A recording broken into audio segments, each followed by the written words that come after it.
and Ron Thompson.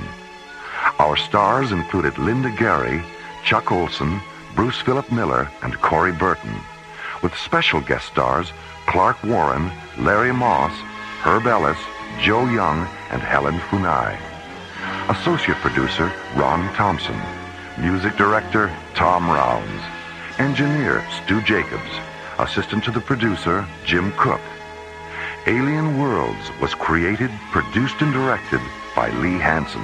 And so until next week, this is Roger Dressler inviting you to join us for our next adventure, Earthlight, on Alien Worlds.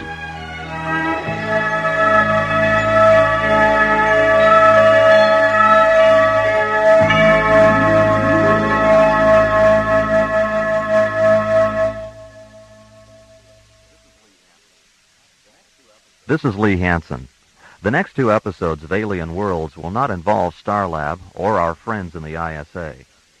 We're going to take you on a mystical journey through a science fiction fantasy adventure that explores the intergalactic origins of spiritual evil and how the inhabitants of the ancient planet of Elythia set out to neutralize that evil over 2,000 years ago.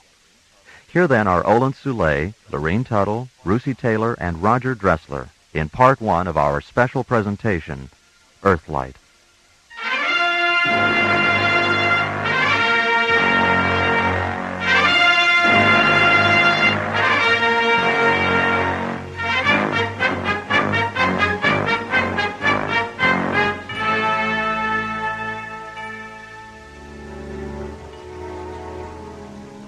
Something silent fractures the Elythian midnight clouds, and they slowly puzzle apart, releasing the ghostly radiances of 3 white moons. Brilliant lunar light shimmers down onto Elythia's night side. Darkness dissolves as far north as the ion refineries at Lahilia, as far south as the Aviara Sun Tower complex, as far east as the Lusa Canal intersect, as far west as the domed wingship port at Darmus. Huge cloud fragments break away and drift past the moons. There is a sudden eclipse of light. Then the cloud fragments narrow to smoky splinters, curl up into the fluorescent winds of the aurora sphere, and vanish. The moonlight returns, intensifies, expands. It sweeps across the Starflight complex at Kalava, illuminates the celestial laboratories at Somari, seeps down into the Penumbrian shadow forest, and brightens the Pyramid of Deus, which rests at the forest's perimeter. A canal of dark water flows between the pyramid and the forest. Iridescent nova blossoms on the canal bottom sense the moonlight and rise to the surface, their translucent petals shimmering with color. Docked at the edge of the canal is a slender Elythian windship, its triangular sails folded, its 30-foot-long transparent metal hull low in the water. The huge main chamber inside the pyramid is illuminated by the pale yellow flames of 100 thick white candles. Moonlight streams in through the stained glass sky windows at the chamber's peak. Delicately woven tapestries and intricate mosaics decorate the angled walls. Beneath the sky windows sits Deus, the Father, Elythia's most highly evolved divine scientist. On the carved wooden table in front of him is an ancient voice book, its pages embossed with complex hieroglyphs. As he moves his fingertips over the hieroglyphs, the book voice tells him the future, reaffirming his dream about another expedition to the planet of Terralu. A beautiful woman is blinded by visions of immortality and falls to sleep in a flower field. A star machine floats down into the scented voids of summer. A child is born. A healer of spirits walks across the deep currents of the faraway sea. The suffering are comforted. The dying are healed. The dead are reborn. The healer of spirits ascends to the stars. Terra Lu sinks below the fiery horizons of an alien sun. Faces look up. The sky stands still. Terra Lu. So many expeditions. So little progress. So many of our sons and daughters lost. 1,000 years, and it's just beginning. Deus? Ah, come in and sit with me, Sibella. Have you seen the sky, Deus? The clouds are gone and the moons are out. It's a perfect night for star flying. Mm-hmm. The book said it would be. Has the book reaffirmed that we're returning to the Veda sector of Terra Lu? Yes, and it told me about the woman. Her name is Aram. She's young and strong and beautiful, and she's never known the Darkbringer virus. Elishaba had never known the virus either. Do they share the same blood? Yes. And because they do, the embryon child implanted in Elishaba during the last expedition and the embryon child of this expedition will share the times to come. The times to come. How are things progressing at Kalava? The ship was moved to Dome 3 at sunset for fueling and ancillary pre-flight maintenance. Has Aram's embryon child been taken aboard? Yes. Lyria took him into the ship's nucleus chamber at moonrise. She's holding him in the secondary Genesis tank while Karmas finishes refocusing the convection lenses on the primary. And what about Zuriel? Has he installed the new Paratron refractor? He's still working on it. He would have finished by now, but there was a technical setback. Oh? When Zuriel examined the new refractor, he found that 2 of the waveform links were flawed. There wasn't time to send it back to Soma Ray, so he's correcting the flaw with a series of Nimbus filters. Nimbus filters? I wasn't aware that such things existed. They didn't until now. Zuriel synthesized them in the Spectrum Laboratory in Dome 6. Is this the beginning of a new era in Alithian technology? Well, Zuriel seems to think so. You know how he is when he does something especially inventive. Yes. Yes, I know. Deus. Hmm? When Aram's embryon child evolves to his final form and begins his work, will he be alone? He will at first. But eventually there will be a multitude. How will it end? Tears, blood, a heart pierced with metal. And what will become of us? Will we return to Elithia? The book didn't know, Sibella. Where the journey back should have been, there was only silence. Deus, was the book able to calculate the time lapse between our departure from Elithia tonight and our penetration of Terra Lu's gravity veil? Yes, 11 solar days, 9 phenomeners. When will we make contact with Aram? 3 phenomeners past sunrise on the morning of the 12th day. She'll be alone in a field near her village, gathering red and white flowers. Red and white. Blood and purity. Yes. The 2 elements that will haunt Aram to the end of her days. Well, it's getting late, Sibella. We'd better start for Kalava. As Deus and Sibella walk down the luminescent gemstone path leading to the canal, a swarm of fluorescent blue spider moths stream out of the shadow forest, circle the canal's reflection of Elithia's 3 moons, and streak away into the flower-scented night.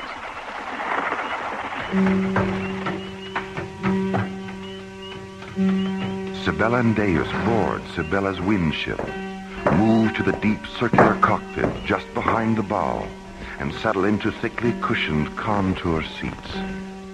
Between the 2 seats is a narrow, transparent black systems console, its surface glittering with multiple rows of brightly colored control prisms.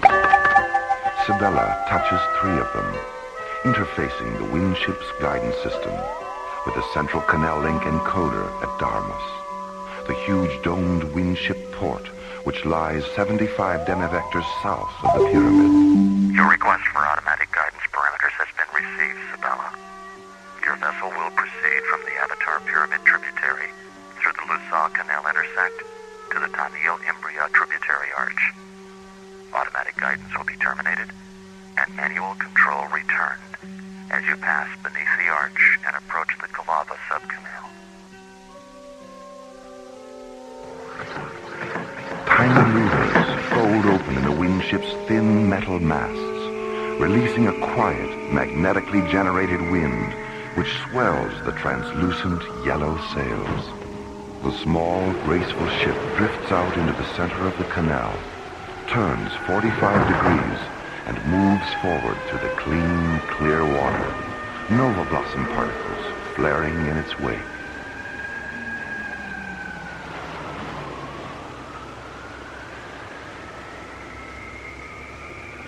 Deus, what is calorescent spectrosite? I overheard Zuriel mention it to Karmas. Spectrosite was the liquid light fuel that powered our first starships. We terminated its use long before you were born. Why? Wasn't it efficient? Yes, it was the perfect experimental fuel, Sibella. Efficient, highly unstable, and extremely dangerous.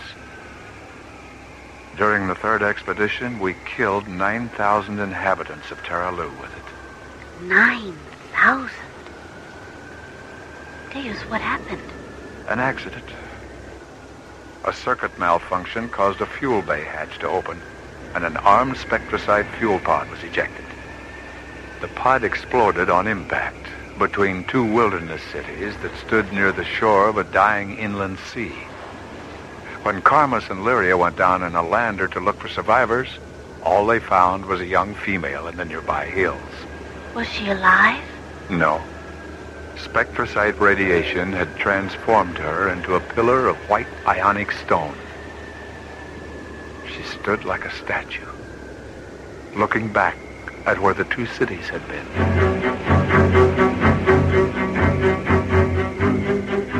The perimeter of the shadow forest slowly fades into the night as the Windship leaves the Avatar Pyramid tributary and sails out into the Lusaw Canal intersect, the vast artificial lagoon where all of Ilithia's equatorial waterways converge. Deus settles back in his seat, looks up at the 3 moons through half-closed eyes, and slowly wills himself into a memory trance. A chill surges through his body. The nuclei of his secondary blood cells divide, releasing the organically stored experiences of another time. Then a bright rushing sound only he can hear takes his mind 1,000 years into the past. Sunlight and warm winds touch his face. He glides over the sea of echoes in a small windship. In the bright, pale green distance is Reviva Island. On it stands the great white dome of Ilithia's exobionic observatory. The observatory has been receiving and analyzing scan tracings from 2 drone flyers, which are exploring the void of the 9 worlds in the far galaxy of Ciricius. Both flyers have discovered something unexpected and ominous. Diabas, the observatory matriarch, is concerned.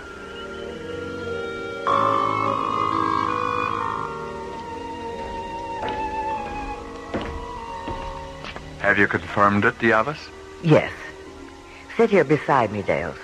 I'll transfer the visual data to the wall screen. An abstract 3-dimensional scan pattern fluoresces onto the large triangular wall monitor and slowly becomes a geological image of multi-layered earth and volcanic rock. Embedded in one of the layers are the mummified bodies of 3 nude humanoid women. Next to them are 5 black skeletons whose grotesque skulls resembled the heads of ebony gargoyles. Each skeleton lies against a secondary pattern of thin black bones, the bones of what were once large, bat-like wings. Another world contaminated by Darkbringers. Is it a planet in this star system? No, it's in the Cirrus galaxy. Terralu, the only inhabited planet in the void of the 9 worlds. Drone flyer Septus began transmitting these substrata images 7 days ago. Was it a full-scale invasion? No, it was confined to a relatively small area near Terralu's equatorial meridian. When did it happen?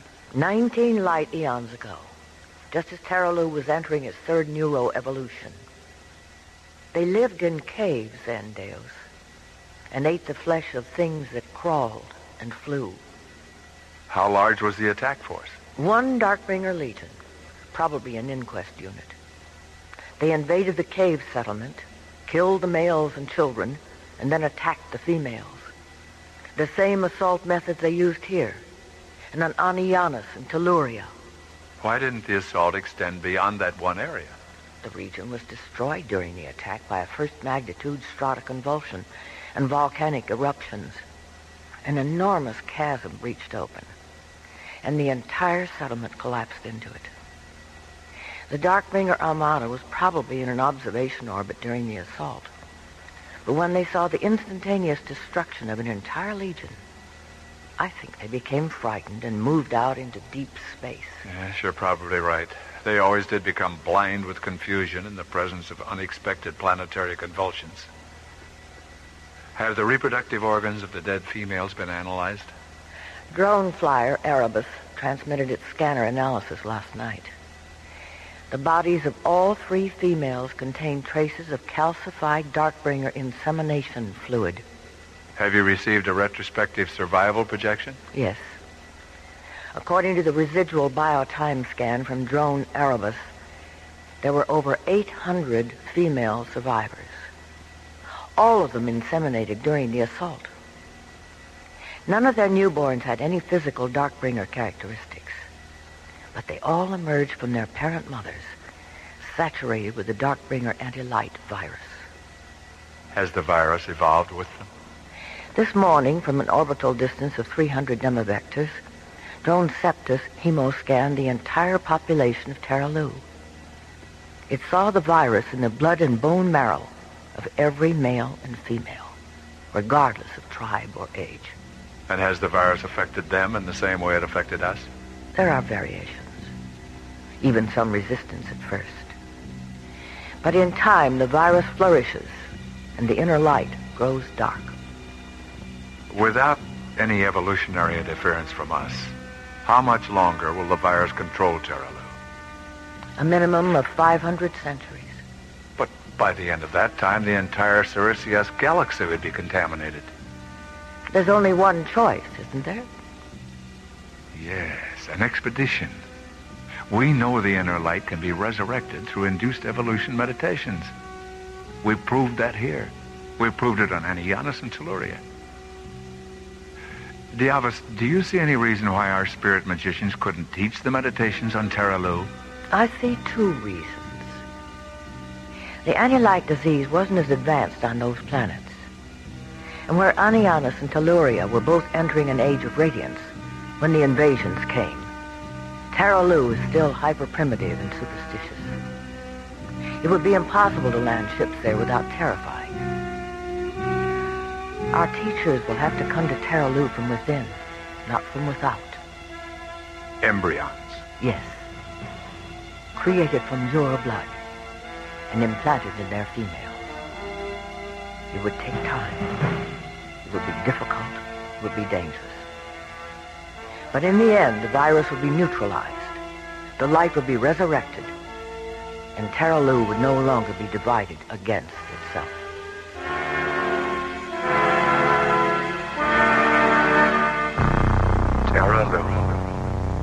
Terralu. So many expeditions. It would take time. So little progress. It would be difficult. So many of our sons and daughters lost. It would be dangerous. 1,000 years.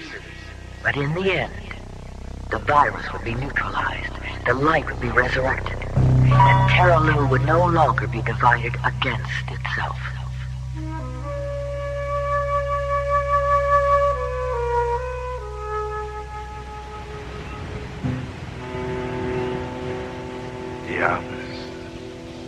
Diablos. Deus? Ah, Isabella. I was just remembering an old friend and 100 other nights like this and 100 other expeditions. So much time's passed. So many of Alithia's sons and daughters have been lost. 1,000 years. And it's just beginning.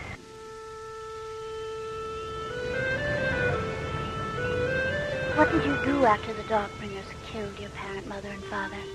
I escaped into the wilderness of Bas with a group of scientists and technical magicians from the city of Tialin. We thought we'd be safe there. But 3 days after the initial attack, Darkbringer annihilation squads began saturating the atmosphere and waterways with the virus. Eventually, we all became infected to some degree. The effects of the anti-light disease have never been described to me, Deus. What actually happens? It begins with an underlying discontent with the ceremonies and celebrations of life.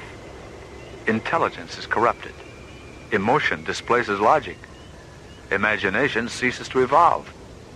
The ability to separate the symbols of existence from existence itself disappears. And so does the belief that all life is sacred. The effects are irresistible and inescapable, even in the unconscious sanctuaries of sleep. How long were you in the wilderness? 25 years. Do you know the story of Vershila? Oh, some, but not all of it. Vershila was a mantric high priest who came to us in the wilderness during our 25th year of exile. He told us he had cured himself of the anti-light disease through a series of induced evolution meditations. He had discovered the meditations in the Persana ut Valia Jewel, the ancient Alithian poem of creation. He taught us the meditations, and we healed ourselves. Then we went out from the wilderness and secretly taught the meditations throughout Alithia. And the revolution against the Darkbringers began 50 years after that? Yes. Our technical magicians built secret subterranean laboratories where they created ships armed with powerful liquid light injectors. 1 year after our ships rose up against them, the Darkbringers abandoned Alithia, and the Age of Radiance began. As the winged ship approaches the Tanil Imbria tributary arch, it passes a sun tower complex construction site on the lagoon's northern shore. Polished metal, saucer-shaped hover drones lower huge white sun tower obelisks onto thick pads of fluorescent synergite. Giant constructor tripods stand in front of the huge synergite blocks, their long, flexible arms coiled around the 400-foot-tall sun towers, guiding them into place. The complex is surrounded by multifaceted solar energy domes and power dispersion pyramids made of thick, white crystal.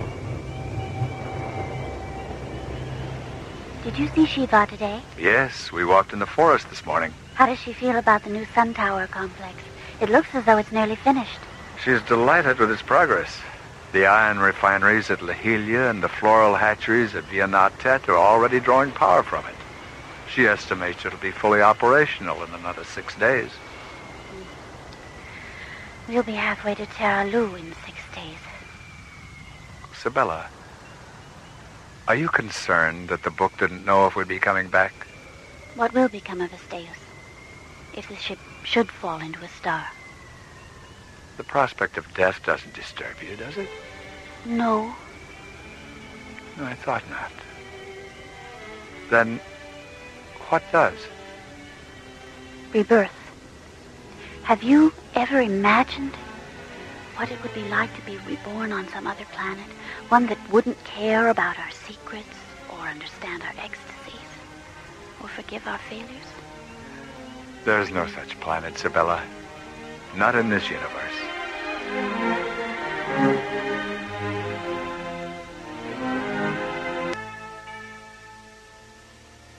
Inside his pyramid on the ancient planet of Ilithia, Deus, Ilithia's patriarch, listens as the voice of a sacred dream book reaffirms his sleep visions of another expedition to the planet of Terralu. A beautiful woman is blinded by visions of immortality and falls to sleep in a flower field. A star machine floats down into the scented voids of summer. A child is born. A healer of spirits walks across the deep currents of the faraway sea. The suffering are comforted. The dying are healed. The dead are reborn. The healer of spirits ascends to the stars.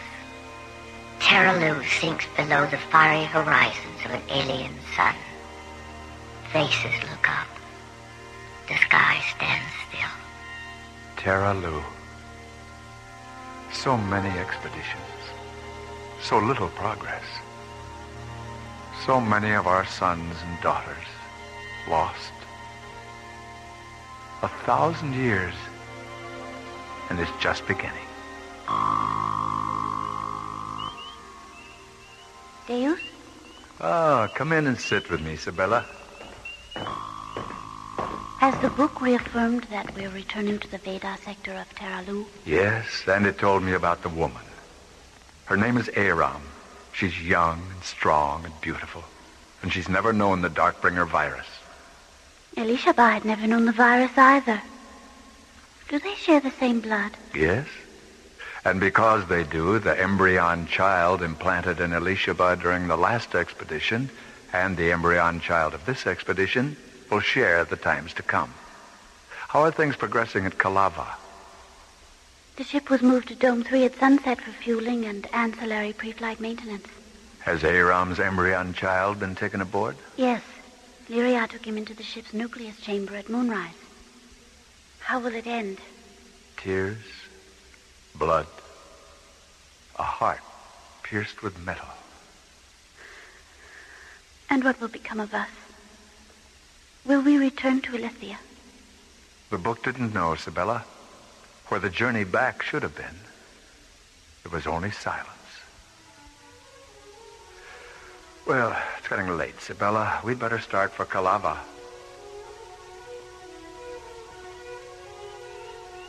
At the edge of the wide canal that flows past the pyramid, Deus and Sibella board a slender, transparent metal wind ship and settle into the deep cockpit behind the bow.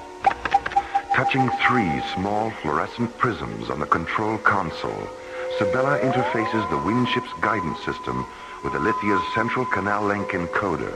Your request for automatic guidance parameters has been received, Sibella. Your vessel will proceed from the Avatar Pyramid tributary through the Lusal Canal intersect to the Tanil Imbria tributary arch. Automatic guidance will be terminated and manual control returned as you pass beneath the arch and approach the Kalava subcanal. Half an hour later, the wind ship sails out into the Lusal Canal intersect, the vast artificial lagoon where all of Ilithia's equatorial waterways converge. Deus settles back in his seat, looks up at Ilithia's 3 moons, and slowly wills himself into a memory trance that takes his mind 1,000 years into the past. 2 Ilithian drone flyers have been orbiting Terralu, the only inhabited planet in the void of the 9 worlds. During their 13th orbit, the 2 laboratory drones have discovered something unexpected and ominous. Deus is called to Ilithia's exobionic observatory, where scanner data from the 2 flyers is being decoded and analyzed. Have you confirmed it, Diavas? Yes. Sit here beside me, Deus. I'll transfer the visual data to the wall screen. A geological image of multi-layered earth and volcanic rock fluoresces onto the large triangular wall monitor. embedded in one of the layers are the mummified bodies of 3 nude humanoid women and the remains of 5 long black skeletons. Each skeleton lies against a secondary pattern of thin black bones, the bones of what were once large, bat-like wings. The skulls resembled the heads of ebony gargoyles. Another world contaminated by Darkbringers. When did it happen? 19 light eons ago, just as Terralu was entering its 3rd neuroevolution. They lived in caves, Deus, and ate the flesh of things that crawled and flew. How large was the attack force? 1 Darkbringer legion, probably an inquest unit. They invaded the cave settlement, killed the males and children, and then attacked the females. Why didn't the assault extend beyond that one area? The region was destroyed during the attack by a first-magnitude stratoconvulsion and volcanic eruptions. Have the reproductive organs of the dead females been analyzed? Drone flyer Erebus transmitted its scanner analysis last night. The bodies of all 3 females contain traces of calcified Darkbringer insemination fluid. Have you received a retrospective survival projection? There were over 800 female survivors, all of them inseminated during the assault. None of their newborns had any physical Darkbringer characteristics, but they all emerged from their parent mothers, saturated with the Darkbringer anti-light virus. Has the virus evolved with them? This morning, from an orbital distance of 300 nemavectors, drone Septus hemoscanned the entire population of Terralu. It saw the virus in the blood and bone marrow of every male and female, regardless of tribe or age. And has the virus affected them in the same way it affected us? There are variations, even some resistance at first. But in time, the virus flourishes, and the inner light grows dark. There's only one choice, isn't there? Yes, an expedition. We know the inner light can be resurrected through induced evolution meditations. We proved that here. We proved it on Anianus and Telluria. Diavus, do you see any reason why our spirit magicians couldn't teach the meditations on Terralu? I see 2 reasons. The anti-light disease wasn't as advanced on those planets. And where Anianus and Telluria were both entering an age of radiance when the invasions came, Terralu is still hyper-primitive and superstitious. It would be impossible to land ships there without terrifying. Our teachers will have to come to Terralu from within, not from without. Embryons. Yes. Created from your blood and implanted in their females. It would take time. It would be difficult. It would be dangerous. But in the end, the virus would be neutralized. The light would be resurrected. And Terralu would no longer be divided against itself.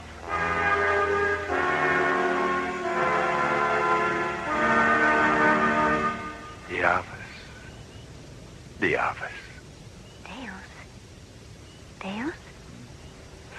Ah, Sibella. I was just remembering an old friend and 100 other nights like this and 100 other expeditions. 1,000 years. And it's just beginning.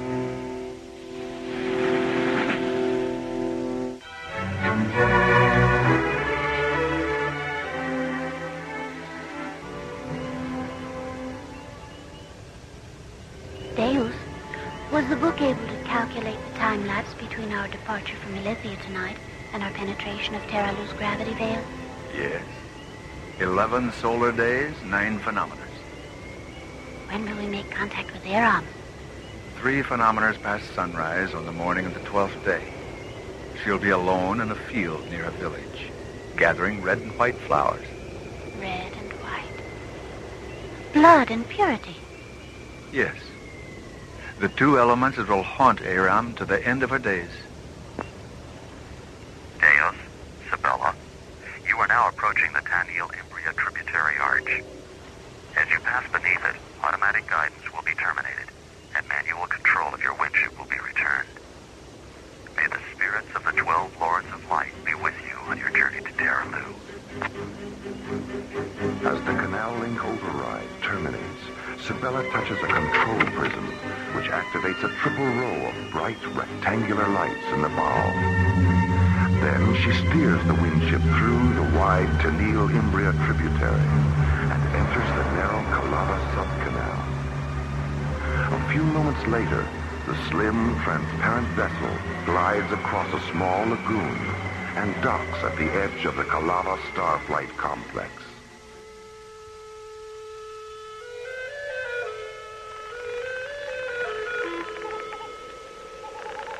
The complex is a vast, circular plain, flawlessly paved with interlocking triangles of white gemstone and red fire crystal. Hundreds of hexagon-shaped lamps free float around the perimeter, focusing brilliant light on 6 enormous copper-colored domes, a triple row of sun towers, and the primary launch arena.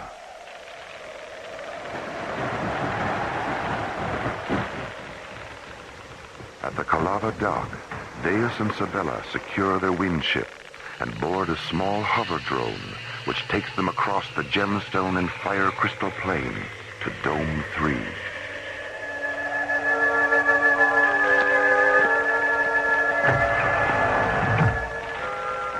Inside the dome's airlock, Deus and Sabella remove their long, dark cloaks and fold them into a small compartment in the wall.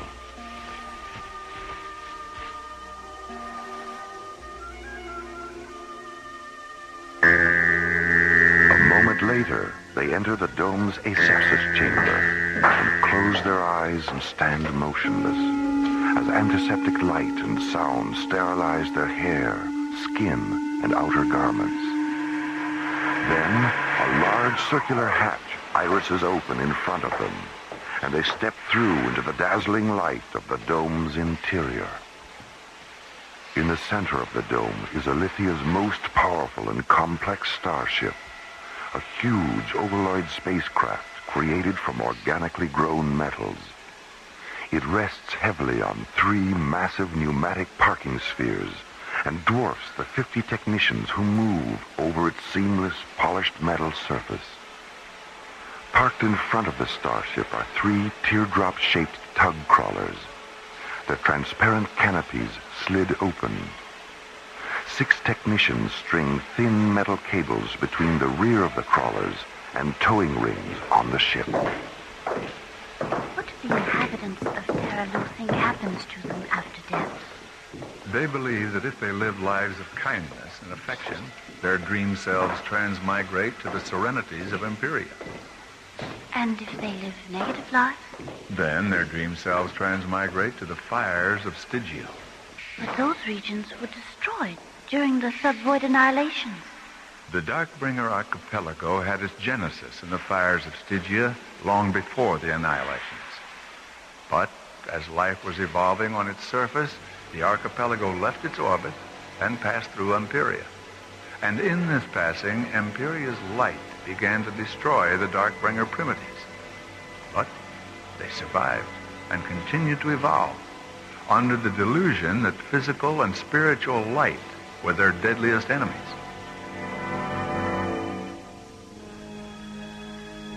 In the center of the starship's nucleus chamber, the primary Genesis tank floats 1 meter above the floor. Inside the transparent egg-shaped tank, suspended in a shimmering mist of chill vapor, is the tiny embryon child.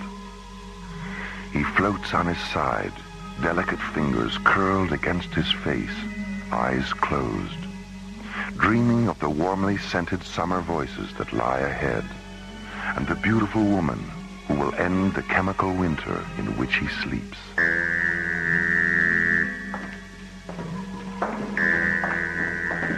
Just look at him, Sabella. He's beautiful. He takes after his father, Deus. Lyria, is 12 solar days still the maximum span he'll be safe in cryosleep? I was able to extend it to 15 days by altering the inversion factor of the chill vapor crystal. But 15 is the zero-time maximum, any longer, and the altered crystals will begin to neutralize his cellular divinity. Zuriel, have you calculated our time to Terralu's gravity veil? 11 solar days, 9 phenometers. Is that an absolute calculation? Absolutely. Why are you so amused, Deus? 11 solar days, 9 phenometers is precisely what the book said. It also said we're returning to the Vita sector for an encounter with a beautiful young woman named Aram. Zuriel, have you synthesized a copy of the book? I don't synthesize books, Sabella. I only synthesize Nimbus filters. So I've heard. Zuriel, how did you know about Aram in the Vita sector? Aram's neuropulse is the only one in the bioindex terminal free of viral contamination. When I scanned the pulse, I found a first magnitude Vita sector imprint. It seems you've finally become as wise as the book, Zuriel. Zuriel, are we coming back from this expedition? I don't know. You're right, Lyria. He has become as wise as the book. It didn't know either. Deus, may I see you for a moment? Yes, Carmus. Where are you? I'm in the systems index chamber.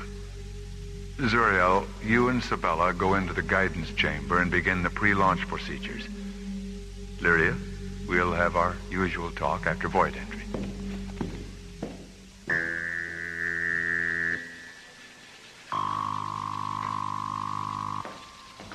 Is there a technical problem, Carmus? No. Problem isn't technical, although technology was involved. I don't understand. I know we're returning to the Vita sector of Terralu, and I know the woman's name is Aram. Zuriel? No, I knew before Zuriel did. I was so curious to know where we were going that I got carried away and synthesized a copy of the book last night. Carmus, Yes, Deus. is nothing sacred? Inside the dome, the 3 tug crawlers inch forward, tightening the thin towing cables that connect them to the ship. A huge section of the dome wall slides open. The tug crawlers move through the opening toward the brightly lit launch arena. Behind them, the giant starship rolls forward on its massive parking spheres.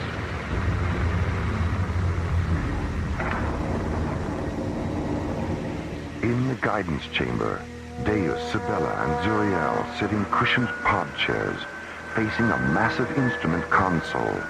Its dark metal surface alive with control prisms, regulator diodes, sequencer jewels, interface crystals, and iridescent decoder keys. Start the pre-emanation cycle on the artificial gravity radiator, Sabella. Interior gravity is stable at E.3. Grav factor links are sequenced to convert to E.9 during corridor penetration and E.12.1 at void entry. Deus, an ion storm is forming in the penetration corridor over Illyria. Carmus, we need a revised launch velocity. Just a moment. A launch velocity of KPS .660 will take us through the storm before its primary spectrum collision phase. KPS .660. Sabella, engage the exterior hyperlight coils when we launch. Ion storms are too unpredictable not to take precautions. Yes, Deus. The ship is in position, Deus, and the towing vehicles have cleared the launch arena. Engage the ancillary pulse drive reactor, Sabella. Reactor engagement confirmed. Solar power matrix is stable at multiple sublinks 8, 18, and 80. All ship register encoders, guidance optics, and inverter grids are hyperlinked and scanning. Release the parking spheres, Sabella.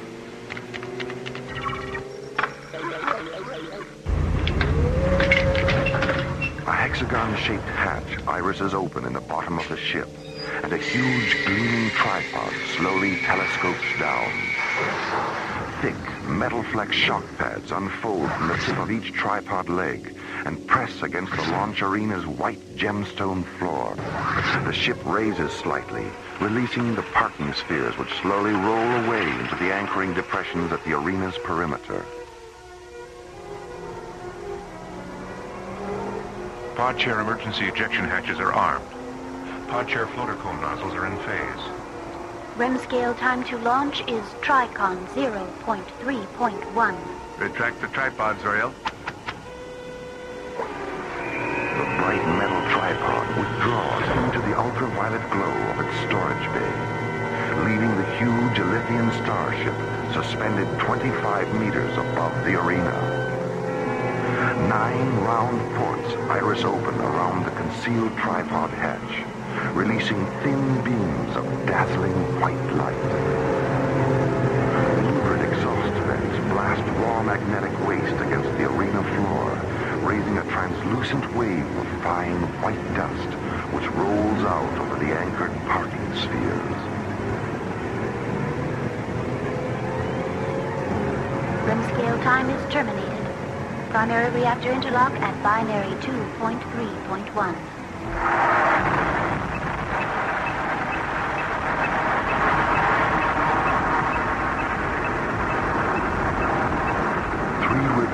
Crimson hyperlight blink on around the edge of the ship. Then the huge spacecraft slowly rotates 90 degrees and begins its majestic ascent.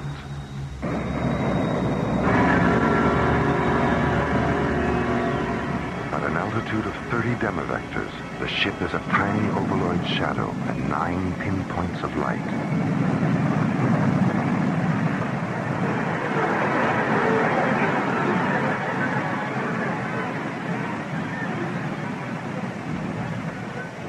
At 120 demivectors, the starship banks 18 degrees, angles up, and races toward the penetration corridor over Illyria.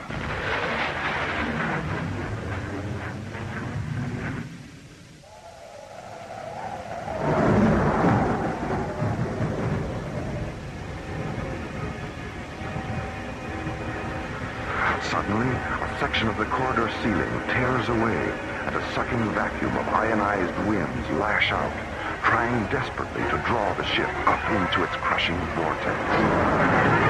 Then, as suddenly as it began, the crisis is over, and the ship accelerates out through Ilithia's shimmering aurora sphere into the starlit serenity of deep space.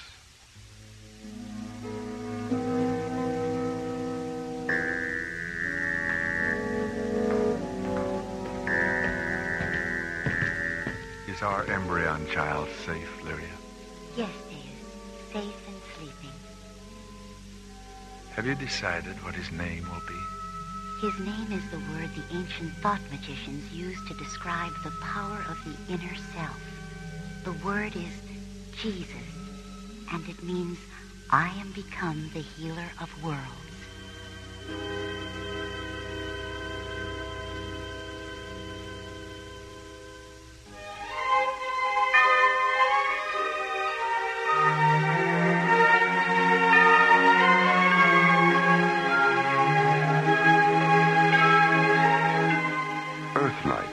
Written by Ron Thompson and starred Olin Soule as Deus, Lucy Taylor as Sibella, Mel Wells as Karmas, Byron Kane as Zuriel, Susan Silo as Lyria, and Lorene Tuttle as Diabas.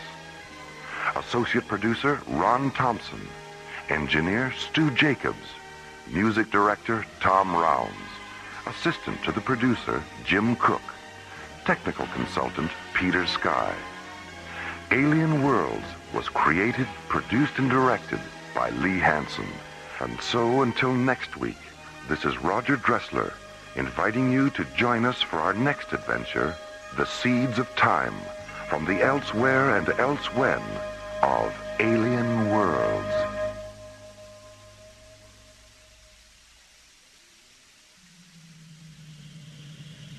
Slowly rotating at the edge of deep space, 1,000 kilometers beyond the atmosphere of 21st century Earth, is the Arthur C. Clarke Astronomical Observatory, Starlab. Here, Starlab Research Director Maura Cassidy and scientists and technicians of the International Space Authority watch over the countless stars and planets that fill the silent distances beyond the giant space station. This week, an ancient intruder from another galaxy exposes Starlab to the genetic mysteries of the seeds of time on Alien Worlds.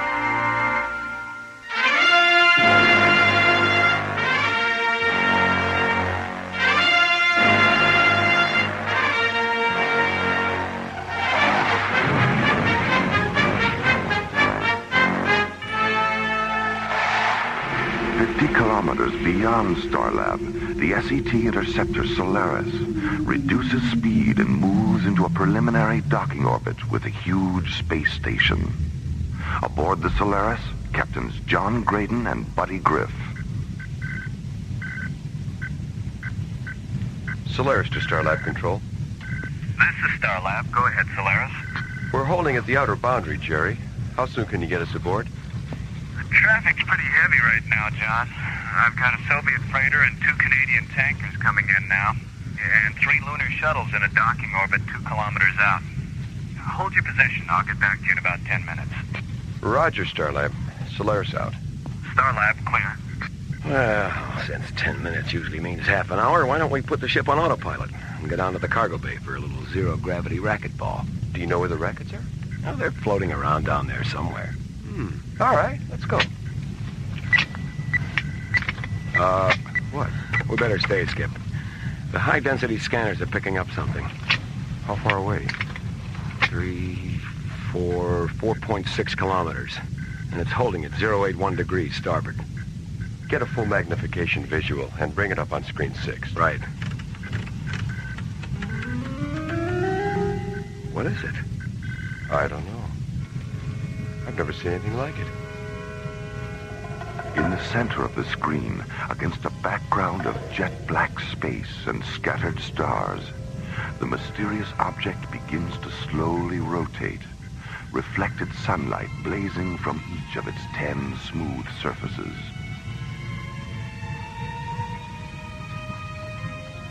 Solaris to Starlab. This is Starlab. Go ahead, Solaris. Jerry, we're visually monitoring a UFO. Are you picking it up on your scanners? No, I don't think so. Oh, wait a minute. Yeah, there is something out there about 4 kilometers from your present position. Right. Okay, tell Maura what the situation is, and you'd better notify Professor Ballin, too. We're going in for a closer look. I'll keep an eye on you from here, John. Be careful. Starlab out. What do you think, buddy? Well, let's play it safe and sort of sneak up on it. I'll do a tomography profile at 3 kilometers. If the thing's not dangerous, we can get in close and do a Phase 1 scanner series. And what if it explodes and blows us to Kingdom Come? You know, maybe we should stick to racquetball.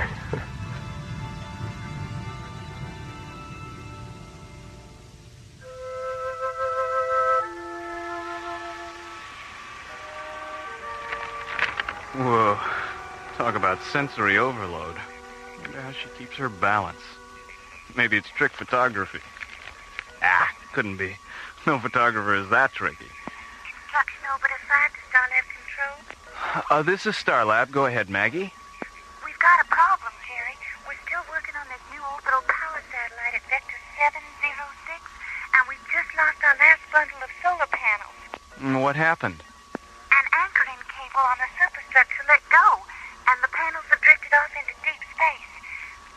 Can you help us out? This thing's supposed to be operational by tonight. How many panels do you need? 10. What type? Amplitron SP16. Oh, hold on. I'll check the computer and see what we got. This is your lucky day, Maggie. We've got 24 SP16s in storage. Will this be a pickup or a delivery? I won't be able to spare any of our tugs for another hour or so. What's available on your end? Well, we've got a Soviet freighter heading your way in about 15 minutes. I'll have the captain contact you, okay? I'll stand by for his call. Thanks, Jerry. Construction orbiter 5 out. Starlab Control, clear. Docking Bay 12, this is the bridge. Bay 12. Go ahead, Jerry. Yeah, Ernie, call Storage Bay 19 and tell them to deliver 10 Amplitron SP-16 solar panels to the Odessa, and then have Captain Vashenko contact Construction Orbiter 5. It's kind of an emergency. Will do, Jerry. Now, where was I?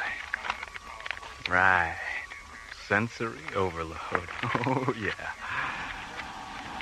Wow, look. Oops. Hi, Jerry. Hi, Maura. You heard from John and Buddy? Yeah, about 20 minutes ago. They've maneuvered the Solaris into a side-by-side position with the UFO, and Buddy said he'd contact us as soon as he did the preliminary scan series. Okay. What's that magazine you're holding behind you? Magazine? Come on, Jerry, hand it over. Oh, Maura. The Astounding Adventures of Galactic Gladys, the Girl Wonder? Well, you know. Which one of these bimbos is Galactic Gladys? I believe that's her there, locked in mortal combat with the evil swamp gas creature. Well, she's certainly a wonder, all right. I'll bet she hasn't seen her feet in years. Jerry, where did you get this publication? I found it in the technician's lounge. Uh-huh. I wondered why they were all running around down there with their tongues hanging out. Jerry. Hi, Professor Ballin. How you doing, Jerry? David, you're just in time for a little X-rated science fiction. Look at this. What happened to her clothes? The evil swamp gas creature ate them. Well, yum, yum. I don't know about you, David. 3 days on Starlab, and you're already starting to sound like Buddy Grip. It must be the altitude. Solaris to Starlab Control. This is Starlab. Go ahead, John. We finished the preliminary scans on the UFO. Is Maura there? I'm right here, John, and so is our new alienologist. Okay, here's Buddy. The object is 3 meters square and shaped like a decahedron. It's made of some kind of copper-colored metal that's about 75% hydrogen. As far as we can tell, there's no inboard or outboard propulsion system. How fast is it moving, Buddy? How fast do you want it to move? What does he mean, John? Well, it was stationary when I brought the ship alongside, but for the past 10 minutes it's been matching our speed, no matter how fast we go. What kind of a readout did you get on the tomography scan, buddy? The interior of the thing is filled with some kind of ionized gelatin that converts to nitrogen plasma, and then reconverts to gelatin at 12-second intervals. Buddy, is it giving off any kind of sound? Yes, it is. When the gelatin converts to plasma, the object gives off what sounds like accelerated heartbeats. And when the plasma reconverts to gelatin, we hear the heartbeats in reverse.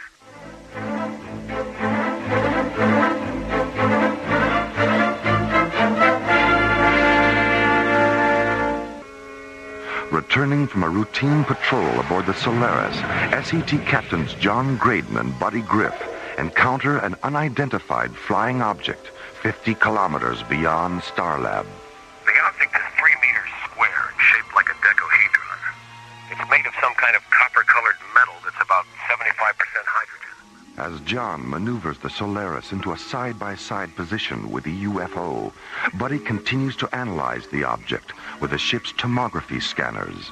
The interior of the thing is filled with some kind of ionized gelatin that converts to nitrogen plasma, and then reconverts to gelatin at 12-second intervals. What do you think, David? I think we better see about getting that thing into one of the isolated laboratory pods. Buddy, shoot a magnetic grappler over and see if you can bring it in. We already tried that, Maura. The grappler pad won't stick. The object is anti-magnetic. How about if you go EVA and try to push it into the Solaris' cargo bay? Hold on just a moment, please. I don't think that'll be necessary. From the way it's been matching our speed, I think it'll follow us in. All right, give it a try. If it works, get the object as close as you can to the outboard airlock of ISOLAB 9. I'll have a crew standing by to take it inside. Okay, Maura. Solaris out. Starlab clear. Come on, David, let's get down there.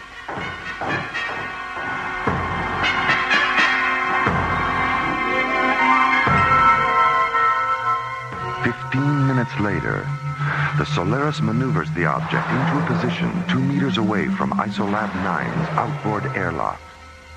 Then, as John guides the Solaris into a nearby docking bay, the lab's airlock opens, and a crew of technicians in yellow pressure suits and tinted glass helmets take the alien decahedron inside. 10 minutes later, the object rests on a slowly rotating observation pad in the center of the lab's brightly lit quarantine chamber. It's remarkably beautiful, isn't it? Frightens me. Why? The way it looks. The color and size, texture. All those desperately perfect angles constantly repeating themselves. Its physical aspects are so familiar we can call them by name in a language we all understand. And yet we don't know what it calls itself or what it might be calling us. You feel whatever's inside is alive? Don't you? Yes. Well, at least our scientific selves are still in sync. Maura, please. Not now. Hey, look who's here. Hi, fellas. Well, I'm glad to see it hasn't blown up yet. Come on, Skip. Let's go inside for a close-up. Yeah, okay. I think you better stay on this side of the glass for a while. The object's still being scanned. If you go in there now, your body impulses will be included in the scanner data. Maybe we should go in anyway, just to blow their minds up in data processing. I can hear Professor Clark now. I say, Ramsey, have you seen this printout? Graydon and Griff are trapped inside that alien gizmo. Really? How do you know it's them? Elementary, my dear Ramsey. The tall one's thumbing his nose, and the short one thinks it's funny. Maura? David? Not even a smile? What's with you two? We've got a lot on our minds, John. Yeah, I see. Well, okay. Come on, Skip. Let's go have dinner. Yeah, right. So we'll see you guys. See you later. It's time we had a talk, David. Let's go up to my quarters.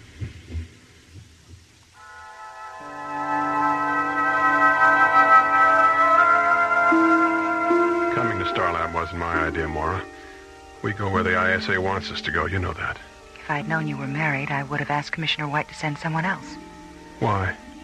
When I was told you were going to spend 3 months on Starlab, I thought we were getting a second chance. Second chance for what, Maura? To pick it up where it fell apart 3 years ago? Why not? Because your work has always been more important to you than anything else. And I don't think that'll ever change. Even when things were good, we were never together more than 3 months out of the year.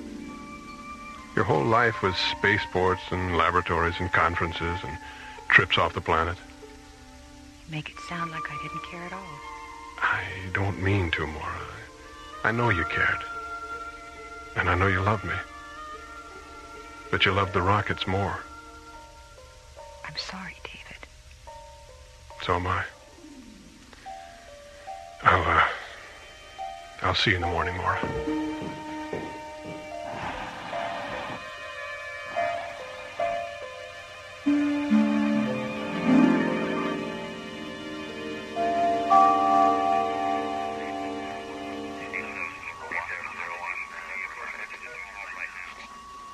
Okay, Lunar Shuttle 10, I have you on the screen. Your docking orbit insertion coordinates are 509er at subvector 70 alpha. 509er at 70 alpha. Roger, Starlab. Lunar Shuttle 10 out. Starlab control clear. Morning, Maura. Jerry, have you seen David? Not since yesterday afternoon.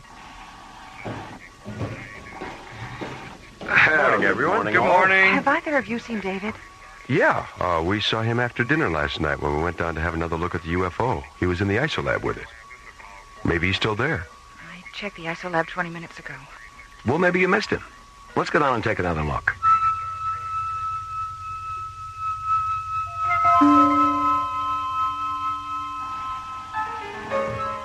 There he is, Maura. Hit the intercom button, Skip. David, can you come out for a minute? There's no need to be frightened, Maura. Professor Ballon has not been harmed. David, what's the matter with you? You sound so... Maura, his hands are transparent. David, what happened to your hands? It's not David. I am not Professor Ballon, Maura. I am of him. David is safe inside my vehicle. Well, then open it. Let him out. As you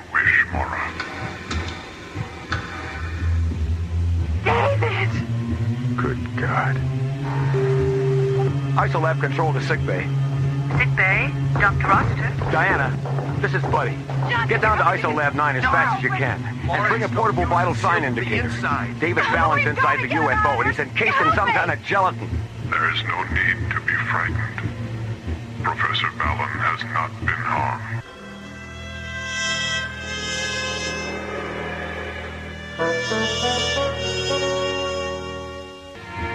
Entering the control booth of Isolab 9, Maura, Buddy, and John discover that the substance inside the alien decahedron has transformed itself into a duplicate of Professor David Ballon, leaving the real David Ballon encased in a cocoon of translucent white gelatin.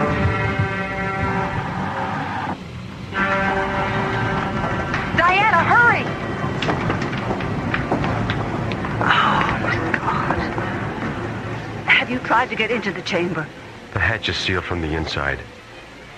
There's no need to be frightened, Dr. Rossiter. Professor Ballon has not been harmed. He knows me. He knows all of us, Diana. Connect the vital sign indicator to the scanner terminal, John. Oh, he's all right. His vital signs are perfect. Oh, boy. Well, if you will be patient, the seed placenta will soon evaporate, and David will be released. Soon? How long is soon? Now. David, are you all right? I think so, yes. I suggest you leave the chamber now, David. The placenta residue will soon convert to a toxic gas that could mutate your senses. Yes, all right.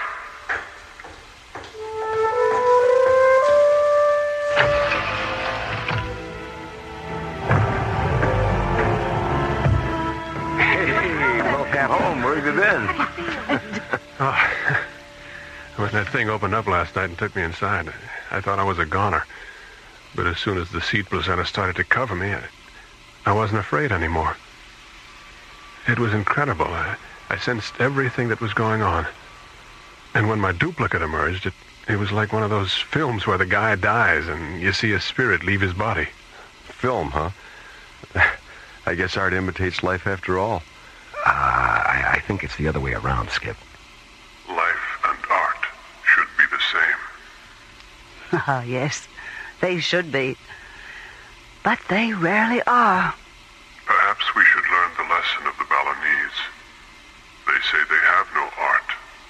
They simply do everything as well as they can. You once said that to me, David. I know. It's amazing, isn't it, how precisely I've been duplicated. Well, David number 2, what now? I want to return to my world, Diana. And I want to take Maura with me. Now, hold on a minute, you. I'm not in the habit of running off to alien worlds with life forms I hardly know. You know me, Maura. And I know you.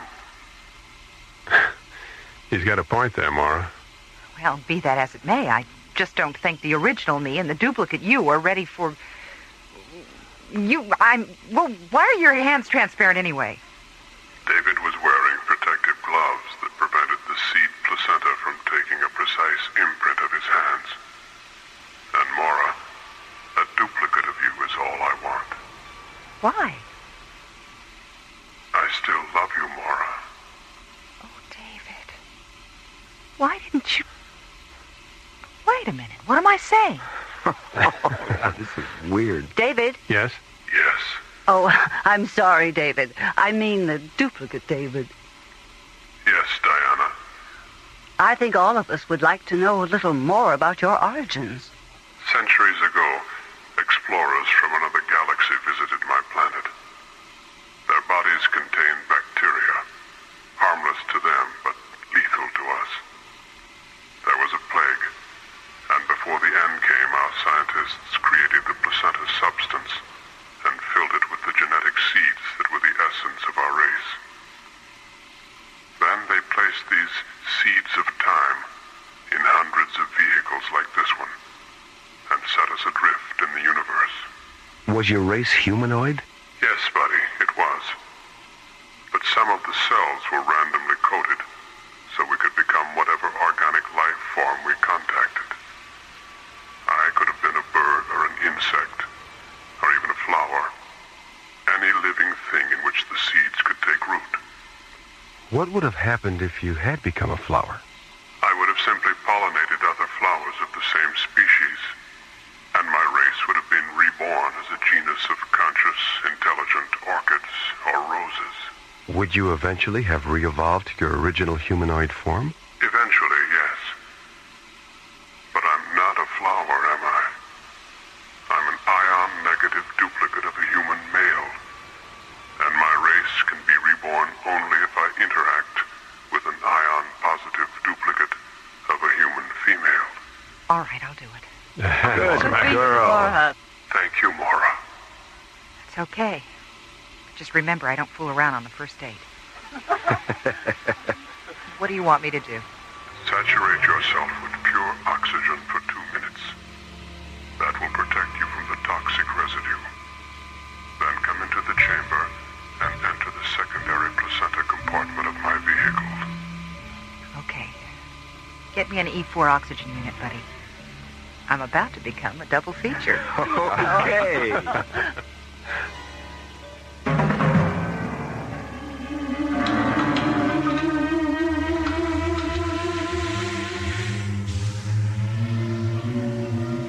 How do you feel, Maura? I'll be all right, Diana. I'll be all right, Diana. Listen to that. I'm in stereo. Thank you, Maura. Thank you. I have a question. Yes? When you and David, this David, are, when you're... will I feel anything? We don't know, Maura. It's possible. You'd better leave the chamber now, Maura. Placenta residue is starting to become toxic. All right. Goodbye. Goodbye, Maura.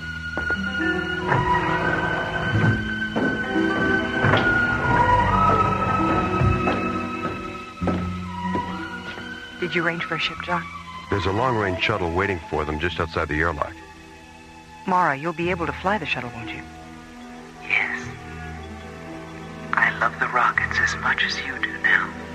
Goodbye. Well, so long, you two. Tomorrow. Good luck.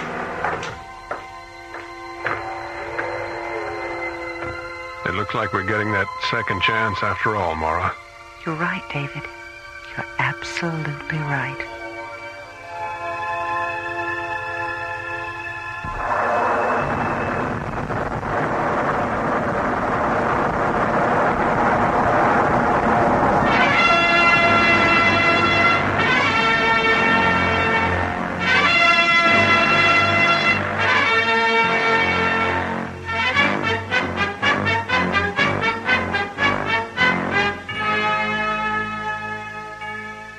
The Seeds of Time was written by Ron Thompson and starred Linda Gary, Chuck Olson, Bruce Philip Miller, and Corey Burton, with special guest stars Pete Renaday and Francis Bay.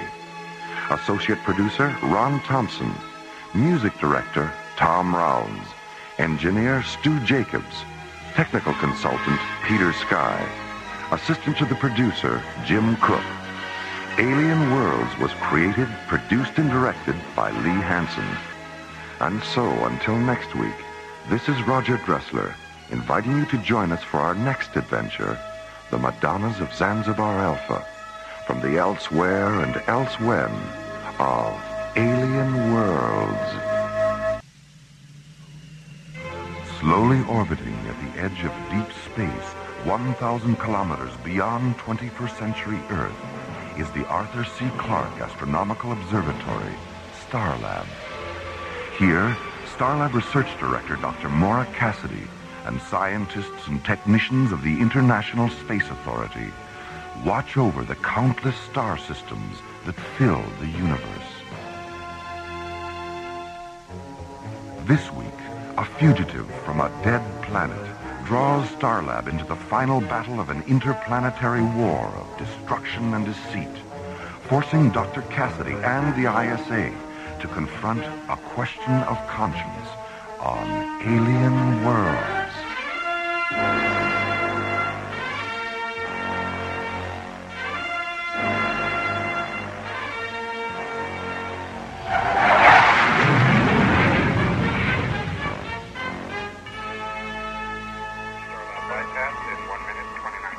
Solaris to Starlab.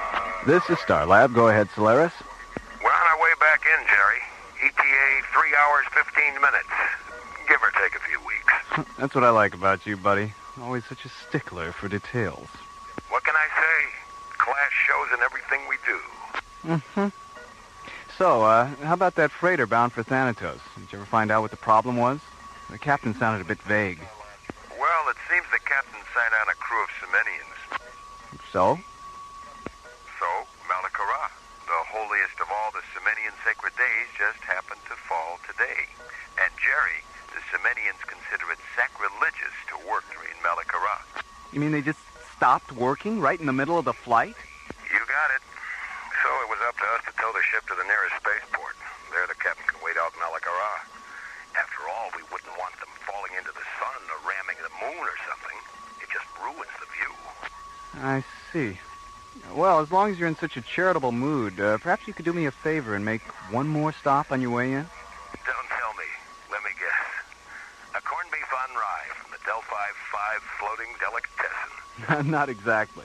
I've been picking up some erratic Sigma-class radio signals from Sector 9 or 5. I'd like you guys to check it out. Consider it done, Jerry. We'll let you know if we find anything interesting. Great. Oh, and before I forget, there is just one last little thing. What's that? That corned beef sandwich sounds really good. If it wouldn't be too much trouble, you think you could... Sorry, Jerry. Malakara, remember? This is our day off. Maybe next time. Solaris clear. Starlab clear. Funny, they don't look Semenian.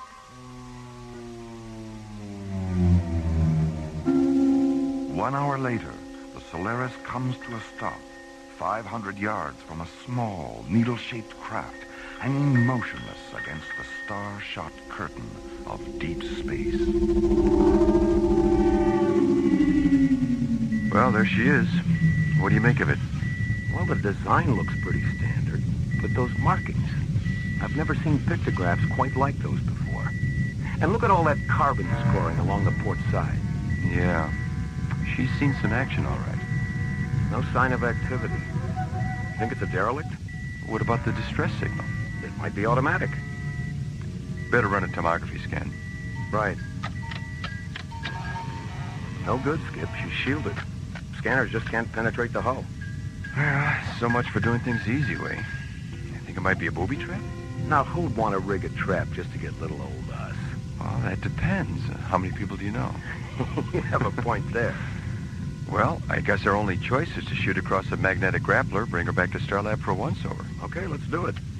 Better run grappler at maximum range, just to be safe. And if it is a trap? It's been real nice working with you, buddy. I was afraid you were going to say that.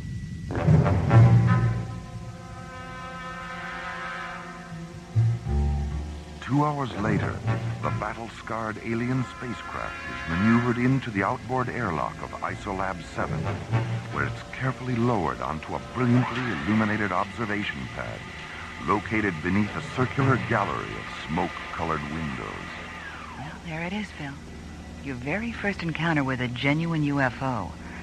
What do you think? It's different. The Academy certainly doesn't prepare you for anything quite like this. That's why you're here, remember? You mean this isn't a transport bound for the Passion Planet? I never should have taken that left turn at St. Louis. Oh, well. So, what's next? Well, to start with, we've got to make a spectrographic analysis of the metals in the ship's hull. This will give us a picture of what materials make up its exterior and a rough idea about the kind of planet it came from. Maura, look! It's opening! I see it. Seal the Isolab airlocks. Something's coming out at the base of the ship. There, do you see it? My God. Medical team alert. Get a bioexamination chamber down to Isolab 7 as fast as you can. I've never seen anything like it before. A large reptilian alien rises to its feet, its scaled turquoise skin glimmering against the dull gray of the spacecraft.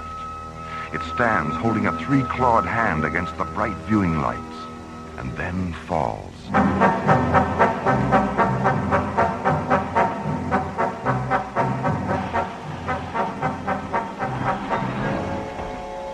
How is he, Maura? Well, according to the report, he's been in a state of extreme oxygen deprivation for several weeks. They could only find scattered traces of oxygen in his entire bloodstream. How did he manage to survive? Probably by going into a kind of hibernation. As you can see, he's still in something of a comatose state. Now, Dr. Cassidy, the time of non-life is over. You can understand us.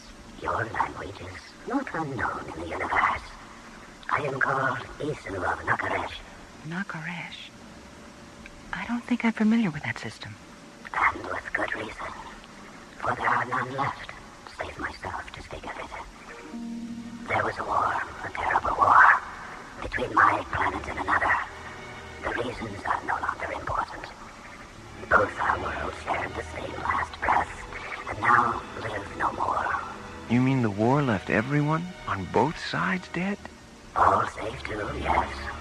For as I survived, by chance so too did the last enemy battleship Urcus, which to this day pursues me. But what can they hope to accomplish? Nothing. Everything.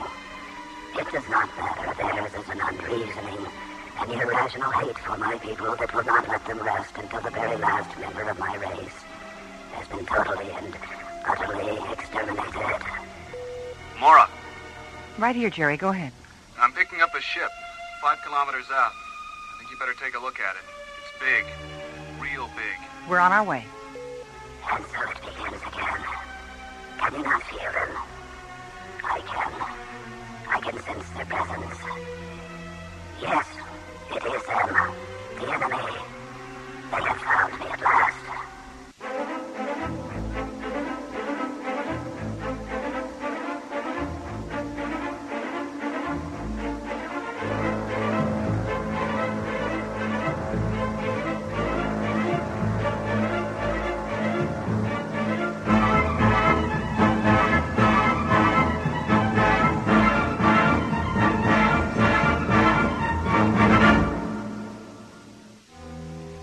While investigating a distant distress signal, John and Buddy discover a battle-scarred alien spacecraft. Returning to Starlab, a large reptilian alien crawls out of the ship, sways for a moment, then falls unconscious to the floor of Isolab 7. Later revived, the alien reveals that he is the last surviving member of a race totally annihilated during an interplanetary war. Suddenly, a second vessel, a giant crimson-colored battle cruiser, appears near Starlab. And so it begins again. Can you not feel them? I can. Yes, it is them. The enemy. They have found me at last.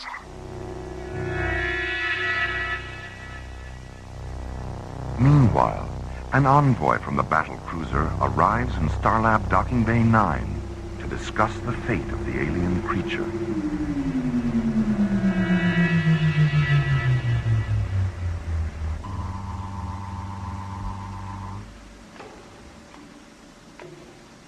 Well, would you look at that? Did you say something, Maura? Huh? Oh, no, I just meant I didn't expect him to be so... Handsome? Good looking? I meant tall, Phil. Just trying to help. Welcome to Starlab. Who's in charge here? I am. I'm Dr. Maura Cassidy. My name is Andrus of Belshazzar. I wish to thank you for capturing the creature Isu. It's comforting to know that there are others in the universe that recognize the depravity of his crime and will assist in the administration of justice.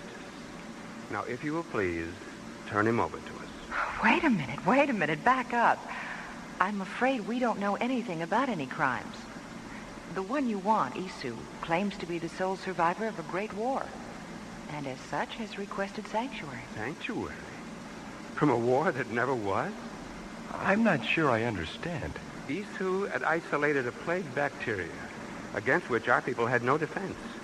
He used the threat of unleashing this disease as a form of blackmail in order to further his own twisted dreams of power.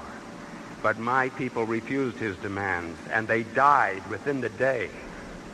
But if what you say is true, then why are you and your crew still alive?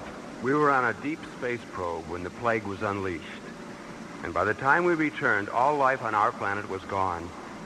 At that moment, we vowed to bring this murderer to justice.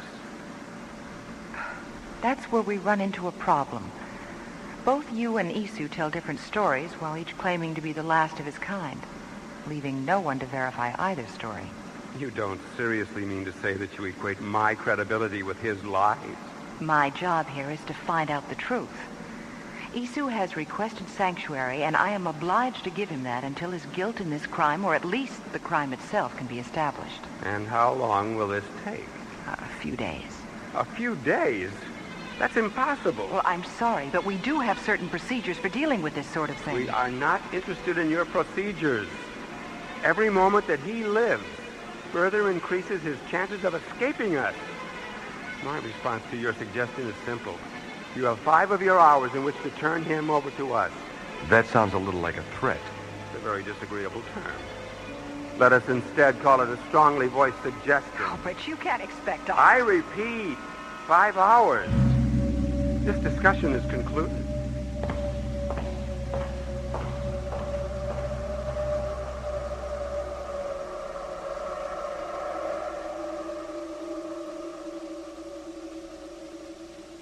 I repeat, 5 hours.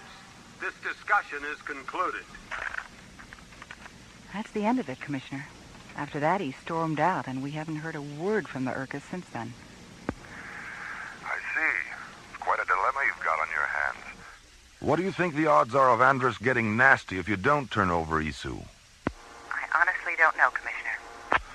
Well, go ahead and put Stargazer on alert, and have them put 3 squadrons on standby. All right, sir. Beyond that, I guess the best advice I can give you is just to follow your instincts.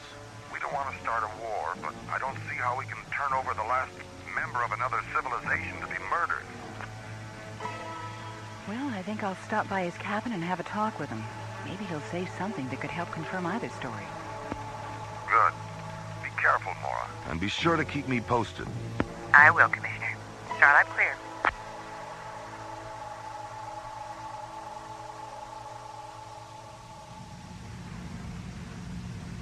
How long, Andrus? How long until Isu is ours? Soon, Meshach. Soon. We've come too far and searched too long to let him slip away. But how can you be certain they'll release him? They're a reasonably intelligent race. I believe they'll see matters our way. And if they still refuse? Then we shall simply take him from them, in whatever way we have to.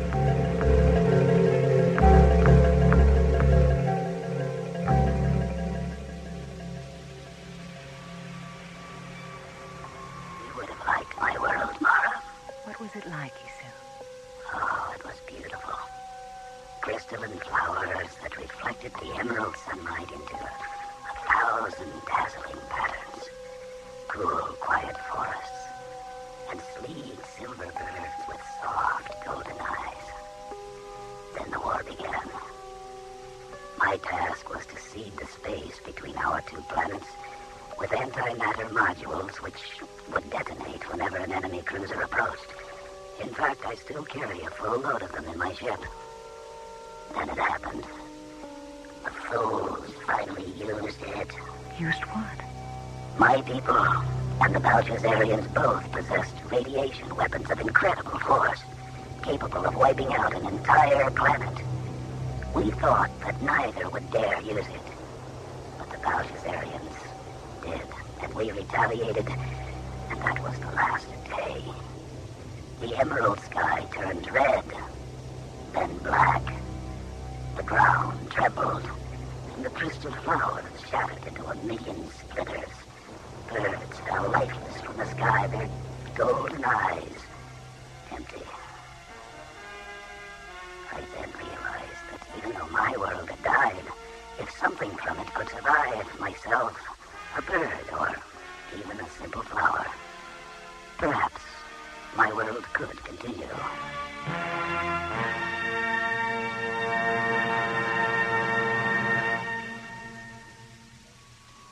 I don't know, Jerry. I just don't know who to believe. I gather your meeting with Isu didn't help to clarify matters very much. No. But even though he can't prove his story, everything he says seems to ring true. I had the same feeling about Andrus. Urcus to Starlab. I wondered when we'd hear from them again. It's been 2 hours. This is Starlab. Go ahead, Urcus. Dr. Cassidy, we've changed our minds. We've realized that in 5 hours, Isu could escape us again. We are therefore giving you 10 minutes in which to deliver him to us. I'm afraid you're asking the impossible, Andrus. And the impossible shall be your demise. We regard you as actively harboring a criminal with all the attendant consequences. Release him to us. Your only alternative is destruction.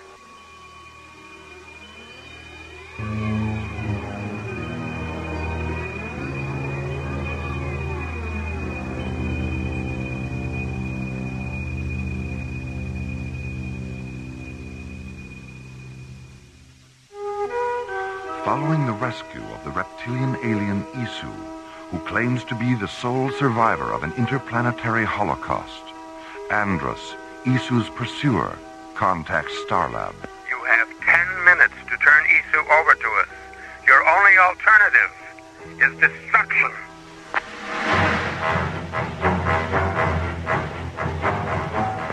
Stargazer Security, this is Starlab. Please scramble a squadron of Zodiac fighters. Roger, Starlab. We will scramble.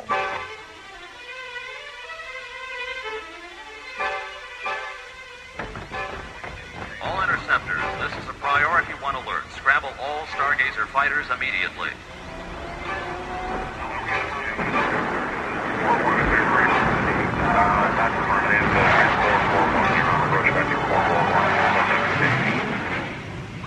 Andrus, our long-range sensors have picked up a flight of ships coming this way.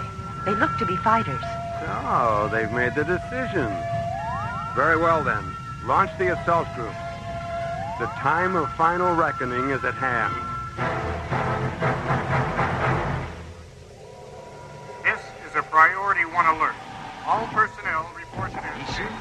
Yes, what is it? Do you know what those sirens outside mean? Do you know what's going to happen in another few minutes? There's going to be one of the biggest space battles this station has ever seen. A lot of people are going to die because of you. And you know what? I don't believe you. Not one bit. I think everything Andrus said about you is true. I'm sorry for you, my young friend. But you should not despair, for there may yet be another solution.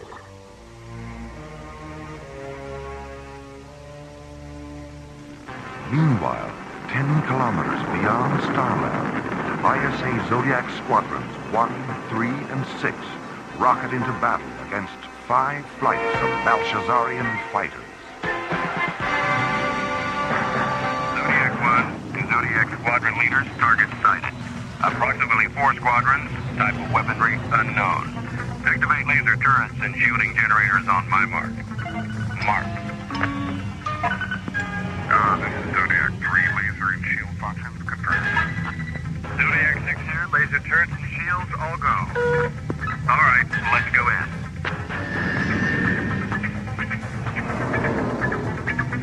Here they come.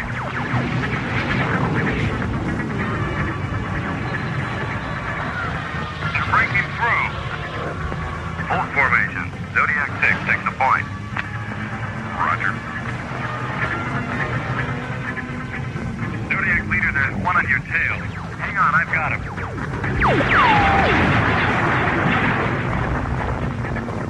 One down. Get him later, Zodiac 6. Zodiac 6, do you copy? They got him. All right, Delta Wing formation. Let's make another pass.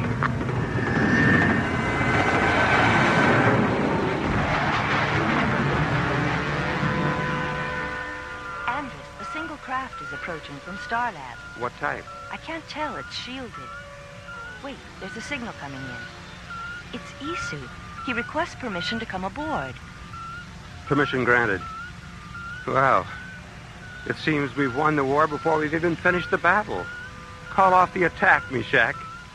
Yes, Andrus.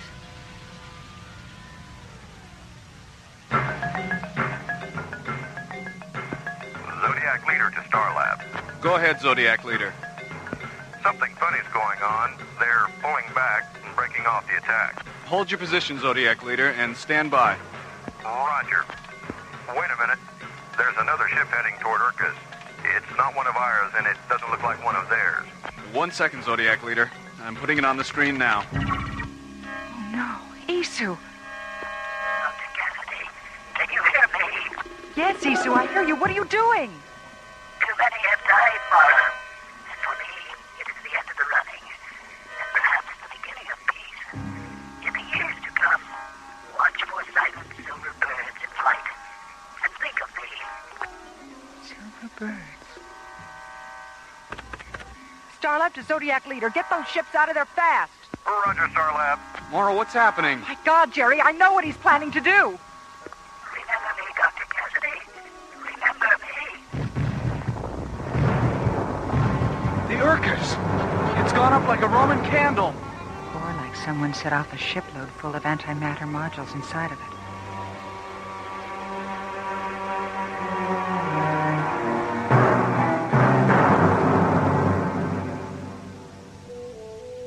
What were our losses, Maura? 3 Zodiac interceptors. And the Urkus? No survivors. It's too bad. It seems now we'll never know who was really telling the truth. If Isu was lying, this could have been his final, ultimate act of destruction. Then there's always the possibility that he was telling us the truth after all. There's always that, yes. Well, I suppose I'd better file my own report on all this. I'll see you in a few days, Maura. All right, see you soon, Commissioner. Starlab out. Maura? Yes, Phil, what is it? I found these in Isu's cabin. A cassette tape and this flower. They're for you. The tape will explain it. Dr. Cassidy, this crystalline seedling is the last thing left of me, and I leave it in your care. When the time comes, you will know what to do with it. When the time comes. Do you know what he was talking about, Maura? Yes, Phil, I think I do. The crystalline flower seedling. Someday we'll find a planet with an emerald sky and still silver birds. And when we do, I'll know what to do with this. And I will remember.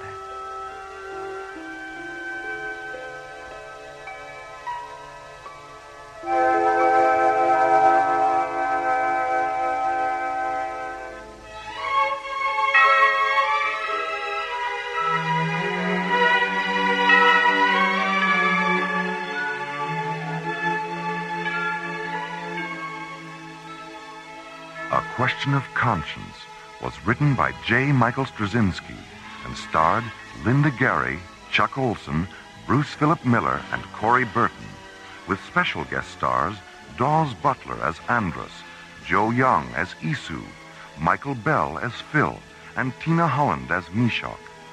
Associate producer Ron Thompson. Music director Tom Rounds. Engineer Stu Jacobs. Assistant to the producer Jim Cook. Technical consultant Peter Sky. Alien Worlds was created, produced, and directed by Lee Hansen. And so until next week, this is Roger Dressler, inviting you to join us for our next adventure from the elsewhere and elsewhen of Alien Worlds.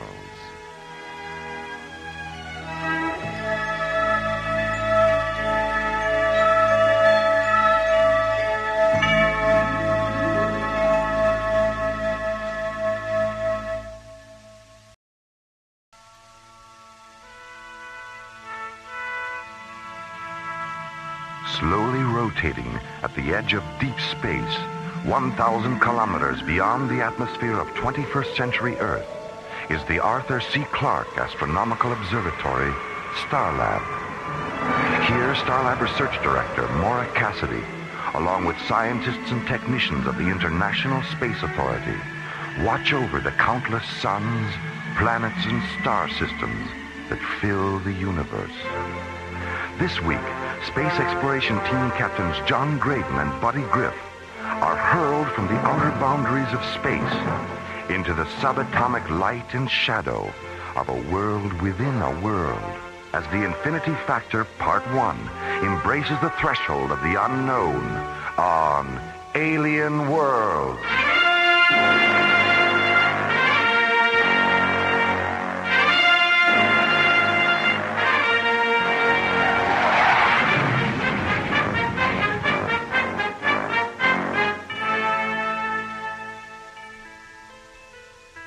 Astrophysicist Tom Liu Ping has been performing experimental tests in supralight travel, moving at velocities beyond the speed of light. The final step in a series of tests is now at hand.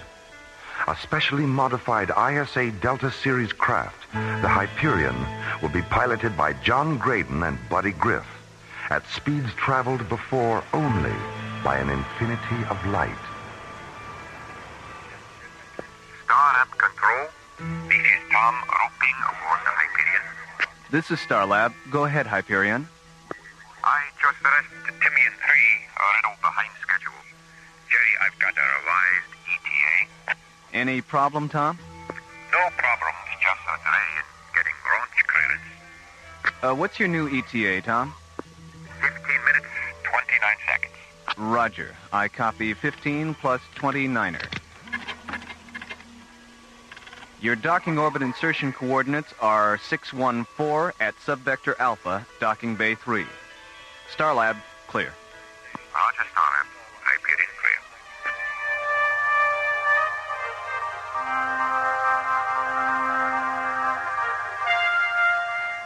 clear. When did Tom Liu Ping arrive, Maura? He got in at 0300, John. He was late leaving Timian 3. That's why we rescheduled the briefing. Here's his room. He should be ready by now. Oh, Tom, excuse us. I really didn't realize that you... It's okay. Come on in, Maura. I was just finishing my Tai Chi exercises. Oh. Ah, Captain Graydon. So good to meet you in person after all the visual communication. Yes, hello, Tom. Nice to see you. Tai Chi, huh? Mm-hmm. Sort of looks like slow-motion karate. Yes, actually, it's more meditation than martial art. Well, keeping in shape out here is a good idea. I do a little hatha yoga myself. Oh, very good, Maura. Very good. Well, what's our program? I understand the briefing was rescheduled? Yes, we're meeting at 1300 hours in room 2 on Level A Conference Center. All right. I'll meet you there in a few minutes.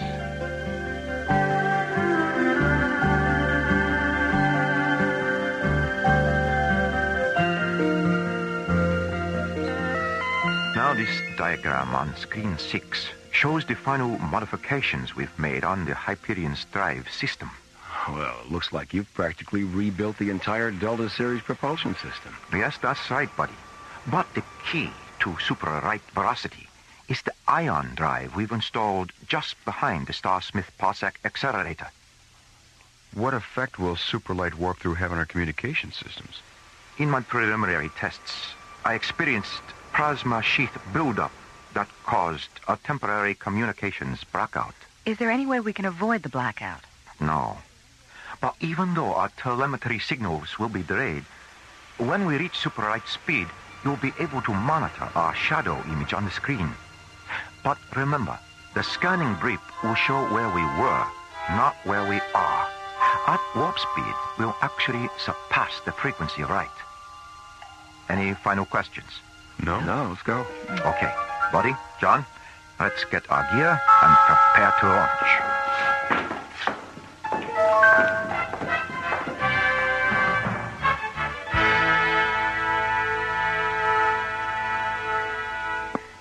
Starlab Control to Hyperion. This is the Hyperion. Go ahead, Maura. Micrograph confirms your calculation for reaching superlight critical at vector 098. 098. Roger. Thanks, Maura. Good luck with the test, and try not to lose touch. Don't worry, we won't, Maura. Okay, buddy, let's do it. Interface all computer functions. We have a positive decoder interlock on all data terminals. Manual launch functions are canceled. Real-time launch status, 15 seconds and counting. Okay, Hyperion, you're cleared for launch. Roger, Starlab. Okay, Let's see what this baby can do.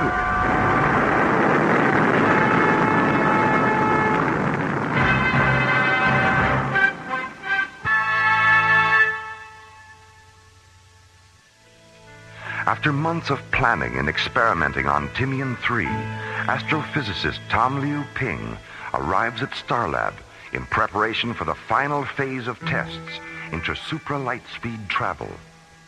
Assisting in the tests and piloting the modified Delta Series spacecraft Hyperion are Captains John Graydon and Buddy Griff. As the experimental vessel jets away from Starlab, Research Director Maura Cassidy prepares the monitoring procedure that will track the Hyperion's telemetry and progress during the multiple light-speed flight. Oh, hi, Maura. Hi, Jerry. How's it going? Well, they've made a couple of orbits at light speed 1 to check the systems. We're monitoring them on screen 4. Dr. Cassidy, this is Barbara, Spectral Analysis. Our monitoring is beginning to show telemetry distortion coming back from the Hyperion. What's their position, Barbara? We're tracking them in final orbit prior to the superlight entry at subvector 096. Okay, thanks, Barbara. Jerry, open a channel to the Hyperion.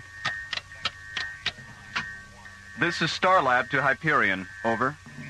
This is the Hyperion Starlab. Jerry, I can barely reach you. Roger. Hold on a minute, John. How's the signal now, John? Any better? No, you're still breaking up, Jerry. Tom, how's the ion drive functioning? He's fine, boss. In fact, he's more effective than I thought it would be in pre-warp speed. We don't make a 15-second pulse directly, which should create everything notice. We'll recheck the monitors before we go super light. Jerry, can't you do anything about the transmission? I don't know where all the hash is coming from, but there's some kind of interference. But the best we can do is keep the shadow blip on the screen. All right. Well, that won't help us much communications-wise. Dr. Cassidy, Barbara again. The mass proximity indicator registers a radical shift in the molecular density level of the Hyperion's hull. Start an MPI printout recording, Barbara. Maura, the Hyperion shadow blip has just disappeared from the screen. And they've vanished from all our tracking instruments.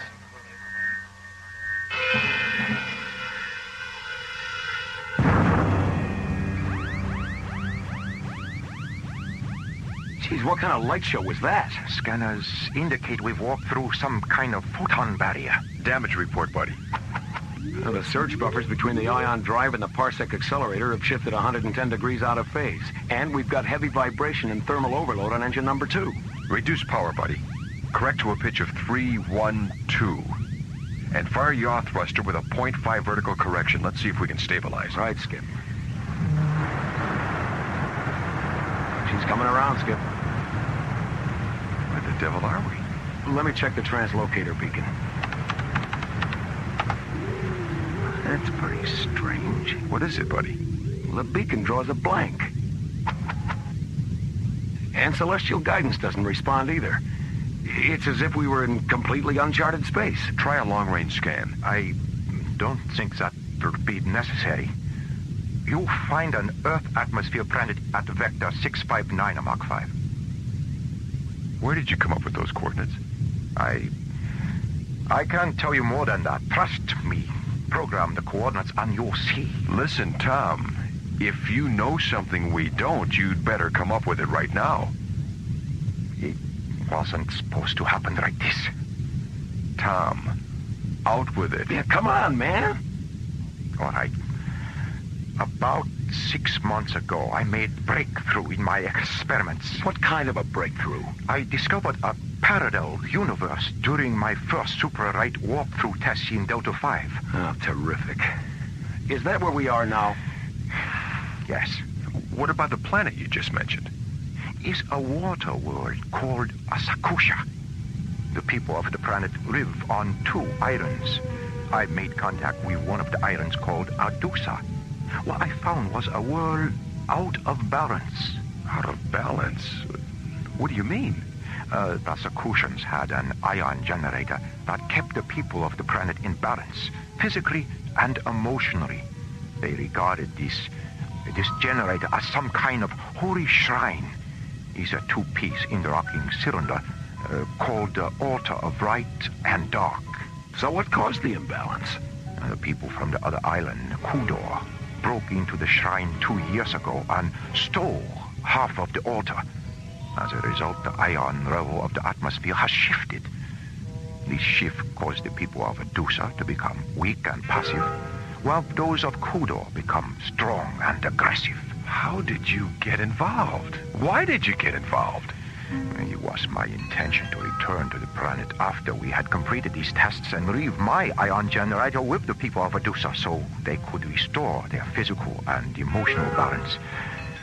But now that the generator seems to have malfunctioned, I don't know what to do.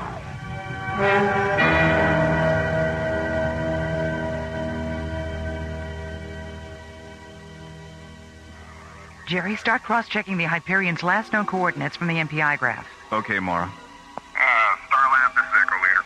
Roger, Echo Leader. Go ahead. We've completed our Phase 2 search and reconnaissance. There's not a trace of Hyperion anywhere. No debris? No sign of wreckage? No, apparently she didn't break up. There's nothing here. All right, Echo Leader, thanks. Return to base. Roger, Starlab, Echo Leader on the return. Starlab, clear. What could have happened to them? Even at light speed, spacecraft don't just disappear.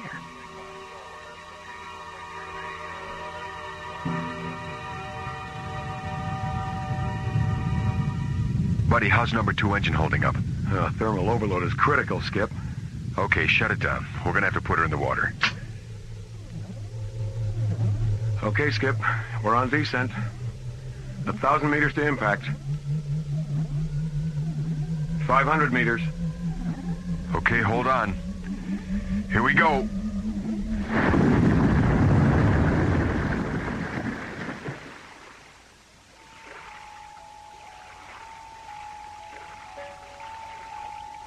Oh, my head. Are you okay, buddy? Yeah, I'll be okay. Just give me a couple of minutes. I wonder if the ship sustained any serious damage. I think we're okay. The flotation collar inflated on impact. I don't see any structural damage. Open the hatch, Tom. Let's see where we are. See anything? Yes. A small boat approaching. It's Reddy Kami and Rod Goncho. Friendlies, I hope. Yes, they're the ones from Medusa I told you about. Reddy Kami! You did come back. Thank God you found us, and not the raiders of Kudor. You brought others. Yes, Rod Goncho. This here is John Graydon. Hello. And Buddy Griff. Pleased to meet you. You come with us. We take you to Adusa.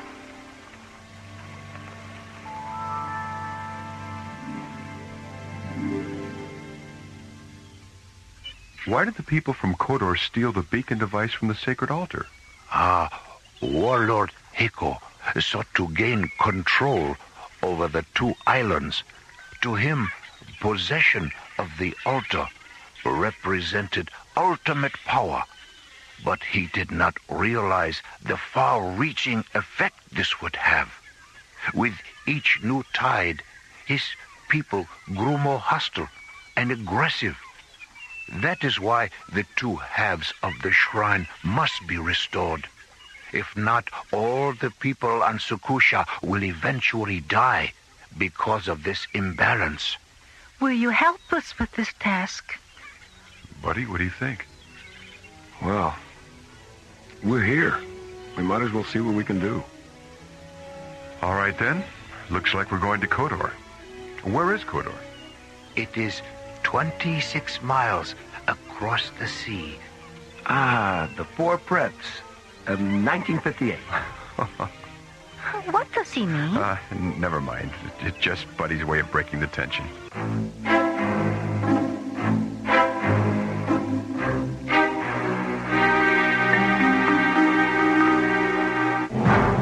Orbiting above the emerald green water world of Sukusha, the Hyperion develops an engine malfunction, forcing John Graydon to ditch the ship in the sea. 10 minutes later, John, Buddy, and Tommy Lou Ping are rescued and taken to the nearby island of Adusa. Here, Lady Cammy and Lord Gunshow convince them to help Adusa recover a sacred altar from the nearby enemy island of Kodor. Meanwhile, on Kodor, Fleet Officer Sora enters the Imperial throne room with a message for Heiko, Kodor's ruling warlord.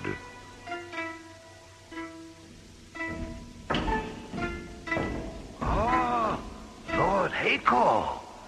Alien skyship fall in waters near Adusa. Oh, skyship?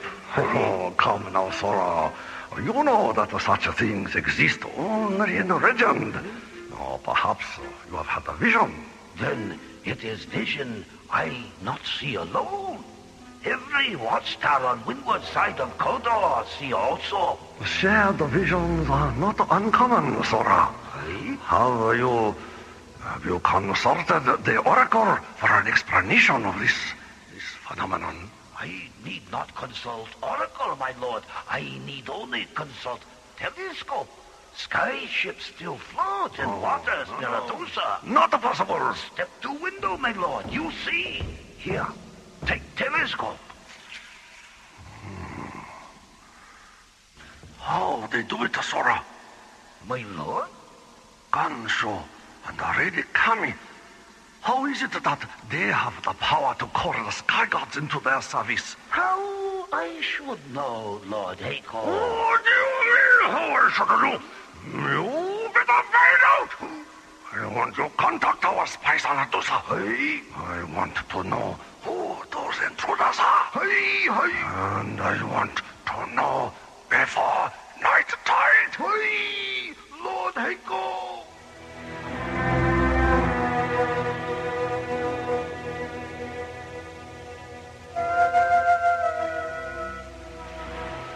Maura must be going crazy wondering what's happened to us. Yeah.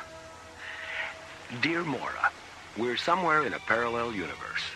The weather is overcast, and so are we. Your pals, Buddy and John. P.S. Help. Where's the post office, Gunshaw? I want to get this off right away. What is your friend talking about, Tom? He's expressing dissatisfaction with our circumstances. Can you blame him? No, I suppose not. Look, Tom, we know that you should have told us about all this before the Hyperion took off. So we're not going to get too upset right now. But when we get back to Starlab, if we ever do, you'd better be prepared to run for your life. All right? All right. And thanks. Our ship is ready, my Lord Gansho. Wait a minute. I don't mind sailing into the Valley of the Shadow of Death, but not in broad daylight. The sun sets quickly on twilight afternoons like these, Buddy. It will be dark long before we sail. Cross your heart? My heart? That's just Buddy's way of asking for reassurance, Cammy. Oh. Yes, Buddy. Cross my heart. Tom, where's the equipment you brought ashore from the Hyperion? Over here, John.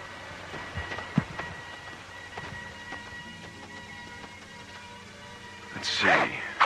2 laser rifles, 2 hard beam photon pistols, 5 night vision helmets, a tool pack, and a hospital kit.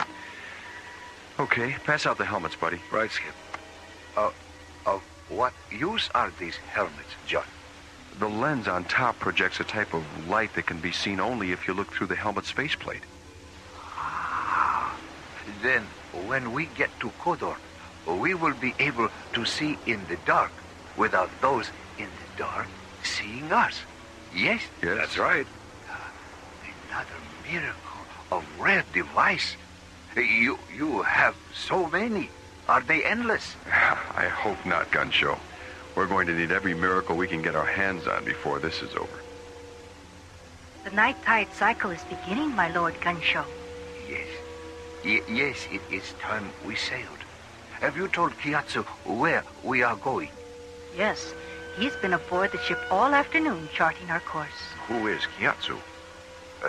He is our helmsman and navigator, Tom. He knows these waters better than anyone on Adusa. Okay, let's get going.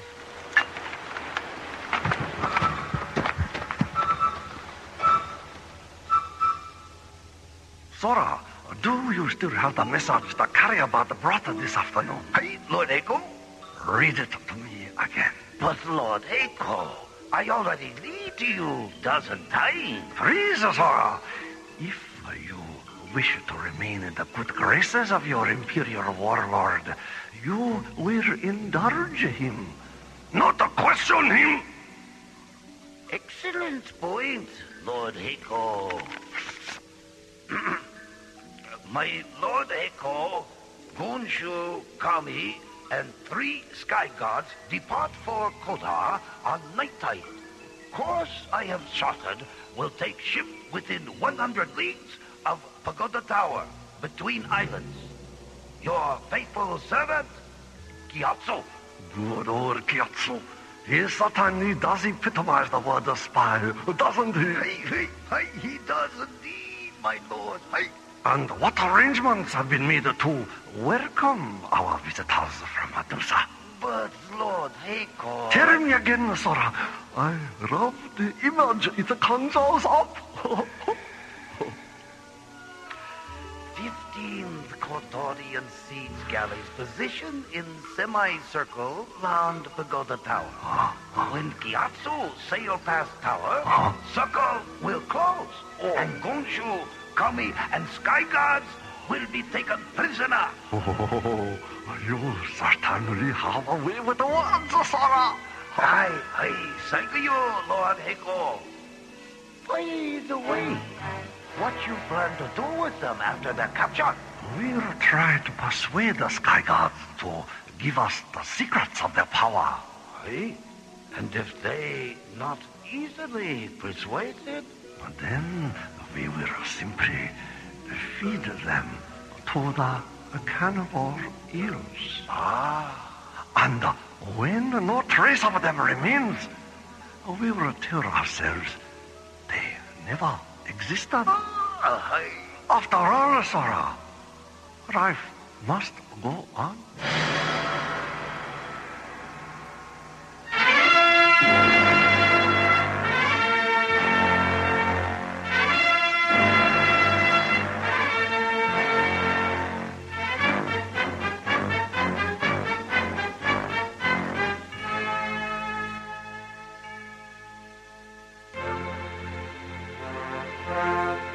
Last week's episode, astrophysicist Tom Liu Ping arrived at Starlab for a final phase of tests in the development of supralight travel. Piloting the modified Delta Series spacecraft Hyperion and assisting in the tests are space exploration team captains John Graydon and Buddy Griff. As the experimental vessel jets away from Starlab, Maura monitors the progress of the multiple light speed flight. Dr. Cassidy, the mass proximity indicator registers a radical shift in the molecular density level of the Hyperion's hull. Start an MPI printout recording, Barbara. Maura, the Hyperion shadow blip has just disappeared from the screen. And they've vanished from all our tracking instruments.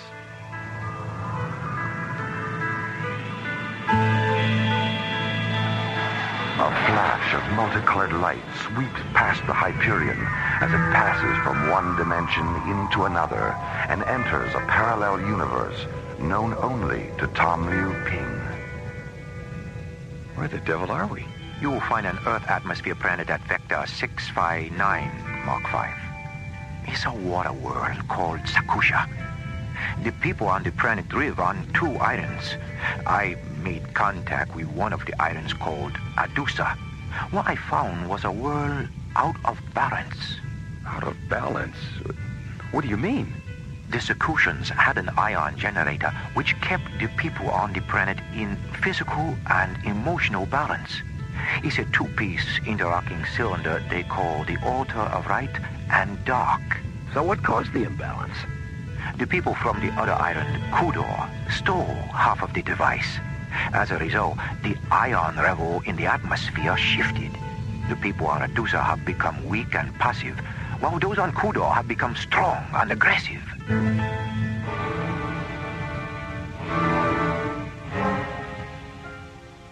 Orbiting above the emerald green water world of Sakusha, the Hyperion suddenly develops an engine malfunction and is forced to ditch in the sea.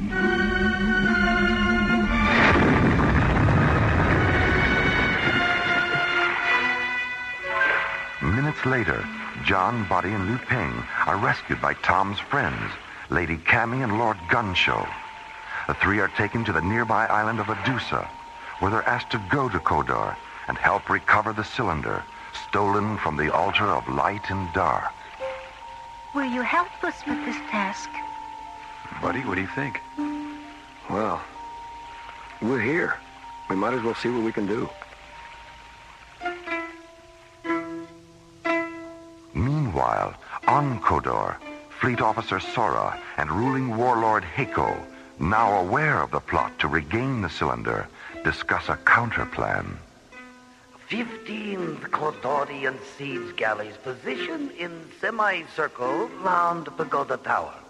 When Gyatso sail past tower, circle will close, and Gonshu, Kami, and Sky Guards will be taken prisoner. And now, the conclusion of the Infinity Factor on Alien Worlds.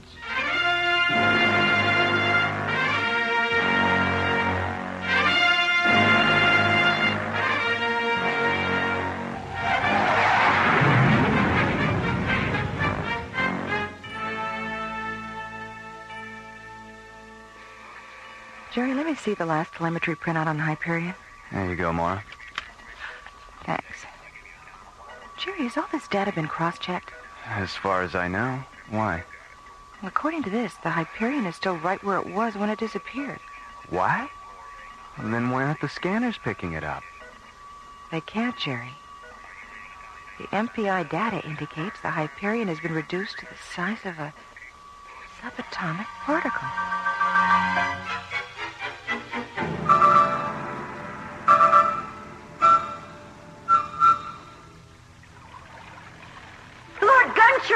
Kodorian siege galleys.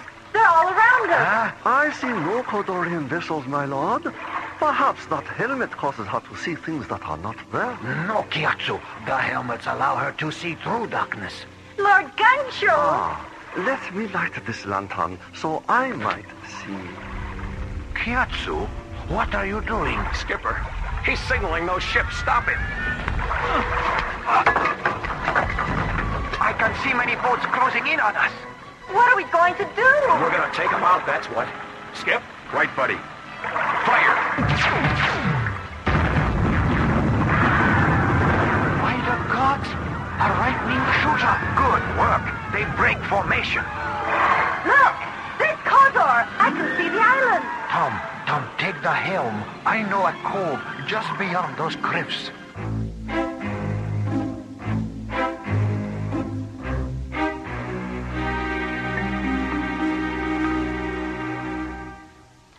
As the ship carrying John, Buddy, Tom, Lord Gunshow, and Lady Cammy approaches the pagoda tower between Adusa and Kodor, Gyatso, the ship's helmsman, signals to the fleet of Kodorian siege galleys waiting in the darkness. Stop, Gyatso! Skipper, he's signaling those ships. Stop it! Suddenly realizing that Gyatso is a Kodorian spy, John and Buddy knock the traitorous helmsman unconscious and engage the enemy warships with laser rifles.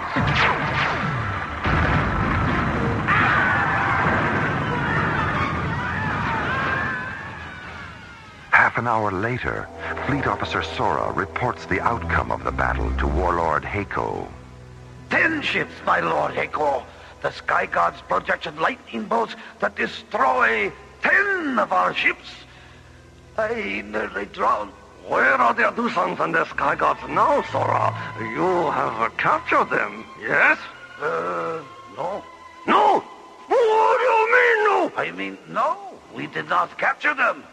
They escaped to the other side of the island. Escape? You had better find them, Sora. I'll drown you myself. Oh, Lord Heiko, you don't want to do that. Do you? Gyatso! Lord Heiko. Gyatso! What happened? When I try to signal our ships, sky gods knock me out. Where are they now, Gyatso? In a cove on other side of island. When they went ashore, I escape. They're after the cylinder for the order of right. So, my trusty Gyatso, you did not fear me after all. No, Lord Heiko, I not fear. Gyatso, tell me about the sky gods lightning. How did they do it? Gyatso? How I should know, my lord? I out cold during battle. You missed the whole thing! That will be all, Gyatso. Yes, Lord Heiko. Sora, you were there. You tell me about the lightning. Was it wonderful? Oh, Lord Heiko, it was so terrible. And yet, it was beautiful, too. Everywhere there was lightning. Red, orange, and purple. There was fire and smoke and the clack of wooden masts splitting, falling, and burning. It was as if the night itself had turned to fire. Oh, Sora, such a way with the words you have.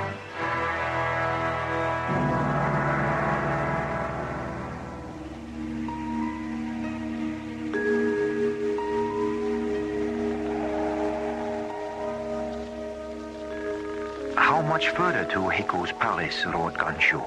Up ahead on the ridge. Do you know where Heiko keep the cylinder? Yes, in his throne room. Do you remember how to get into the palace, Lord Gunshaw? Yes, lady. I remember. How long's it been? He was brought here 200 moontides ago and nearly tortured to death by Heiko's warriors as a demonstration of Kodor power. I used to come here often.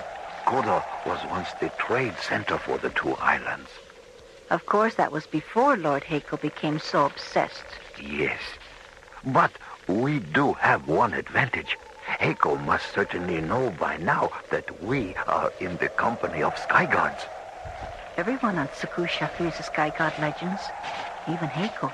Oh, I'm sure we can make that work for us. What do you mean, buddy? We'll use our lasers to make them dance a little. I mean, we don't want to hurt them.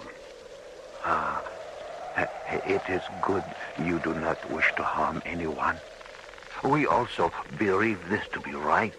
To hear you speak makes me feel for the first time since the theft of the cylinder that all is not lost. Don't worry, Gansho. We'll get your cylinder back. And I will do my best to understand the manner in which to restore the altar. But I will need your help, Lord Gansho. Yes, Tom. Can you tell me if there are any insignias, markings, colors, or anything like that which connect the two halves of the altar? Yes. The markings on the two halves of each disc fit together to form the law of the word symbol. Stop a moment, huh? Just a moment. Please show me the symbol. Here, draw it for me on the ground. Oh, yes. A circle. Of course. The infinity factor.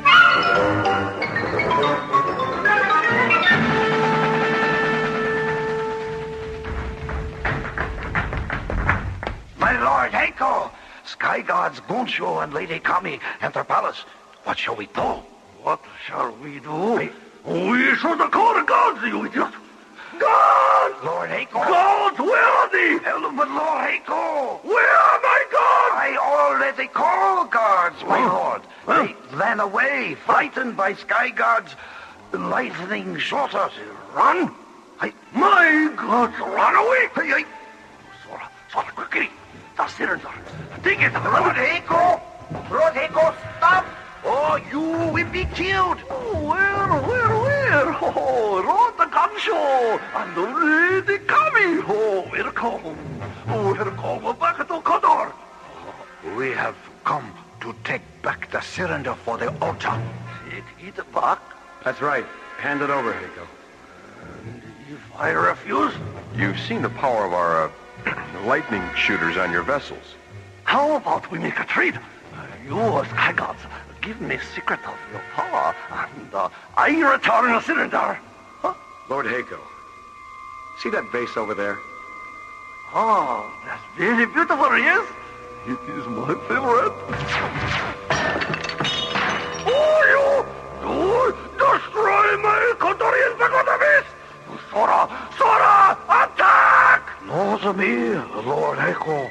Sola not want to end up like a vase. All right, Heiko, that's it.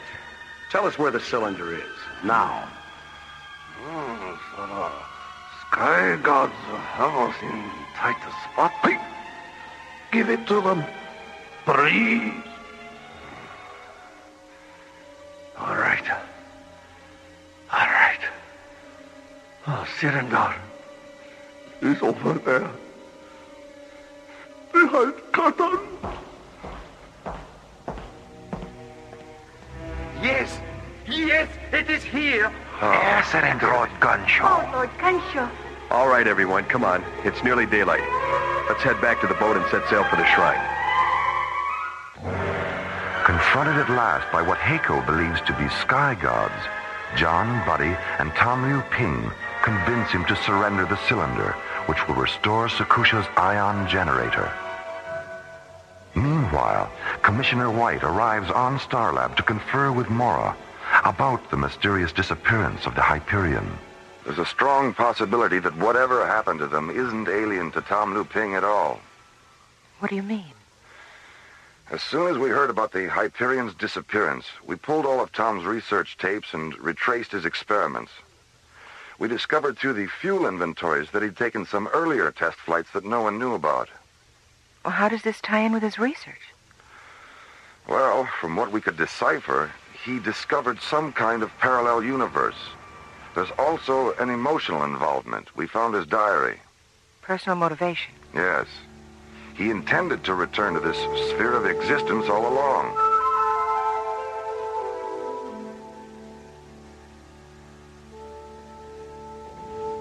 I can't get over it. The shrine, it's so beautiful. Hieroglyphics. These paintings. And these. They look like formulas. The markings represent the entire story of Sakusha's great plan. It tells of how our world was to become one of perfect balance and wisdom. The altar was placed here to ensure that future. Lady Kami, Tom has restored the altar. It is working. All right. Well done, Tom. Well, I'm glad it wasn't as difficult as you expected. It was actually quite simple once Lord Gunshow gave me the description of the pattern the two cylinders formed. It's a very primitive ion generator by our standards, but quite effective. How soon will the effects become noticeable, Tom? I measure the output of the ion generator as soon as it began working. I would estimate that its effect on the Sakushans will be seen shortly. Look, a ship is approaching. It's Heiko's Imperial warship. We've just enough time to reach our ship before the generator is up to full power. Okay, let's go. Remember, buddy, we don't really know what effect this generator will have on these people, or on us. As John, Buddy, Tom, Cammy, and Lord Gunshow carefully make their way back to the ship, Sakusha's ancient altar of light and dark fills the air with an ionized aura, re-establishing the planet's balance.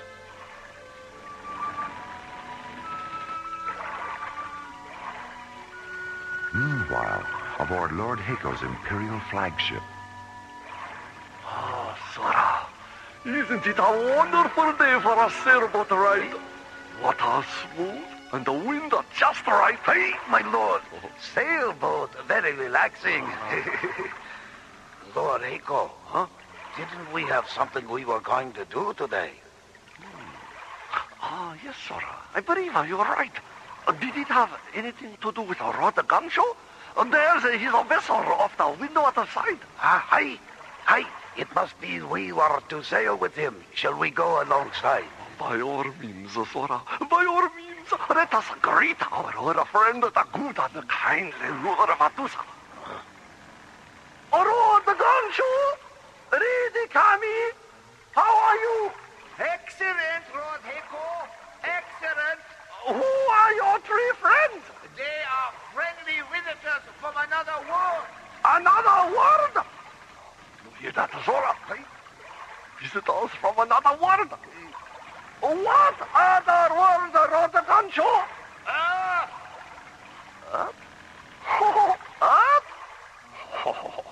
What a funny name for a word.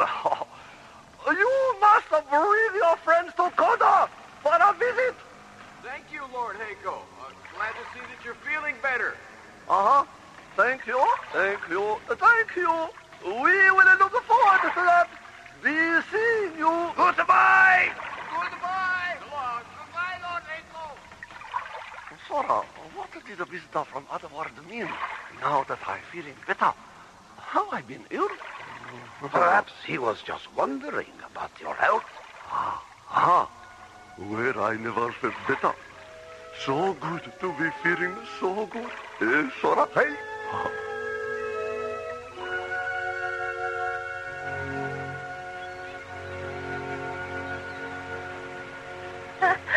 I could not believe how quickly Eiko changed. Yeah, he really went from a tiger to a pussycat, didn't he? A tiger to a pussycat? Buddy means he went from ferocious to gentle, Lady Cammy. I am glad Lord Heiko became pussycat. Well, it's good to see the altar fulfill its purpose in restoring the Kudorian psychological balance. Now, Lord Heiko will be able to govern his island wisely, gracefully, and with great kindness. What about your skyship? Will it be able to return you to your world? What I learned about your ion generator showed me how to repair our spacecraft.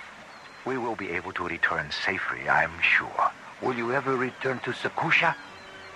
There is enough in common in our hearts to make us all part of a great oneness. We too often forget one another. The emptiness is illuminated by the light of the heart. I must accept full responsibility for what I have done in our world first. Then perhaps I may return and go forth with what I have helped you create and give you greater understanding of what you have yet to create. We will always remember your presence and what you have brought to us. Goodbye. Goodbye, Lady Cammy. Lord Gunshow. Goodbye, buddy. John. So long. Remember to keep clear of the ship when we lift off. All right. You have a safe journey.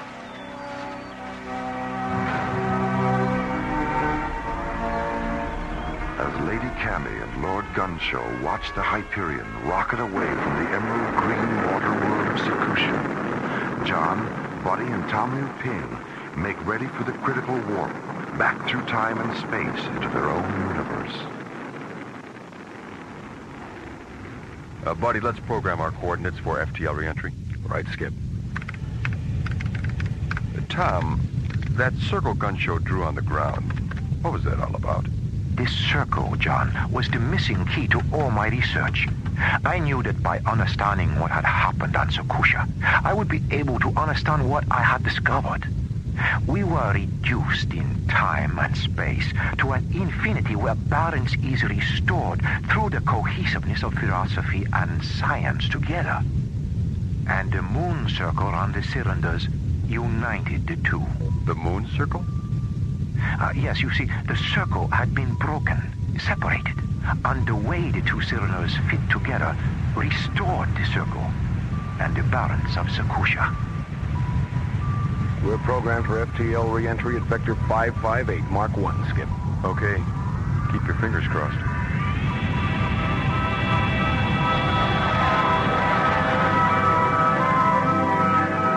Maura, Commissioner White, look. The Hyperion's back on the screen. At least I think it's the Hyperion. Looks like your theory may have been well-founded, Commissioner. Yes, it looks that way, doesn't it? Hyperion to Starlab, over. All right. It is them. We read you, Hyperion. Welcome back. Thanks, Jerry. What's going on, a party? You might say that, yes. Are you all okay? Oh, we're fine, Maura. Where have you been? Do you know what happened? Yes, we know what happened. We're still not sure how we got there, but it was an incredible experience. We'll tell you all about it soon. Jerry, give us a docking orbit insertion. And break out the Beaujolais. We're on our way home.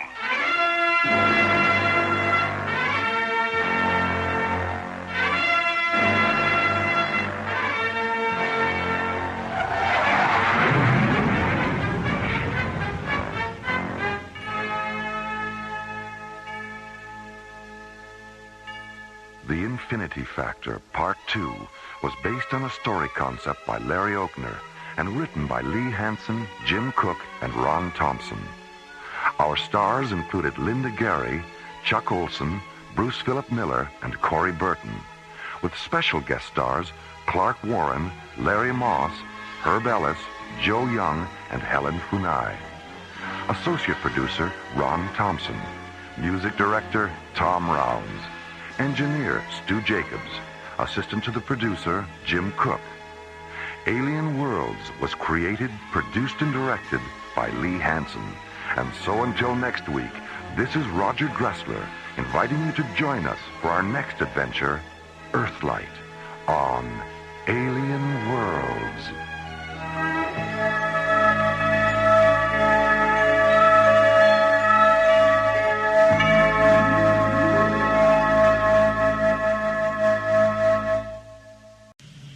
Slowly rotating at the edge of deep space, 1,000 kilometers beyond the atmosphere of 21st century Earth, is the Arthur C. Clarke Astronomical Observatory, Starlab. Here, Starlab Research Director Maura Cassidy, along with scientists and technicians of the International Space Authority, watch over the countless suns, planets, and star systems that fill the universe. This week, Space Exploration Team Captains John Graydon and Buddy Griff experience the dislocating shock of time clash and discover how suddenly the here and now can be transformed into the now and then on Alien Worlds.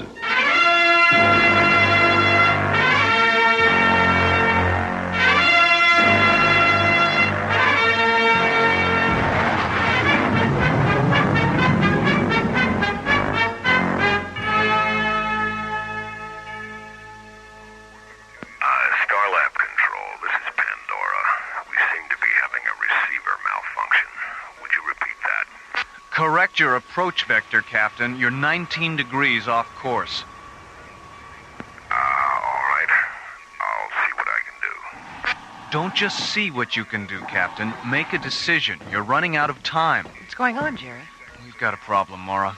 If that petroleum tanker on screen 6 doesn't correct its approach vector, it won't clear the docking bay. How's that, Starlab? Any better? Pandora, you're still 14 degrees off course. Abort your approach. Return to your original position and stand by for new docking coordinates. Roger. Why are you guiding him in, Jerry? Is there something wrong with their navigational computer? It blew a decoder module 5 minutes into the approach. And that guy is the worst pilot I've ever... There's no way we can abort our approach, Starlab. We've got a retro malfunction. Hit the collision alert, Maura.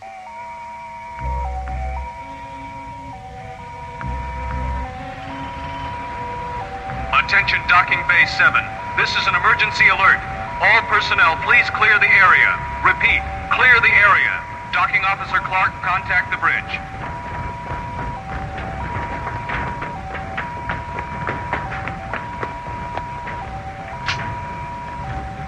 Jerry, it's Bill Clark. Any chance you might make it? Not unless you believe in miracles. Okay, Bill, get out of there.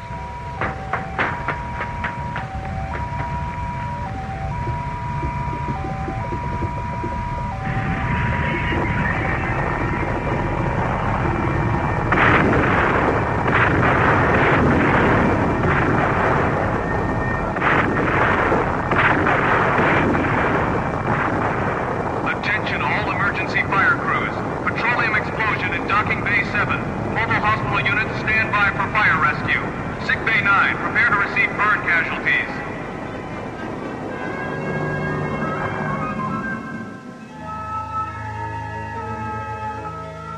That's right, Commissioner. The Pandora's guidance computer and retro system hadn't been serviced in over 2 years. And the crew couldn't get out because the explosive bolts on the emergency hatch malfunctioned. If our EFC crew hadn't put out the fire so fast, everyone aboard the Pandora would have burned alive. Commissioner, when is the Xeon Corporation going to forget about petroleum and wake up to the fact that this is the 21st century? They can't afford to wake up, Maura. Their 20th century petroleum investments still account for 60% of their assets. The only way they can make a profit on that petroleum is by selling it on Stella Vista. But Xeon owns Stella Vista. What are they doing, selling it to themselves? No, they're selling it to the independent mining companies out there. Xeon has it all figured out, Maura. If a company wants to lease mineral rights on Stella Vista, they can do it. But only if they agree to use obsolete fossil fuel equipment. This way, Xeon not only makes money on their mineral leases, but they have a captive market for their petroleum. Well, if that isn't extortion, I don't know what is. Ethically, it is extortion, Maura. Legally, it's known as taking care of business. The good news is that Xeon will have to keep its tanker fleet grounded until we finish our investigation of what happened today. Don't worry. Xeon won't be putting up any more tankers like the Pandora. Do you know about the original Pandora, Commissioner? The one in Greek mythology? Well, my Greek mythology is a little rusty, but I believe Pandora was sent to Earth to punish mankind. I don't remember why, but I do remember she had some kind of magic box. The fire of heaven, Commissioner. She was sent to punish mankind for accepting the fire of heaven from Prometheus. And when she opened that box, she released an eternity of human suffering. You know, I thought about that today when the Pandora split open in the docking bay. What happened was so ugly and terrifying. For a split second, I saw everything mankind had suffered during the last century. All because the oil of the earth, like the fire of heaven, had been used to make people small instead of great.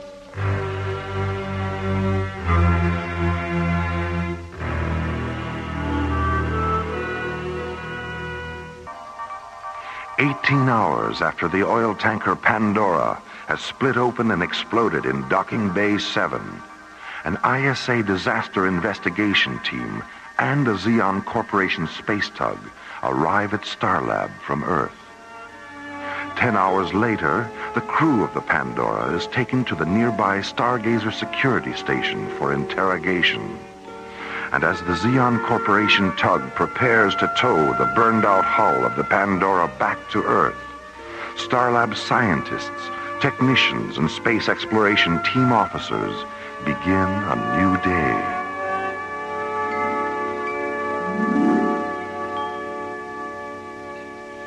Skipper, when we get to Valaria this afternoon, let's ask their science master, what's his name again? Galen Virago. Yeah. Let's ask Galen Virago if we can go for a spin in that time machine of his. Oh, I don't think so, buddy.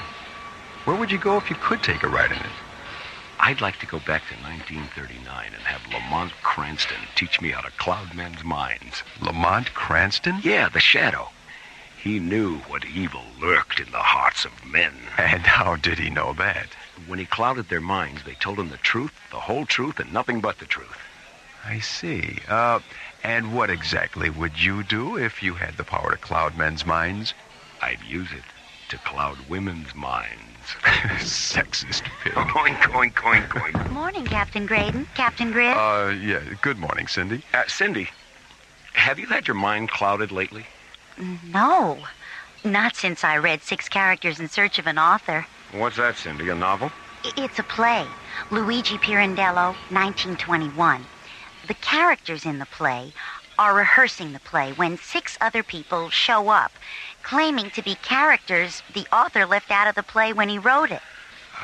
Were any of the people who showed up named Lamont Cranston by any chance?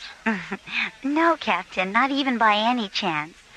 Now, how about breakfast? You ready to order? Can you give us a few more minutes, Cindy? We're waiting for Dr. Cassidy and Commissioner White. Okay. Gee, I wonder what's keeping Maura. I don't know. Maybe Commissioner White's shuttle was late. Yeah, that tanker accident is really... Oh, here she comes now. Morning, John. Buddy. Hello, Maura. Hi. Where's Commissioner White? He spent most of the night with the ISA Legal Bureau, drafting the order to ground Xeon's tanker fleet. He's going to deliver it this afternoon, so he suggested we go on to Valaria without him. Well, does that mean he's going to miss the time machine demonstration? Just the parallel dimension drone pod playback, which I'm sure Galen will be happy to repeat. The commissioner said he'd be here tomorrow morning around 10, so when he arrives, you two can warp back here in the Solaris, pick him up, and warp back to Valaria again, okay? Yeah, okay. Okay. Let me see that menu, buddy. I'm starving. Here you go. Thank you. Ooh, those Neo cheese grapes look delicious, don't they? Cheese. You know, that reminds me of a story. Oh, dear. There was this guy who had a mouse in his house. So he went out and bought a mousetrap. But when he got it home, he noticed he was out of cheese. You know what he used for bait? A picture of some cheese. And you know what he found in the trap the next morning? Do tell. A picture of a mouse. Buddy.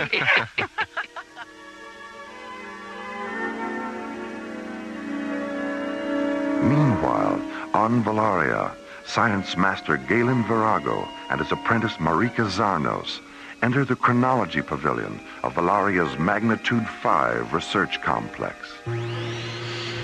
Standing in the center of the pavilion, illuminated by the cool white light of 200 free-floating microlamps, is the experimental time machine. A large 20-sided chamber made of semi-opaque metal. Suspended above the chamber is the penetrator capsule, a teardrop-shaped pod made of bright, seamless metal, which Galen and Marika have used to record fragments of the Earth's past.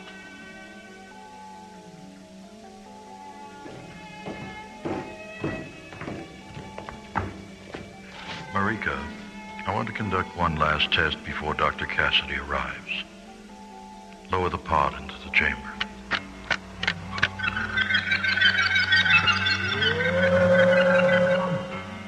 Are the chamber seals secure?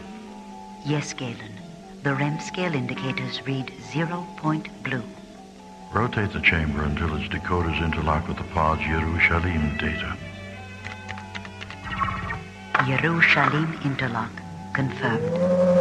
Interface the decoder lenses with day 12, month 4, AD 33, Earth.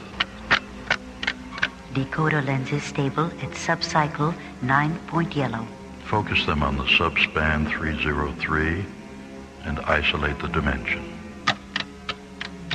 Dimensional isolation confirmed. I have the execution site on the screen. Is the deciphering terminal translating into Anglophonic? Yes. Cross-link the audio sensors.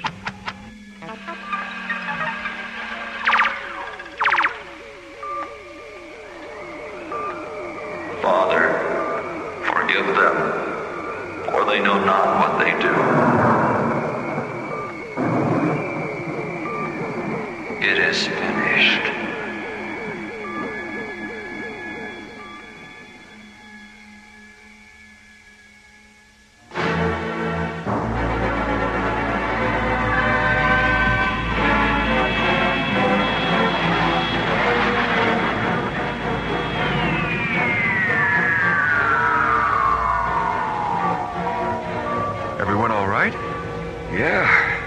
You, Maura? Fine, buddy. Fine, buddy. Fine, John. Fine, John. What's the problem, Maura? I still have double vision from the warp-through. Oh, so do we, Maura. Terrific. So, here we are. 6 characters in search of Valaria. Oh, speaking of Valaria, there it is. Screen 9, Skip. Solaris to Valaria Comm Center. We're tracking you, Solaris. Reduce speed to 1,200 kilometers per hour and maintain present course for 3 minutes, 16 seconds. At 0 plus 316, terminate your engines and lock your controls. One of our pilot drones will guide you down. Roger. Take it down to 1,200 kph, buddy.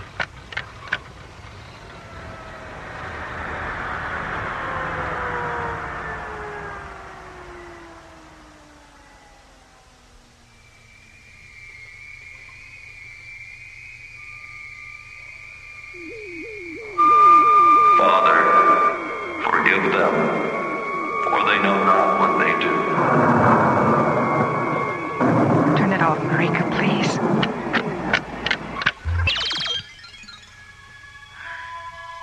If I'd seen that when we first got here, I really don't think I could have made it through the day.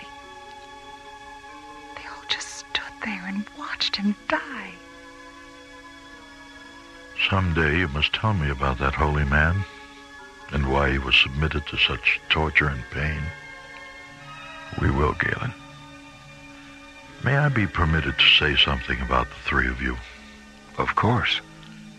The way you've reacted to the tragic events of your planet's past leads me to believe that if the Earth had always been inhabited by spirits like yours, much of what we've seen here today would never have happened.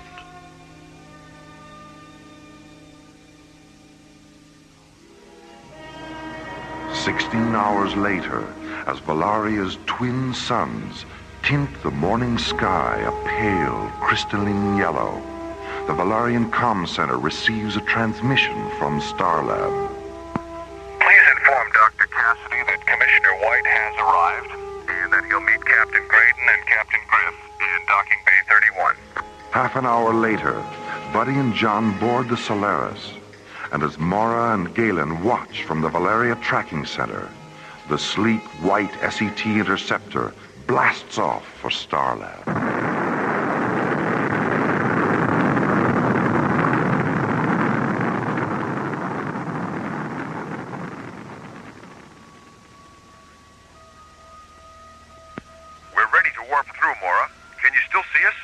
Affirmative, John. The resolution on this screen is so good I can practically see into the cockpit. How many fingers am I holding up, Maura? 13? Gee, Skipper, she really can see into the cockpit. All right, here we go.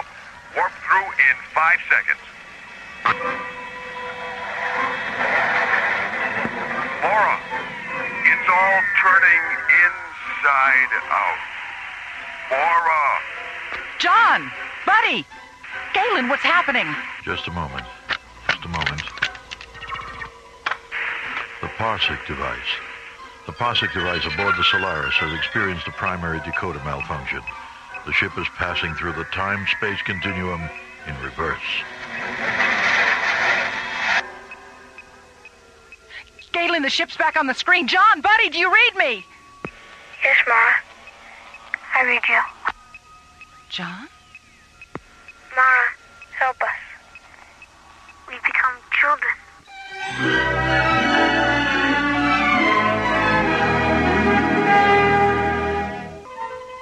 During a routine time-space continuum warp-through, John and Buddy are sent 30 years into the past when the Starsmith Parsec accelerator aboard the Solaris malfunctions. Maura, it's all turning inside out. And when the Solaris finally emerges from its dimensional inversion, Maura, help us. We've become children. Science Master Galen Virago immediately orders the launch of a pilot drone, which locks onto the Solaris and returns it to Valaria.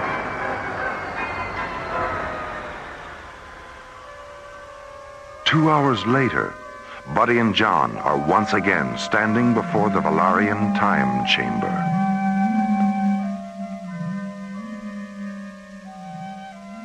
Well, Buddy, looks like you're gonna get that right after all. Yeah. You will be joining me, of course. Naturally. It isn't every day that we get a chance to ride the whirlwind. The whirlwind? It's part of a verse by an 18th century English writer named Joseph Addison. My mother used to read his poems to me. How does the rest of the verse go? Let me see. And please the Almighty's orders to perform. Rides in the whirlwind and directs the storm. Kind of sums up our situation, doesn't it? It sure does. Galen, are you absolutely certain there's no danger? They won't be harmed, Maura. Marika has transported me into Valaria's past many times. You didn't indicate that in the communique you sent to Commissioner White. I didn't indicate it in the communiques I transmitted to the other planets either. Why not? Marika? This is our third machine, Maura, And during its construction, we decided that the secrets of time travel would be shared only with those who understand that all life is sacred and that all living things, no matter how small, have an infinity of their own that must be respected. Those who do not understand that are the ones who will use time travel to dangerously manipulate not only their own destinies, but the destinies of others. If during yesterday's drone pod demonstration, you and Buddy and John had reacted indifferently to the tragic events of your planet's past, we would have sent you away this morning. And if, as you went away, this accident had transformed all three of you, we would have simply closed our eyes and put you out of our minds. Then you were testing us. Time is a fragile thing, Maura, and its control can be permitted to exist only where fragile things are loved. Well, Maura, it looks like we've passed the test of time after all. Do you both still feel the same? I mean, you're not frightened or anything like that. Nothing's changed, Maura. It's like Galen said earlier. The physical organism changes during time reversal, but consciousness doesn't. It feels good to be alive inside a child's body. We're not young, we're not old, and we're not afraid. The chamber is ready, Galen.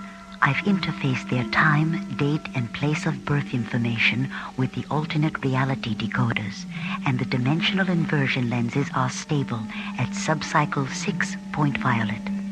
Buddy, John, go into the chamber now.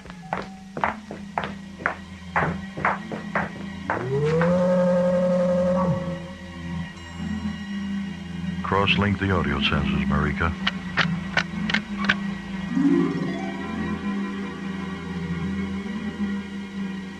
John, Buddy, can you hear me? Yes.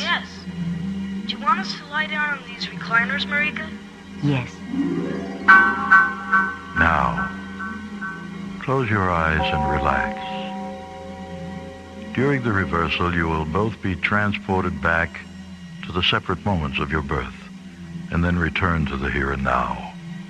You will be unconscious when you return, and you will have no memory of what happened to you aboard the Solaris. Okay, Galen. See you later, Maura. Goodbye. See you soon.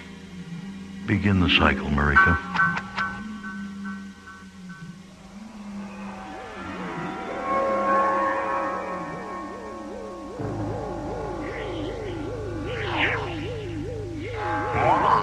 It's all turning inside out.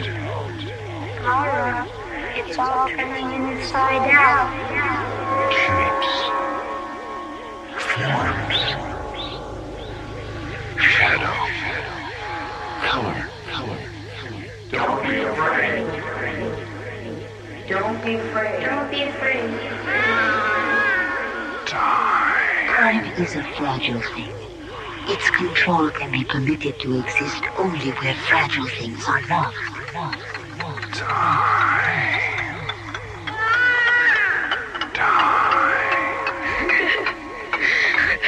Time is an illusion. We're not passing through it. It's passing through us. I am physical. I am dying. I am divine. Shall we return to the sea without you? I've never missed you as much as I do now. Maura, it's all turning.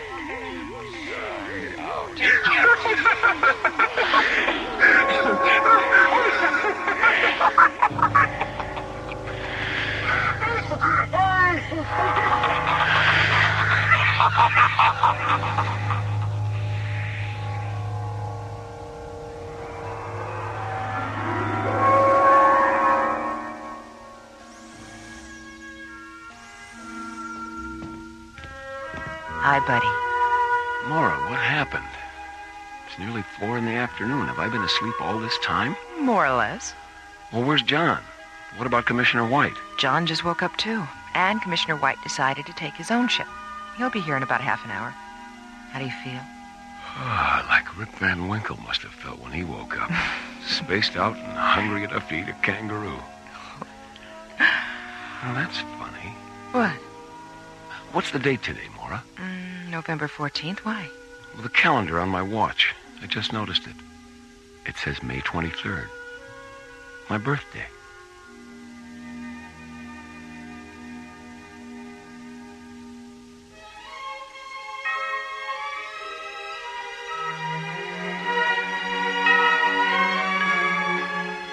Time Clash was written by Ron Thompson and starred Linda Gary, Chuck Olson, Bruce Philip Miller, and Corey Burton, with special guest stars Mel Wells, Eric Taslitz, Susan Silo, and Eric Green. Associate producer Ron Thompson. Music director Tom Rounds. Engineer Stu Jacobs. Assistant to the producer Jim Cook. Technical consultant Peter Sky. Alien Worlds was created, produced, and directed by Lee Hansen. And so until next week, this is Roger Dressler inviting you to join us for our next adventure, Death Song, from the elsewhere and elsewhen of Alien Worlds.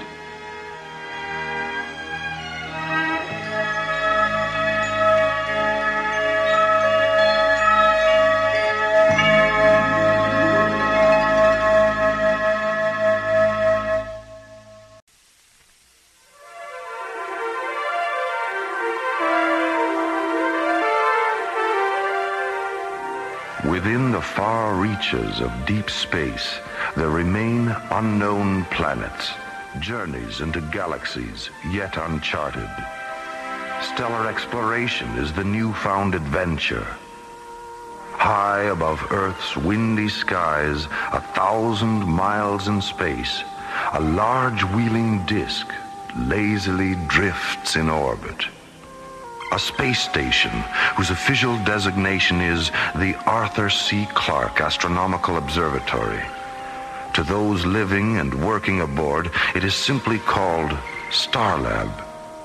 Their lives and adventures become our story on the threshold of Alien Worlds.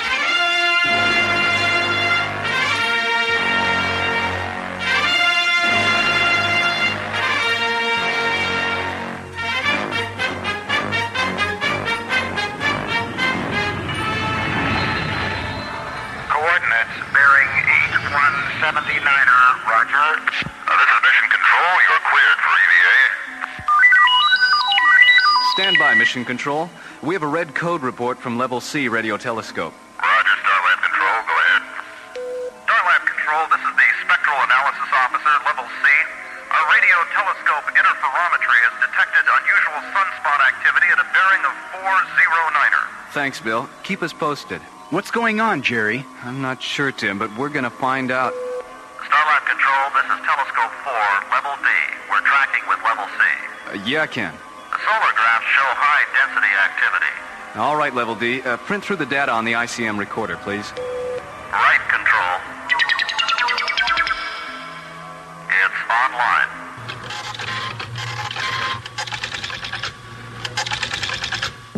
Look at this. What? That's more solar activity in the last 2 minutes than we've seen in 2 years. I'd better call Dr. Cassidy. Meanwhile, on Earth, the effect of the sun's strange activity begins. Kansas City, Missouri, 8:05 p.m. Good evening, Mr. Jennings. Good to see you again. Thanks, Ron. Now, would the two of you care for a bottle of wine? Yes, yeah. I think that's a good idea. Great. The usual, Ron. All right. Well, I'm certain you'll love the food here, Sylvia. It's a very special place. It's been a favorite spot of mine for years. I've known the owner a long time, too. What's that? Huh, that's strange. Probably just a heavy truck going by on the street outside. My God! Roger! It's an earthquake!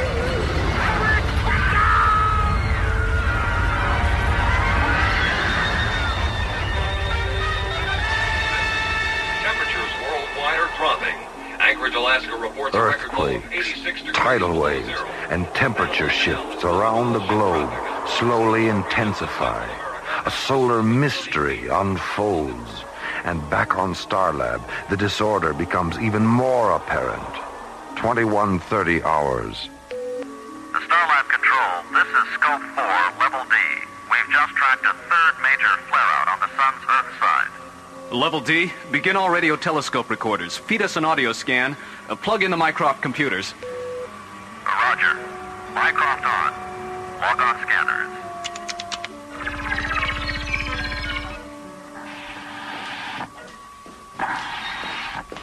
Hi, Dr. Cassidy. Thanks for coming up here. I knew you'd want to know. All right, Tim. Now, what's going on? 3 of our main telescopes are tracking the sun. Yes, and? Analysis indicates an incredible amount of solar flaring and abnormal sunspot activity. Earth stations are reporting earthquakes, tidal waves, and various other abnormalities. We've begun tracking confirmation through our Mycroft Computer Center. Okay, Tim. This is Spectral Analysis Level C. We have a priority report. This is Control Level C. Go ahead. Jerry, I can't believe what we're seeing up here. What is it? It looks like we may be headed for a singularity condition on the sun. Singularity? You mean the sun's going out? Bill, are you sure? Listen, we'll send Tim up there right now. We'll need all your current graphs and radiation scan reports. Okay, Jerry. And Bill, you'd better set up radar solar tracking operations, too. Right, Dr. Cassidy. Tim, you'd better get up there now. Get all the graphs and Mycroft readings. Okay, Dr. Cassidy. I'm not looking forward to telling the ISA the sun is going dead. Knowledge concerning energy had become an important property to man. But the idea of the sun going out prematurely represents a new and very unusual situation for Dr. Cassidy and Starlab's research people. The beginning of a dark nightmare in the light of alien worlds.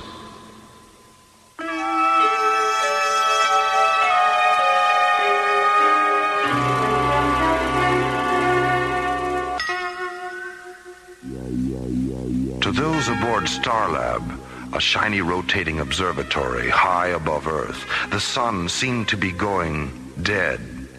Radio telescopes reveal a once fiery sun darkening. Research Director Maura Cassidy contacts the International Space Authority. This is the ISA, Dr. Cassidy. Are you there? Yes, Commissioner. We've had a 20-degree temperature shift in the last hour in the Sahara, Ma. Satellite charts show glacier movement at the poles.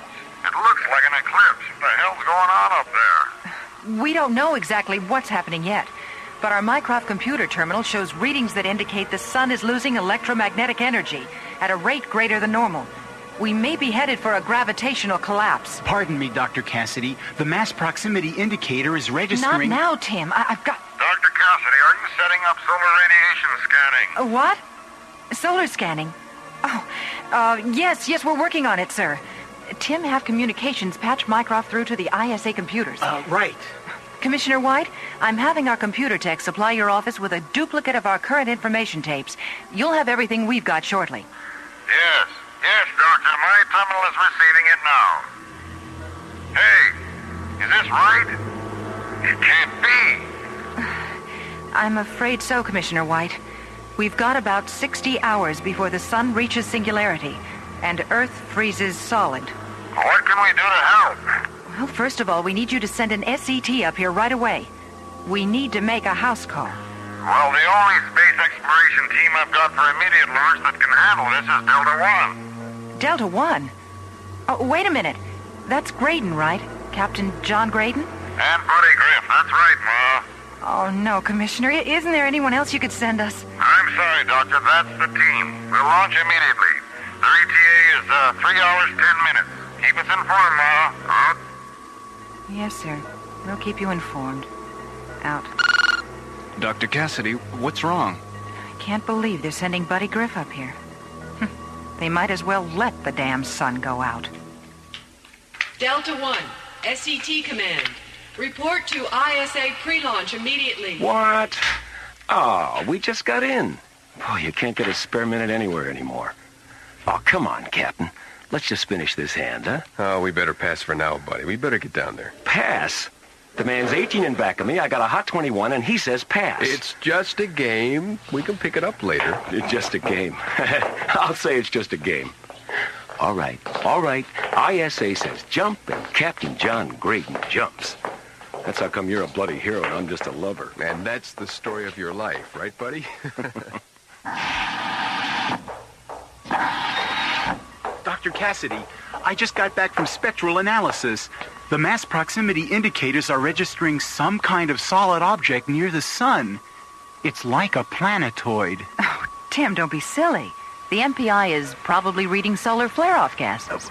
But I think there's something there. Don't worry about it, Tim. Besides, the problem right now is the SCT crew they're sending us. I don't understand. Isn't that the next logical step? Logical step, yes. Logical team, no.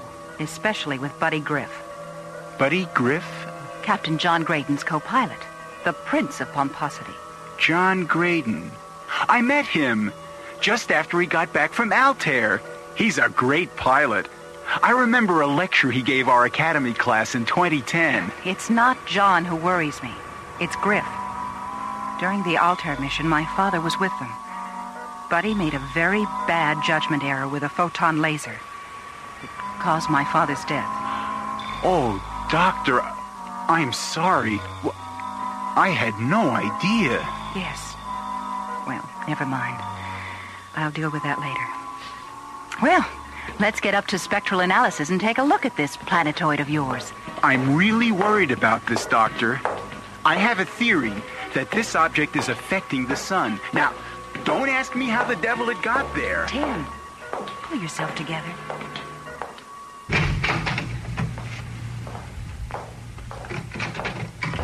Hi, fellas. Graydon. Commissioner White. Griff. Hey, ¿qué pasa, Chief?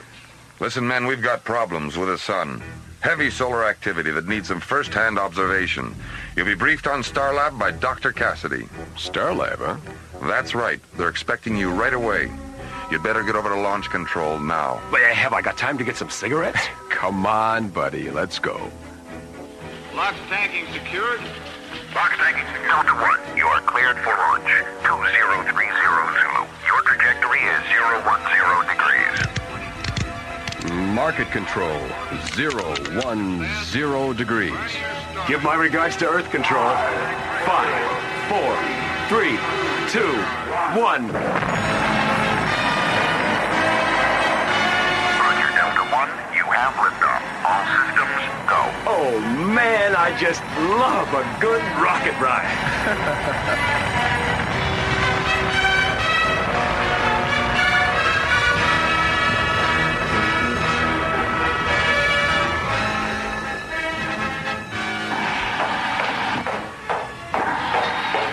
ISA Launch Control reports Delta 1 liftoff, Dr. Cassidy. Their ETA is a little less than 2 hours. All right, Tim, keep me informed. Yes, Doctor. There's more data coming in on the mass proximity indicator. What do you mean? Instruments show a planet-sized mass does exist. It's roughly on the same plane of the ecliptic, someplace inside the orbit of Venus. A planet? In the orbit of Venus?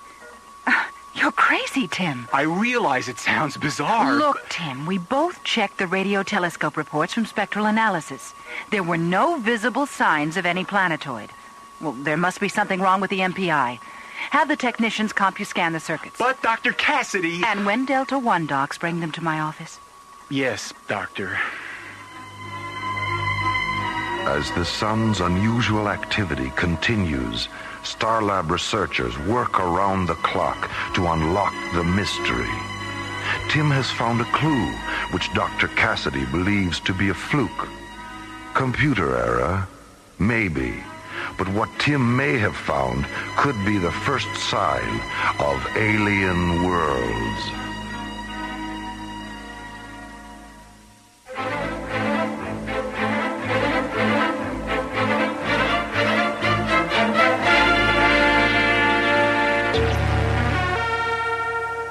Strange solar activity threatens the survival of Earth. A solar exploration team is sent to investigate under the direction of Dr. Maura Cassidy at Starlab, a space observatory.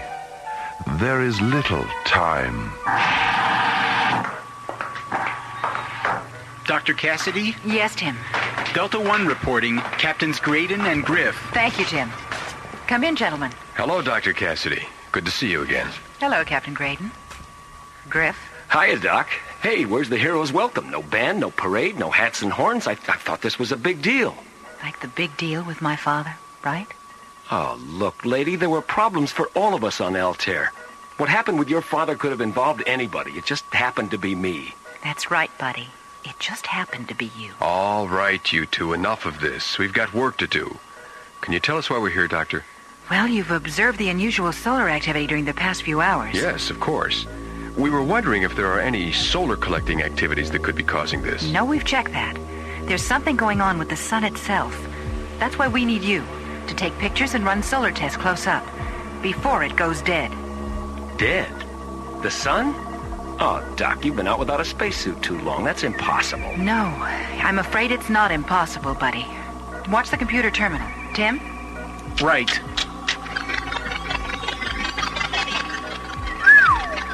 That's frightening. Wow. What's our bottom line? I want you to get as close as you can. We'll have you patched into the Mycroft computer. We can then direct you from that point as to what to do next. Oh, just what I need to end up as barbecued spaceman. We better get rolling. Right. Tim, take Captains Graydon and Griff down to mission control. All right. Good luck, you two. We'll get the story for you, Maura. Yeah, and if you're real good, we'll sell you the rights. Bye. I didn't expect you two at Star Labs so quick. Oh, we didn't either, Tim. But we had this tailwind. A tailwind?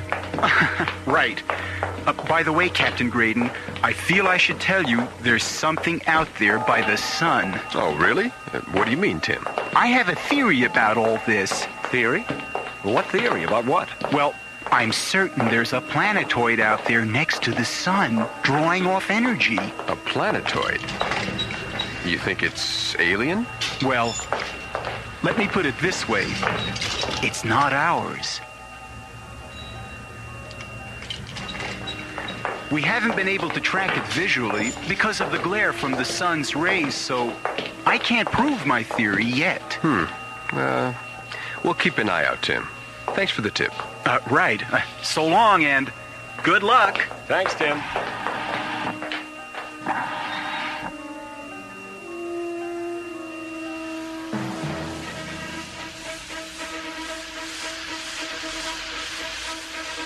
Delta One, you are at T-minus 30.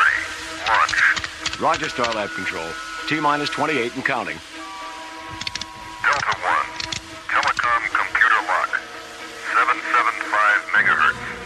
Our Mycroft data transfer is online. Channel 775 locked. Transfers online. Check. Starlab Control, we're on the grid. 5, 4, 3, 2, 1. Lift away.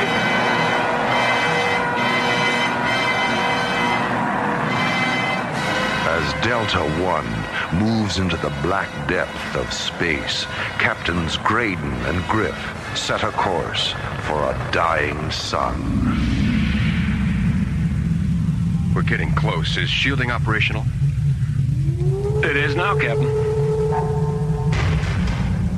Delta One, this is Starlab. We scope you at 214 degrees, bearing 030. We have visual radio telescope contact with you. MPI shows a planet-sized mass close to your present position. You are off course by 02.5 degrees.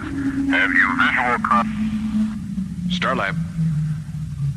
Starlab, this is Delta One. Do you receive? Over. What the? Skipper? What's happening, buddy? Where's our power? The main rockets just went branchless, flame out. We've lost our maneuvering power. The radio's gone, too. Fire retros. I am, Skipper. Nothing. They're like a plate of cold spaghetti. We're being pulled off course. The compass has gone berserk. What is happening? Buddy, what the devil is that? What? Where? Look. Over here, through the infrared viewing screen, off the port side. Where did that come from? It's huge. It's definitely not an asteroid. No, it's too spherical. Well, whatever it is, we're being pulled towards it. Look at the size of that thing. I wonder if that's what Tim was babbling about. You don't suppose... What, Captain? Never mind it. That's the strangest looking thing I've ever seen. It's gotta be some kind of a giant vehicle. Like a planetoid, Captain? I didn't really want to say it. Yeah, I know. Well, hang on, Captain. We're on a collision course with it. Dr. Cassidy, look! On the tracking screen, Delta One. It's gone. What's happened to them? They vanished. Right off the screen, the scopes, the radios, everything. They're gone. I knew it. Keep trying to establish contact. We've got to locate them.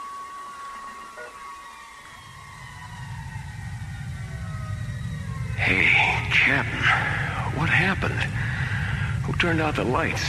Buddy, we're inside Tim's planetoid. What?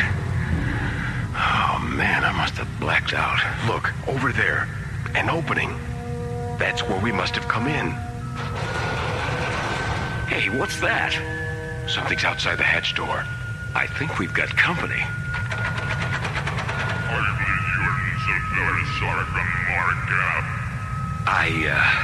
I hope that's the name of the hotel. Disembark your craft. You are under Markup control. Do not resist. Guess we better do as he says, buddy. They look pretty gruesome. Really? Alien beings. We've made contact with aliens. I am Gargon of the Markup Confederacy. Come with us! I'm Captain John Graydon, ISA Terra. Where are you taking us? I always knew I should have taken foreign languages. All right, don't get pushy. Get your claws off me. Boy, are you weird looking. I know of no Markup Confederacy, at least in this galaxy. Well, me neither, Chief. Wow. This must be the lobby. Commander Konar, we have intruders on Voltar. Intruders? By what reason do you come to Voltar? Well, Doc, you see, we really didn't plan on it. You might say we sort of fell into it, you know what I mean? Why do you approach Voltar sun miners? Sun miners? We're from Terra, Earth. We're not intruders. We're on an emergency mission. Our sun is dying. Captain, we've just stumbled onto the reason. I am Zar Konar, commander of the Markup Confederacy, 5th Galaxy of Tremion. You are intruders. Look, Commander Konar, we were pulled off our mission by you. You have entered forbidden space. Markup space. Markup space? What are you doing to our sun? We collect and store great energy from many suns. Yours is not the first. Yeah? Well, listen, you sun stealers. Earth can't survive without that energy. Then you shall perish. We take suns in many galaxies.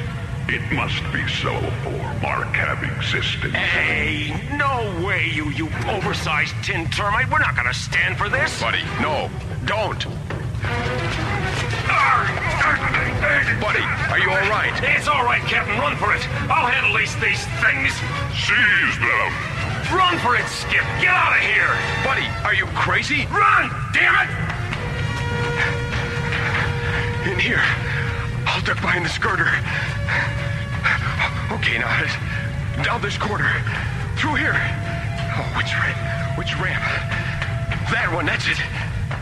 There's the ship. Oh, if I could just manage to get... Stop, Tehran!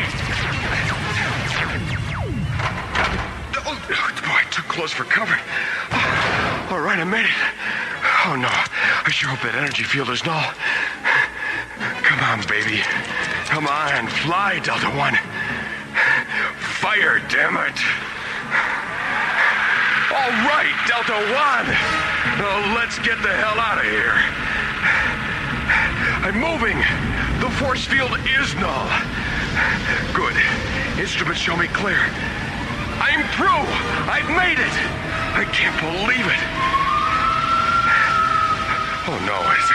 Wait a minute. What's that pull. Oh, no, they've got a pressure beam on me. I've got to go FTL, quick. Okay, I'm out of their orbit. Oh, wait. Buddy, what about Buddy? I've got to get back. I've got to get help. I can't just leave him there. Starlab Control, this is Delta One. Come in, Starlab Control. Starlab Control. Starlab, thank God. This is Delta One. I've been overtaken. We've been in contact with alien beings. Delta One, where have you been? You've been off our scopes for an hour. The planetoid. Tim was right.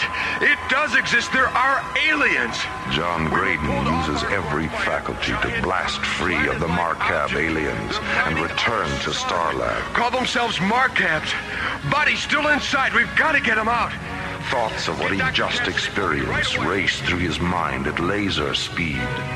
It is imperative to warn Starlab and Earth. The threat is no longer theory. It is reality. Graydon and Griff have made contact with alien worlds.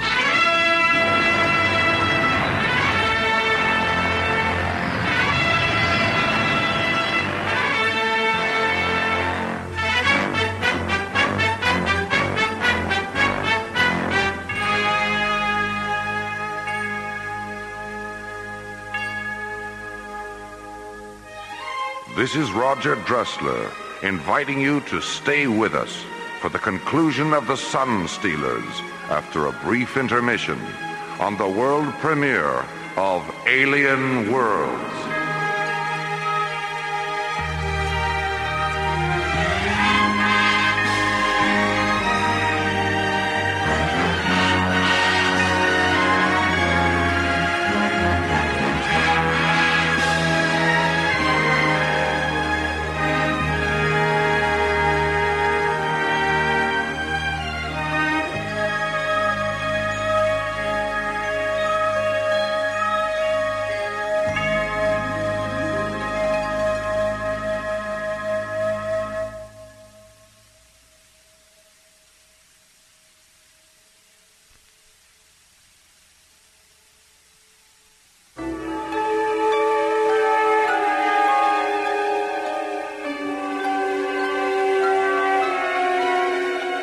High above Earth's windy skies, 1,000 miles in space, the astronomical space observatory Starlab lazily drifts in orbit. Research teams aboard have detected strange solar activity on Earth's sun. Space exploration team John Graydon and Buddy Griff are sent to investigate and face a bizarre encounter. We're being pulled off course. The compass has gone berserk. Buddy, what the devil is that? Where did that come from? It's huge.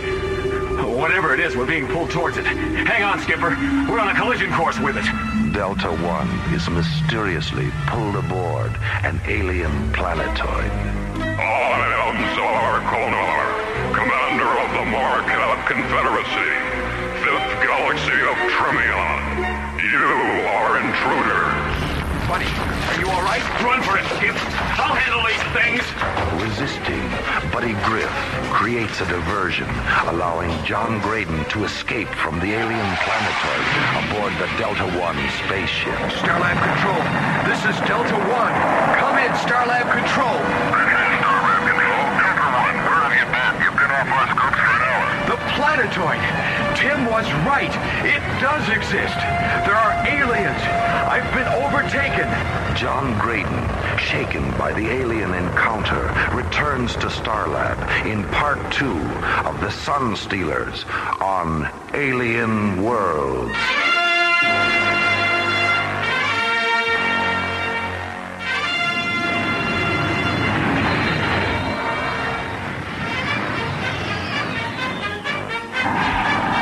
He's here, Dr. Cassidy. They're bringing Captain Graydon in now. Okay, Tim, come on. All levels report It's pretty to strange, quality. isn't it? What, Tim? Well, haven't you heard? I mean, something went wrong. They were overtaken by aliens. Buddy didn't get out. I've only gotten the preliminary report. I'm not sure about any aliens yet. Hi, Maura. Tim. Jerry, where is he? He's in the isolation airlock chamber. How is he? Doc Benson says he'll be all right. Radiation levels are minor, but there's enough present to leave him in the capsule for at least an hour. We need to run a couple more tests. You can talk to him on the intercom. Good, Jerry. Tim, pull the Mycroft onboard computer tapes and begin decoding them. Better check over Delta One's flight recorders, too. Send all the information to the ISA. All right. John, thank God you're okay. Maura, we're not alone out here. Buddy didn't make it out. He's inside an alien planetoid. It's draining the sun's energy. Oh, take it easy, John. What's draining energy? The Marcabs. What? Oh, Maura, they're awful. Like insects, tall, very tall. I'd say maybe about 7 feet. Their bodies are black and shiny, claw-like hands, and large, radiating eyes. Good Lord. Buddy, what about him? Is he... About Buddy? The Buddy caused a diversion so I could escape. We've got to get back there and get him out. Well, of course, John. Dr. Cassidy, we have the ISA. We're feeding them to your televideo screen. All right. I hope they've got a lead on all this. We just got the reports. It's unbelievable. How's Graydon doing? He's here in quarantine, Commissioner White. Listen, I trust you've received the flight tapes by now? Yes, Ma. We haven't come up with anything solid yet, though. We're still trying to analyze all the information. But I'm afraid the computers at Jardel Institute have given us a new prediction. What are you talking about? Well, Doctor, according to them, we have less than 9 hours before the sun reaches a point of non-recovery. There's really not enough time for us physically to analyze and return you all that data. So what does that mean? Well, Ma, I'm afraid you're on your own. It's up to your people at Starlab to stop those aliens. Their eyes turn instinctively toward a dimming ball of fire hanging in space. The sun is fading, dying, and with it the future of Earth. The hopes of a planet ride upon their shoulders as they prepare an opposition against alien worlds. The life expectancy of Earth has been reduced to 9 hours as our sun fades into obscurity. Alien creatures, revealed as the Marcab Confederacy, continue to drain our solar energy. Starlab Research Director Maura Cassidy, along with her assistant Tim and Space Exploration Captain John Graydon, are the only ones who can stop the Marcabs, if indeed they can be stopped. Oh, John. Well, come on in. Glad to see you out of quarantine. That makes 2 of us, Maura. How are you feeling? Much better, thanks. Good. Can you recreate for me just exactly what happened to you and Griff aboard Delta One? Well, we were within the ecliptic range of the sun about 5 minutes out, and we were getting ready for our first photo scan pass. Yes? All of a sudden, our radios went dead. Instruments, everything. We completely lost all power. Mm-hmm. Then we spotted this incredible object about 5 kilometers in diameter, metallic, black, with a large disc on top. And then? We lost control of the ship, and we were drawn into the object. We took about 6 Gs. Buddy blacked out. Next thing I knew, we were taken off the ship by the aliens that I told you about. They told us they were mining the sun's energy. But how? I don't know. Oh, Tim. Good. You've got the Mycroft report? What's wrong? You're white as a sheet. That thing out there is the cosmic wonder of all time. Tell me about it.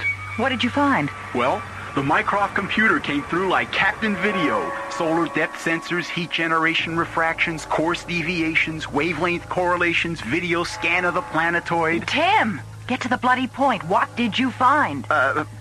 Basic theory of electromagnetic energy, Dr. Cassidy. Electromagnetic energy? Yes, that's right.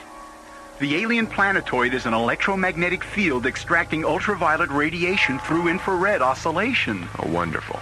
Oh, it means the Marcabs are drawing ultraviolet light energy and converting it to a form of electricity. That would explain the invisibility. The radiation creates a massive shield around them which blends with the sun's rays. Exactly. That's why only the MPI picked it up originally on the infrared screens. That's very interesting. That's not all. The tractor beam that pulled you into the planetoid was also magnetically energized. I see. Well, that would explain the compass going crazy just before we lost control. Wait. That's it. What? We haven't got much time. Tim, get over to the hydro lab. Have them assemble a 50-megawatt portable CMG. We'll use the Michelson interferometer principle. A counter-magnetic generator, of course. A beam splitter. Oh, brilliant, Doctor. I'll meet you two in the briefing room in 20 minutes. I think you two blew a capacitor in your brains. You've lost me. I'm just a space pilot. And that's just exactly what we need you to be, John. It's a long shot, but it's the only one we've got. An 1880 theory that could put the Marcabs right out of business. Come on. I'm going over to the lab. We need to get together Delta 1. We're going into that planetoid. If this works, John, we may be able to turn the Marcab energy field back on top of them. If I can figure out a way to deactivate the pressor beam. Do you think you can get us back in? Yes, I'm sure of it. But we'll need some kind of an escort to create a diversion.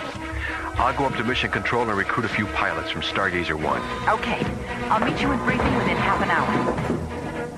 As time continues to slip into the past, the future draws closer. They're designed to dethrone the Marcab power. A tenuous betide to the indelible. Meanwhile, planetoid captive Buddy Griff remains a solitary man to an alien world.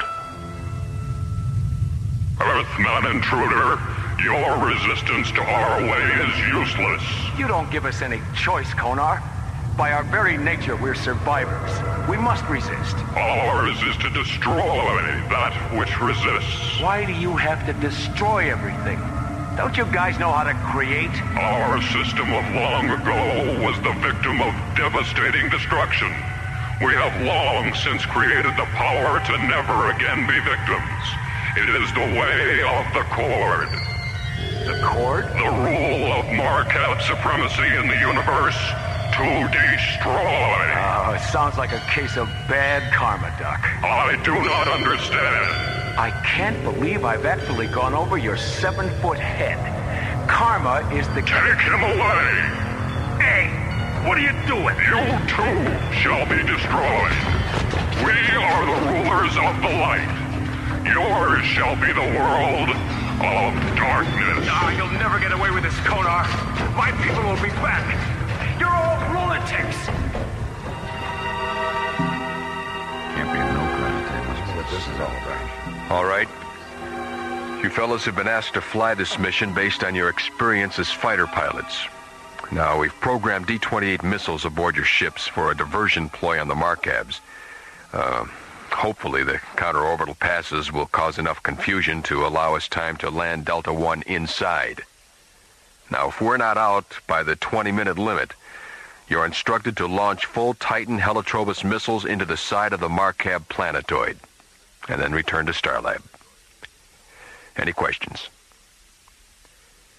Okay. We'll launch in 8 minutes. Synchronized watches, 1600 hours, 22 minutes, and 15 seconds. Mark. See you guys on the 50-yard line. Well, let's get As Starlab pilots prepare the final assault on the alien encounter, a galaxy clings to the hope of triumph on alien worlds.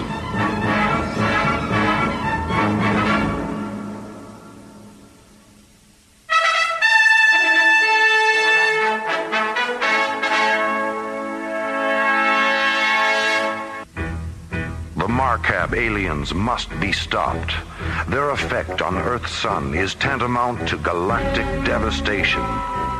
Starlab mounts the final front as John, Tim, and Maura prepare to effect the aliens' demise. T-minus 27 seconds and counting. Okay, Captain. The device is on board. Good. Maura, would you strap yourself in, please?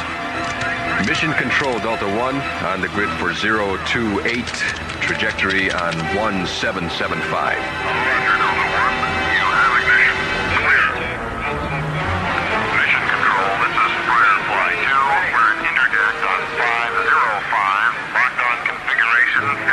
1820 with Delta 1 leader, Victor 9. Captain John Graydon prepares the leading assault on the Marcab Confederacy. Maura Cassidy and Tim ready themselves for the alien confrontation. All right, Tim, let's go over the mechanics of the CMG beam splitter. I have the timing device set for 18 minutes on the detonator. When it triggers, it'll pull every bit of energy within a radius of 5 kilometers into the magnet center. The energy overload will create a chain reaction. As the alien storage collector beam split, it'll blow them right out of the galaxy. Good. John, during the time the device triggers, we'll lose all magnetically operated instruments. You mean I should be ready to fly Delta 1 by the seat of my pants, so to speak? Hey, I like that. By the seat of my pants. It's an old term used when flying airplanes without instruments, Tim. You used to fly airplanes? Oh, John's a pilot of many experiences, Tim, including pilot commander for the Jupiter 1 mission. Really? Oh, gee, that must have been some flight. Yeah, Maura remembers that one, don't you, Maura? She was our science officer, and a good one, too. That was my introduction to the ISA, and the last time I saw my father alive. Pardon me for asking, Doctor, but what happened to your father? On Altair, I mean. My father was chief science officer for NASA. They were conducting neutron laser tests in zero gravity. He was setting up the guide path for the beam's target. Buddy Griff pre-detonated the laser's timing mechanism. My father was killed. Maura, listen, it's time you knew. That's not really what happened. It wasn't Buddy's mistake. What are you talking about? The report said I know all about the report. It was an accident, that's true. But your father miscalculated the laser's initial impact strength on the beam's path. The device was hot, overheated from testing all day. The heat triggered the premature detonation, not Buddy. How do you know all this? From Dr. Solomon, the project coordinator. He told me the whole story shortly after it happened. But he never said a word about it to anyone, including me. But it wasn't in the report. Why? Because Buddy wouldn't allow it in the report. Since your dad was a notable scientist, Buddy took full responsibility for his mistake to clear his record. Why didn't Buddy tell me the truth? He's a strange guy. Buddy's a rebel, but he's also guided by a strong sense of honor. I see. All right, if you two are ready, I've got to get our act together before our Marcab madmen discover we're here.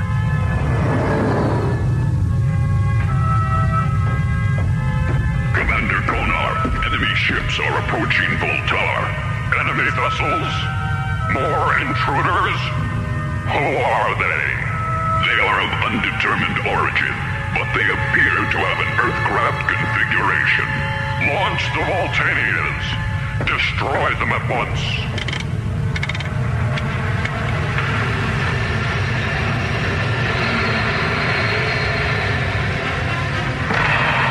Interceptors launched on enemy targets. Closing. Captain, on the probe screen. Good eye, Tim. The Marcabs have obviously spotted us. This is Delta 1 leader to strike force. Okay, you guys. Looks like this is the 50-yard line. Execute ZK-15s now. Got him, Captain. Got you covered. Now fly that rascal right down their throats. This is Firefly 2, on the lead. Okay, boys, slow your computer better. 095. Roger. Omega 1, Galaxy 9. You got a hot screamer at 6 o'clock high. Roger, Moonrider. This is Firefly. We've got you covered, Galaxy 9. Thanks, Firefly. Hey, these guys might die. That was damn close. Right, Galaxy 9. Doesn't need no turkey shoot. Well, looks like you've got your diversion, Captain. Right. And there's the planetoid. Really is incredibly large. Oh, my God. Hang on. We're going down. Maura, I sure hope your rig nullifies that tractor beam. Tim, program the key code. 5513. Lock. Energize. Locked, Captain. We should be clear of any field wave. Good. So much for part one. Now all we gotta do is find the right place to sit down. There's the opening. Radar configurations check out. There's the coordinates given on the open side. Mycroft's computations are correct. I love you, Mycroft. Not bad for an expensive adding machine. Mycroft's a lot more than that, Captain. Just kidding, Tim. Hang on. We're setting Delta One right in that pigeonhole.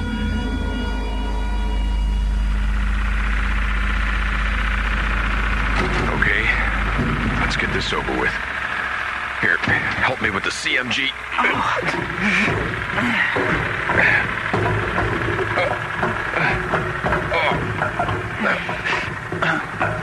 Okay. All right, you both have your communicators? Yeah. All right, Tim, you'll bring the CMG with me. Maura, you guard Delta One. And if you run into any trouble, you call us. You've got your lasertron, right? Right. All right, don't be afraid to use it if you have to. I'm ready, Captain.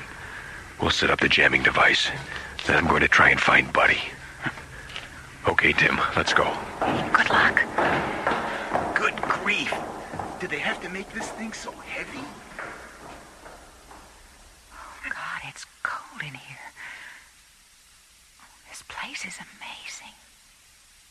I've got to get some pictures of this interior.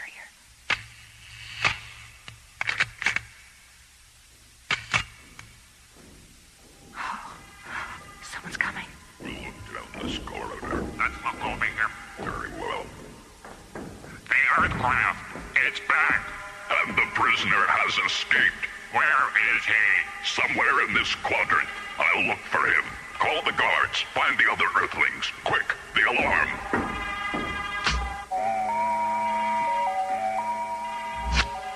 Captain Graydon. Come in. John. Yes, Maura. They know we're here. I just saw two of them. They said something about an escaped prisoner. That can only be Buddy. What do you want me to do? Check your locator. Make sure you don't get lost, and then go for it, Maura. Follow them. Be careful. If you find Buddy, call me. Okay.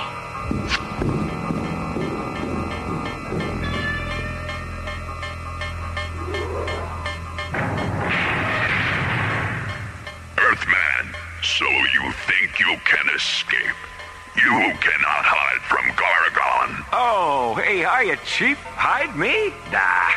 I was just giving you a little exercise, you know? It's sort of keeping you on your toes. Your spacecraft has returned. Returned? Delta One? What do you mean? He means... Hey, all right, lady. Pretty fair shooting. You're just in time. I was just in the middle of escaping. Where's John? You didn't fly here by yourself, did you? Oh, no. He and Tim are down in the power collecting room. We brought a CMG to blow this place to kingdom come. CMG. What's that, one of your toys? It's a countermagnetic generator. We think it'll counteract the method the Markhabs are using to draw energy from the sun. Sweetheart, save it. Maybe later, over dinner, perhaps? Oh, that's right. We better get out of here. And hopefully not any too soon. Now, quick, down this corridor. How much longer, Tim? Just two more connections here. Hand me those leads. Tim, you're shaking like a leaf. Yeah, I know. I just hate working under this much pressure. Well, now's a fine time to cop to that one. I'm okay. There. That's it. I wonder where Maura is. I can't raise her on the communicator. Should I set the timer now? We'll have 18 minutes, you know. Yes, set it. You get back to Delta One, and I'll head back the other way. And then if Captain, watch out! Stop! Surrender!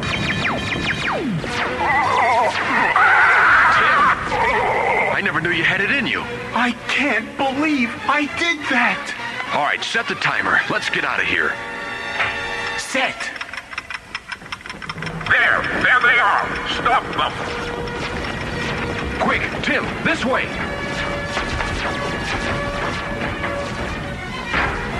John and Tim find themselves trapped by the Markhabs. The CMG timer has been set. Only precious moments remain before a deadly explosion. Look! There's Buddy!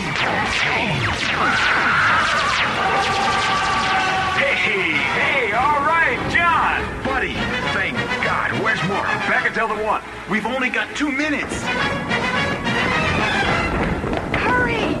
Get on board, Maura.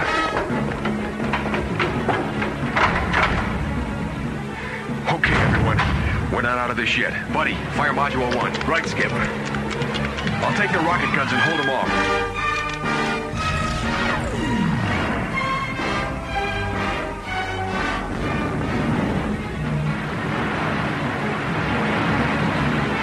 Lift. We have main ignition. Clearing the planetoid. Oh, yeah! CMG detonation, 15 seconds. Telemetry 4+4. Stand by to hit faster than light speed. Check. FTL, primary ignition. 10 seconds to detonation. FTL, main power. Now! We're clear! We've made it! Oh, thank God! CMG detonation, 5, 4, 3, 2, 1. There they go.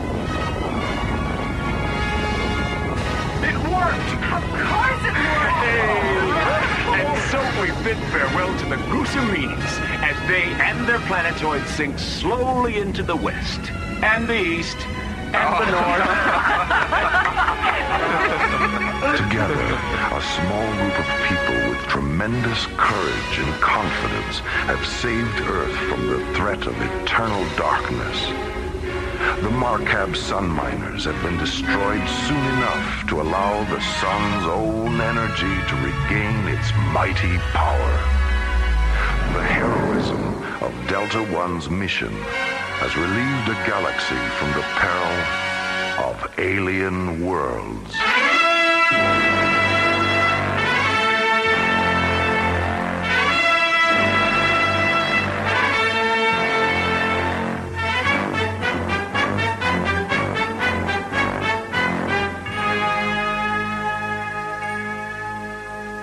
Alien Worlds was created, produced, and directed by Lee Hansen. Associate producer, Jeff Allen. Music director, Tom Rounds. Original music by the London Symphony Orchestra, composed by Jim Kirk and Rich Fox. Story by Lee Hansen and Mike Odell. Alien Worlds starred Chuck Olson, Linda Gary, Bruce Philip Miller, Phil Diskin, Corey Burton, Bob Taylor, Graydon Gould, and Pat Paris. Our engineer was Stu Jacobs. Production coordinator, Erin O'Neill. Assistants to the producer included Johnny Krajewski, Lori Tyler, Sue Cohen, Randy Blotke, and Roger Helms. Technical consultant, Peter Sky. This is Roger Dressler. Thank you for joining us for the world premiere of Alien Worlds.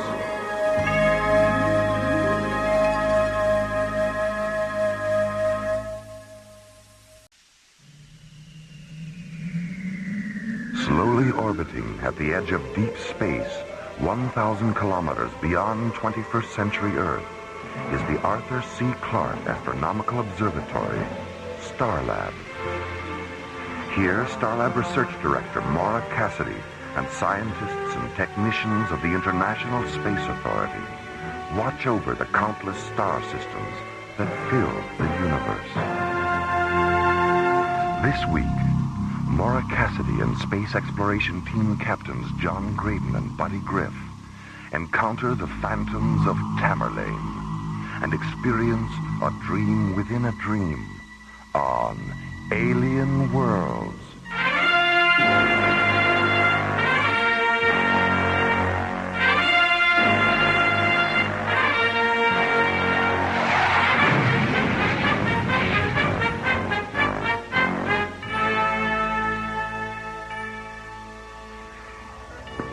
Starlab Control. This is the Galileo.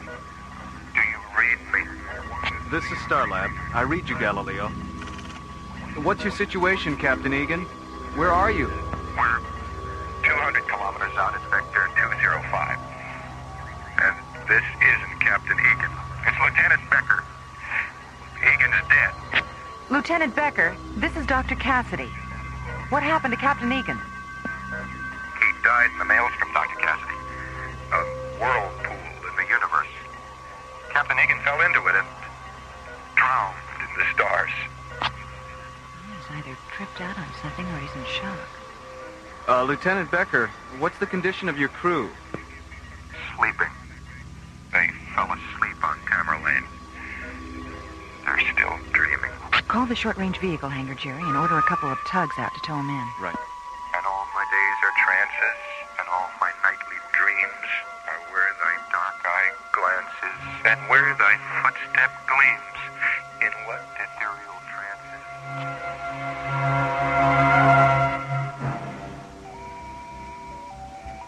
Attention all SRV personnel. This is a priority rescue alert. Prepare 3 Magnum-class tugs for immediate launch. Utility pilots Haskell, Shaw, and Henning. Please report to the SRV operations officer. Leader, Victor 9. Roger, Firefly. Victor 9. Check. You have it there. Mission Control, Galaxy 9. Roger, Starlab. We have the Galileo in sight, and she is damaged. Looks like the starboard thruster housing's ripped open, and she's leaking fuel. Tug 17. 17, go ahead, Lee. Yeah, Jimmy, see if you can check out that fuel leak, will you? Roger. Tug 9. Tug 9. Come on, Ron, I know you're there. I can hear you swearing at your receiver in my headphones. Sorry about that, Lee. I had to switch to another channel. Your transmission was breaking up. Okay. Get around to the Galileo's port side and see if you can get a grappler pad on her. Use the standard placement. Roger. I have grappler contact, Lee. Pad magnetism stable. Okay, Lee, I've closed off the leak. All right. Now let's get a grappler pad on her starboard side. I'll stick one on the nose. Roger.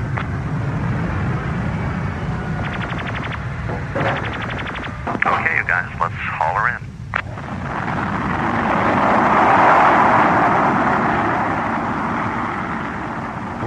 Minutes after launch, Space Tugs 2, 9, and 17 returned to Starlab with a damaged laboratory ship in tow and guided into Docking Bay 14.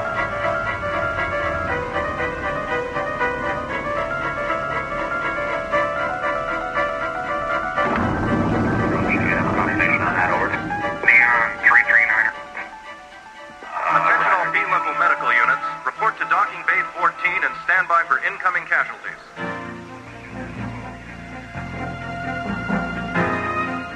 Minutes after the Galileo's arrival, Starlab's executive physician, Dr. Diana Rossiter, begins a computer-assisted examination of the ship's unconscious crew.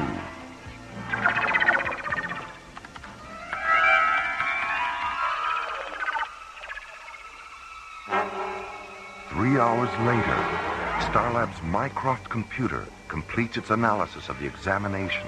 Look at the waveform patterns here on screen 3. These are the electroencephalograms of the Galileo's crew. You notice anything unusual?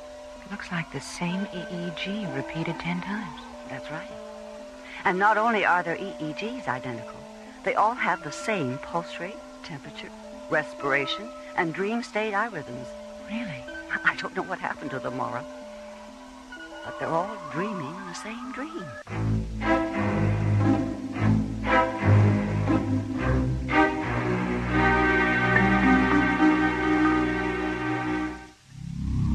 6 weeks after its disappearance during a routine mission, the Deep Space Laboratory ship Galileo returns to Starlab, its captain missing and presumed dead, its first officer in a state of second-degree mind shock, its crew asleep and dreaming identical dreams. What about Lieutenant Becker? He talked off and on during his examination, but he was getting so anxious I thought it best to sedate him for a while. Diana, did you record what he said during the examination? Maddie's making a copy of the tape now. You want to hear it? Mm-hmm. Have her send it up to my quarters. I'll listen to it when John and Buddy get here.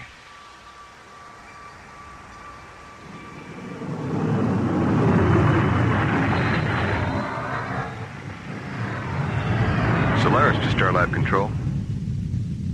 This is Starlab. Go ahead, Solaris. We've picked up some time, Jerry. Our revised ETA is 4 minutes, 13 seconds.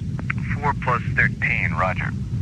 Okay, John, your revised docking orbit insertion coordinates are 1906 degrees at subvector 20 Alpha, docking bay 9. See you in a few minutes, Jerry. Solaris out. Starlab clear on ITS channel 096. You have that look on your face, buddy. What are you thinking? Remember what Maura said about Lieutenant Becker? You know, that verse he quoted when she asked what happened to Frank? Yeah? What about it? Well, it's part of a poem by Thackeray or Tennyson, one of those guys. It's from that period, anyway. I know I've either heard it or read it. Wait a minute. Ingrid read it to me. Solaris to Starlab Control. This is Starlab. Stand by. Go ahead, Solaris. Jerry, patch me through to the library. I have to talk to Ingrid. Roger. Stand by.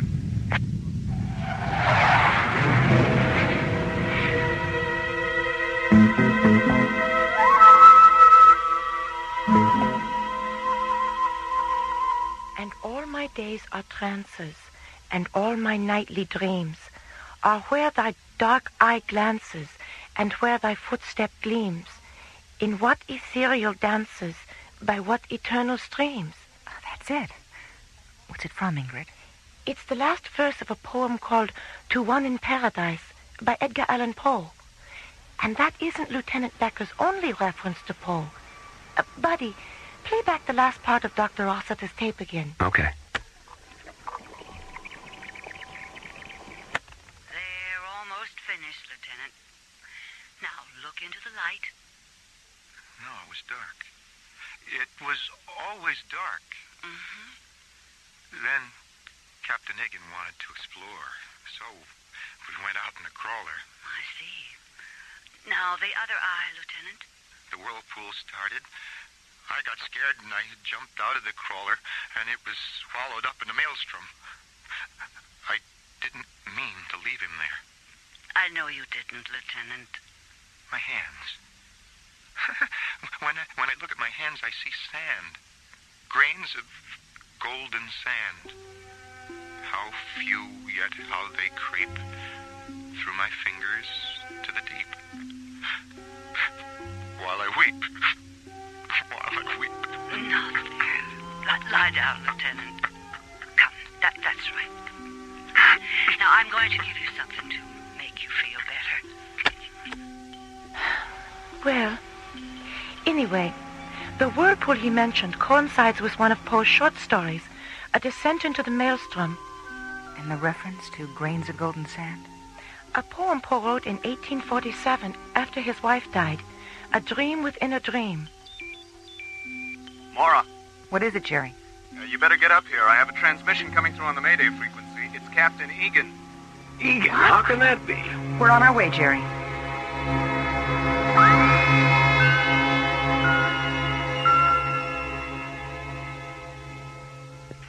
I'm on Tamerlane, somewhere in the Ursa Minor system. The exact coordinates are on the Galileo's flight recorder. What about the whirlpool, Captain? An illusion, a dream, like everything else around here. What's your situation now, Frank? Now, the batteries here in the crawler are about gone, so this will have to be my last transmission. And I have rations for 2, maybe 3 days. Get me out of here, buddy. I don't think I can... Captain Egan? Captain Egan? Ah, that's it. We've lost him.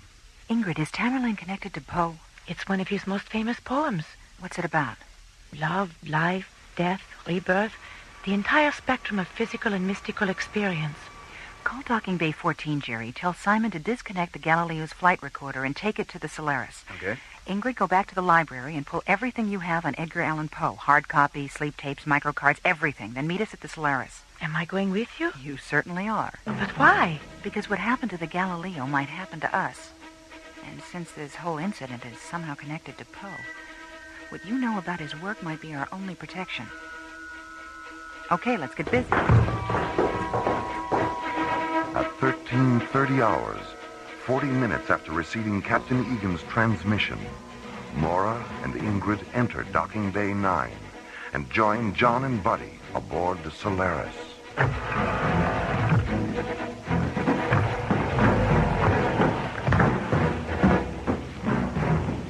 Is Is everything programmed and ready?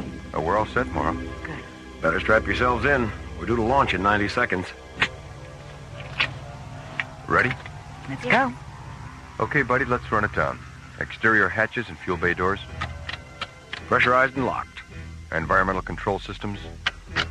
Green across the board. ECS backup terminals. In phase and programmed for zero-time emergency interlock. Microwave antenna function. Positive. Digital auto guidance and inertial gyro integration. Auto guidance in phase. Gyro integration at 0-3 seconds. Tank pressure. Maximum 1 through 6. Cancel the ignition safety terminal. Positive function on IST lockout.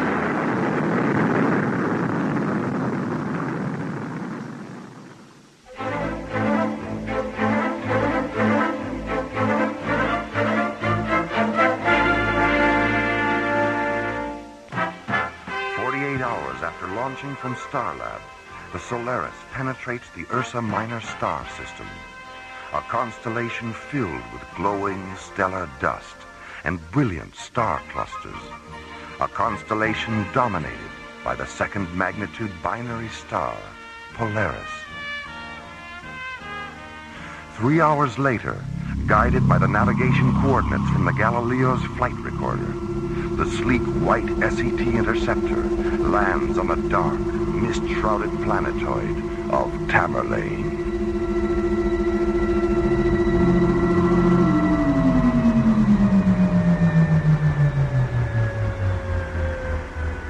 Open the visual scanner ports, buddy. Let's have a look at this place. Okay. There's nothing but mist and shadows. Can you move a little to the right, buddy? I can't see the screen from back here. Oh, yeah, sorry. How's that? That's fine. It looks like the landscape in the fall of the House of Usher. Wait a minute. What's that in the corner of the screen? It's a cat. Yeah. A black cat. It's... Wait a minute. What happened? Where'd it go? It's gone. Was it really there? It's gone. Maybe it wasn't really there. It had to be there. Oh, buddy, I'm so sleepy. We all saw it, didn't we? Where's Frank? Oh, we have to find Frank. Go to sleep. Don't go to sleep. We can't go to sleep. Don't go to sleep.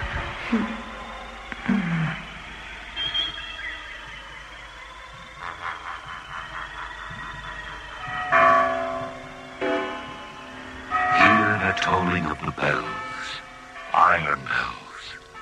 What a world of solemn thought their melody compels. Hear the loud alarm bells, brazen bells. What a tale of terror now their turbulency tells.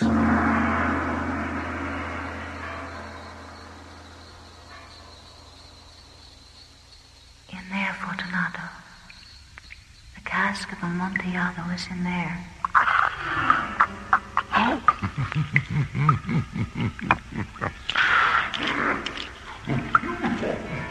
For the love of God! I forced the last stone into position and plastered it up. Against the new masonry, I re-erected the old rampart of bones. For half a century, no mortal has disturbed them. Rest in peace, Fortunato. Requiescat in pace.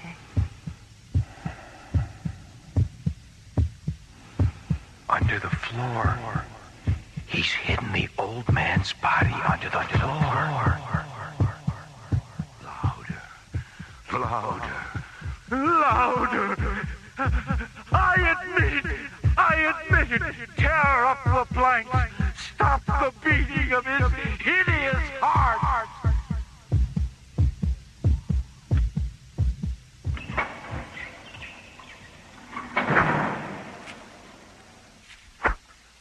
The vibration of the pendulum was at right angles to my length.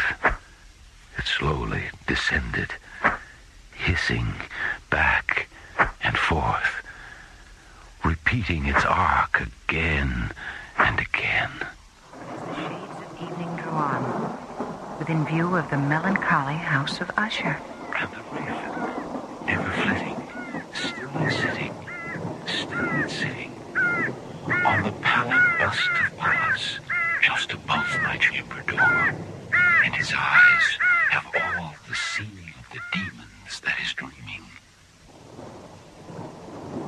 How shall the burial rite be read, the solemn song be sung, the requiem for the loveliest dead that ever died so young?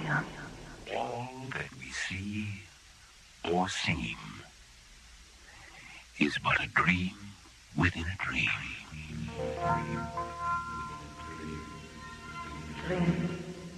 Dr. Cassidy. Buddy. John. Buddy. John, wake up. Dr. Cassidy, wake up. Frank. I saw you land about an hour ago. I've been trying to raise you on the crawler's short-range transmitter ever since. Bells. I was dreaming about bells. And some kind of terrible razor swinging back and forth. And there was a murder. An old man was killed. His body was under a floor, but his heart wouldn't stop beating. The pit and the pendulum. The telltale heart. Poe. We've all been dreaming about his stories and poems. Everyone aboard the Galileo had the same dreams. After we landed here to repair the meteorite damage, we saw a black cat. When it ran into the mist, we all fell asleep. But you weren't asleep the whole time you were here. What woke you up? Earth tremors and storms.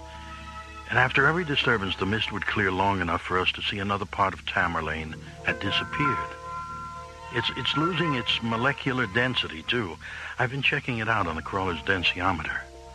Tamerlane is returning to its own dimension. What do you mean? Tamerlane isn't supposed to be in this time-space continuum. Somehow or other, it slipped out of its own dimension. And now, it's slipping back. How do you know that? The longer you stay here, the more you dream.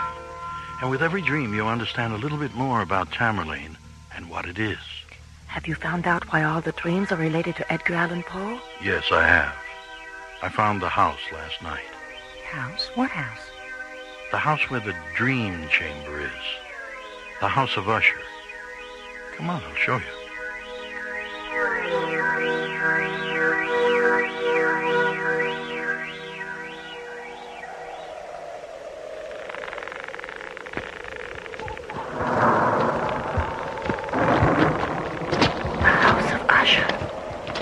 Just the way I imagined it. Looks haunted to me. Come on, let's get this over with before Tamerlane drops out from under us. Take my hand, buddy.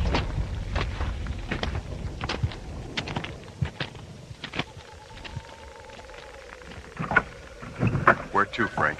Up the stairs, then turn left. It's freezing in here. Help me with the door, John.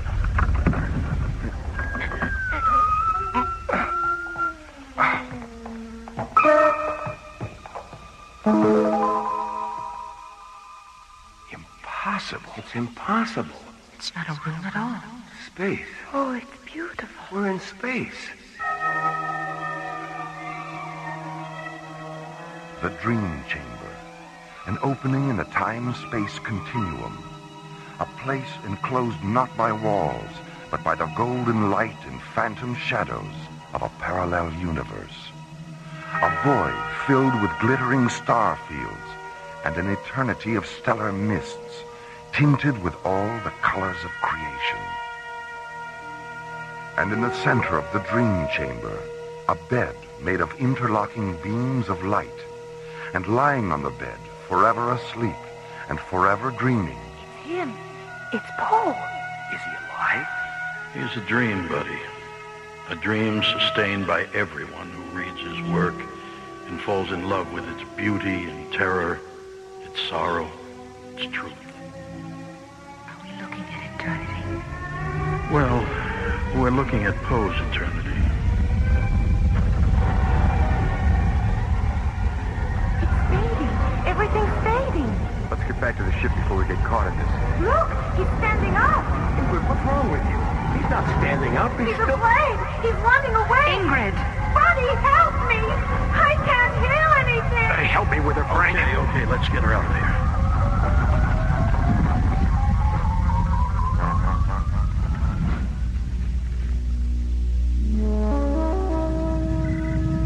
All right, Maura. Thanks for letting me know. I'll notify Starlab and tell them you're on your way in. Thanks, Commissioner. Oh, by the way, I heard from Dr. Rossiter. Lieutenant Becker's all right, and so's the Galileo's crew. They woke up about a half an hour ago.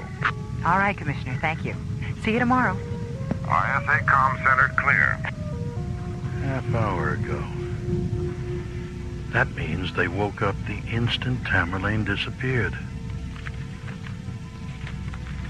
What are you doing, Ingrid? The hallucination I had in the dream chamber and that terrible stillness afterwards. I know it's related to one of Poe's stories. I remember something... I remember. Here it is. Silence. A fable. And mine eyes fell upon the countenance of the man. And he was afraid. He raised his head and listened. But there was no voice throughout the vast, illimitable void. Only silence. And the man turned his face away and fled into the distance. And I beheld him no more.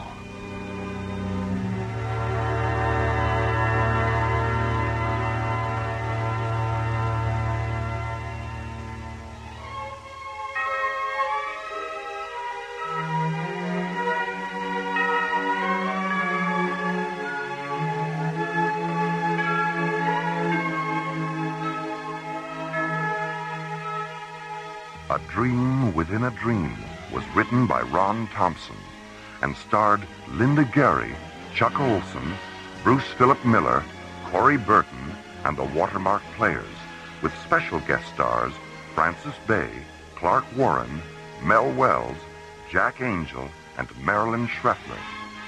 Associate producer Ron Thompson. Music director Tom Round.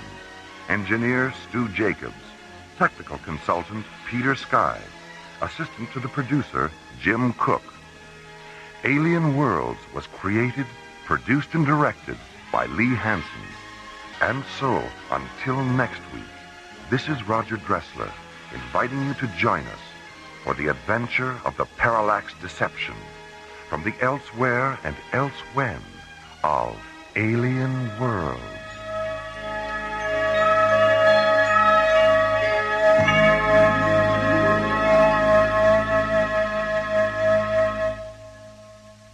Slowly rotating at the edge of deep space, 1,000 kilometers beyond the atmosphere of 21st century Earth, is the Arthur C. Clarke Astronomical Observatory, Starlab.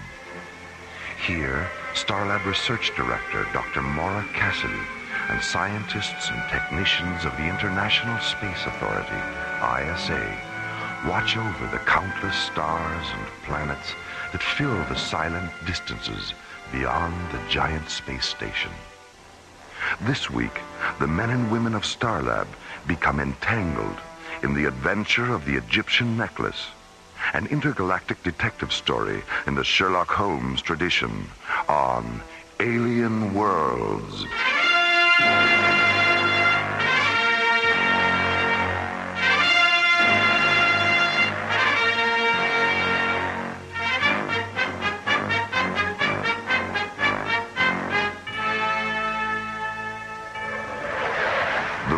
British Museum freighter Nile Delta, commanded by Captain Jack Lemus, is returning to Earth from the planet Thanatos.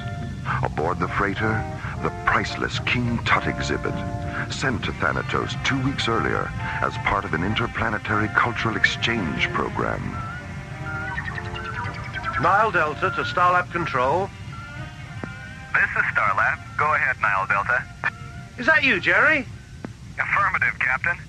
Are you planning to dock at Starlab on your way home? No, not this time. An ISA tanker came up from Cannabis 12 and refueled us on the other side of Saturn. No, I just wanted to say hello and invite you around for a visit if you're ever in London. My wife's got quite a lovely sister she's trying to marry off. And I've got some 40-year-old brandy that'll lift you right out of your boots. Thanks for the invitation, Captain. I'll take you up on it the first chance I get. I'll be looking for you. Nile Delta, clear. Starlab, out. That alien ship's back again, Captain. 3,500 meters off the port bow. Have you tried to contact her? We tried, but she still doesn't respond. All right, let's have another look at her. Full magnification this time. Hey, she's a beauty, isn't she? All white and slim like that. Do you recognize any of the markings, Tony? Wait a minute. What's that on the tail fin? The sun symbol? No, just below it. The blue and gold bird with its wings spread out. Isn't that the same? Hold on. She's dropping down a bit. Tony, she's been damaged. Top of the hull, amidships. There go the SOS flares. Let's get up alongside of her and see if we can help. As the Nile Delta's navigator maneuvers the red and gray freighter into a side-by-side position with the damaged alien ship, Captain Lemus and First Mate Tony Cargill put on bright blue pressure suits and enter the freighter's airlock.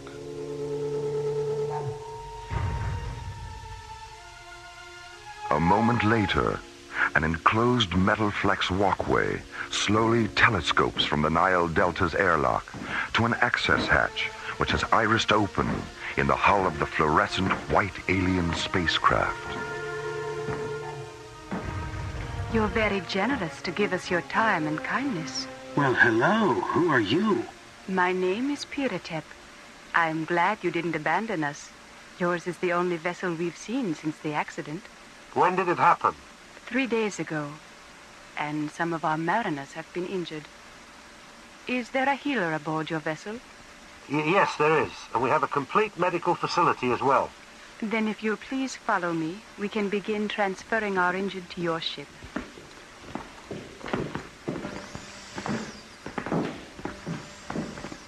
If you wish to remove your helmets, you'll be in no danger. We're oxygen breathers, too. Whew, well, that's better, isn't it? Aye, it was getting a bit stuffy in there. This is Amontef. Which of you is Captain Lemus? Well, I am. How do you know my name? We know the names of everyone aboard the Nile Delta. We also know it carries the afterlife treasures and mummified body of Tutankhamun.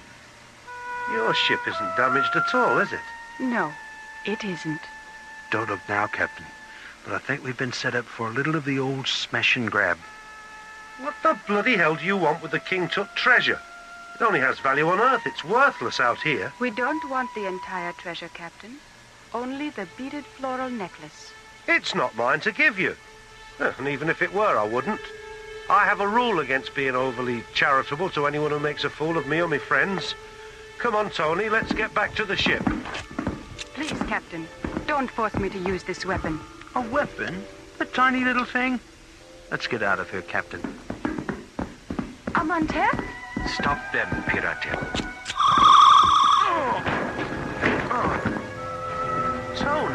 Tony!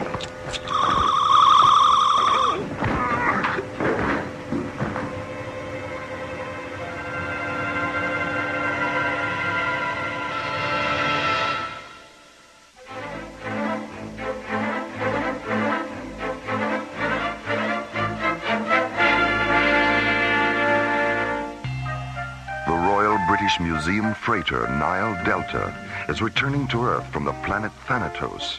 Aboard the freighter, the treasure of the Egyptian boy king Tutankhamun. Midway between Earth and Saturn, a damaged alien spacecraft appears and fires SOS flares. Nile Delta Captain Jack Lemus and First Mate Tony Cargill board the alien ship to offer assistance. But inside, they discover they have fallen into a trap set by the aliens who want a beaded floral necklace from the King Tut treasure. An hour later on Starlab, Dr. Maura Cassidy and SET Captain John Graydon, not yet aware of the Nile Delta incident, enter the vestibule of Starlab's Visual Media Theater. John, how long has Buddy been in there? About 6 hours. 6 hours? What's he watching? The outtakes from Gravity's Rainbow? Oh, no, that was yesterday. Sunday, he sat through 5 old Stanley Kubrick films. And Monday, it was a Daffy Duck festival. What he's watching today is anybody's guess. Maybe he fell asleep. Well, I wish he'd sleep a little faster. We're going to be late. Hi, Maura. Hi, John. Buddy. Buddy, didn't your mother ever tell you that if you watch too many movies, your face would break out and you'd go blind? Very funny. I think you've got that mixed up with something else, Maura. I do? What? I'll tell you later. Well, buddy, what'd you see today? The Guiding Light, All My Children, and Search for Tomorrow. They're television soap operas from the 60s and 70s. Soap operas? Why do they call them that? Were they musicals about people getting clean? Not exactly, Maura. They were mostly about people getting dirty.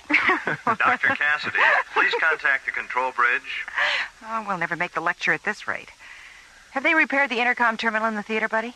Well, it was working this morning. Be back in a minute. What did you think of those music tapes Ingrid brought back from Calabria?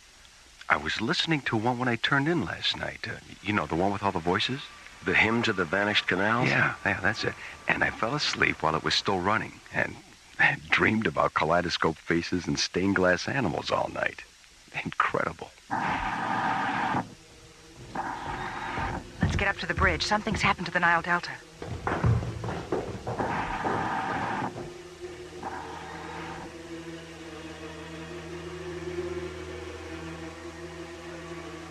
When we woke up, we were back aboard the Nile Delta. The rest of my chaps were still knocked out, and the necklace and the aliens were gone. Is the necklace the only thing missing? We don't know yet. We're still checking the manifest. Have you notified the museum yet? I'm going to do that just as soon as... Stand by, Starlab. Dr. Cassidy, our medical officer, Dr. Lomax, he's just come up from the cargo bay. He said the aliens opened the coffin, unwrapped the mummy down to the neck, and took a tissue sample from its face. A tissue sample? Is Dr. Lomax absolutely certain about that?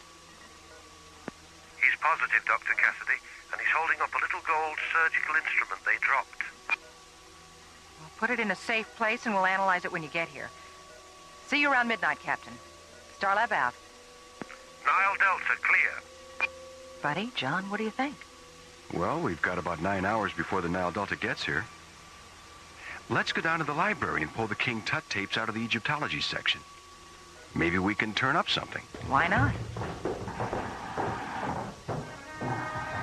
Meanwhile, at the Royal British Museum in London, Sir Dorian Bradford Gray, the museum's director, receives word of the Nile Delta incident. 15 minutes later, Sir Dorian reports the incident to British Prime Minister Lord Henry Gladstone Baggs. Within the hour, Lord Henry enters Buckingham Palace and conveys the news to Her Majesty, Queen Victoria III. And what about the aliens who perpetrated this awful crime, Lord Henry? Does the Ministry have any idea who they are? I'm afraid we're still in the dark about that, Your Majesty. Hand us the royal pen and ink, Lord Henry, and some royal stationery, too. This incident requires the services of England's most famous consulting detective. Agreed? Oh, yes, by all means, Your Majesty, by all means. Now, let's see. From Victoria Regina the Third. Yes, Your Majesty. To Sona T. Foom. Without any shadow of a doubt, My Your Majesty. dear Mr. Foom, a matter of some urgency has arisen, which requires your immediate and undivided attention. Britannia. Meanwhile, In the heart of London's West End, Sonar T. Foom and his associate Dr. MacGuffin Drone are spending a quiet afternoon in their rooms at 221B Pennybaker Street.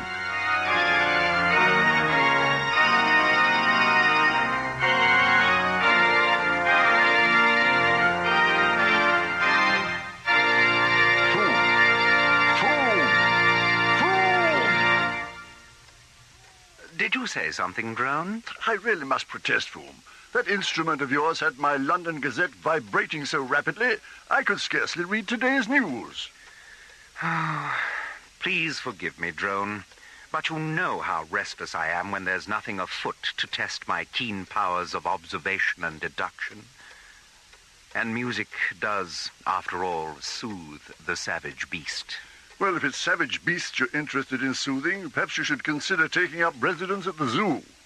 Careful, Drone. I think you're skating on rather thin ice with that one.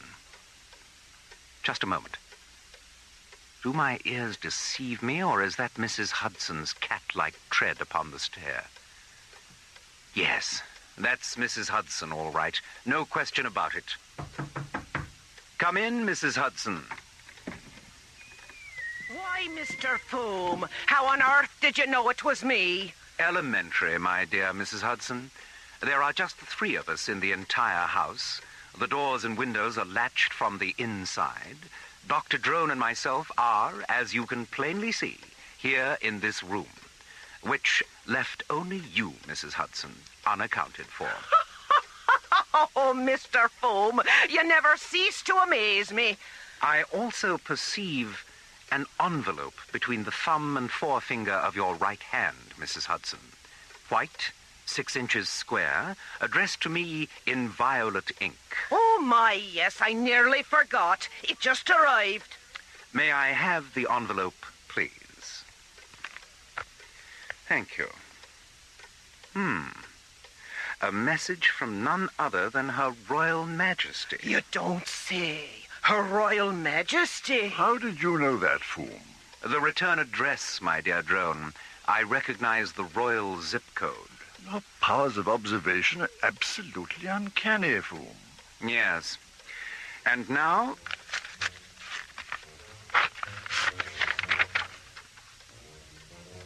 Egad, Drone. The Nile Delta's been set upon by alien beings, and King Tutankhamun's floral necklace has been purloined. Her Majesty requests that we go to Star Lab at once and assist in the investigation of this beastly crime. Mrs. Hudson, call the airfield and tell Smattering to prepare the Bellerophon. Right away, Mr. Foom. Now, let's get our equipment sorted out, Drone. The game is afoot, and a new adventure is at hand.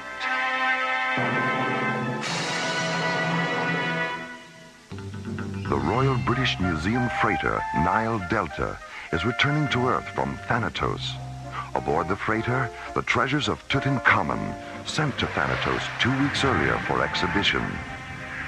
Midway between Earth and Saturn, the freighter is boarded by aliens who steal the King Tut floral necklace and take a tissue sample from the face of the boy king's mummy.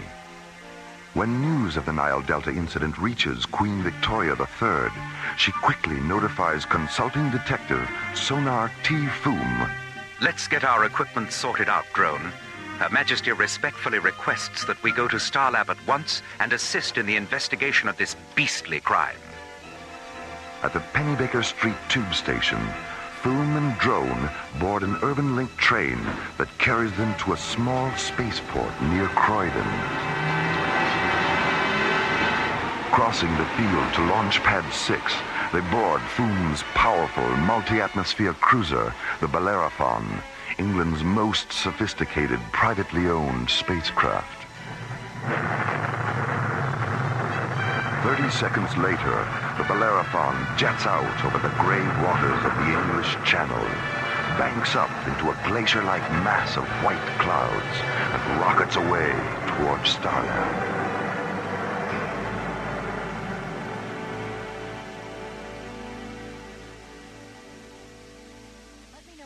Finishes replacing the AE-35 module, huh? Will do, Dr. Cassidy. See you later.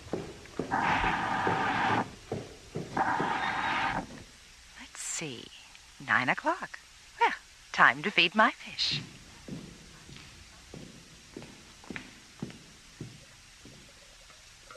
Hi, Winston. Hi, Emmett. Hi, Orpheus. Dr. Cassidy? Hi, Dorothy. Yes, Dorothy, what is it? I have a transmission coming through from ISA headquarters. It's Commissioner White. I'll take it here. Patch him through. Maura, I just received a transmission from the British Prime Minister. Sonar T. Foom is on his way up to help with the Nile Delta investigation. Good. I've always wanted to meet that man. When did he leave? Oh, about an hour ago. He should be docking in a few minutes. He and his partner officially represent the British government in this case, Maura, so give them all the help you can. All right, Commissioner, I'll keep you posted. Starlab out.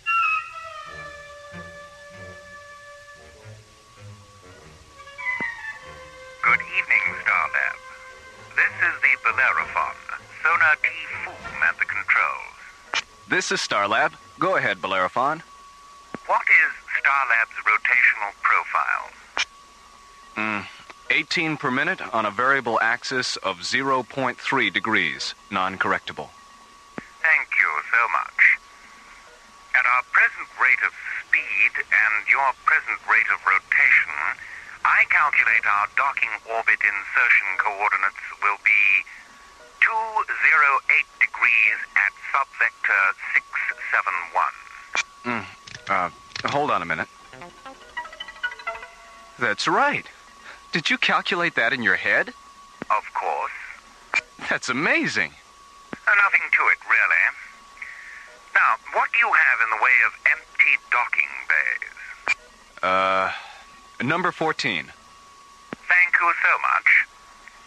And will you please inform Dr. Cassidy that we'll be there in 1 minute, 13 seconds? Will do. Starlab out.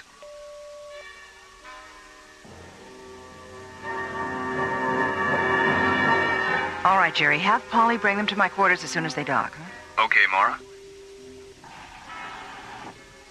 Well, you two look more red-eyed than usual. Where have you been? We went back to the library after dinner and ran the King Tut tapes again. Did you come up with anything? Yeah, you know that blue and gold bird symbol Captain Lemus described? The one on the tail fin of the alien ship? Mm-hmm. We found one just like it on King Tut's ecclesiastical chair. What does the bird represent? Well, it's actually a sacred vulture, and it represents the goddess Nekebet, a guardian of Upper Egypt and protectress of childbirth. When Captain Lemus gets here, we should run his visual scanner tapes of the alien ship against the library tapes to see if the symbols match. And if they do? If they do, we've concocted a pretty bizarre theory to explain why. I'm listening. Well, if the symbols match, and this is strictly hypothetical now, if they match, then maybe the aliens aren't aliens after all. Maybe they're Egyptians. Oh, come on, you two. Modern Egypt isn't capable of the kind of technology Captain Lemus described.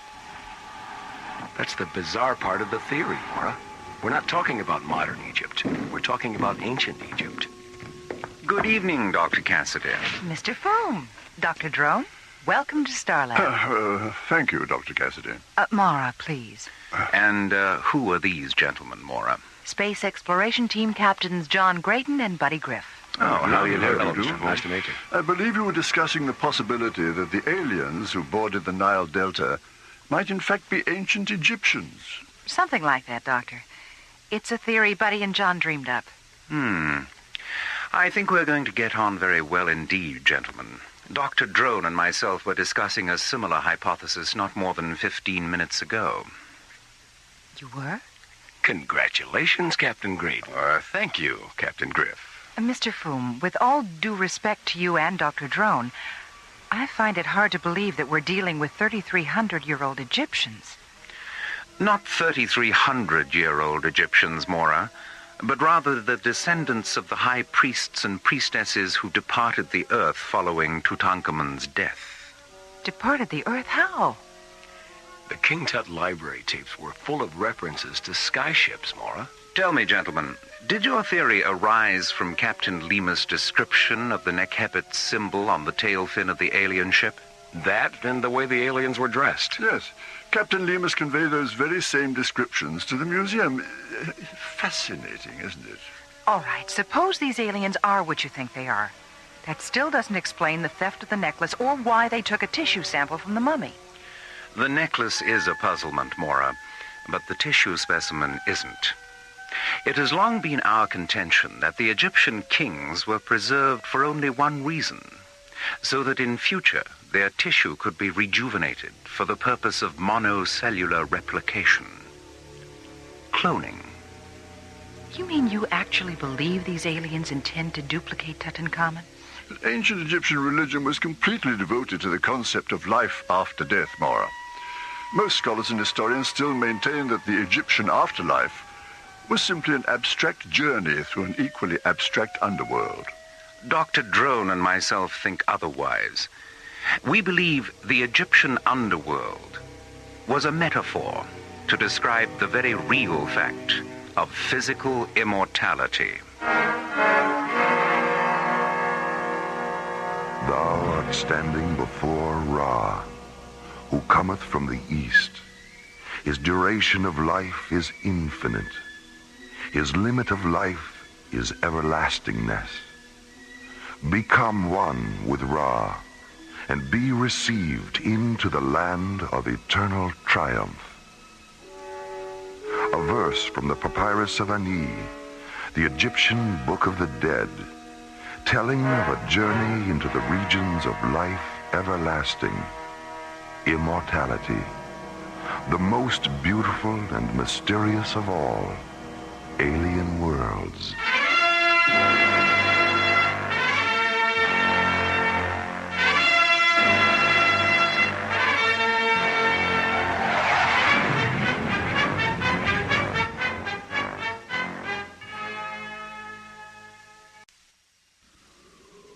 Slowly rotating at the edge of deep space, 1,000 kilometers beyond the atmosphere of 21st century Earth, is the Arthur C. Clarke Astronomical Observatory, Starlab.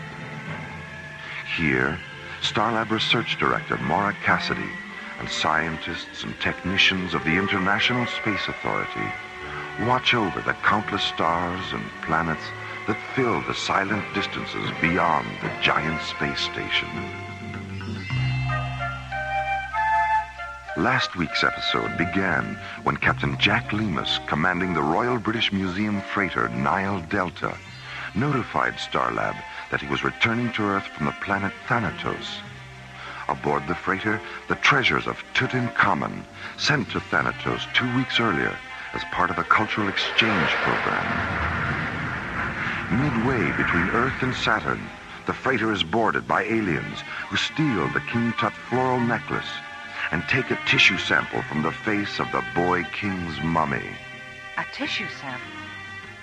Is Dr. Lomax absolutely certain about that?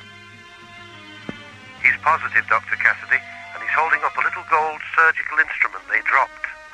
When news of the Nile Delta incident reaches Queen Victoria III, she notifies England's most famous consulting detective, Sonar T. Foom. Her Majesty requests that we go to Starlab at once and assist in the investigation of this beastly crime. Meanwhile, on Starlab, SET captains John Graydon and Buddy Griff research the Egyptology section of Starlab's library. Did you come up with anything? Yeah. You know that blue and gold bird symbol Captain Lemus has described? The one on the tail fin of the alien ship? Mm-hmm. We found one just like it on King Tut's ecclesiastical chair. When Captain Lemus gets here, we should run his visual scanner tapes of the alien ship against the library tapes to see if the symbols match. And if they do? If they match, then maybe the aliens aren't aliens after all. Maybe they're Egyptians. A few minutes later, Sonar T. Foom and his associate Dr. McGuffin Drone arrive at Starlab, and when Maura tells them about John and Buddy's theory... I think we're going to get on very well indeed, gentlemen. Dr. Drone and myself were discussing a similar hypothesis not more than 15 minutes ago.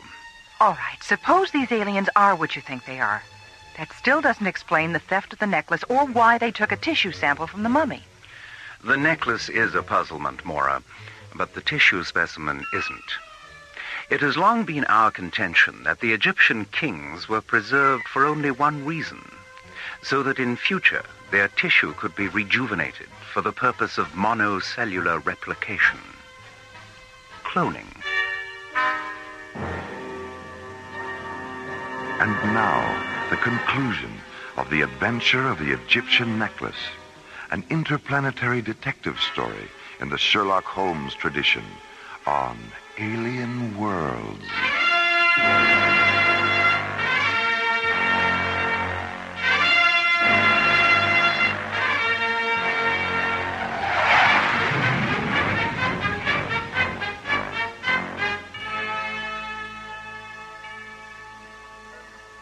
We ran the Egyptology tapes all the way back to the First Dynasty, but we couldn't find a connection with any other civilization. A lot of theories, but nothing definite.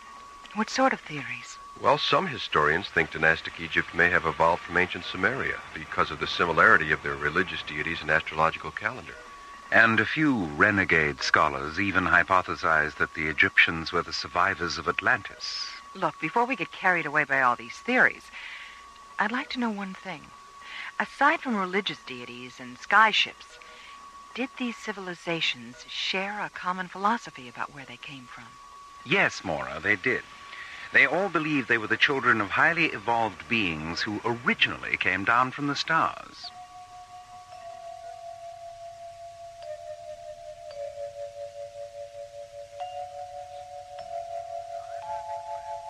Limehouse Express to Starlab Control. The Limehouse Express? Where do people come up with these names? Who knows? This is Starlab. Go ahead, Limehouse Express. Good evening. It's Jerry, isn't it? That's right. Who are you? What's your position? My position is that I never state my position. What's the problem, Limehouse Express? No problem, Dr. Cassidy. Now, if you don't mind, I wish to speak to Mr. Foom. Does he know you? Oh, my, yes. He knows me very well indeed. I'm Professor Moriarty.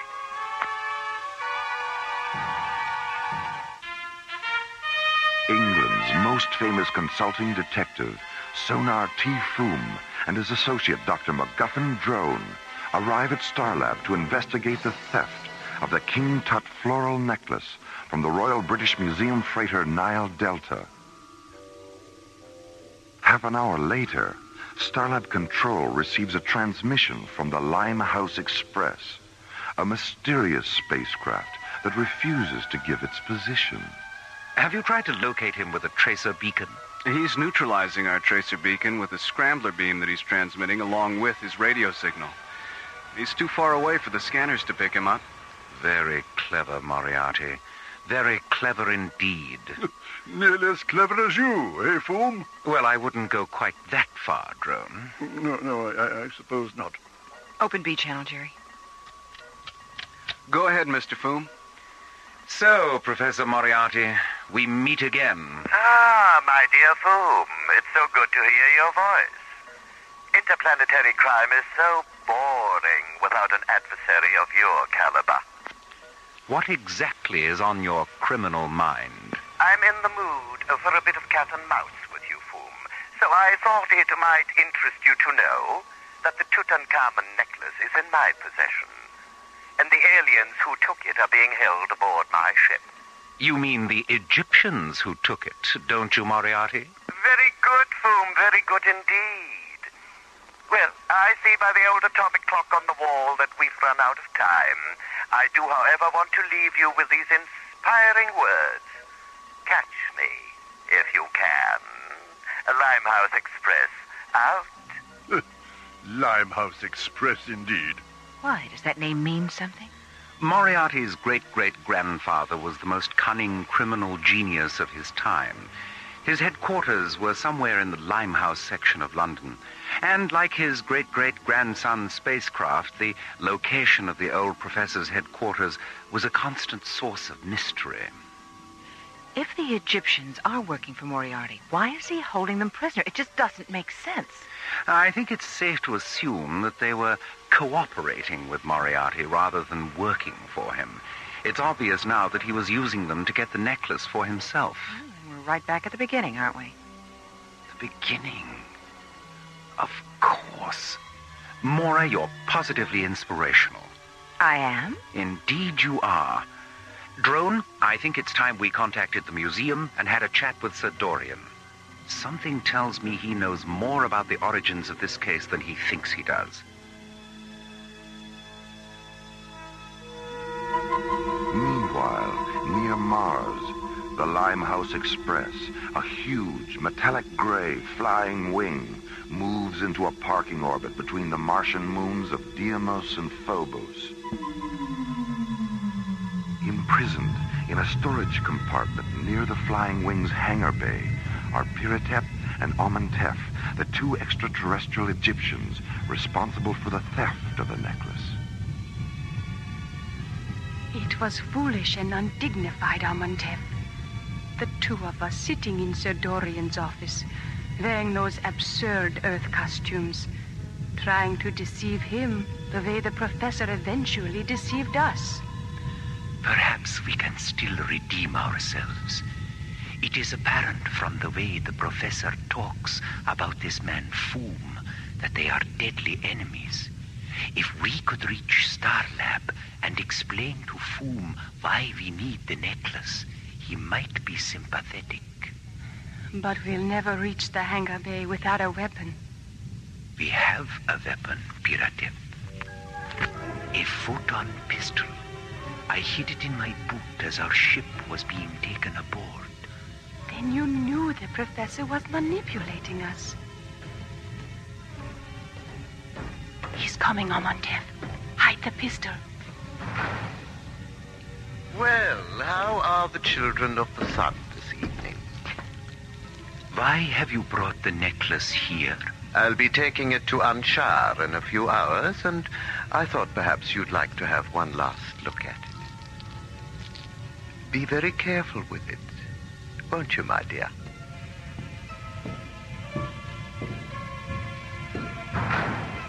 Amenhotep, there's only one guard in the corridor. All right. What is it? What are you...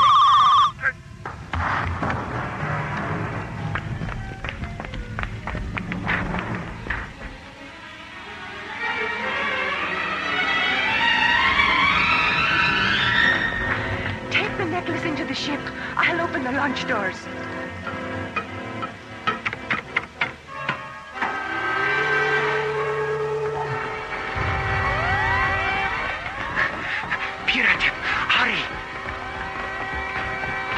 Amenhotep, the guards are coming. Take the necklace and stop it. Piratep.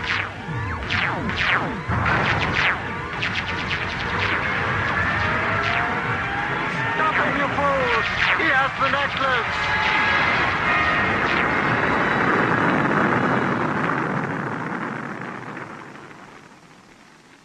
Meanwhile, on Starlab, Sonar T. Foom and Dr. MacGuffin Drone sit in a conference room on G-level, analyzing a video image Sir Dorian has transmitted from the museum's employee index terminal. Drone, there's something rather curious about this picture of Wilhelmina Hammersmith. Look closely at the eyes. What's your professional opinion? Well, the left eye is artificial.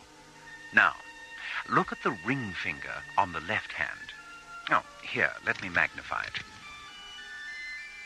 What do you see? A deep circular impression, as if a ring had been removed. A platinum serpent's ring, perhaps? Great Scott. Great Scott indeed, my dear Drone. This is not a 70-year-old Egyptologist named Wilhelmina Hammersmith. This is none other than Professor Moriarty himself. What an extraordinary masquerade. Yes. Wearing this disguise, Moriarty appears at the museum and presents false credentials. Impressed with these documents, Sir Dorian gives Moriarty a post in the Egyptian Antiquities section. And it is here that he learns the highly confidential facts of the Nile Delta's Thanatos schedule. Didn't Sir Dorian say that this Hammersmith woman was in his office when the Egyptian couple was there trying to buy the necklace? Yes, and 2 days later, Wilhelmina Hammersmith Moriarty resigns and the Egyptian couple are never seen again. Now, let me see. The two Egyptians who boarded the Nile Delta are obviously the same two who were in Sir Dorian's office. When they leave the museum, Moriarty follows them.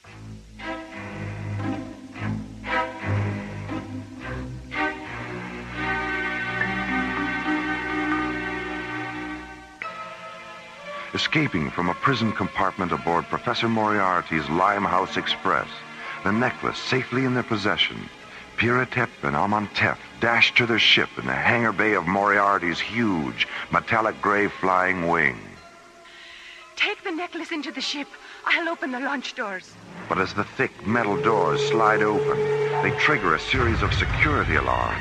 And before Piratep can reach the ship, a squad of Moriarty's guards enter the hangar bay and open fire with laser rifles. Piratep! As Piratep falls, blood streaming from her face, Amantef closes the hatch of the ship and blasts off for Starland. 9 hours later...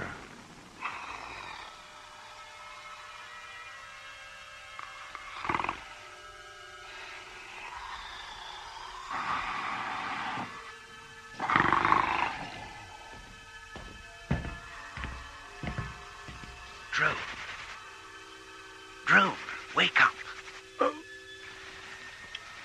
Fool. Is it time for breakfast already? I've just been having a chat with a very interesting and charming Egyptian gentleman. I thought you might like to meet him. What on earth are you talking about? The Egyptian ship, my dear Drone. It docked 20 minutes ago. You're pulling my leg.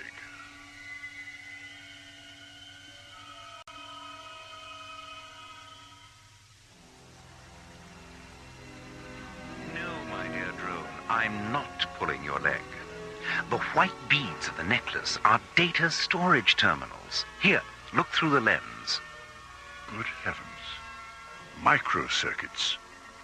The beads are emanation scanners, Doctor, that sensed and recorded the spiritual aura of the kings who wore the necklace. The necklace was brought to Earth by our ancestors and passed from dynasty to dynasty in the hope that it would one day be worn by a spiritually perfect king. A king who would then be replicated and given immortality.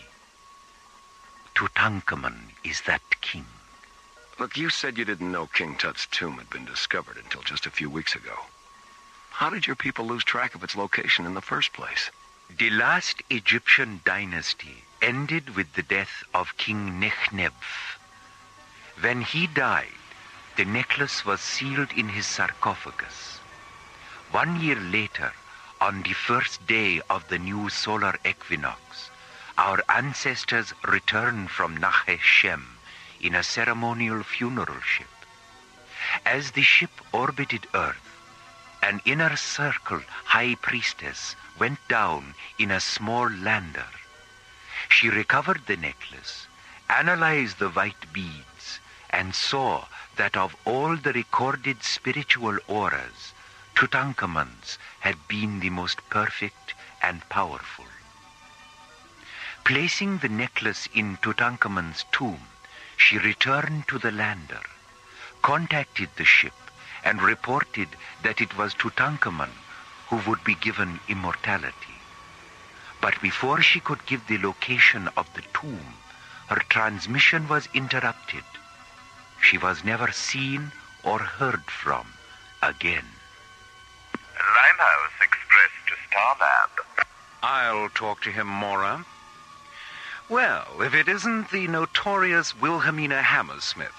Don't be tiresome, Holmes. I know Amantef is there. We tracked his ship. Now, as you said earlier, let's get down to cases. Piratep is alive and sealed in an airlock. If you don't return the necklace, I'll decompress that airlock and kill her. I see. How do you want us to proceed? Dr. Cassidy and Amontef will deliver the necklace in an unarmed ship. Amontef knows my location. And Foom, don't try any of your tricks. Decompression is a singularly horrible way to die. What are you going to do, Foom? Elementary, my dear drone. I'm going to beat Moriarty at his own game. Amontef, come with me. I'd like to have a word with you in private.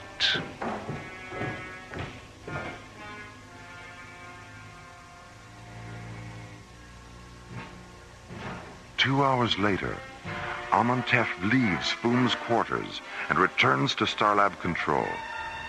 From there, he and Maura descend to Launch Bay 15, board the Deep Space Laboratory ship Octavia, and blast off for the Limehouse Express. 9 hours later, the Octavia enters Martian space and moves into a side-by-side position with Moriarty's huge flying wing.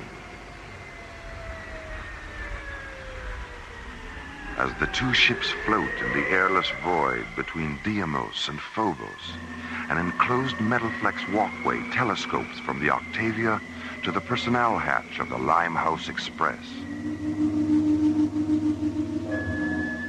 After pressurizing the walkway interior, Maura stabilizes its atmosphere. A moment later, the two ships open their airlocks.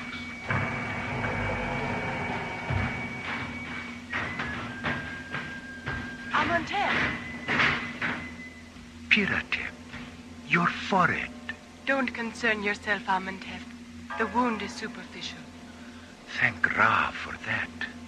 Go into the ship now and rest. You're very pleased with yourself, aren't you, Professor? And why shouldn't I be? I not only have the necklace, but I've outsmarted Sona T. Foom as well. You're no match for Mr. Foom. Your cruelty defeated him, not your intelligence. You're an ugly little man, Professor. Ugly and arrogant and stupid. Sticks and stones, Dr. Cassidy. Sticks and stones. It's time, Professor. All right. Tell your men to return to their stations. May I hold the necklace one last time? Of course, Amontef. I'm as sentimental as the next man, in spite of my overweening ugliness. Would you like to hold it, Maura? Why, yes. Yes, thank you. Professor? Yes?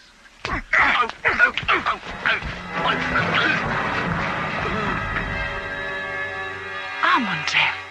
Into the ship, Maura. I'll bring the professor. Professor! Guards! Guards!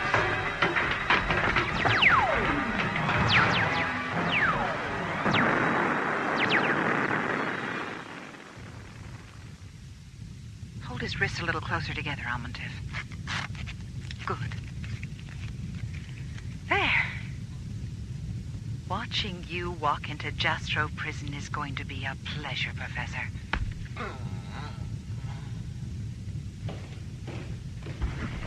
Amontef, how did the descendant of an ancient Egyptian high priest manage to become a master of Oriental martial arts? In much the same way that I became a master of disguise, Maura. Practice. Here, hold my nose. Mr. Foom! Shh! You'll wake Piratep. Why didn't you tell me? If you had known it was me disguised as Amontef, you might have behaved differently aboard Moriarty's ship. Here, help me peel off this beard. My fingernails are all sort of... Maura? Oh, I'm sorry, Mr. Foom. Oh, that's all right. I'm sure I'll be as good as new when they remove the bandages. What did Amontef say when you told him what you intended to do?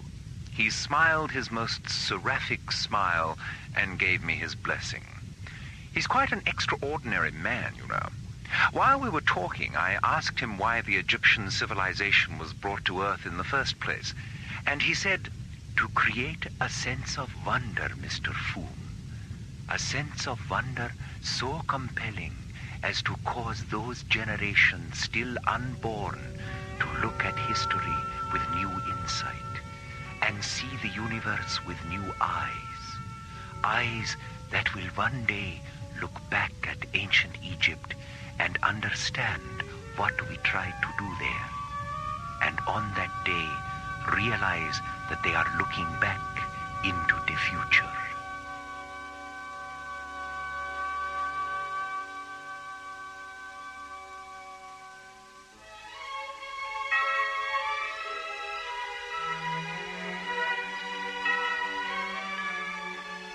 The Adventure of the Egyptian Necklace was written by Ron Thompson and starred Linda Gary, Chuck Olson, Bruce Philip Miller, and Corey Burton, with special guest stars Philip Clark, John Abbott, Lester Fletcher, Carol Bilger, and Joe Baker. Associate producer Ron Thompson. Music director Tom Rounds. Engineer Stu Jacobs. Assistant to the producer Jim Cook. Technical consultant Peter Sky. Alien Worlds was created, produced, and directed by Lee Hansen. The Adventure of the Egyptian Necklace is dedicated to the memories of Sir Arthur Conan Doyle, creator of England's most famous consulting detective. And so, until next week, this is Roger Dressler, inviting you to join us for our next adventure, Time Clash, from the elsewhere and elsewhen of Alien Worlds.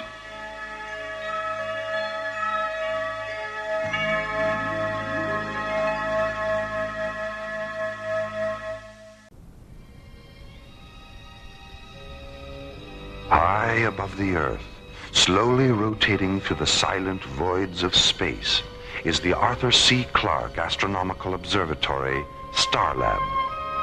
Here, the International Space Authority, ISA, watches over an eternity of uncharted galaxies and the countless planets orbiting within their starlit borders.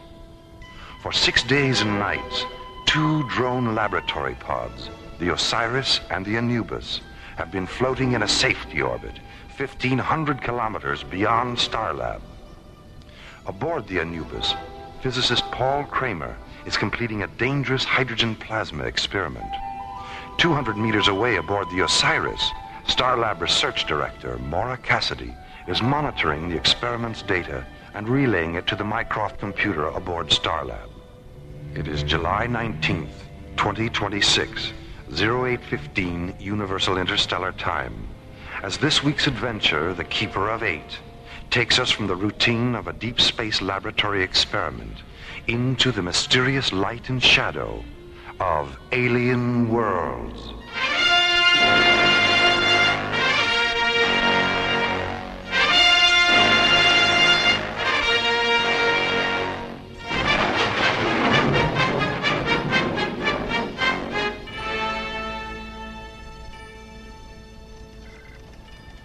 Paul, check the plasma chamber seals again. I'm still getting a red light on number 4. I read 000 across the board, Maura. There must be an indicator malfunction on your end. Let's cross-check it. Osiris to Starlab. You there, Valerie? Valerie? Oh, Dr. Reed, good morning. Oh, sorry, Maura. You caught me with a mouthful of toast. Anyway, Paul's right. Mycroft also reads 000.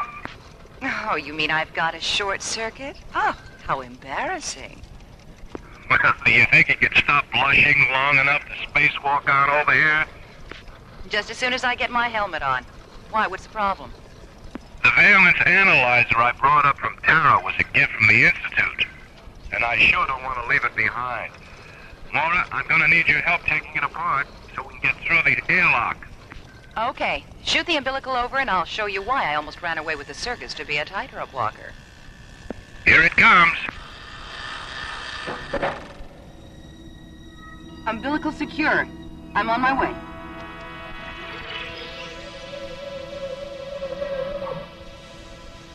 Depressurizing her airlock, Maura swings open the hatch and floats from the zero-gravity interior of the Osiris into the starlit vacuum of deep space.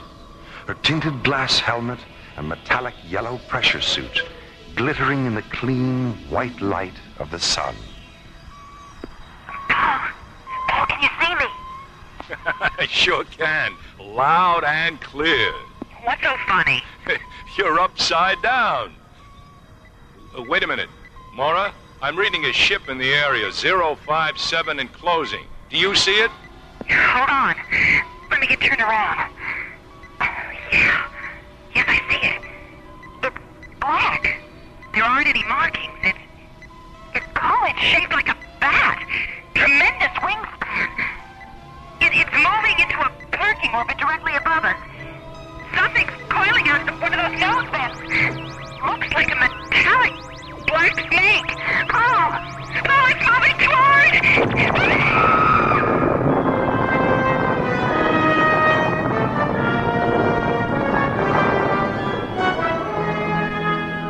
Meanwhile, at the nearby Stargazer security station, Captains John Graydon and Buddy Griff, unaware of what has happened at Vector 448, inspect the new ISA Deep Space Interceptor, Solaris.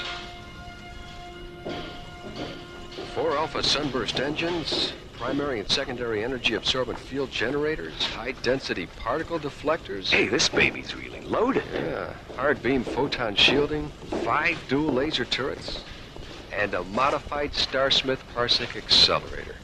Now tell me, buddy, what more could you ask for in a ship? How about a Michelle and a Mitzi? A what? A Michelle and a Mitzi. Is that some kind of top-secret equipment I haven't heard about? Not exactly, Skipper.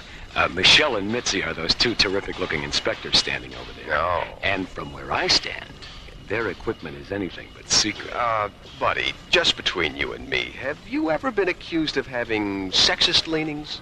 Let me put it this way, Skipper. Attention all paramedic search vessels. This is an emergency rescue alert. Pilots and crews report to the information office in your sector. Captains Graydon and Griff, please contact the bridge. Come on, buddy. Let's use the radio aboard the Solaris. Right.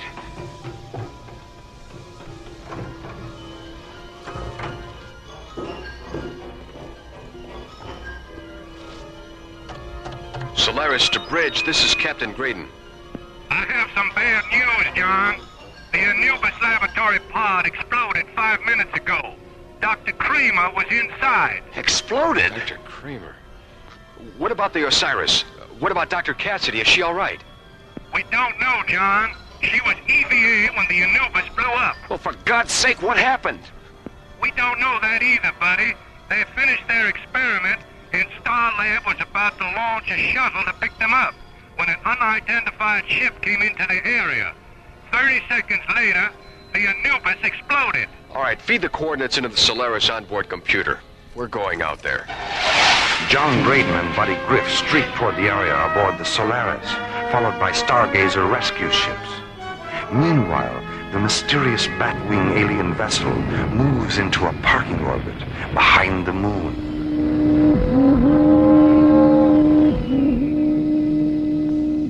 What quantity of hydrogen plasma was withdrawn from the Earth probe by our penetrator before the explosion? 2,000 fusion qubits. Enough to fill the planet generators of every ship in the Armada. Enough for every shadow sentry, light assassin, scan watcher, and penetrator guide who wears the dark armor of Draconia. I wonder what the humanoid was doing with so vast a quantity of concentrated hydrogen. No matter. Mosk, convey my compliments to the scan watcher who detected the pod, and to the penetrator guide who withdrew the hydrogen with such unusual skill. I accept your thanks on their behalf, my lord. Mosk, has there been any sign of the Keeper? Not since we entered this galaxy. Perhaps we've slipped away from him. Don't fool yourself, Mosk. He's clever. Extremely clever. He'll find us, eventually. And when he does, he'll do everything in his power to prevent us from reaching the hydrogen fields of Terra. How much time will you need to assemble the Armada? It can be done within 4 solar days. Then do it. Yes, my lord. Where are you, Keeper? In this galaxy? On Terra? Or perhaps you're down there, on the dark side of the moon? As Mask prepares prepares to assemble the Draconian Armada for an assault on Terra, and Warp fantasizes about a mysterious pursuer known only as the Keeper.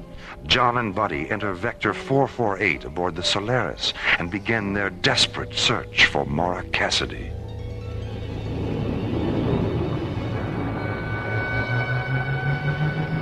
Buddy, what's that on screen 6? Take it easy, Skipper. Let's magnify it and have a look. It's the plasma chamber from the Anubis. Damn it. Wait, something's not quite right here, Skipper. What do you mean? The chamber's still intact. If the hydrogen plasma didn't explode, what did? I'll tell you what. I'll stay here and watch the lifeform scanner screen. You get down to the recovery bay and take the chamber aboard with the grapplers. We'll turn it over to the spectrograph on Starlab. They can analyze it. Maybe they can tell us what happened. That's good. John, about Maura. She's alive until we prove otherwise, okay? Of course. I'll talk to you from recovery. Starlab to Solaris. Solaris, go ahead, Starlab. John, it's Valerie. Anything? We found the plasma chamber from the Anubis. It's completely intact, isn't it? Yes, it is. How did you know? I've been scanning the area on the elemental spectrum analyzers. There isn't a trace of hydrogen plasma residue. Then what caused the explosion? Skipper, get down here. What is it, buddy? The plasma chamber. There's a hole in it about the size of my fist. And so help me God, I can hear someone breathing.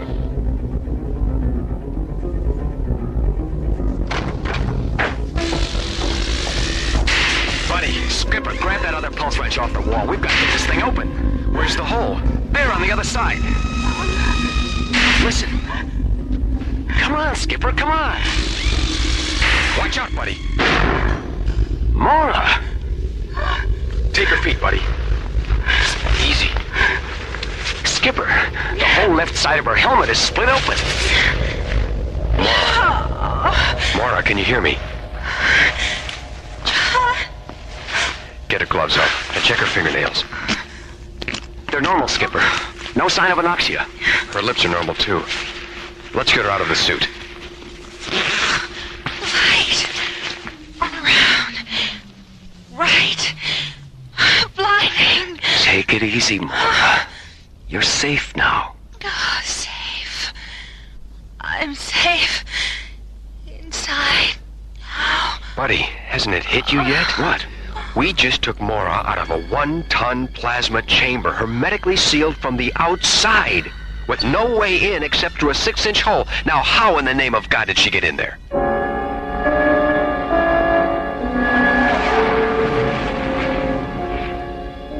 I don't know.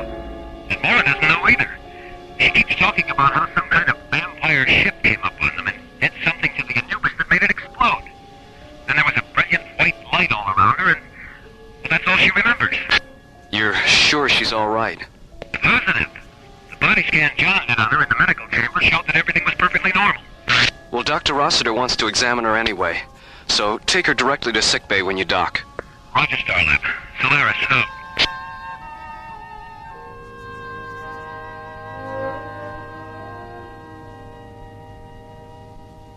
I know what Dr. Rossiter said, Maura, but I think you should take it easy for a day or two. John, I feel fine. You better get some rope, Skip. Looks like we're gonna have to tie her down. Hi, Maura. How you feeling? Oh, Valerie, am I ever glad to see you. What have you got there, Valerie? Your report. I'd like to go over it with you. Come on, buddy. We've got work to do. We'll be down in Docking Bay 4 if you need us, Maura. All right, see you later.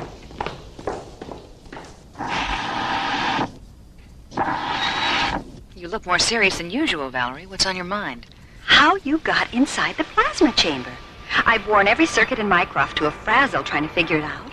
Have you tried the Houdini file? The Houdini file? It's a joke, Valerie. Oh, sorry, Maura. My sense of humor escaped me there for a minute. Oh, yes. Well, maybe we can get a volunteer from the audience to help you find it. Dr. Cassidy, is Dr. Reed with you? Oh, yes, I'm here, somewhere. The Mycroft's printing out the results of your molecular transposition program. Oh, I'll be right there. Be back in a few minutes, Maura. Mm-hmm. Maybe Mycroft's finally come up with something. I hope so. What on earth? What on earth? No more and no less than on any other planet, Maura. I know your voice. Where are you? Sometimes I'm here, sometimes I'm there. I'm here, there, and everywhere. Who are you? My father was infinity. My mother was the light. I am Echo, the keeper of ages. Translucent fragments of cool white light materialize in Maura's quarters and slowly puzzle together to form a calm, shimmering pool of ethereal radiance, free-floating in the center of the room. Maura suddenly finds herself in the presence of Echo, the Keeper of Eight, a free energy being who has suddenly manifested in the form of a radiant pool of floating light. I am the last of an ancient race of Star Watchers, a refugee from a parallel universe, destroyed in the subvoid annihilations that created the star system. A parallel universe? You mean there used to be more than one? There still are, Maura. Hundreds of them, beyond the time-space continuum of this one. What are they like? You know that as well as I do. I don't understand. You dream, don't you? Yes, I dream. And when you do, you pass from the illusion of one universe into the illusion of another, and then another, and then another. Each is a reflection of the other, endlessly echoing through the antediluvian corridors of infinity. What happened during the explosion? Molecular dematerialization of what might have been the moment of your death. While their numbers were still disintegrating, I transformed you into pure energy and rematerialized you inside the plasma chamber. If I hadn't, you would have been killed by the shrapnel debris of the exploding pod. But my helmet was split open. It was struck by a powered fragment an instant before I dematerialized you. I sealed it with thought until the chamber was taken aboard the Solaris. You're lucky I happened to be in the neighborhood. Yes, lucky. I don't know what to say. Thank you, Echo. Oh, God, thank you. The vampire ship that killed Dr. Kramer is part of an armada from the Draconian system. They're preparing for an assault on the hydrogen fields of Terra. Hydrogen fields? On Terra? The Draconians are hydrogen guild breezers. Even their economy is hydrogen-based. They trade among themselves like currency. But, like any system that bases its economy on a single element, there are power struggles, greed, waste. The hydrogen vaults of Draconia are nearly empty, and a civil war is raging throughout their system for control of what remains. They need vast amounts of hydrogen to restabilize themselves, and they intend to take it from the Earth's oceans. Then Paul's death was an accident, wasn't it? Yes. When they penetrated the hydrogen plasma chamber, they punctured the pod's retro-fuel tanks. That's what caused the explosion. Pure oxygen is one of the most explosive gases in the universe. The Earth would be saturated with it if they removed the hydrogen from our oceans. Echo, how can we stop them? Where's the Armada? What are their weaknesses? I have to leave you now, Maura. Echo! Come back, Echo! Echo!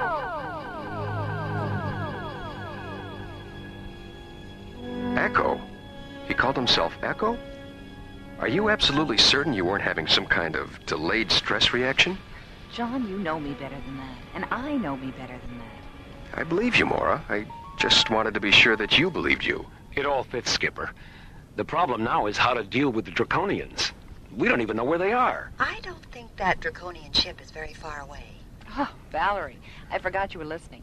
Why? What makes you say that? The element scanners are reading a first magnitude concentration of hydrogen somewhere behind the moon. That might be it. Well, there's only one way to find out.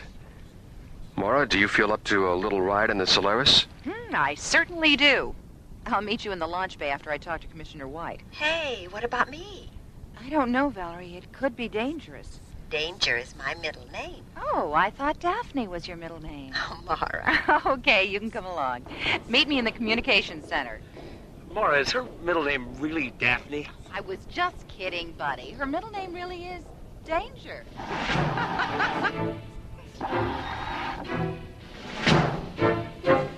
As Maura hurries toward the communications center, John and Buddy enter a pneumatic lift and descend to the launch bay complex located in Starlab's huge central hub. Meanwhile, 250,000 miles away, the draconian vampire ship continues to drift in a parking orbit 1,000 kilometers above the dark side of the moon.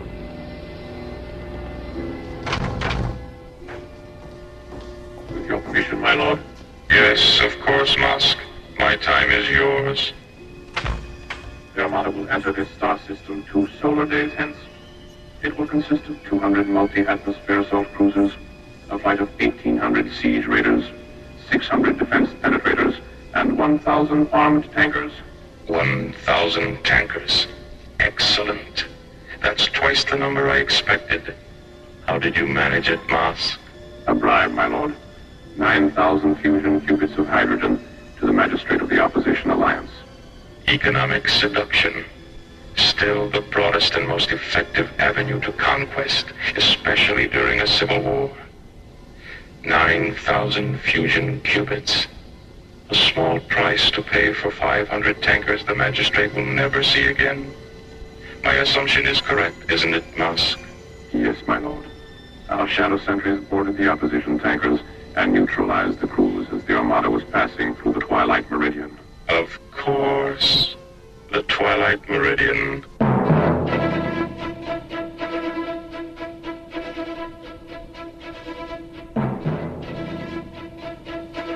Are you two strapped in back there? Anytime you're ready, John. All set. Okay, buddy. Let's do it. Synchronize all computer functions. We have a positive decoder interlock on all data terminals. Manual launch functions are canceled. Real-time status is 20 seconds to ignition and counting. Buddy, you know we don't know what the Draconians are going to do when they see us. So as soon as we get a fix on their ship, lock in our photon shielding and energy-absorbent field generators, and activate all laser turrets. Okay, Skipper. Come on, Solaris. Let's go! Behind the moon, a draconian command ship floats in orbit, waiting for the Armada it will lead in a vampire assault against the hydrogen-rich oceans of the Earth. Aboard the Solaris, Buddy, John, Maura, and Dr. Valerie Reed, jetting toward the moon to investigate the bat-winged alien vessel from what they hope will be a safe distance. Solaris to Starlab. Starlab, go ahead, John. Our scanners have just locked onto the Draconian ship. It's hovering 50 kilometers above the Lucas Kubrick crater chain. THX coordinates 1138 at subvector 2001. We're locking in now. Thanks, Jerry. Solaris out. John, Valerie and I are getting a little edgy back here. Isn't there something we can do? How about a snack? Oh, buddy, how can you think of food at a time like this? It's easy. I'm hungry. Skipper, is there an echo in here? Maura? Incredible. What is it, buddy? Would you believe a mysterious pool of talking light? Echo? Hello, Maura. Hello, Valerie. We'll be there in a flash. You certainly will. Maura! Valerie! Oh, Echo, that was fantastic. Wow, what a rush. I'm glad you enjoyed it. Echo, how do you get people from one place to another so fast? Maura, darling. She's been through the process before. Echo, I'm beginning to feel a little strange. So am I. Me too. What's going on? You're all about to enter a metamorphic coma. And when you return to consciousness, you'll discover that in addition to being oxygen breathers, you'll be right at home in a hydrogen environment as well. But why? You'll see. Pleasant dreams.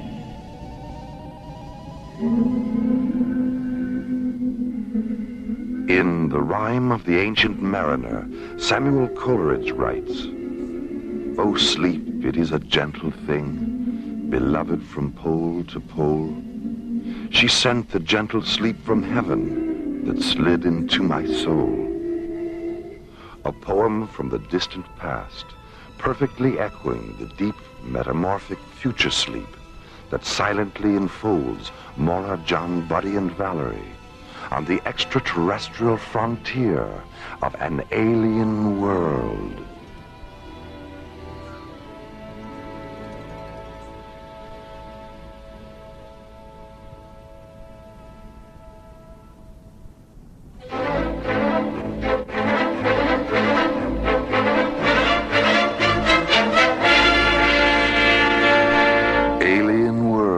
Continues. The Solaris rockets toward the dark side of the moon to investigate the draconian vampire ship. 8 minutes away from visual contact with the alien vessel, Echo, the Keeper of Eight, materializes and subjects Maura, John, Buddy, and Dr. Valerie Reed to molecular transmutation. A few moments later, they fall into a deep metamorphic coma that will radically alter their cellular pathology and body chemistry. A transcendental sleep from which they will awaken with the ability to breathe lethal hydrogen.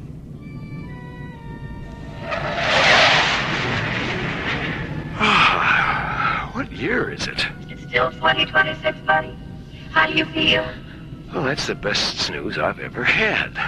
Echo, why have you made it possible for us to breathe hydrogen? So you can survive aboard the draconian vampire ship. Oh, yeah?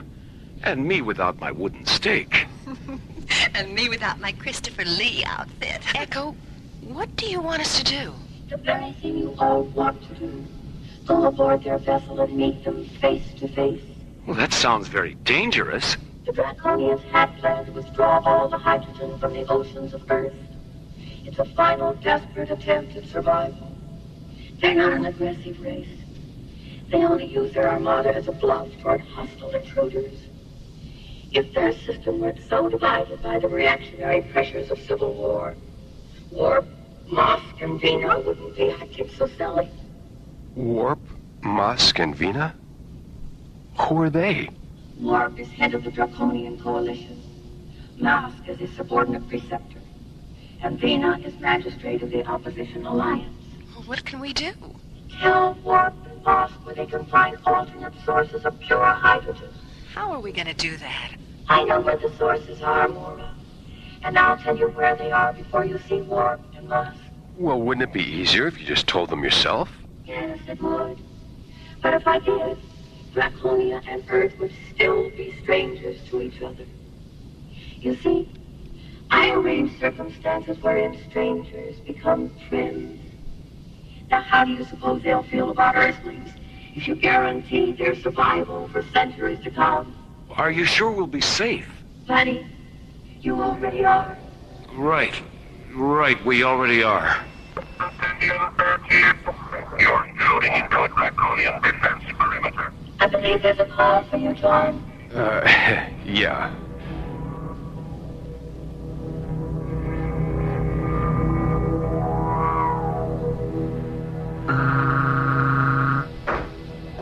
With your permission, my lord.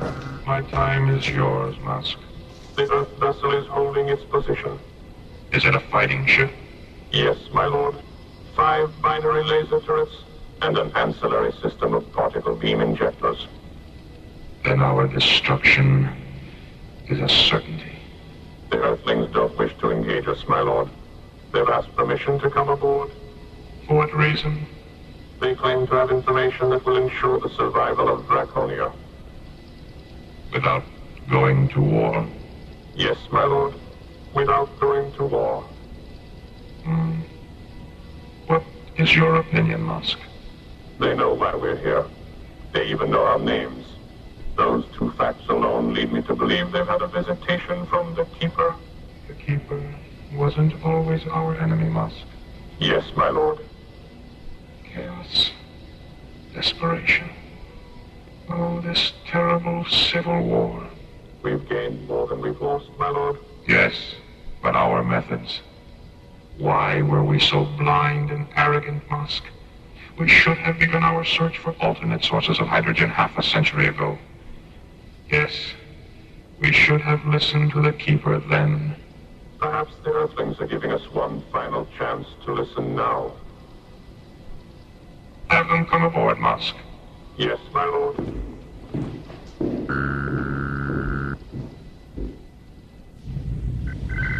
They're certainly taking their time about it, aren't they? Take it easy, Valerie. Echo wouldn't have left us alone out here if it wasn't safe.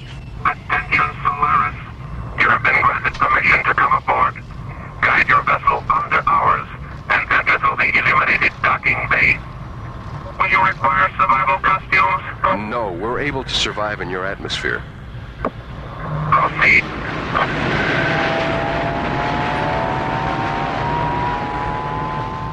Firing the inertia rockets of the Solaris, John slowly guides the sleek white interceptor under the huge black draconian ship and enters a docking bay illuminated with diffused violet light.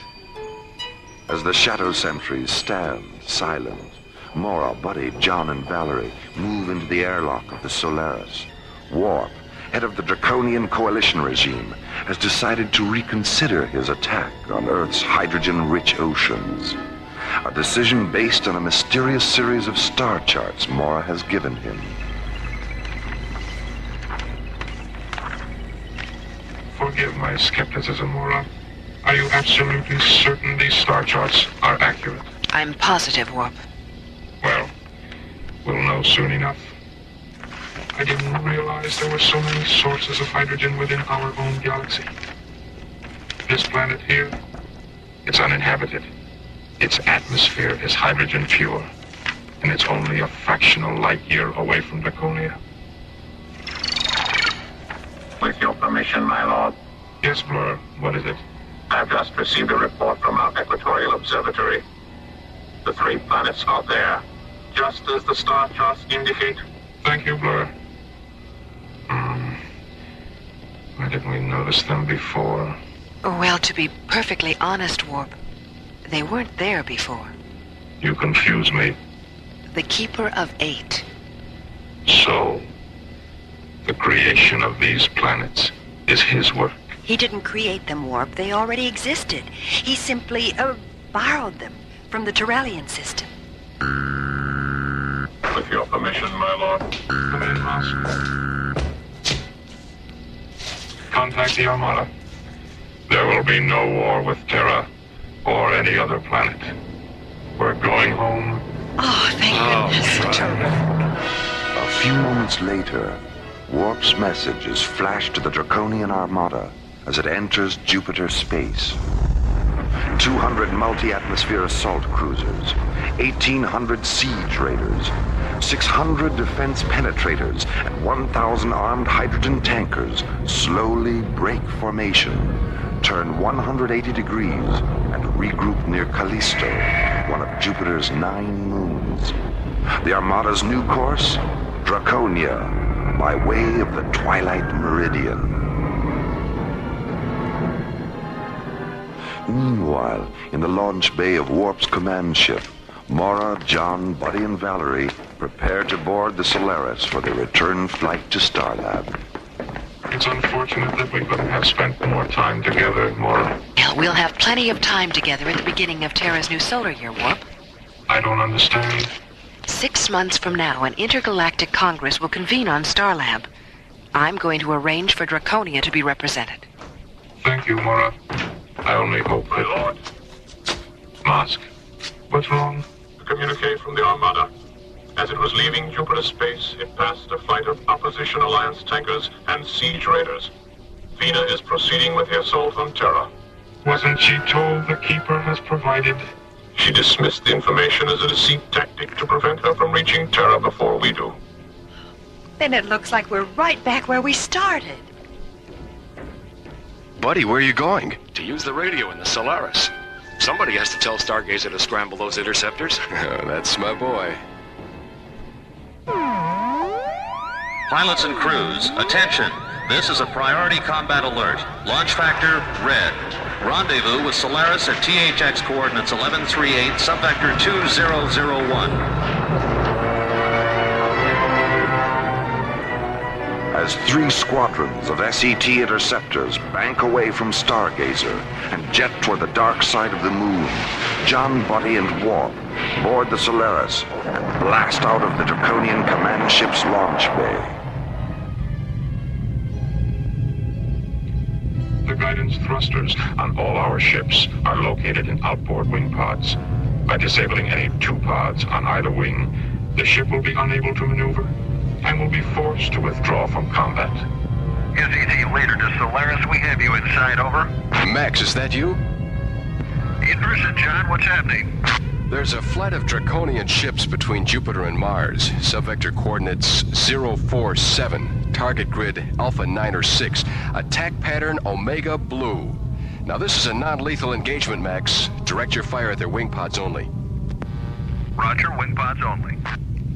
Okay, let's go.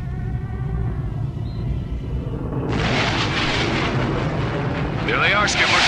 John, before you commence the attack, I'd like to try to reason with Vina. Open a close proximity channel, buddy. Okay, Warp. Go ahead. Vina, can you hear me? I hear you, Warp. The Keeper has placed infinite sources of hydrogen in our galaxy. You need me before, Warp. Vina, this is Captain John Graydon, commander of Earthship Solaris. Warp is telling you the truth. Have you formed an alliance with Warp, Captain? Not just with Warp, with all Draconians. Warp doesn't represent all Draconians. I'm leading my ship to Terra. Solaris to SCT leader, over. Go ahead, Solaris. Take Blue Squadron in over the tankers. Will do, John. Skip, we got a bogey at 2 o'clock. Yellow Squadron, circle the perimeter of the tanker formation and watch for targets of opportunity. Roger. Red Squadron, behind us, 2 by 2. Roger. Remember, wing pods only. Let's go.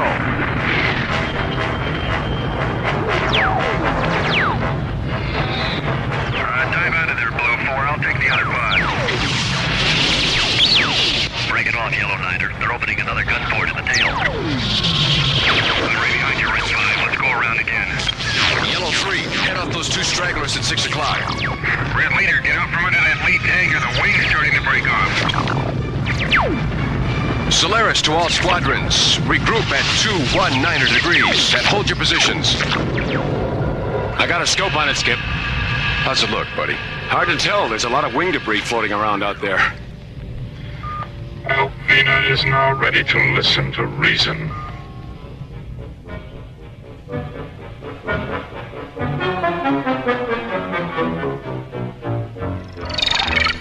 Vox, have you a casualty report? There are no casualties, Vina.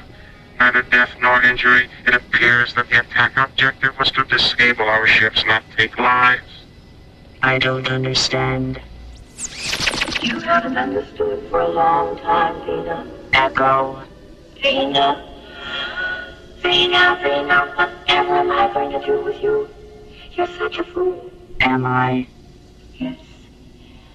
And a stubborn one at that. The Earthship attack wasn't calculated to destroy you. Only your belief in armed force, and your conceit that you are right and Warp is wrong. War never determines who's right, Vina. Only who's left. Now, if you really care about the future of Draconia, you'll return to Warp's ship with Captain Graydon, and stay there until you and Warp resolve your differences. I'll go, Echo, but No buts about it, Vina. Remember, those 3 hydrogen planets are a gift. And what the Keeper giveth, the Keeper can darn well remove it.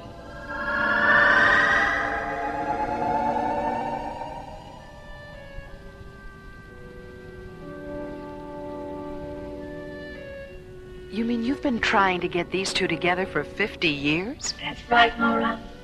Half a century ago, I proved to Warp that Draconia's hydrogen would be totally depleted within 35 solar years. He said that was more than enough time to find alternate hydrogen sources, and went on about his business. Then I told Vina, who finally made it known to the entire planet. But she turned around and used it as a political issue to agitate against war. How many times over the past 50 years have you tried to bring them together? I lost count, John, which for easy. I finally left them alone to learn their lessons the hard way. But when they decided to extend their foolishness to Terra, I came out of retirement. I'm glad it's over, Echo. Yes, thank you for returning us to ourselves. Echo, there's something I've been meaning to ask you. Why are you called the Keeper of Eight? My buddy, don't you know what you get when you lay the figure 8 on its side? Infinity. The symbol for infinity. I live inside eternal mist, where children dream and lips are kissed, and wander ancient starlit shores that lead through misty midnight doors. I tinker with time, I toy with space, I change the shape of fortune's face. Now you know why the Keeper of Eight has a name that rhymes with fate. The Keeper of Eight was written by Ron Thompson and starred Linda Gary, Chuck Olson, Bruce Miller, and Corey Burton, with special guest stars Peter Leeds, Lorene Tuttle, Janet Waldo, Joe Mascolo, Pete Renaday, and Ellie Tompkins. Alien Worlds was created, produced, and directed by Lee Hansen. This is Roger Dressler, inviting you to join us for another adventure on Alien Worlds.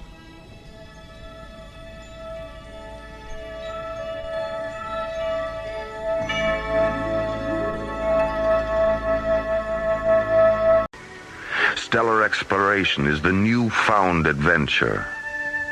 On the asteroid Vesta, halfway between the orbits of Mars and Jupiter, is the small spaceport of Kronos, supply center to space miners. Here, in this isolated watering hole, exist prospectors, gamblers, pirates, and cutthroats of every persuasion. Our story is about these daring and ruthless men who risk their lives in search of precious stones and metals in the icy tomb of deep space and journey upon the threshold of alien worlds.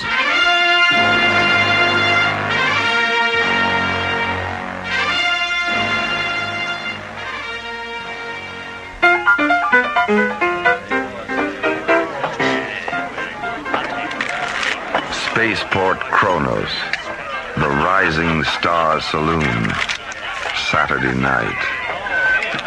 Raise 300. I'm out. Oh, me too. Well, that leaves just you and me, dude. Like I said before, my name is Silverthorne. Travis Silverthorne. Sorry, dude, I'm not much good with names. You might want to remember mine. I see your 300 and raise you 3,000. What? You heard me. I only have 2,000. Too bad, dude. Wait a minute. I have a ship. I have a 98 Dart. What do you say? For 1,000? Where is it? It's out in the lot, number 4. That clunker? Hey, look, it needs a little paint. That's all. It's got an FTL overdrive. Faster than light? That's right. The FTL unit alone is worth 1,000. All right. You calling? You know it. 3 queens. Damn. Well, gentlemen, thanks. Not bad for the first part of the night. Whose deal is it? What the hell was that? That old scoundrel over there. He just came running into this place and shot off his blaster. Shh. He's trying to say something. Glowstone. Did he say glowstone? Well, there goes the game. Glowstone. Glowstone's been discovered on Calamar. Glowstone? Discovered on Calamar? Meanwhile, high above Earth, Starlab, the spinning observatory wheel, drifts silently, peacefully through space. Aboard Starlab, research director Maura Cassidy and her assistant Tim ready the giant telescopes for a close-hand look at the new frontier. Dr. Cassidy, you're early. I know, Tim, but I'm anxious to get a look at the planet. Besides, Commissioner White has ordered a 24-hour surveillance of Calamar. Mycroft is moving the 900-inch scope into position now. The 900? What's wrong with the big one? It's working on spectral analysis. 2 more hours. Oh, well, we can't wait. Delta 1 will be here any minute, and I want Calamar on the viewer when Graydon and Griff arrive. Why are they coming here to Starlab first? Calamar's in the opposite direction. I don't know, Tim. They didn't tell me. I can't believe it was just yesterday that news of the glowstone strike got out. It seems like everybody's going to Calamar. Well, I wouldn't mind going there myself. What for, Dr. Cassidy? Well, for one thing, I've never even seen a grain of glowstone, much less the rocks rumored to exist on Calamar. Will you settle for a good look right now? The scope's ready. Well, then turn on the viewer, Tim. Let's see this new frontier. Right, Dr. Cassidy. Viewer on. Ooh.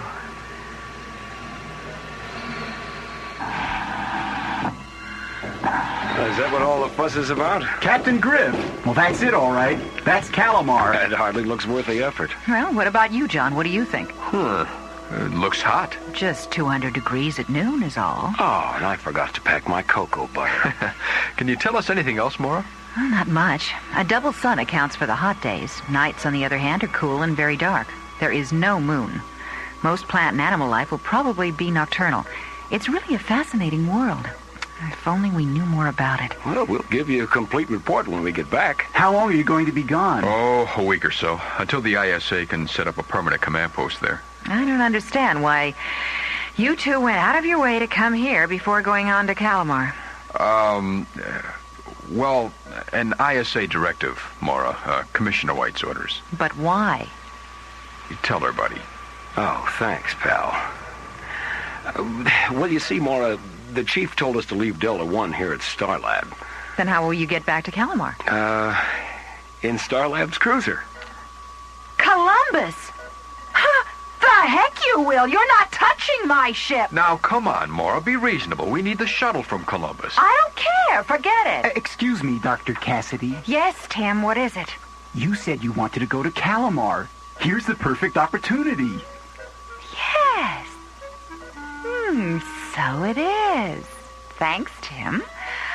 Okay, John. You can take my ship on one condition. Uh-oh, Skipper. Take me with you. Oh, now, just a minute, Maura. I have some field time coming anyway, and all my equipment is already aboard Columbus, so it's settled. I'll go get ready.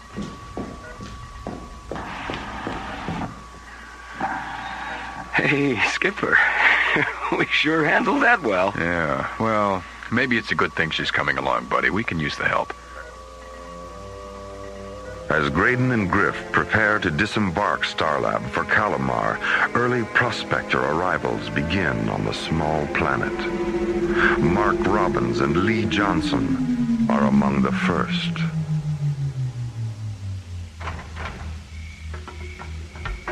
Good thing we left the landing lights on. It's really dark out here. Yeah, but we have to work at night. It's too hot during daylight, you know that. Besides, we've already lost time, so we better get busy. You sure these hills are the best place to look for glowstone? They're a good place to start, Lee. Now, you unpack the scanner, and I'll set up the auxiliary Wait a lights. minute. Shh. What's wrong? I thought I heard something. Well, I don't hear anything. There, listen. Oh, yeah, I do hear it now. Sounds like a herd of animals or something. Don't worry about it. Oh, there's something eerie about that sound. I said don't worry about it. Come on, let's get to work. From the blackness of Calamar's night comes an omen. What lies ahead on this tiny, distant planet remains an unknown, shrouded in mystery on alien worlds.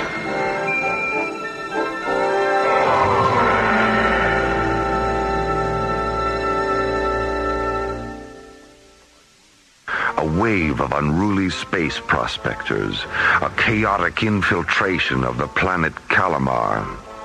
Anticipating the outbreak of lawlessness, the International Space Authority intervenes. Acting on ISA orders, a space exploration team is sent to Calamar to begin preparations for the arrival of an ISA security fleet and the establishment of a permanent command post. Starlab's interstellar cruiser Columbus is en route. SET commanders John Graydon and Buddy Griff, along with Starlab research director Maura Cassidy, are on board. Skipper, we're getting a distress signal, heading 049er. Open channel 8, buddy. ISA cruiser Columbus calling vessel at 049er. We read your flag. Open communications on channel 8. Over. What's going on? Oh, some idiot probably ran out of photons. Thank God you guys showed up. I'll bet 50 ships passed me by without even slowing down. I'm sorry, pal, but we'll be doing the same. What? Oh, come on, you can't leave me. Hey, Skipper, I think I know that guy. Do you mind? Okay, buddy, go ahead, but I'm not stopping. Hello, Travis. Travis Silverthorne, is that you? Yeah, who are you? It's me, Buddy. Buddy, you fool. Stop that ship right now and pick me up. Hey, Skipper, what do you say? I already said, buddy. But Travis is like a brother. I don't care, buddy. We don't have the time. Skipper, he saved my life when we were kids. Oh, damn it, buddy. Thanks, Skipper. Hello, Travis. Hold on, we're coming alongside. As Captain Griff aids a distressed friend, Dr. Cassidy receives an emergency call from Starlab. That's right, Dr. Cassidy. Spectral analysis indicates solar flare-up on Calamar's double sun. How intense, Tim? Strong enough to knock out any and all radio communication within 19 parsecs of Calamar. Okay, thanks for the report, Tim. I'll be in touch. Great, huh? You heard. Yeah. Without any radio communication on Calamar, things could get sticky. Any idea how long the solar flare-ups might last? I'd just be guessing. John, Maura, I'd like you to meet my old friend Travis Silverthorne. Travis? Appreciate the ride, Captain. It's all right, Travis. What happened to your ship, Travis? Oh, it was a piece of junk I won in the card game on Cronus. Not worth going back for. Say, you wouldn't be headed for Calamar by any chance, would you? We sure are. Fantastic. Back on Calamar's night side, prospectors Mark Robbins and Lee Johnson continue their search for glowstone. Out of the black depths, a mysterious sound draws closer. I think they're getting closer, Mark. You stop worrying about that noise. It's probably a natural phenomenon. Well, natural or not, I got a bad feeling about it. Hey, what do you say we break camp and set up in another location? Oh, Lee, come on. You got prospector jitters. Listen, the sound, it stopped. You see there? Nothing to worry about. Like I said, it's a natural phenomenon. Natural phenomenon, yeah, sure.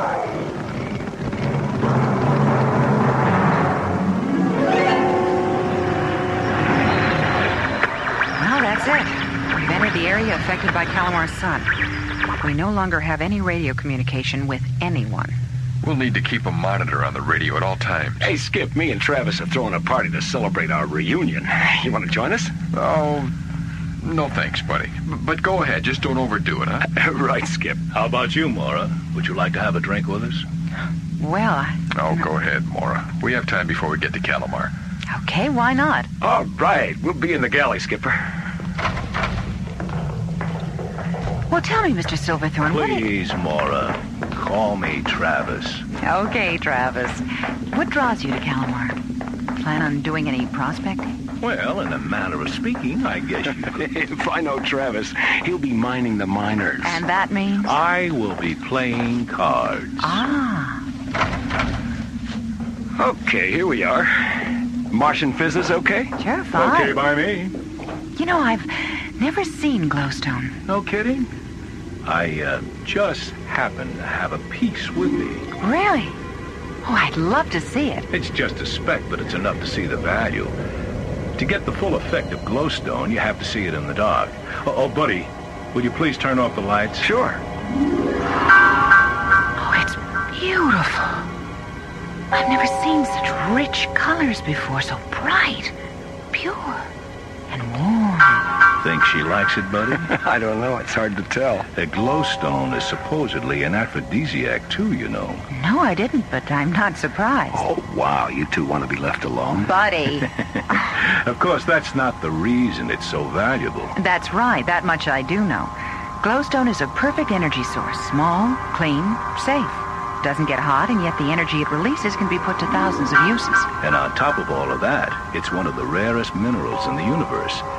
This little speck of mine is worth close to 100,000. I've met men who are willing to kill for a piece half this size, and almost as many who are willing to die for it. The value of glowstone cannot be denied, but neither can the dangers of mining it, as two young prospectors draw closer to a confrontation with the unknown on Calamar. It's been a half hour, Lee, and no more howls. If anything was there, it's gone now. No, I don't think so, Mark. They're out there, all around us. I can feel them. Maybe we should just get back to work, Are you kidding? That's just what they're waiting for. Well, we can't sit here all night. Besides, I've scanned the whole place. There is nothing here to fear. But, Mark... But nothing. Now, give me that blaster and wait here.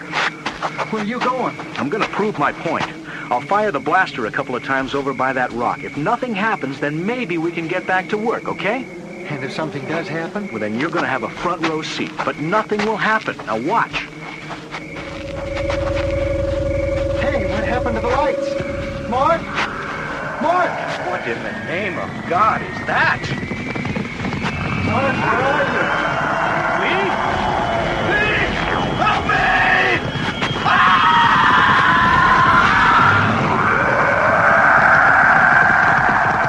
From the deep darkness of a mining camp on Calamar, a scream of terror and silence of death. What strange creatures stalk the blackness and lure these helpless miners into horror? An excursion into the arcane on Alien Worlds.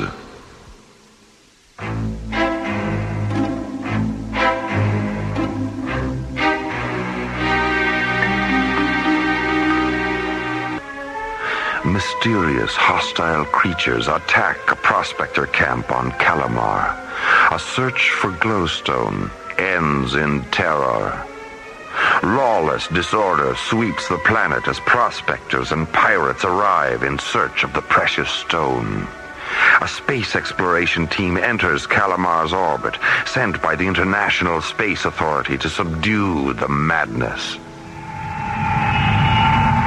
Over how hot it looks down there, Maura. At least the nights are pleasant, John. I'm sure most of the miners do their work at night. What about solar screens during the day? Even under a solar screen, it would still be 120 degrees or so. A little hot to be doing hard labor. Yeah, I'll say. You know, I never liked the desert, even on Earth. I think I'll stay up here and let the rest of you take the first EVA. So now all I have to do is find Buddy and Travis. I think they went up to the launch deck. In just a minute, I'll go with you. Okay. You know, Travis, seeing you again reminds me of the first time we left Earth together, remember? Oh, how could I forget? I can't believe we ever got past the moon and that old government surplus. A wombat, wasn't it? It was a wombat, all right. That old fossil fueler. I'll bet they're still talking about our last night on Mars. Well, I know I am. Excuse us, you two. If you're looking for a shuttle crew, we're ready. Good, because we're going down. Oh, right. But wait, Skipper. Someone has to stay. Yeah, I'll stay, Buddy. The three of you can go. Right. Well, come on. Buddy? Yeah? Listen, whatever you do, don't land. Why not? With the radios out, I just don't want to take any chances, that's all. Just look around and then report back here after your EVA. Okay, Skip. Boy, you sure know how to take the fun out of an EVA. As the EVA crew prepares to descend from the cruiser Columbus, other preparations are underway on Earth. An ISA security fleet, commanded by Captain Richard Baker, prepares to depart for Calamar and set up a permanent command post. Captain Baker. Yes, Lieutenant, what is it? I have that recording of the last transmission from Calamar, sir. Just before the signal faded completely. Good, Lieutenant. Let's hear it. Mayday, mayday. Coordinates 1906. We're under attack. Coming out of nowhere. Weapons aren't effective. The light, That's where it ends, sir. Was he saying light? Apparently. But we can't figure out why. The coordinates are from Calamar's dark side.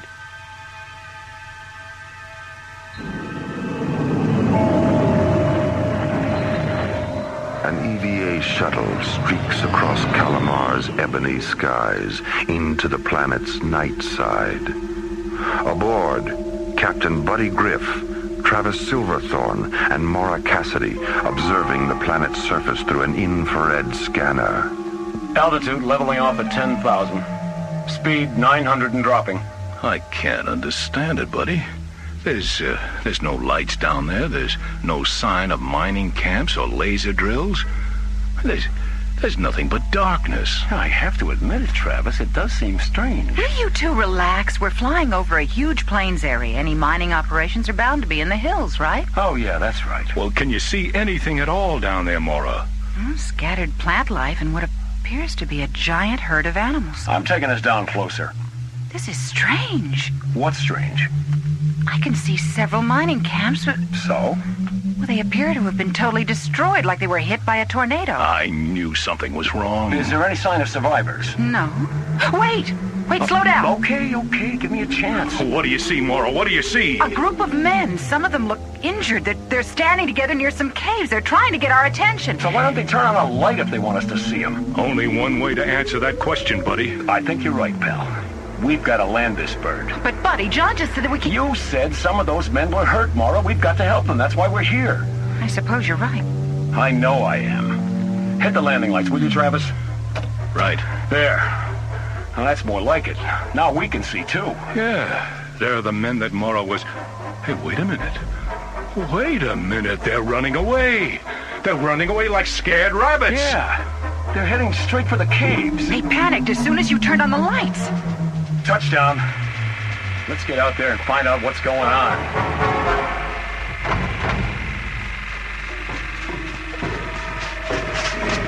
Turn off your lights. The creatures are coming. Who are you? What are you talking about? You're in great danger. The Night Riders, they've seen your lights. They're attracted by light. There are hundreds of them. They will be here any minute. Okay. Quick, turn off the lights, Travis. Right. The only way to save your ship is to leave now. Buddy, listen. It's them. They're coming, I tell you. I'll take a look through the infrared binoculars. Hurry. They can't be stopped. They'll tear your ship to pieces and us too if we don't get out of here. What is that? It's the Night Riders. Night Riders? Maura, can you see anything through the binoculars? Can I ever? They're coming this way, all right. There must be several hundred of them. Several hundred what? Strange creatures. Reptilian, I think, but huge. They're riding on the backs of those animals I saw earlier. My God, I don't believe it. What is it? What is it?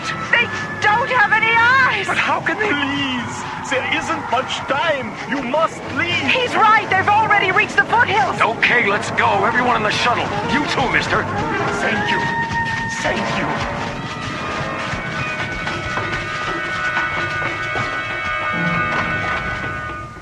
All systems on, buddy. All right. Preliminary ignition. Set. Uh-oh. What's the matter, Buddy? Misfire. Again.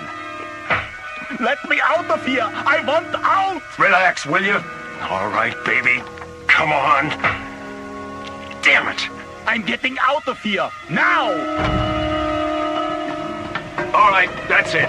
Abandon ship. Head for the caves. Right, buddy. Okay, be careful, Maura. Watch your step. Come on, buddy, hurry. Okay. My God! Look at them! What are they? I don't think they're Indians, Maura. I don't believe it. Look, they're tearing the shuttle apart. What are we gonna do, Buddy? How are we gonna contact John now? Let's worry about that later. Quick, let's get under cover. In here, in the caves. Buddy, Maura, and Travis find themselves trapped, overrun by strange, sightless alien creatures. Unable to contact John Graydon high above them, aboard Columbus, they appear to be hopelessly stranded in darkness. Their shuttle has been torn to pieces by the Night Riders of Calamar. Indeed, a phantasm of consternation on alien worlds.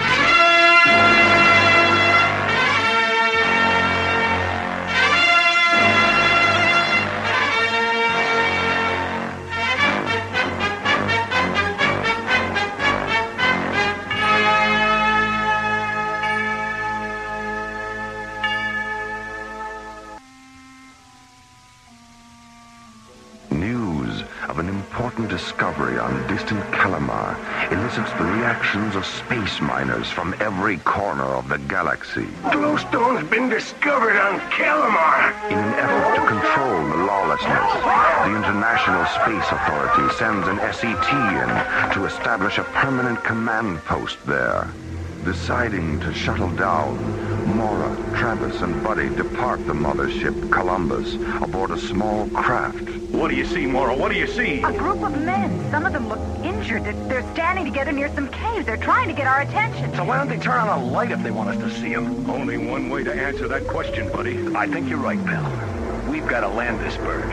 Upon setting the small craft down on the surface of Calamar, a turn of events would make it appear as though they might never get off the planet at all. Turn off your lights. The creatures are coming. The Night Riders. They've seen your lights. They're attracted by light. Buddy, listen. It's them. They're coming, I tell you. They're coming this way, all right. There must be several hundred of them. Several hundred what? Strange creatures, reptilian, I think. Huge. They're riding on the backs of those animals I saw earlier. My God, I don't believe it. What is it? What is it? They don't have any eyes. They appear to be hopelessly stranded in darkness. Their shuttle has been torn to pieces by the Night Riders of Calamar. Indeed, a phantasm of consternation on alien worlds.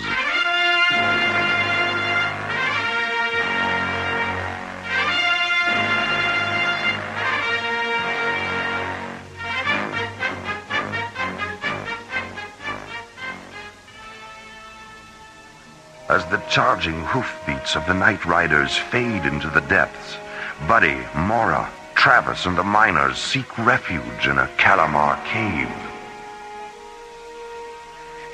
A lot of these men are hurt, Buddy. They need medical attention. The ISA fleet will be arriving any time. They'll have a hospital ship with them and plenty of medics. Well, I could sure use an aspirin.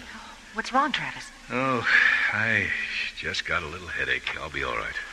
Look, I'm going to go outside and get a breath of air. Could I use the infrared binoculars, Maura? Oh, sure. Here. Thanks. Hey, Travis. Yeah? Be careful. I'm always careful.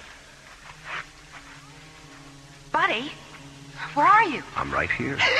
Buddy, don't do that. Do what, my dear? I'm just standing here. You bumped into me. Well, it's too dark in here to just stand around. Do something. Whoa.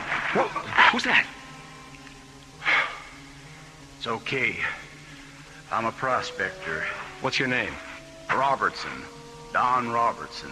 Did you, find any glowstone? Sure did. Hit a strike about 2 weeks ago. You alone? Well, I am now. Had a partner till day before yesterday. He's dead now. What happened? Night Riders get him? Nope. He just fell over. Just like that. Well, what happened? I mean, what did he die from? I don't know. He was fine up till 3 or 4 days ago. Started complaining of headaches. Then he started getting dizzy and falling over things. Next thing I knew, he was laying dead on the ground. Then I got overrun by those freaky lizards, busted up our ship, lost all the glowstone. Oh, I wish I'd never come here. Who's that? Who is it? Oh, it's only me. Travis, what happened? Well, I tripped. No big deal. It's not easy walking through this cave looking through these binoculars at the same time, you know. Hey, guess what I found outside? A poker game. Oh, nope. A shuttle truck. A land shuttle? Truck? That's right. One of the miners must have abandoned it. It's a little banged up, but I think I can make it run. Run? Run where? Well, we could follow the Night Riders. What? Follow them where? Why? 'Cause it's better than sitting around here in the dark. That's why. Wait! maybe following him is a good idea. Wait, what is this, mutiny? No, in fact, we should follow them. Well, look, don't you see? We need to study them, learn about them, find out why they're destroying the mining camp. Sounds like you're planning to tag along. Oh, of course I am. I'm a scientist. I didn't come here to ignore the native life. I came to study it. All right. All right, I'll stay here and see what I can do for these people. You two go ahead. But try and be back before dawn, okay? Otherwise, you're liable to get a real mean tan, you know what I mean?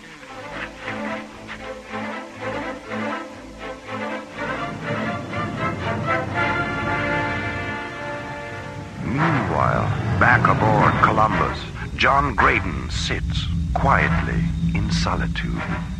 It's been nearly 5 hours. Where could they be? Something's happened, and I sit here doing nothing. Well, no more. I'll land this monster by myself. Carefully. See anything yet, Maura?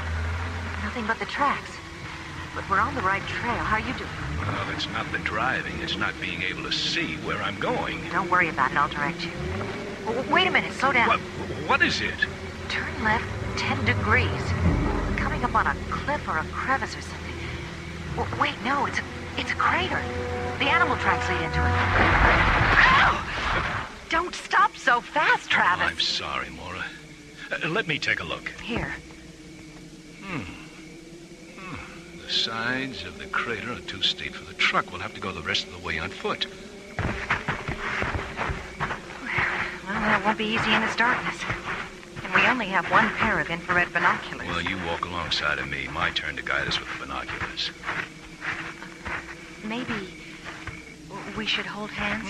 I thought you'd never ask.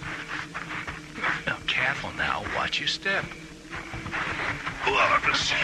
You watch your step. How do you focus these things anyway? They're a little blurry. Are you nearsighted? Oh, yeah, why? Push the little button on the top right side. Oh, yeah, that's better. What's that?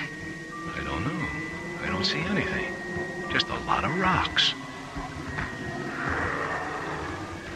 Travis? Oh, no, Maura. Maura, we're surrounded by them. Don't move. Get away from us! Put me down! Help me! It's got me! Travis!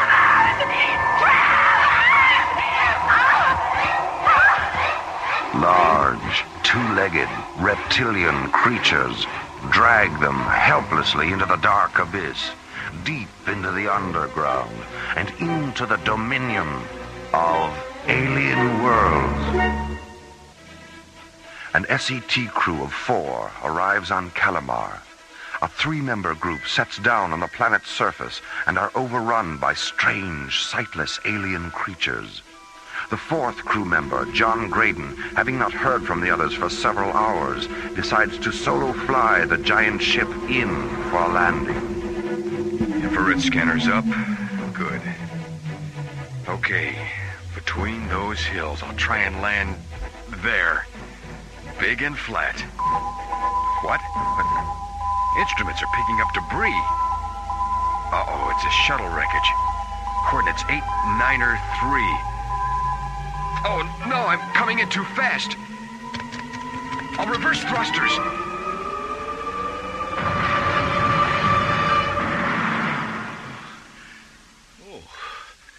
Oh, my head. Travis, are you all right? Oh, Maura. What happened? Where are we? We've been captured by the Night Riders. I wasn't sure if you were going to come too or not. How long have I been out? A few hours, maybe. I've lost track of time down here. Down here? Down where? Where are we? Deep underground in a cavern. The creatures have us sealed off in this room. We're trapped. Travis, move over here with me, please. I can't move, Maura. I seem to be paralyzed. Let go of me! I can't breathe!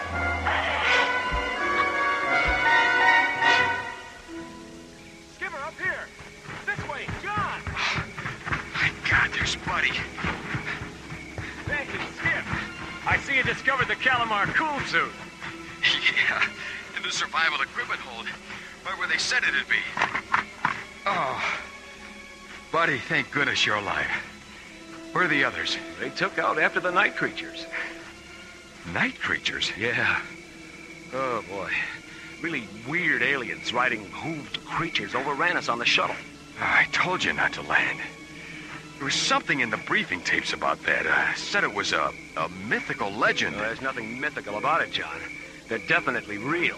And Maura, Travis, did you say they went after them? Yeah. Travis found a shuttle truck. Huh. Well, I hope they don't get hurt. Look, I'll go back to the Columbus and get the other Solitarian spacesuits. And then you can help me get what medical supplies we've got up there to help the rest. Okay, but hurry back. Right. Put the Earth people down, Cardos. Oh, my head. My head hurts. Maura. Maura, he talked. Maura? Maura, are you there? Yes. Yeah, I'm here. I'm just trying to get my breath back. Quiet. Do not move, or we will kill you. Oh, don't worry, pal. Don't worry. We're not going anywhere. I can't see a thing in here. See? Ah, yes. Earthlings can see. A most bizarre ability. We've come to learn about you. You've come to destroy us. No! No, we've no intentions of harming you. I am Cregan, leader of Trollmen. We are of this world, not you. You speak English. How? Our translatory linguistic ability is of your galaxy. You are not the first of your kind to enter our world. Why have you attacked our people? You bring the great pain. Whose pain you talking about, pal?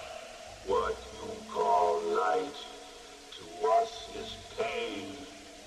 It is the poison of our wavelength. But how do you perceive light if you're blind? Blindness is relative only to your spectrum of perception. We are of telepathic senses. You are disrupting our wavelength, altering our sensibilities. You must leave Calamar. But what about sunlight, a glowstone? Enough talk. Wait, you don't understand. We represent the... You are an invasion to our universe.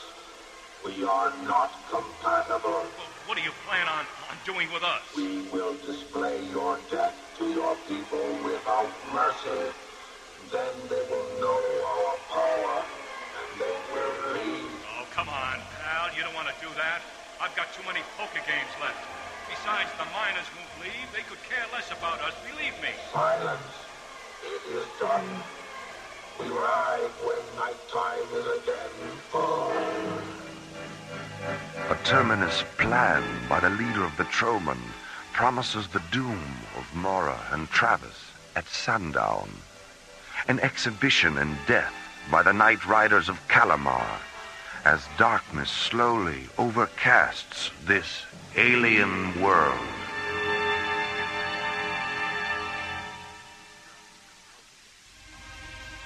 Dusk approaches on an alien planet. A public execution awaits Maura and Travis, now prisoners of the Night Riders of Calamar. Meanwhile, an ISA fleet streaks across the heavens into Calamar orbit. The radios are working again, Captain Baker, but there's no response from the planet's surface from anyone. What about the ISA cruiser Columbus? Have you located its orbit? She's sitting on the ground, abandoned. All right, Lieutenant. Get a landing party together. Let's get down there and find out what's going on. Yes, sir. Oh, I also have a priority mission report from ISA headquarters. Seems there's been a new development at Jerdel on the glowstone tests. Let me see it. Very interesting.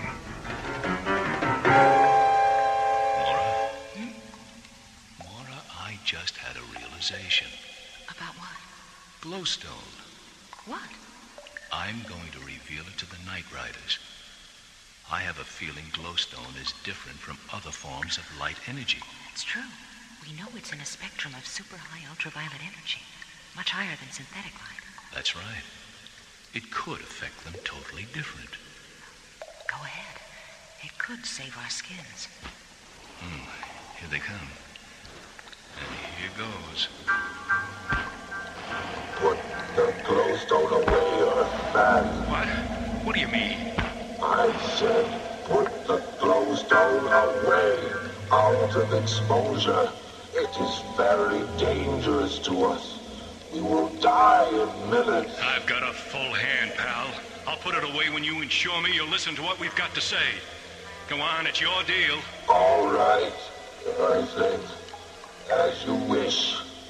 We will listen. Hey, Maura. Look, the glowstone went out. It's no longer emitting any light. Do as he says, Travis. Put it away. Oh, all right. I wonder why it stopped glowing. It didn't, Travis. What do you mean it didn't? Hey, wait a minute. You mean... You're going blind, Travis. Oh. Travis, what is it? My head, it's exploding. Maura, I feel like I'm dying. You're not dying, Travis. I can't stand the pressure in my head. Travis! Don't touch me, Maura. Don't touch me. Oh, I can't believe it. I just had a full hand. I had the game. What happened, Maura? What happened? Travis. Travis. Your friend is dead. Yes, he's dead. We have heard of these effects on your kind from exposure to glowstone, but I have never actually been witness to this. What do you mean you've heard of this? How? It is the legend of the Light Plague. Our glowstone is what the Troman use for guidance. The deposits of glowstone on Calamar emit a wavelength that is perceived by our senses. That is why we attacked your people, for destroying our wavelength. But how do you know of this affecting humans? All we know is that certain ones in your world are victims of the Light Plague. It is a weakness in the eyes of humans that causes death. Cregan, please, you've got to help me get back to my people, so that I may warn them of this. I am with the ISA. I can put a stop to all this and help your Troman as well. I have observed you, Earthwoman. You show compassion. I am also quite fascinated by your reaction to your friend's death. Yes, I will take you to your people. Can you ensure us they will not attempt an attack? If we go in peace, there will be no attack. Then, so be it. Tardos, prepare to ride to the Earthling encampment.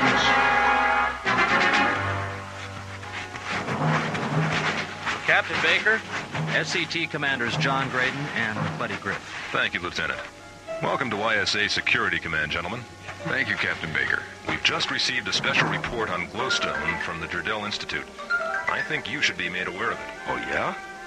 What did the boys in the lab come up with now? Well, it seems that since the discovery of glowstone on Calamar 6 weeks ago, 3 of the 10 scientists involved with the experiments have died. From what? The glowstone? The cause of death was diagnosed as a brain hemorrhage. Just exactly how the glowstone causes this remains a mystery. We're expecting further information shortly. Then glowstone is harmful to humans? Not all humans. The other 7 scientists were unaffected. Captain! Captain! They're here! The Night Riders are approaching from the southeast quadrant, sir. Let me have those glasses, Lieutenant. There are several hundred of them. Wait! In the lead formation. I don't believe it. One of the creatures has a woman with it. Maura? Let me see, Captain. Holy Jupiter, it is Maura. But where's Travis?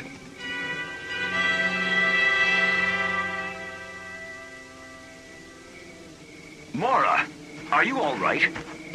Yes, buddy, I'm fine. Where's Travis? He's dead. Travis? Dead? Oh, come on, Doc. You're putting us on. That old buzzard will live to be 100. I'm afraid it's true. But how? What happened to him? I'm not sure. But he had all the symptoms of a brain hemorrhage. What? Captain, we've just gotten another report from Jardel. I think you should take a look at this, Dr. Cassidy. It may answer a few questions. Well, what's in it? What's it say? The scientists that died had a vision deficiency. They were nearsighted. Glowstone emits a kind of light wave that triggers a spasm of the optic nerves, and then creates an aneurysm. What's that? A ballooning of the blood vessels. They actually explode, and that's a brain hemorrhage. Oh, God. The final poker game. On Calamar.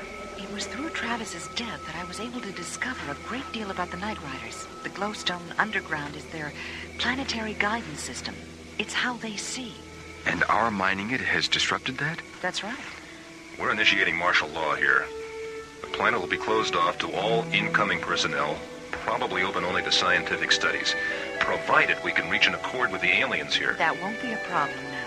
The ISA has issued a search and seizure of all glowstone in the star system. Until we better understand its effect on people with eye deficiencies, it'll have to remain on Calamar. To the better for the Night Riders, too. Well, I guess there's one thing to be thankful for out of all this. What's that, buddy? Well, as SET members, we all have 20/20 vision.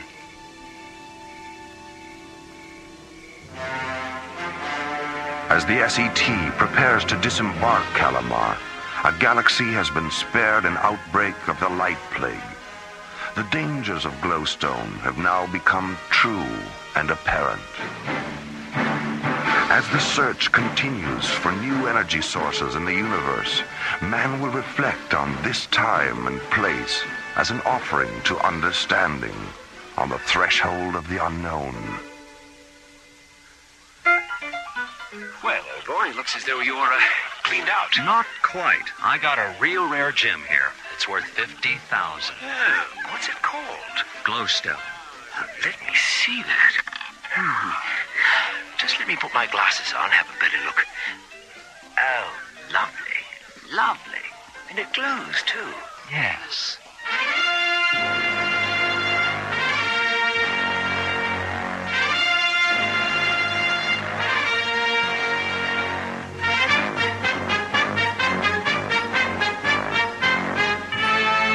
The Night Riders of Calamar was written by Dudley Brown and Lee Hansen and starred Linda Gary, Chuck Olson, Bruce Miller, Phil Diskin, and Corey Burton, with special guest Peter Leeds.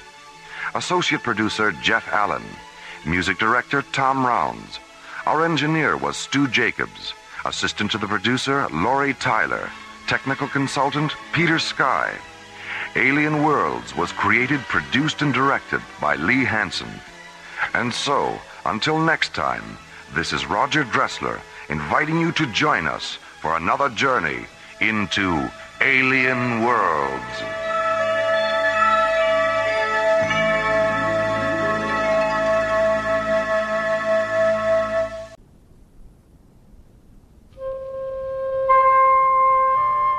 High above the windy blue skies of Earth, slowly rotating at the edge of deep space, is the Arthur C. Clarke Astronomical Observatory, Starlab. On Earth's moon, 250,000 miles beyond Starlab, Omega General Industries have uncovered the corroded hull of an ancient spacecraft during a lunar mining operation. Excavating further, they discover the mummified bodies of 50 extraterrestrial humanoids and a strange statue made of jet black crystal. Mining Operations Director Ray Farrell contacts the science complex at Lunar Base 12. Roger, Omega General. Mine Pit 15, 9 kilometers due north of Clavius. A research team is on the way. Don't touch anything till they get there. Lunar Base 12 standing by. 2 hours later, Professor Victor Conrad and his research team arrive at the excavation. They finish their preliminary investigation at 0830 the next morning.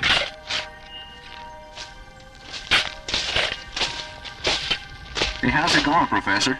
Well, the spacecraft's been under the lunar surface for close to 1,000 years, and the aliens were killed by something that turned their eyes and nervous systems into black crystal.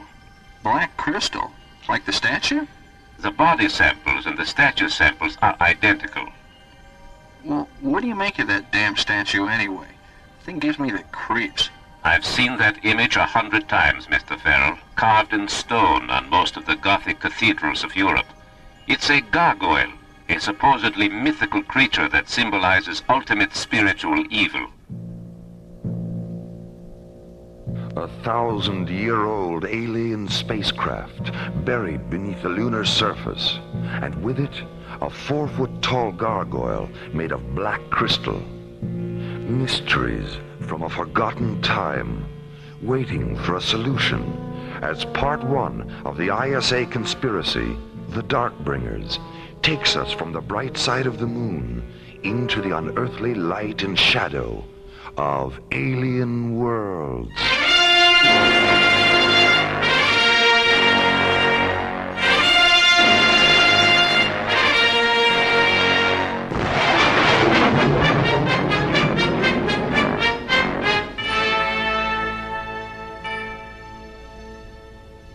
Lunar Base 12 to Starlab Control. This is Starlab. Go ahead. Professor Conrad is standing by for Dr. Cassidy. She's right here, Professor. Maura, has the statue arrived yet? It'll be here in about a half an hour. We heard from the shuttle a few minutes ago. How is it being transported to Earth? We've got an SET cruiser standing by. Well, tell them to be careful with it, Maura. When we ran the thermal tests, it started to emit an ultraviolet glow that had all of us hallucinating. Hallucinating? What do you mean? For a few minutes there, we thought the statue was coming to life. Scared the pants off of us. Coming to life? How did you get it to stop radiating? Well, Arthur had the presence of mind to shut down the thermal generators, but the statue was still about 10% active at room temperature. We finally sealed it in a small liquid oxygen pot. As long as it's kept cold, it's completely inert. We'll be careful with it, Victor. Anything else? Yes, we're going to continue experimenting with the statue samples we've kept here. I'm setting up a photon saturation test now, and I'd like to interface our data terminals with your Mycroft computer, so you can monitor the tests from there. Good, no problem, Victor. What will you need? A couple of standard mode multiplexer channels should do it. All right, I'll see to it right away. And Maura, would you mind setting up a visual link, just in case? Just in case of what? I am not sure, but this whole business with the statue has everyone on edge around here. Even though it is gone, something about it is still here. Something quiet and dark. Something invisible that waits in silent shadow, watching. Something the pilot and co-pilot of the lunar shuttle carrying the statue are unaware of. Oh, you'd better go ahead and start the pre-ignition cycle for the retros. It looks like we picked up about 3 minutes when I cleared the booster nozzles. 3 minutes, 18 seconds to be exact. It just came up on the ETA monitor. I'll let Starlab know we're going to be... Oh, hell. Meteorite puncture. Right through number 4 cargo bay. Well, it was just as in our day, Lou. Oh, boy. How big's the hole? A little over 3 centimeters, according to the hull sensor. About the size of a marble. Marble, huh? Steely, cat's eye, or shooter? What? Technical talk, Frank. I guess you didn't shoot marbles when you were a kid. No, I lost mine by the time I was 13. Give me my helmet. I'll go back and seal up that hole. Yeah. Yeah, well, the closest I ever got to marbles after that was Chinese checkers. Do you still play? Once in a while. Well, let's have a game or two when we get to Starland. Oh, all right. $5 a game. Make it 10 and you're on. Sold. Lunar Shuttle 19 to Starlab. Starlab, go ahead. We're making better time than I thought. Our revised ETA is 10 minutes, 10 seconds. Roger. Your new docking coordinates are 08 Alpha. Approach vector 2902. Thanks, Starlab. How's it going back there, Lou? The meteorite sheared the top off the pod with a statue in it. The liquid oxygen's leaking out. Well, I told you it wasn't our day. Have you sealed the hole? In the hull, yeah. There's not much I can do about the pod. Well, they said to keep the statue on ice. Tell you what, flood the hole with chill vapor from the fire control system. That should keep it cold enough until we dock. Frank, there's something moving around back here. What is it? I don't know. It's hard to see anything through the chill vapor. Frank! No!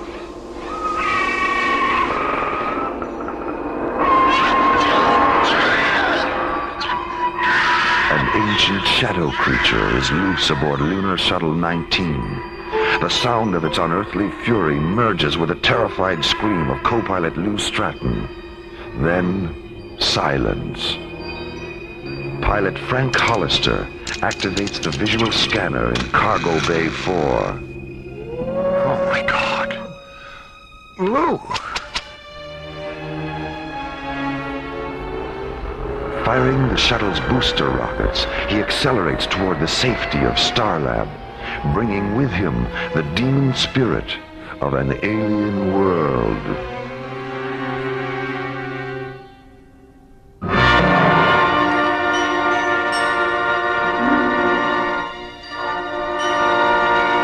It's all there in the flight recorder, Dr. Cassidy. How many times do I have to go through this? This is the last time, Lieutenant, I promise. It won't work. What do you mean? What won't work? All this interrogation, you're not going to trap me into saying anything I haven't said before. Look, no one's trying to trap you. Oh, come on.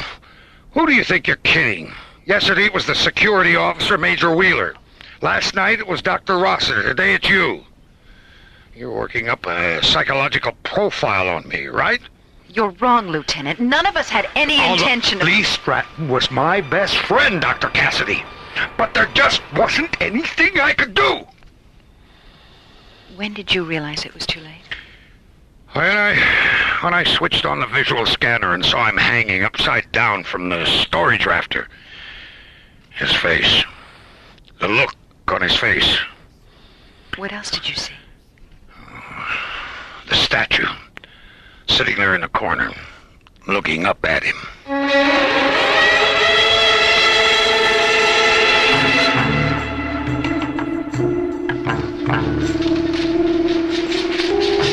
Professor Conrad? Yes, I am right here. I've got Starlab on Scrambler Channel F. It's Dr. Cassidy.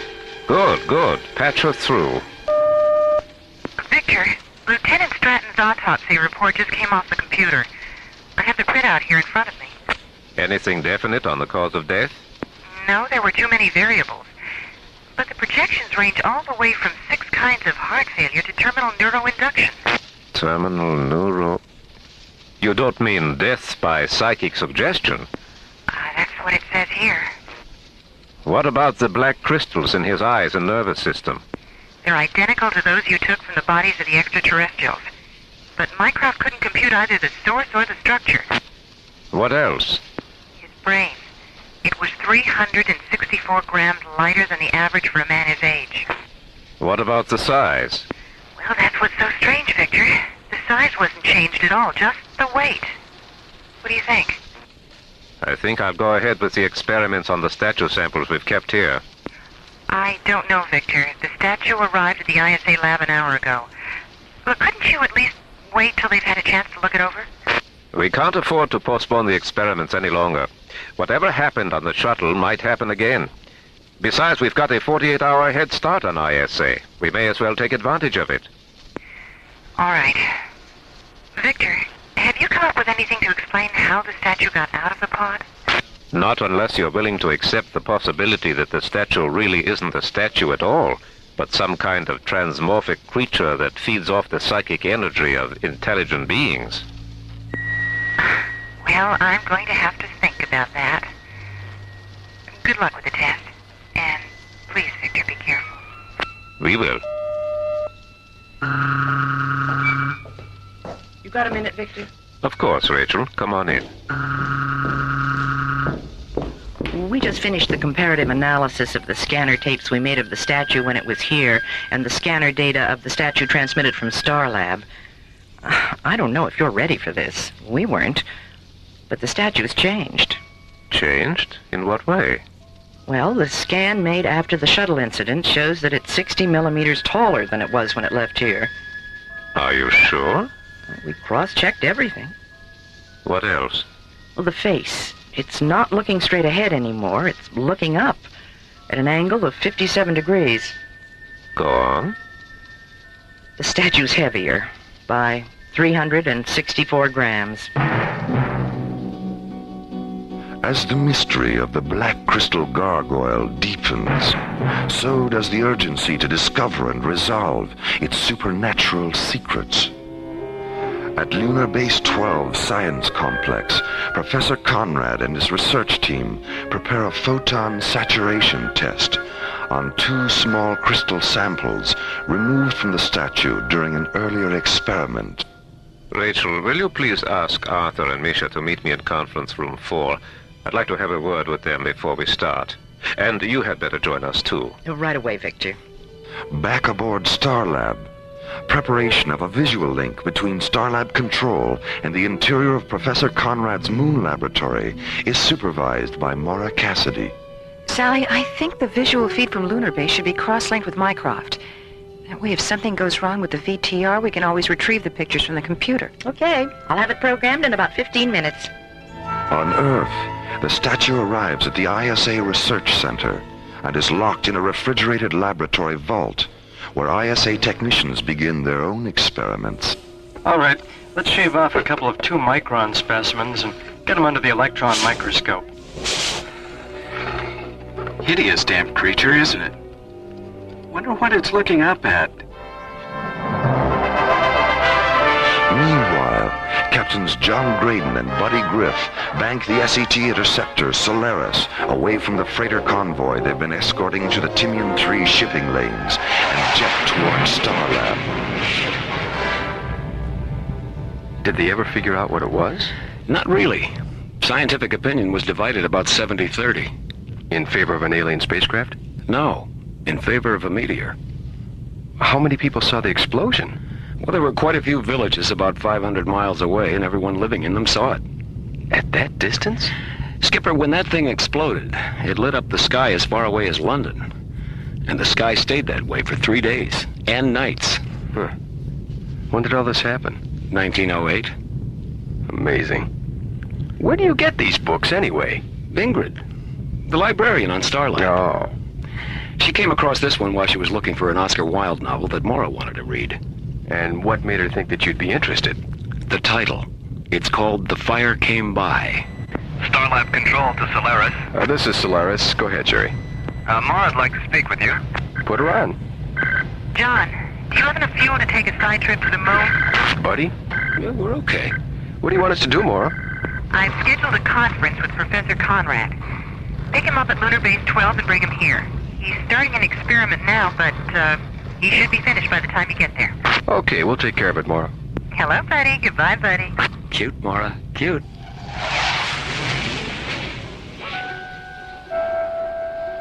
In the science complex at Lunar Base 12, Professor Conrad places a sample of the statue into a Stellatron Systems PC-80 photon chamber. On Starlab, Maura watches by remote visual link as Professor Conrad seals the chamber, sits down at a control console, and presses a button. Radiant white light illuminates the chamber's observation ports, as the needle-thin beams of 6 neothane Zelium lasers penetrate the statue's specimen. On Starlab, Maura monitors the experiment by remote visual link. On one screen, a wide-angle interior view of Professor Conrad's moon laboratory. On a second screen, the bright metal pyramid-shaped photon chamber. Rachel, the spectroscope is starting to shift out of phase. Will you please check it? Right away, Victor. Arthur, what was your last refractive index reading? It didn't even register. The crystals are absorbing all coherent light up to 8,000 angstroms. All right. Let's switch over to the neon borazine lasers. Program them for a 1 milliradian beam, and we'll work our way up from there. All right. How are you doing, Maura? I'm not quite sure. I don't think I should have had whatever that was I had for lunch. I get some pretty weird food around here sometimes. Well, chew a couple of papaya enzyme tablets. They'll fix you up in no time. And if you wish to stretch your legs or anything, you'd better do it now. This next part of the experiment is going to take a while. No, I think I'll just sit here and plan my revenge on the Starlab chef. We're ready, Victor.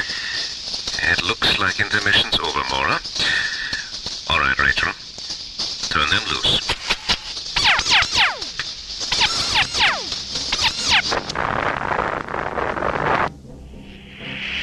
Oh, my God. Victor! Victor! Maura Cassidy, what's going on? I just lost all telemetry from lunar base. Look, there's been an explosion. Jerry, contact the Solaris and tell them to get to lunar base 12 as fast as they can. Starlab control to Solaris. Starlab control to Solaris. Sally, get hold of the ISA lab and tell them to stop their experiments with the statue until they hear from me. This is Solaris. Go ahead, Jerry.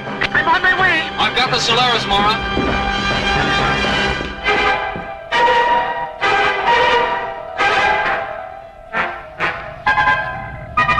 We're coming up on it now, Maura. Have you had any radio contact with them? No, not a word. Even their microwave safety beacon has stopped transmitting. Skipper. Screen 5. My God, what happened? John, buddy, what is it? What do you see? Maura, Lunar Base 12 no longer exists. What do you mean?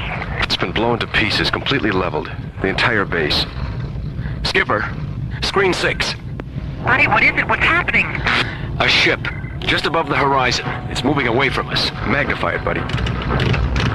Looks something like an old Tarantula-class gunship, except it's about 5 times bigger. Jerry, record this. We're rolling. It's black. Stacked wings angled down about 60 degrees. Yellow markings that look like Cyrillic script, only upside down. Geez, Skipper, what do you make of that? Keep talking, buddy. Short black spikes are starting to bristle out all over the hull. Oh, Skipper, it's turning around. Maura, stand by. We're going in for a closer look at that ship.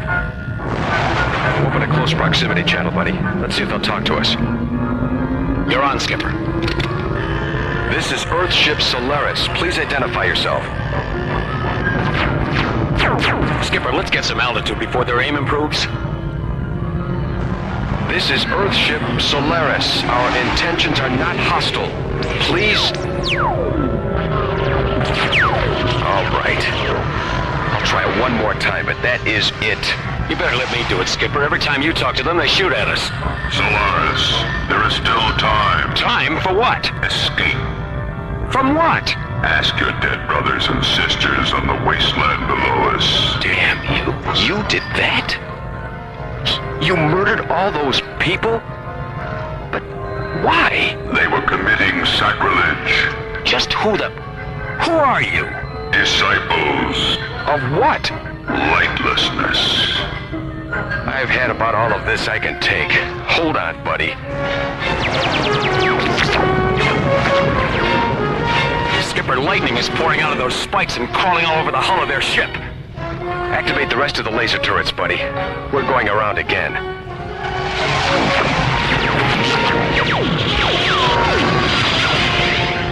Didn't even phase them, Skipper. That lightning soaked up our lasers like a sponge. We're hit. Flame out on number 4 thruster. There goes number 2. The starboard fuel pods are split open.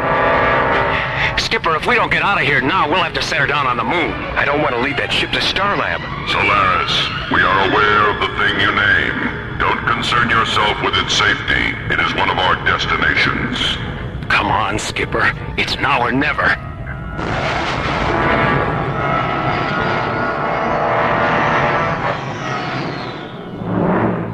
Use docking bay 4, John. The crash barriers are up and the fire control crew is standing by. John, where's that ship? Right behind us. Turn your seat around, buddy. Here we go.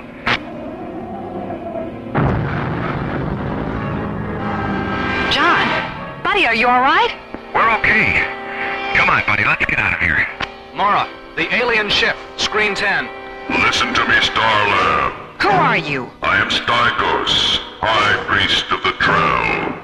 You have stolen the symbol of our redemption. The symbol? The statue? Narl is his rightful name. We have traced him to your moon. We know his presence has graced the machine you live in. Where is he? I don't know. Then take your last look at the stars. Please wait. I know where he is. But if you destroy us, you'll never find him. Because I'm the only one who does know. The secret of Narl's whereabouts is not yours to keep. And the lives of the 200 men and women at Lunar Base 12 were not yours to take. They were violating the sanctity of Narl by subjecting the fragments of his being to the light. But they didn't know they were doing anything wrong. Narl is not a merciful divinity in the sense that you understand mercy. Neither is he forgiving in the sense that you understand forgiveness. But there's nothing about innocence to forgive. Where is he? I don't know. Suffer the darkness until you do.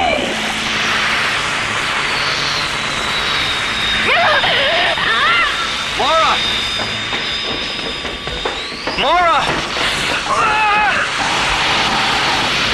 Maura, what the hell's happening to her? Don't touch her! Don't touch her!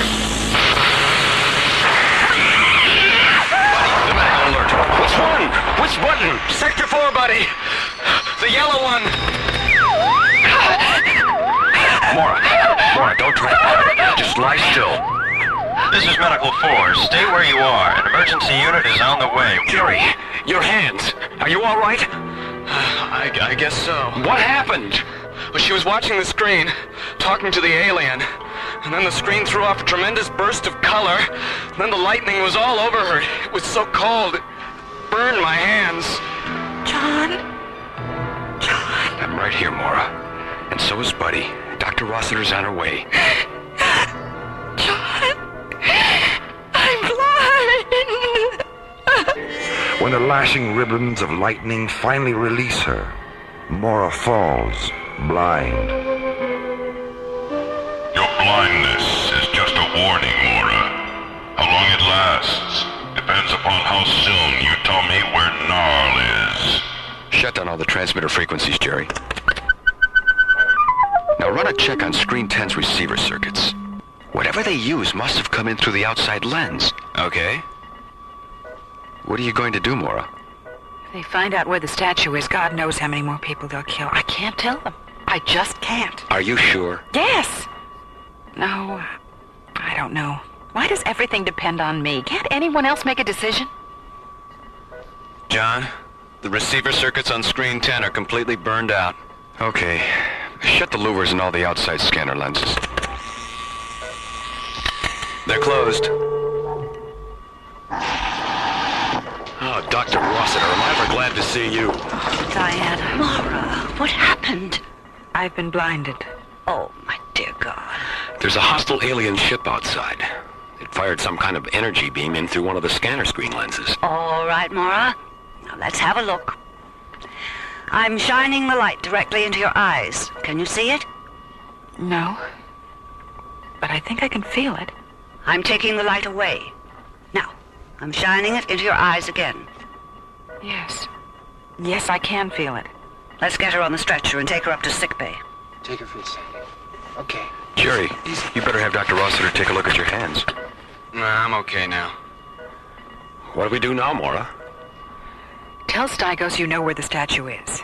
but explain that it's going to take time to get it back here. If that doesn't work, use our photon injectors on his ship. Maybe they'll be able to do what the laser cannons on the Solaris couldn't. I'll contact Commissioner White and tell him what's going on. Now, come on, Diana. Communications first, and then sickbay. Sound general quarters, Jerry. Okay, open a close proximity frequency. Let's see how good we are at telling the big lie. Stygos, this is Captain Graydon. Have you made a decision? Yes, we've decided to give you the statue. Our sensors indicate that Gnarl is no longer aboard your machine. No, he isn't, but we've contacted the laboratory where he was taken, and our scientists are sending him back. You're lying, Captain Graydon. We've monitored no transmissions. Close the channel, Jerry. Now open number 8 scanner lens, and project a target grid onto the screen. All right, interface the coordinates of their ship with our photon injectors. We have a target interlock. Stand by. And for God's sakes, keep away from the screen. 4, 3, 2, 1. No good, Skipper, no good. Their force field is deflecting everything. The ship's coming around. Jerry, shut down screen 8. Too late. There. Buddy, hit the deck. Crawl away from the lightning. It stopped. What happened? Jerry, let's see what's going on. Skipper, the ship's moving away from us. Buddy! Look! What is it? Magnify it, Jerry. My God. It's a city. A floating city. As the black metal insect ship of the Trail stalks away into the dark distances of deep space, a huge floating platform appears and slowly moves toward Starlab. On the platform, a dazzling architectural phantasm, a dream city of white crystal towers, transparent steel minarets, gleaming arches, and pale metal domes. As John, Buddy, and Jerry stand silently in Starlab control, watching the approach of the shining mirage-like metropolis, Maura tries desperately to contact Commissioner White at the ISA Command Center on Earth. I'm sorry, Dr. Cassidy, but it's a top security conference. Commissioner White left strict orders that he wasn't to be disturbed. Listen, we've got an emergency situation up here. I'm only following orders. Yeah, right. That's what they all say. Now, Maura, if you don't change your tune, I'm going to be forced to stick a tranquilizer syringe in your backside. ISA, please have him contact me as soon as possible. I will, Dr. Cassidy. ISA out. If I could only see. Maura, we haven't even examined you yet, and already you're acting like a poor little orphan child who's got herself lost in the woods. I am? Yes, you am. Don't start feeling sorry for yourself now. We have too much to do. Attention all Starlab personnel. The emergency alert is terminated. Stand down from general quarters and return to your stations. Dr. Cassidy, please contact Captain Graydon and Starlab Control. John, it's Maura. What's happening? The troll ship has broken off its attack and left the area. What did you do to get him to back off? It wasn't anything we did. It was something else. What? A city. A what? A floating city. Are you serious? Maura, he's serious. It's holding a position 2 kilometers off Starlab. A huge space platform with a fantastic white city built on it. It looks like something out of a futuristic Arabian Nights. I'll be right there. Come on, Diana, take me back up to the bridge.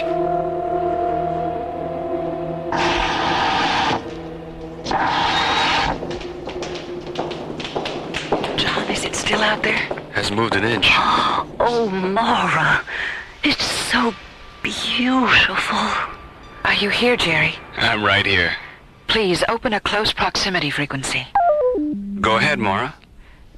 This is Dr. Maura Cassidy. Would you please identify yourself? Dr. Maura Cassidy. Which of those 3 names do you have the greatest affection for? are the Diatons, Maura, and we inhabit the star city of Imbria. I am Phaedra, Sky Priestess of the Before Time. We know your machine has experienced an encounter with the Trell. Did Stygos harm you? Yes. Yes, he did. I'm blind. Can you feel the light upon your eyes? Yes. Yes, I can. Then it will be my pleasure to restore your sight. It will? Of course. We have no vehicles of our own, so transport yourself here to Imbria. A projection of light will guide you. I'll be waiting. Oh, yes. Jerry, call the short-range vehicle hangar and tell them to get a shuttle ready. John, Buddy, Diana, let's go to Imbria.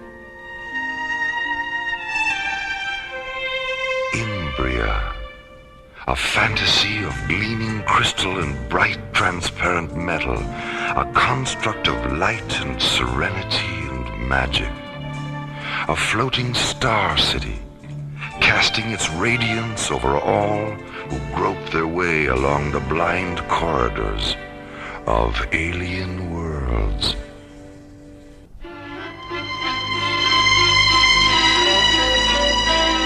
Alien Worlds continues.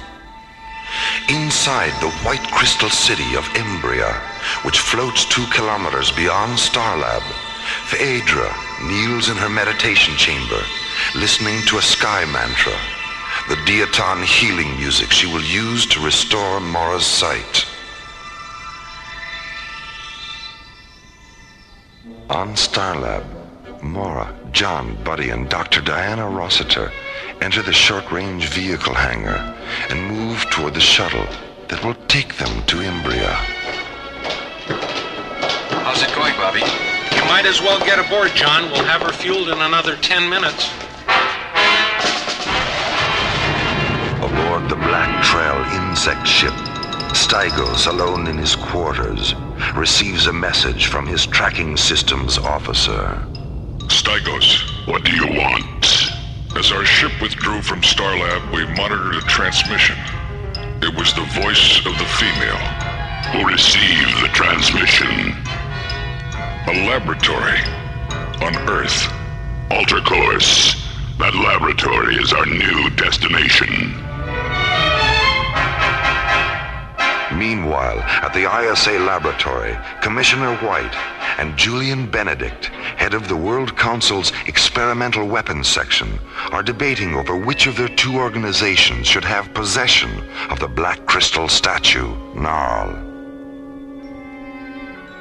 Matthew, if we can take the energy that statue puts out and incorporate it into some of our experimental thought weapon hardware, we'll be years ahead of everyone else in that area. Don't you see the advantage of that? No, Julian, I don't. This is a science complex and not an arsenal. Matthew, weapons development is as much a part of science as molecular biology or celestial mechanics. Is it? When was the last time you heard of someone being killed by a microscope or a mathematical equation?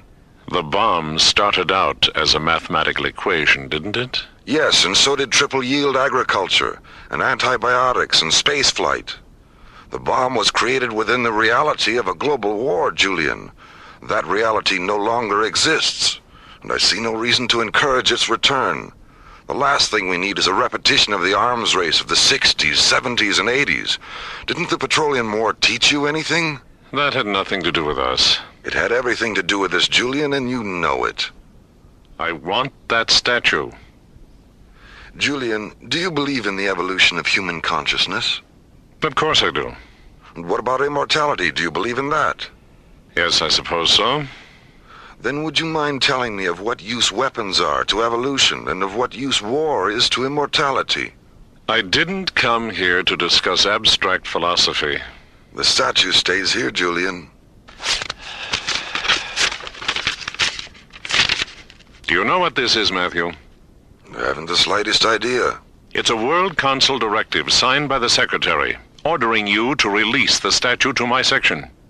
Julian, we both know your section is being phased out. Why are you going through all this? It won't be phased out for another year. And if I can help it, it won't be phased out at all. After all, what if the statue should fall into the wrong hands? What would be our defense against it? Can I see that directive? Thanks. You'll have to excuse me now, Julian. I have things to do. And stay away from my people. I've already given them orders not to cooperate with you. As far as you're concerned, I'm the ISA, and this is between us. What is this, Matthew? Some kind of conspiracy? Yes, it is, Julian. A conspiracy of my values against yours.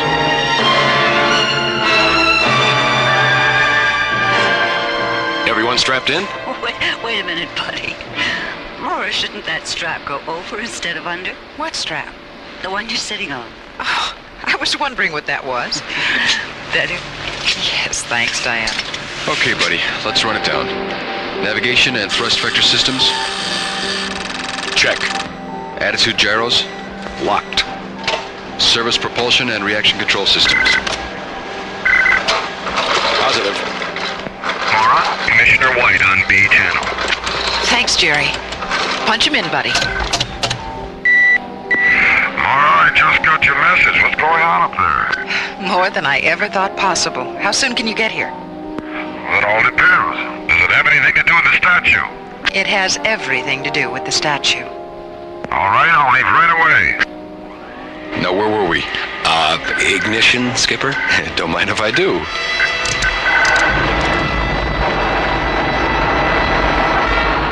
As John, Buddy, Maura, and Dr. Rossiter jet toward the Diaton Star City, Imbria, Commissioner White enters the short-range vehicle dome near the ISA laboratory and boards a priority shuttle. 5 minutes later, the shuttle is towed from the dome to Launch Pad 6. Then, as the setting sun slowly erases the day, the shuttle lifts off and disappears into the darkening sky, racing toward Starlab on twin streams of fire. Meanwhile, 550 kilometers above and 400 kilometers south of the ISA laboratory, the Black Trail insect ship enters the Earth's ionosphere.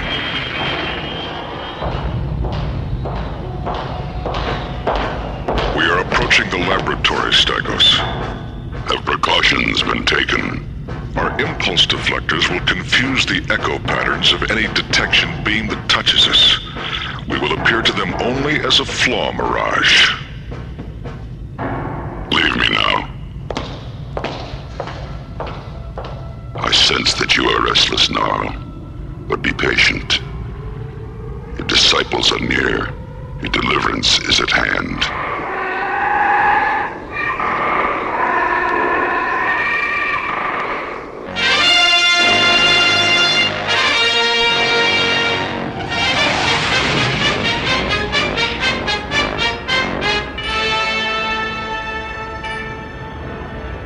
Where are we now, buddy? How close? We're 1,700 meters away, Maura. There's the beam, bright and beautiful. Who is with you, Maura? 3 friends. John, Buddy, and Diana. Who is your pilot? I am Phaedra. John. Just a moment. John, our scan tracings indicate that your propellant emits a lethal mist. Will you please terminate your engines? Our atmosphere is delicate. If I shut down the thrusters, we won't be able to maneuver. The light will control your vehicle and guide it safely down. All right. Shut them down, buddy.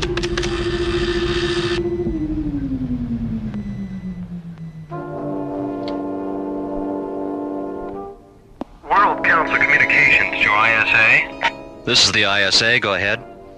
Is Mr. Julian Benedict still there? Secretary Stone is returning his call. Yes, he is. He's in the laboratory complex. Stand by, please. Mr. Benedict, I have Secretary Stone on the line. I'd like to speak to him privately, if that's possible. Conference room 6 is empty. Thank you.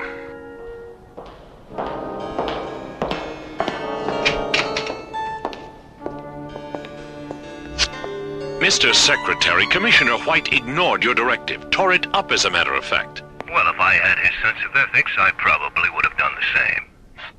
What do you mean? I've had some serious second thoughts about this whole thing, Julian. I think we'll let the matter of the statue rest until the President and Vice President get back from Draconia. But, Mr. Secretary... Was there anything else, Julian? No, sir. Thank you. You can let it rest if you want to, but I can't. Julian Benedict, a man slowly becoming obsolete in a universe that will soon have no use for his services. A weapons maker on the verge of taking his first desperate step into an alien world. Julian Benedict sits alone in Conference Room 6 at the ISA Earth Laboratory, silent, sad, filled with resentment. The experimental weapons section he heads up is being phased out by the World Council. An attempt to gain control of the Trell statue and use its energy in a final desperate attempt to prove his usefulness has failed. It seems your political system has little use for you, Julian Benedict. Wait, who's there? I am Stygos, High Priest of the Trell. What are you doing on this channel? It's a top priority frequency. We have access to whatever frequencies we choose. Where are you? Hiding in the darkness above. How did your ship get past our defense scanners? That's of no importance now. What is then? What do you want? What you want.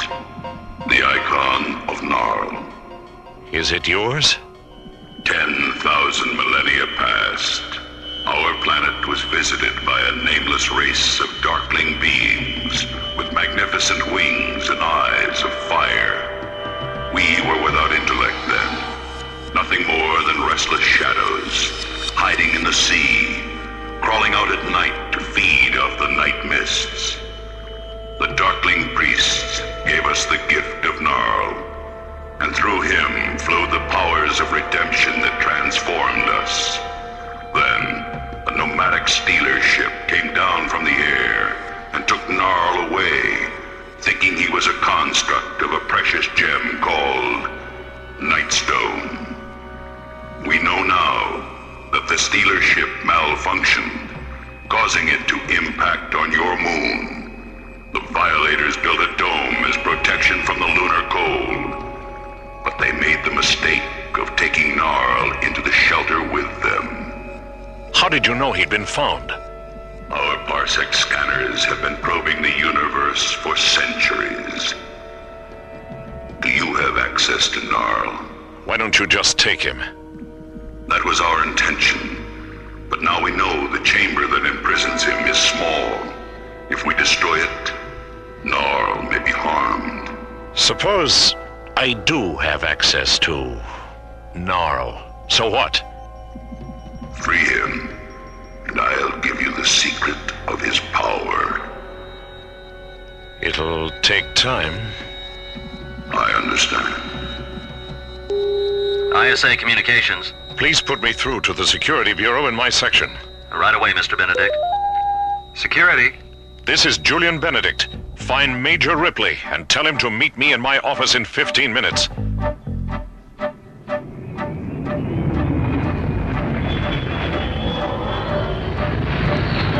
Starlab Control, this is ISA Priority Shuttle 1 requesting docking coordinates. Roger, Shuttle 1. What's your ETA? 10 minutes, 30 seconds. 10 plus 30. Roger. Your coordinates are Niner 60 at subvector 448, docking bay 9. Roger. Well, Jerry, this is Commissioner White. Is Maura there? Maura? No. Didn't she talk to you? Well, it was a short conversation. An alien ship attacked us about an hour ago. Maura was blinded. Blinded? Well, how is she? I don't know. She's not here. Where is she? On Imbria, the Diaton city that's floating just about 2 kilometers off Starlab.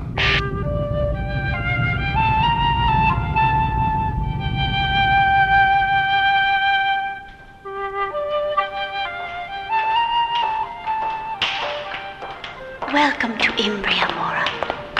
Phaedra, you don't know how glad I am to be here. I'm Diana, Phaedra. This is John. Phaedra? And this is Buddy. Wow. Are you ready, Maura? Yes, I am. You can't imagine what it's like being blind. Yes, I can, Maura. I'm blind. What? Oh, I'm sorry. All Diatons are blind. It's our legacy. But how can you see us? How did you manage to build this city? I sense you as clearly as if I had sight, Diana. And as for Imbria, it was dreamed into existence. Dreamed? No. When? During the final century of the before time, an age of radiance unified the minds of all Diatons and transformed us into Shiva, the dreamer who never awakes. When did this age of radiance end? It ended with the coming of the Trell. They burned our fields and forests with terrible fire weapons. They suffocated our cities and canals with poison mist. 2,000 legions of Trell warriors. And before they went away, they blinded all of us. Oh, Phaedra. Why did they do that? The icon of their god had been stolen. They were angry. That damn statue again. Did they think you'd taken it? No. We were made to suffer their rage because we represented everything Null had taught them to hate. Why didn't they destroy this city? It was orbiting behind one of our moons. Those of us who survived the Trell invasion came here when we realized we'd never be able to rebuild our planet. Not even by dreaming? A dream can't always change what is, Maura, but it can create what isn't.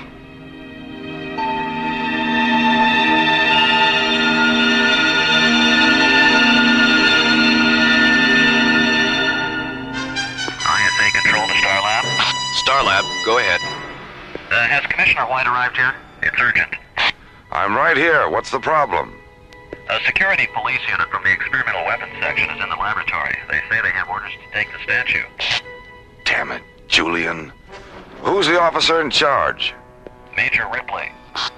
Call the lab. Tell Ripley if he doesn't want to spend the next 10 years in Jastrow prison, he'd better talk to me.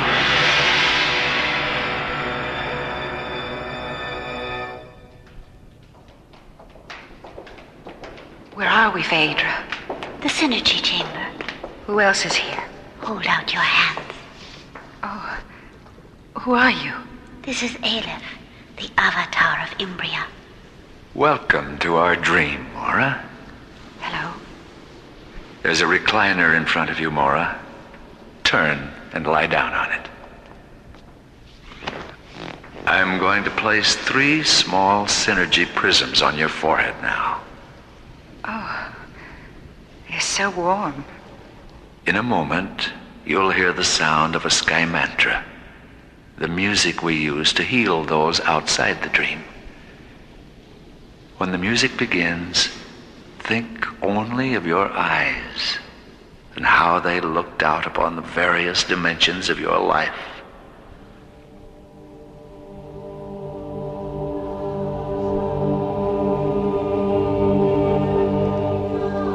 I see red and yellow and sunsets, and we're surrounded by clouds. It's sensual. I see Daddy! Daddy! My God!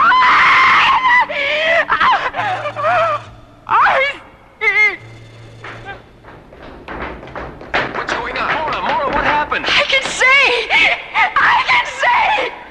Thank God. When we heard you scream, we didn't know what to think. Oh, no, I wasn't afraid, but everything, it was so beautiful.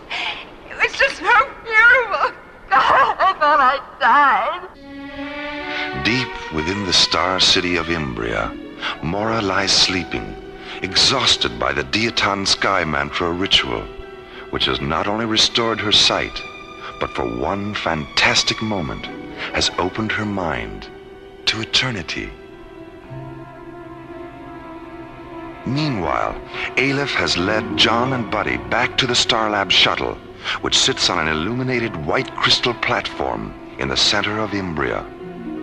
Inside the shuttle, John contacts Commissioner White on Starlab and learns what is taking place at the ISA laboratory on Earth. How did you find out about Stygos and Benedict, Commissioner? An ISA communications technician was filing the lab's hourly intercom recordings and came across their conversation. Well, where's Benedict now? An ISA security unit arrested him 15 minutes ago. Ripley, too. What's the present situation? Well, Stygos will probably move against the laboratory when he doesn't hear from Benedict again. John. Stand by, Commissioner. Yes, what is it, Aleph? The vault where Gnarl is. Do you know its precise latitude and longitude? Commissioner White does. Why? We're going to take possession of Gnarl before Stygos does.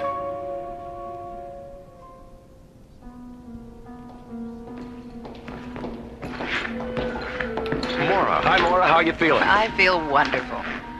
What's going on? Why are you two wearing your pressure suits? Well, we just talked to Commissioner White. Stygos is about that far away from attacking the ISA lab. We're going down for the statue. You'll never make it in time. Earth's an hour away by shuttle. We're not going by shuttle. We're going by light. Teleportation.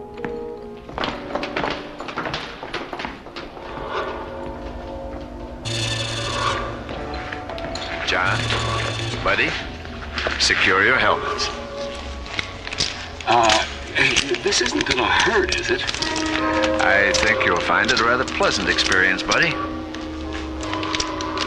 Phaedra, lower the cylinders. The dematerialization thresholds have integrated, Aleph. Purge the cylinders.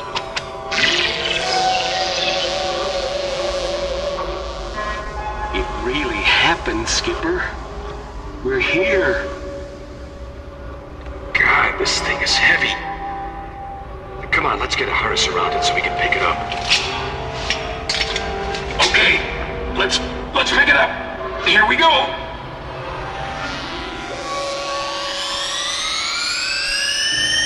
Raise the cylinders, Phaedra. Where is it? What happened?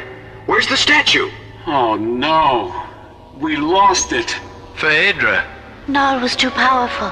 He rejected the translocation process just beyond the Earth's atmosphere.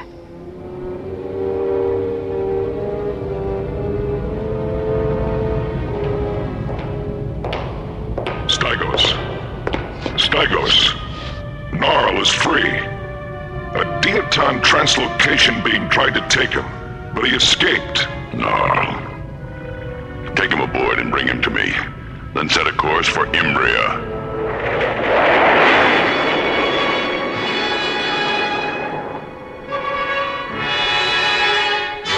The Trell ship is at 90 power spans and closing, Aleph.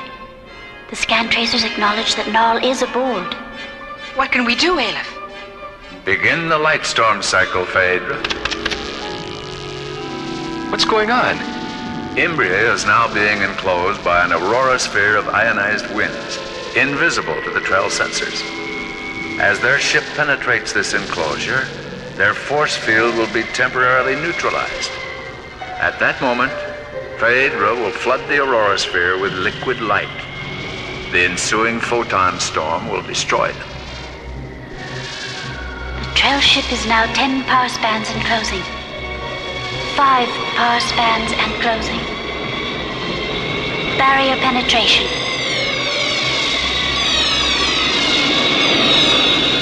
Gnarl is free!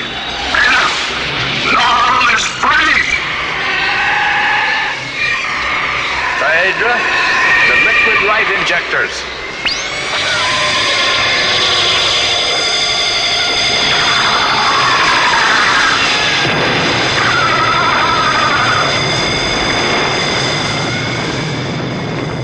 A blinding glance of light, a final scream, and the huge Trell insect ship convulses and disintegrates, its luminous fragments growing cold and dark as they pass like demon whispers into the deafening silence of the void.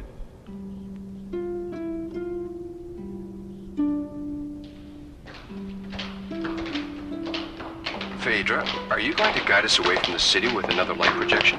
Yeah, I'm really into riding light beams. You may use your engines, John. We'll neutralize the exhaust vapors when we decontaminate the residue of the trail ship. Thank you, Phaedra. Thank you for everything you've done, Phaedra. Goodbye. Oh, well, Goodbye, Phaedra. Goodbye. Goodbye, Aleph. Goodbye. Aleph.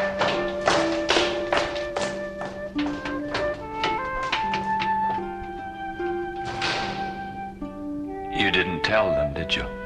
I saw no reason. If they knew that we alone survived the Trell invasion, and that our blindness makes the generation of life impossible, it would only make them sad. But we'll heal ourselves in time, and then perhaps, when we see them again, there will be more to the dream than just you and me.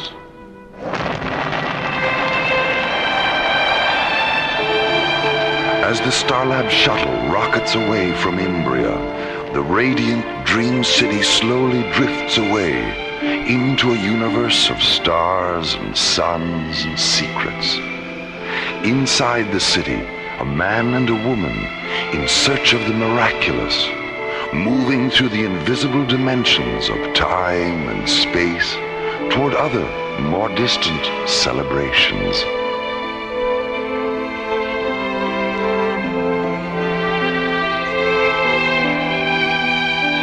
Lightstorm, the ISA Conspiracy, was written by Ron Thompson. Our cast included Linda Gary, Chuck Olson, Bruce Philip Miller, and Corey Burton, with special guests Ernie Anderson, Robert W. Morgan, Olin Soule, Michael Rye, Russi Taylor, Francis Bay, and Peter Leeds. Alien Worlds was created, produced, and directed by Lee Hansen. And so, until again we meet, this is Roger Dressler, inviting you to join us soon for further adventures into alien worlds.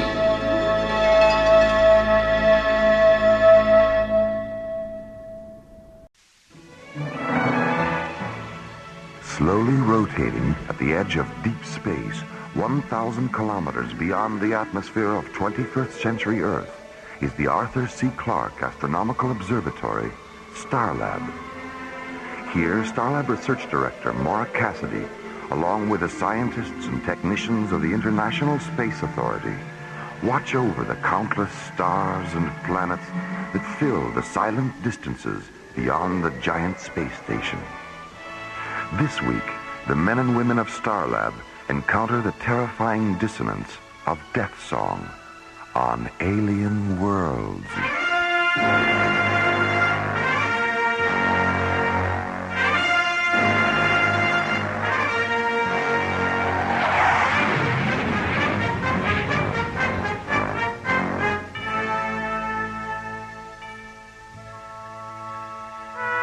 After spending 5 days at the Sealab 7 underwater research station in the South Pacific, ISA Commissioner White arrives at Starlab aboard Earth Shuttle 1.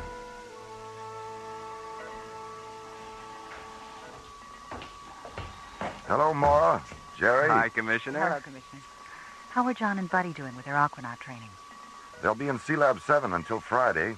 Then they move to the Baltic for 10 days in the Soviet Aqualab complex at Chilenka. They like being underwater so much, you'll probably have to keep them in your aquarium when they get back. Figures. Starlab! Starlab! Can you hear me? This is Starlab. Please identify yourself. We are Zeta and Lizzie, two Optimon physicians from the planet Aragon. Please give us sanctuary. What's your situation? We are being pursued by a hostile renegade spacecraft, which has already damaged our ship. If you don't give us sanctuary, the renegade will destroy us. Get a visual scan on them, Jerry. Right. There it is. My God, it's enormous. Starlab, this is Whitney again. Did you understand Be careful, Jerry. That ship doesn't look damaged to me. Withy, we have your spacecraft on visual as a large corrugated black disk with red, yellow, and green markings. And we see no sign of damage. That's all, Starlab. Time to renegade. Our ship is barrel-shaped and silver. There it is. Lower left-hand corner of the screen. It's so small. No wonder we didn't see it. Magnify it, Jerry. Jeez, look at that. The hull's full of cracks all the way down to the tail fins. Open the emergency docking bay, Jerry. Right. Withy, guide your ship toward the docking bay that's surrounded with flashing red lights, and we'll take you aboard. Thank you, Starlab. Thank you. Starlab, you will soon regret having given them sanctuary. Who are you? Identify yourself. I am Helon, Withy and Zena's pursuer. Is it true that you intend to kill them? Of course it's true. But why? What have they done? It isn't a question of what they've done, Starlab. It's what they haven't done.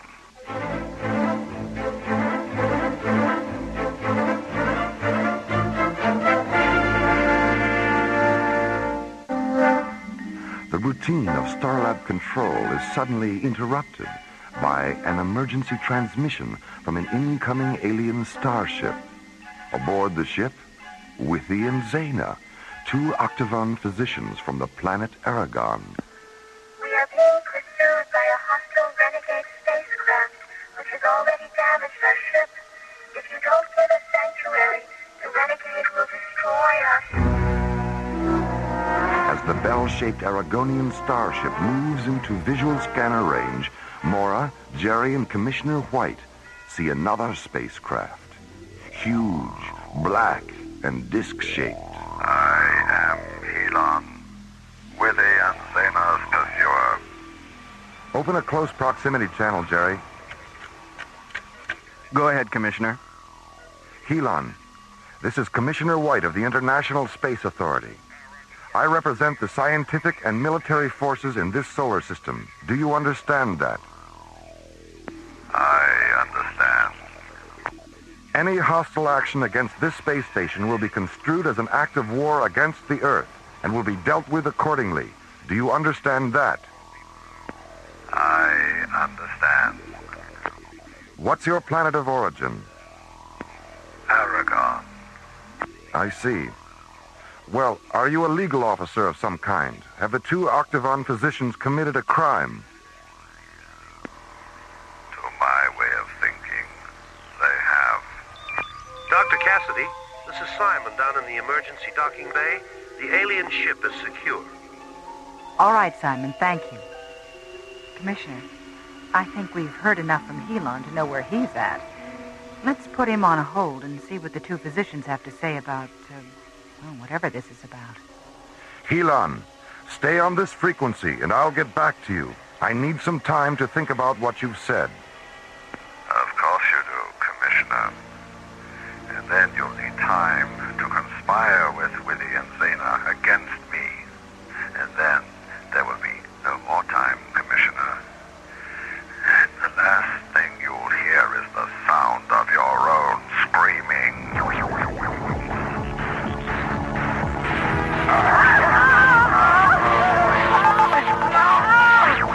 Surrender the two physicians within the hour, or I'll unleash a symphony of such terrible power that your Starlab will shatter like delicate crystal.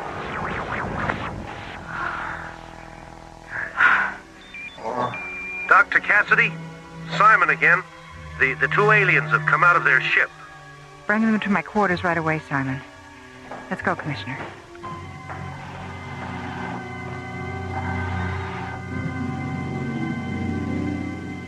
I don't know, Maura. Except for Stygos and the Trell, we've never had to deal with this kind of hostile alien power before. Dr. Cassidy? Hello, Simon. Where are the two aliens? Well, they're kind of shy. Have them come in, Simon. We won't bite. Witty? Zena? It's all right. You can go in. Gosh, they're elves. Little blue elves. It's obvious what a surprise we are, all because of the size we are. But just because you're tall and thick and we are short and blue, the fact is you are as strange to us as the two of us are to you. The two of us are to you.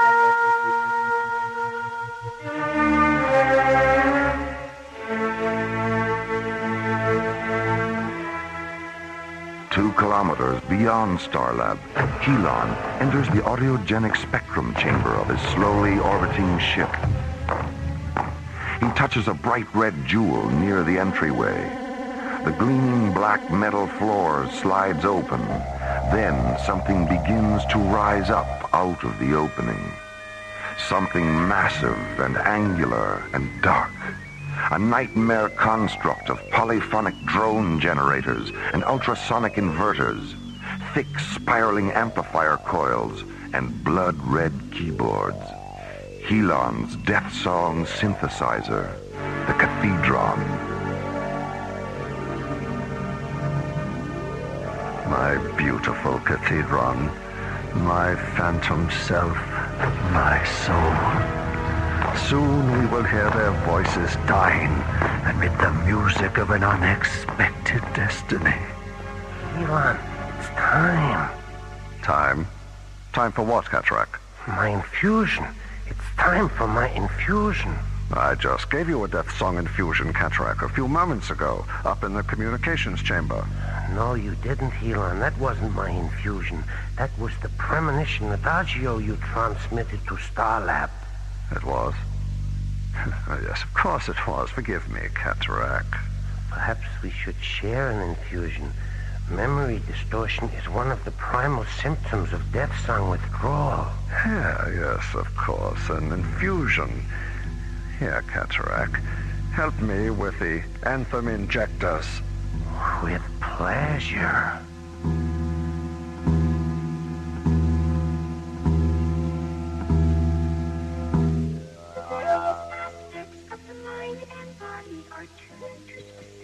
Vibrational frequencies, Maura. And as long as these frequencies are maintained, the mind and body remain in perfect harmony. Illness occurs when certain vibrational frequencies shift out of phase. When that happens, we use these octavons to reharmonize the retrograde frequencies. This restores the mind and body to their proper balance. We don't treat the disease that has no body. We treat the body that has the disease. I wish Dr. Rossiter were back from Kronos.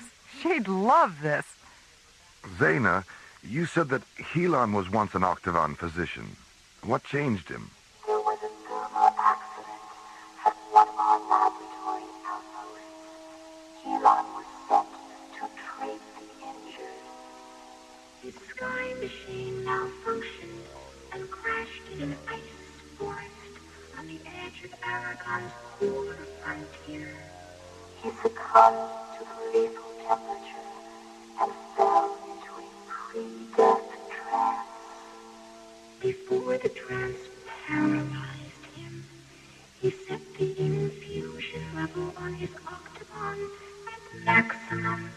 But as a result of being subjected to maximum infusion for 2 days, the frequencies of Helon's mind and body became terribly distorted. When the rescue expedition reached him, he was in a state of total vibrational mutation. We attempted to reharmonize him at the Octagon Laboratory, but we were too late. He was completely addicted to his hyper-vibrational condition. One night, he forced his way into the Octagon vault and took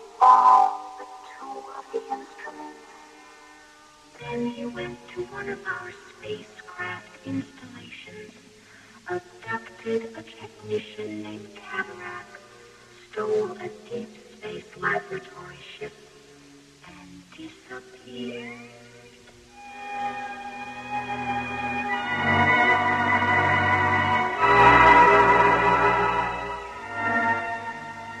Helon, when Withy and Zena are dead and their octavons are interfaced with the cathedron, where will we go? What will we do? We will wander from galaxy to galaxy, exploding the stars with death song. I see crescendos of light and sound will sweep to the far corners of the universe. Death song. Bright comets will swirl and dance against the fiery coronas of eclipsing suns. Death song. Planets will vanish in screaming disintegration. Death song. Raging through the silence, transforming it into deafening articulations of infinite majesty. Death song. Death song. Death song.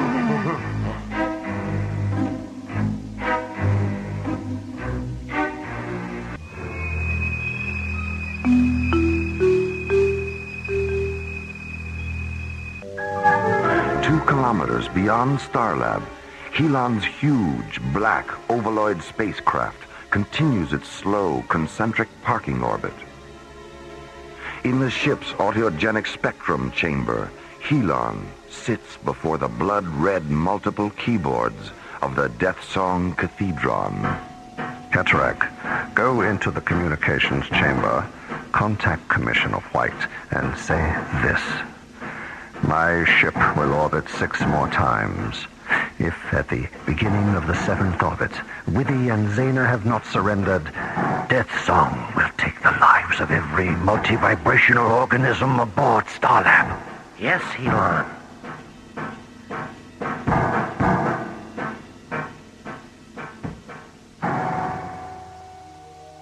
And because there have never been more than 12 octagons in existence at one time, there have never been more than 12 octagon physicians. 12 physicians for an entire planet? 12 are enough, Maura. Injuries are rare on Aragon, and illness is relatively non-existent. What was Aragon like before the octagons were created? We treated the diseases of the mind and body with narcotic chemicals. As a result, the people of Aragon were in a constant state of neurotic irresponsibility. Maura, are you there? What is it, Jerry? I have a transmission coming through from Helon's ship. We'll be right there.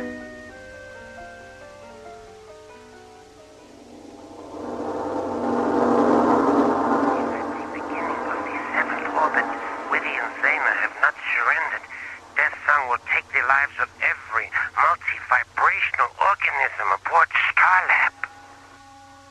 6 orbits. How much time does that give us, Jerry? Less than 8 minutes. Zena, suppose you and Withy give Helon your octavons. What then? He will interface them with the can he already has. And his cathedron will become a weapon of irresistible power. So here we are with a 250-megawatt solar reactor and no way to use it against Helon. No weapon system, no communications, no shielding generators. Maura, didn't you say Helon's death song burst had terminated Starlab's primary power matrix? No, our reactor wasn't affected at all. If we can interface our 2 octagons with your reactor, we can defeat him. All right. Let's get down to the reactor control room and get set up.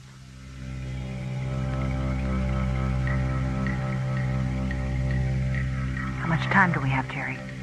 1 minute, 30 seconds. Helon just started his 5th orbit. Withy, what effect will this have on Helon? He will die. Die? But you said you wanted to help him. Taking his life is the only way that we can recall him to life, Maura. Our octagons will terminate him and then infuse him with the frequencies of his earlier life. How will you know if you've been successful? His voice, Commissioner. You will hear it in his voice. Harmonize the octavon Zena and tune for maximum pulse inflection. Harmony achieved, please. Engage the primary and ancillary subarticulations. Multiphonic articulations are in cadence. Cross-link reactor output subterminals, Jerry. Subterminals are in phase. Maximum quantum injection now.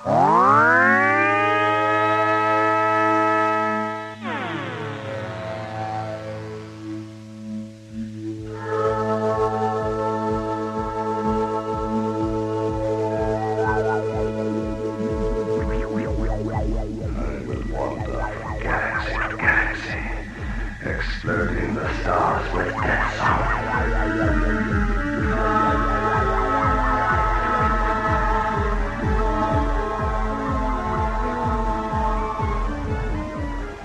Icy pressure news of light and sound will penetrate to the far corners of the universe.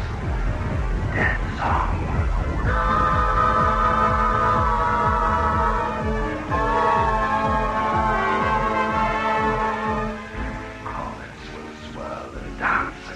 Fiery coronas of eclipsing suns.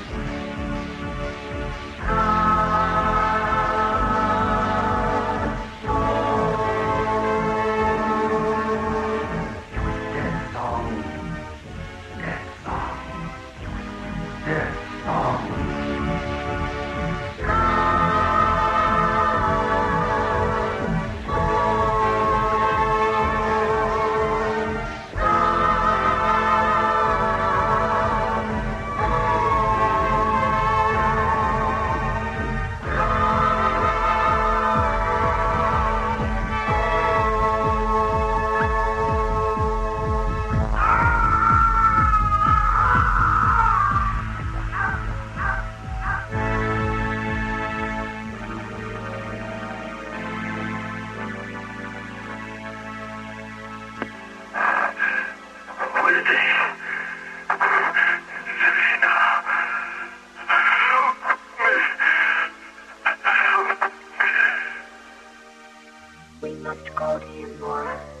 Call the short-range vehicle hangar, Jerry. Tell them to get a shuttle ready. Elon. Elon. Cataract, my friend, forgive me. Please forgive me.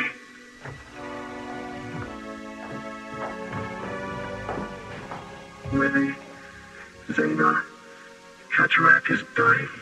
Attend to him, Zena. Don't try to stand, Elon.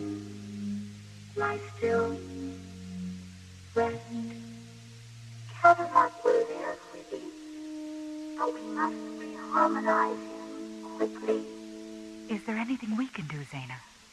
Go to the shuttle and get our octavons. Come on, Maura. I'll give you a hand. Lady, Zena, thank you for calling me from the darkness. We are your brothers, Elon. We are your friends.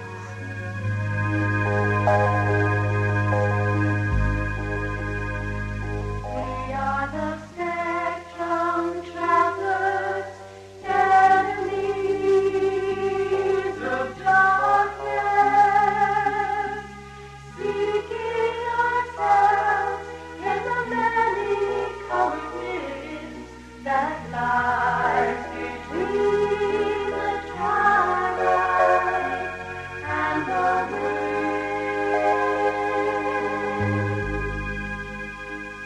We are the rainbow riders, lost to light, finding ourselves in the water-driven spaces that hide between the storm clouds and the sun. We're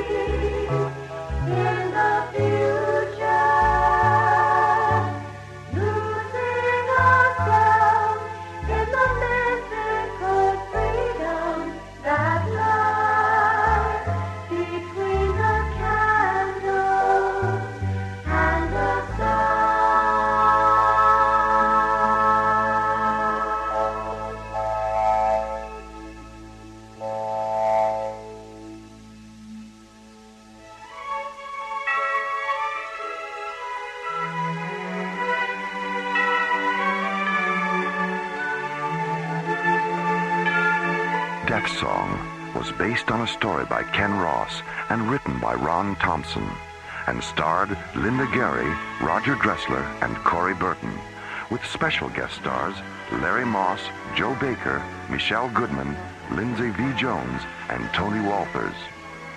Music director Tom Rounds, with special music effects composed and performed by Rick Kellis. Associate producer and song lyrics by Ron Thompson. Engineer Stu Jacobs. Assistant to the producer Jim Cook. Technical consultant Peter Sky. Alien Worlds was created, produced, and directed by Lee Hansen. And so until next week, this is Roger Dressler inviting you to join us for our next adventure, The Infinity Factor, from the elsewhere and elsewhen of Alien Worlds.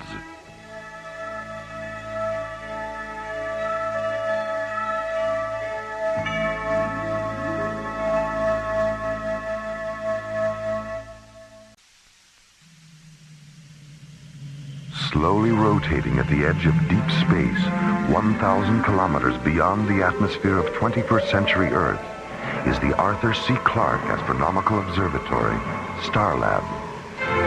Here, Starlab Research Director Maura Cassidy and scientists and technicians of the International Space Authority watch over the countless stars and planets that fill the silent distances beyond the giant space station. This week, Maura Cassidy and Space Exploration Team Captains John Graydon and Buddy Griff cross the Himalayan parallel and encounter one of mankind's oldest legends on the high plateaus of Tibet, a land whose windswept frontiers guard the extraterrestrial secret of something pale and strange, something which has fallen to Earth during an interstellar journey between alien worlds.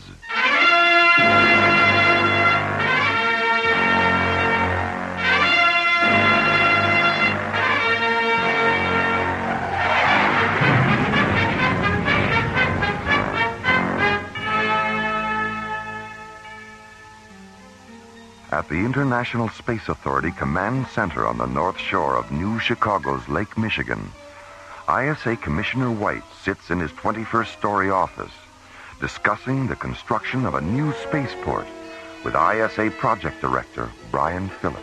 We're talking about a spaceport that will occupy 300 square kilometers of land area, Commissioner.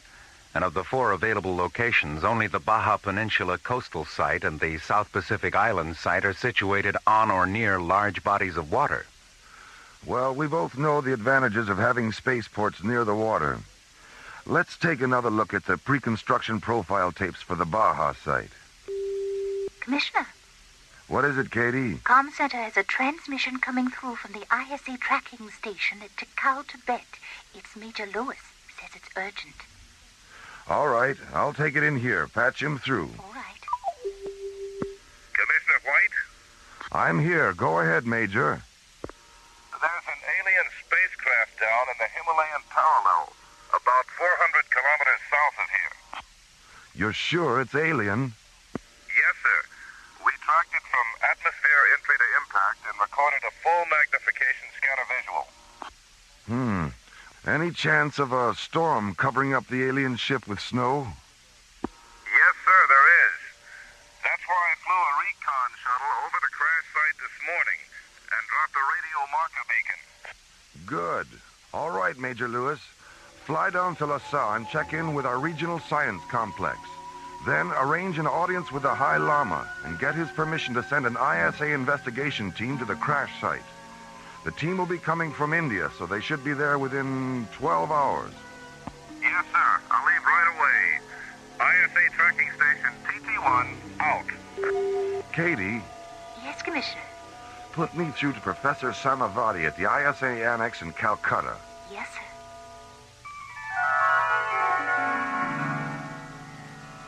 Half an hour after receiving Commissioner White's transmission, Professor Samavati sends an ISA security officer to Calcutta's Royal Hyperion Hotel with a message for Starlab Research Director Maura Cassidy. Who is it? Lieutenant Chapman, ISA Security. Dr. Cassidy? Yes? I have a message from Professor Samavati. Thank you.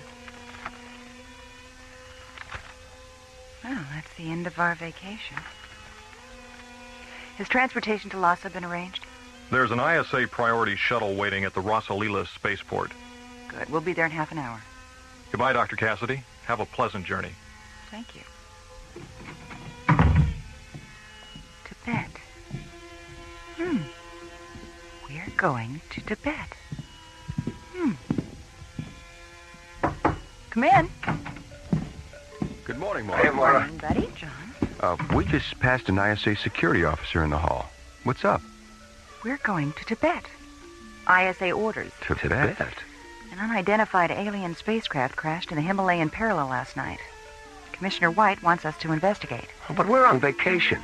I know how you feel, buddy. I had the same reaction. But then I started thinking, this might be the only chance we'll ever have to meet the High Lama. Yeah. And maybe find out how he got so high. Oh, buddy.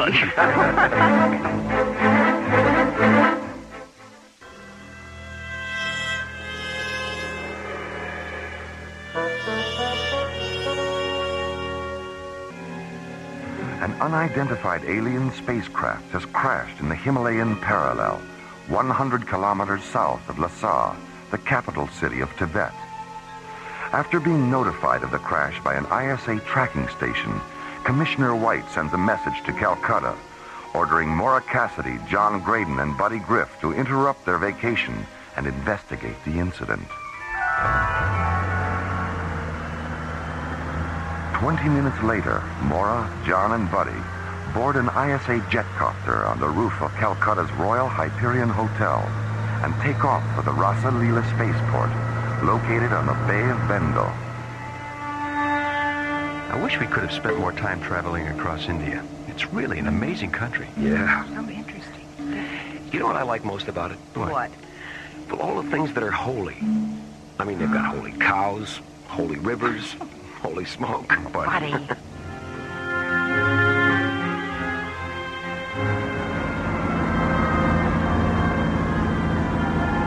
10 minutes later, the jetcopter lands at Calcutta's Rasalila spaceport, where Maura, John, and Buddy board ISA Priority Shuttle 19.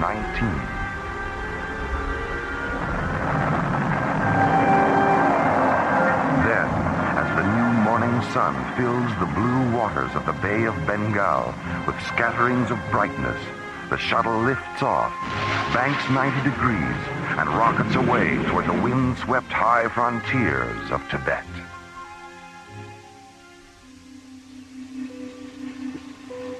Lhasa Control, this is SCT Captain John Graydon, piloting ISA Priority Shuttle 19. Are you tracking us? Affirmative, Captain. Your landing coordinates are vector 031 at subvector 097. Roger. Come in on auto guidance and stay aboard after you set her down. Major Lewis will pick you up in a snow crawler. Roger. Shuttle 19 out.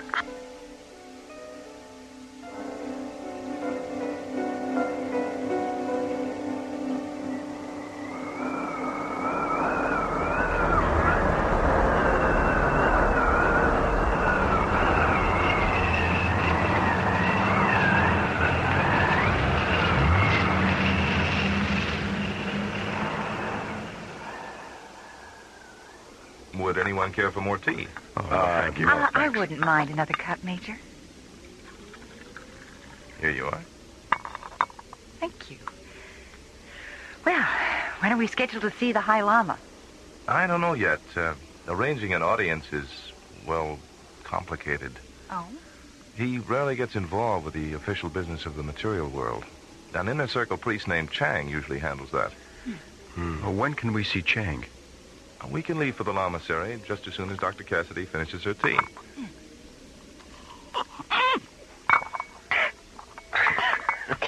Are you all right, Maura? I think so. You'll have to excuse Dr. Cassidy, Major. Her table manners are usually beyond reproach. Funny.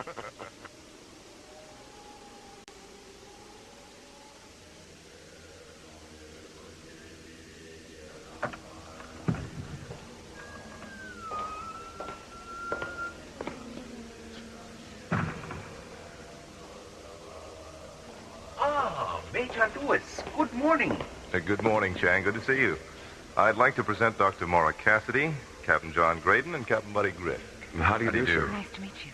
So, have you traveled here all the way from Starlab to investigate the fallen alien spacecraft? No, we were... You know about Starlab? We are as devoted to transcendental science as we are to the mysticism of our religion. The basic precepts of Theravadan Buddhism and the underlying concepts of astrophysics are quite similar, you know. Yes, I know. Every day we spend on Starlab makes us realize that more and more. Chang, have you mentioned the alien spacecraft to the High Lama? I did not have to. He was aware of its presence even before it entered Earth's atmosphere. Nothing occurs in the immediate universe that the High Lama is not aware of. And because he is concerned for your safety, he has requested that I accompany you on this expedition. Is where we're going really that dangerous? These mountains are haunted by things not of this dimension, Dr. Cassidy.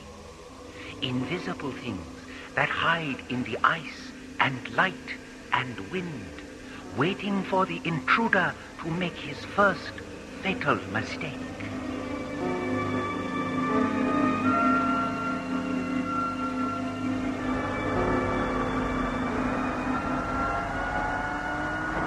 Two hours later, Priority Shuttle 19 lifts off from the ISA Science Complex near LaSalle.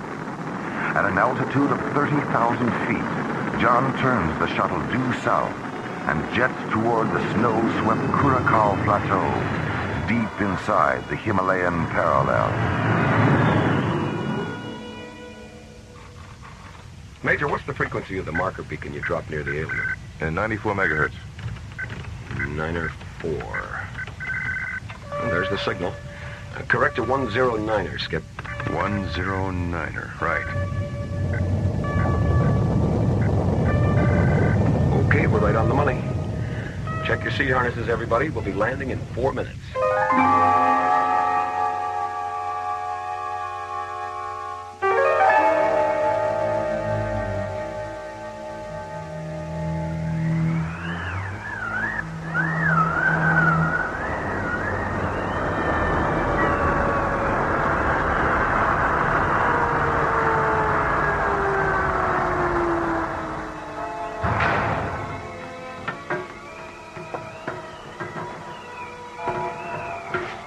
Not very big, is it? No. Buddy, are you thinking what I'm thinking? That it looks more like a multi-atmosphere drone than an interplanetary spacecraft? Yeah. What makes you think it's a drone? The size, for one thing. It's only about 12 meters long, so it couldn't have carried more than 10 or 15 minutes worth of fuel. Yeah. And look at the thruster nozzle. That kind of residue is a byproduct of short-range solid propellant, not long-range liquid. Well, the only way we can be certain is to take a residue sample into the shuttle and analyze it. Okay, I'll get the... What was that? Sound. Did you hear that? It is the voice of the Yeti. The abominable snowman? His cries have echoed through these mountains for centuries.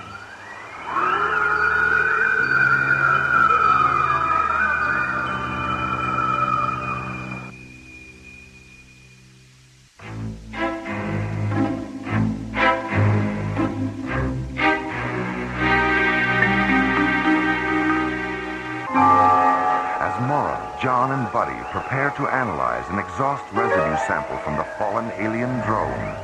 The cold Himalayan wind carries the sound of something wild and unearthly across the Curacao Plateau.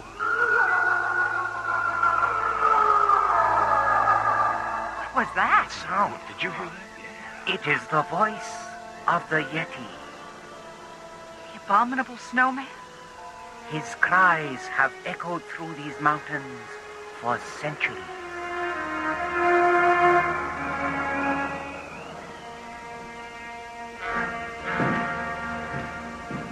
You two still at it?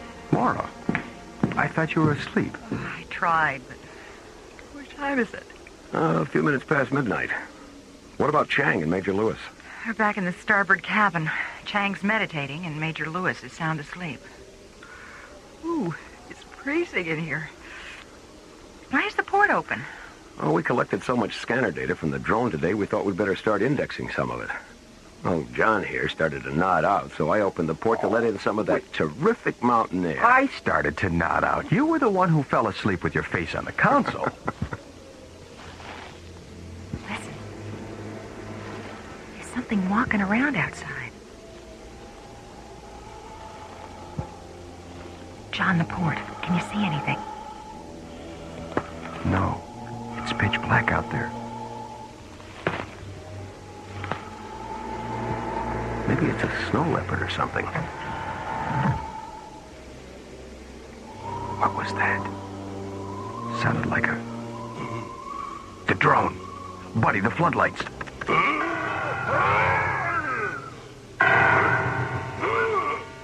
God, it's a Yeti. Well, let's get out there. Grab a couple of blasters, buddy. Right.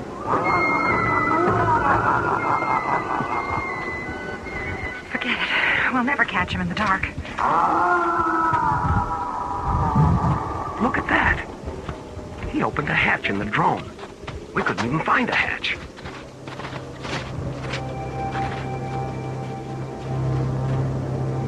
Boost me up, Skip.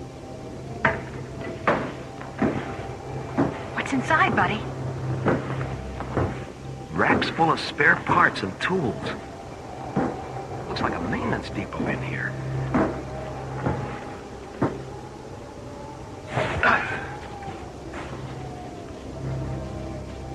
What are you thinking, Maura? Well, it's obvious he wants those spare parts and tools. I'd like to find out why. You're the only one. Let's try and get some rest. We'll track him with a portable lifeform scanner when the sun comes up. The invisible fingers of the universe move across the ebony sky. Night slides away like soot rubbed from glass. The misty gray spaces fill with thick veins of purple, red, and rose. The veins silently rupture, flooding the sky with the dazzling brilliance of this planet's closest star, dawn over the Himalayas.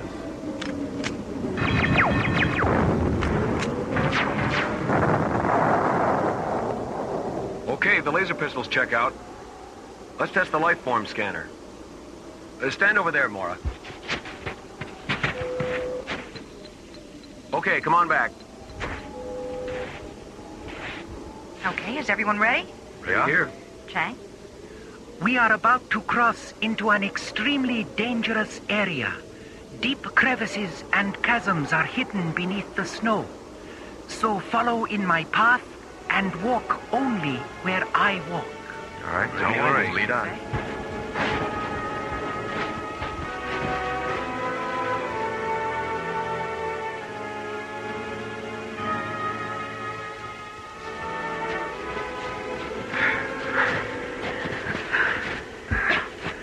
It's true what they say about long-distance perception, isn't it? Leave it on the trail 3 hours and those peaks don't look 1 centimeter closer. Hold it. I'm getting something on the scanner. How far away? 200 meters to the left. Just over that rise. Check your weapons. Right. Chang, if there's any shooting, get behind me. As you wish, Captain Graydon. Okay, let's go. Look at the size of that thing. Looks like it's been there for years. The hatch is open. Come on. You're right, Maura. It is an old ship.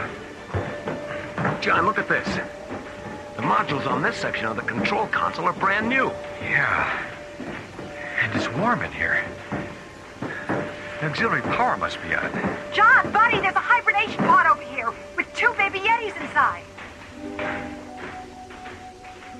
Are they alive? They're sleeping. Listen.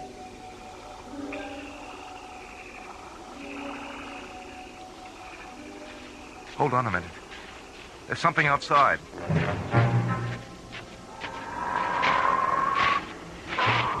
Hey, look at that thing!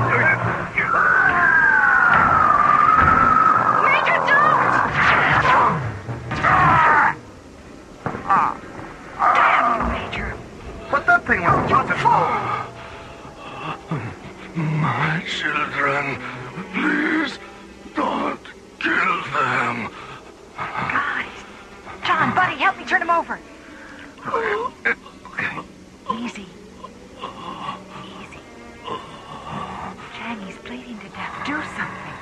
Captain Griff, my positions pouch on the floor behind you. Here. God, what have I done?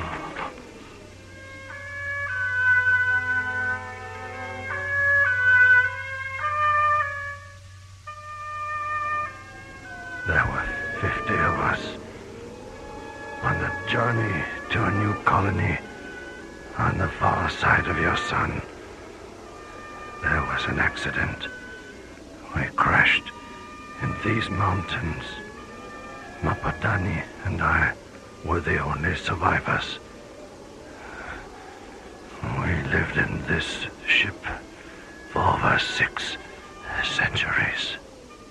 What became of Mapadani? She died last night after a drone landed.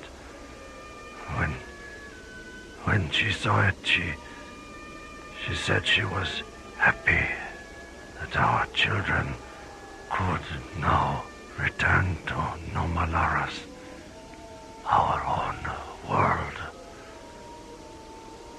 Then her eyes turned to ice.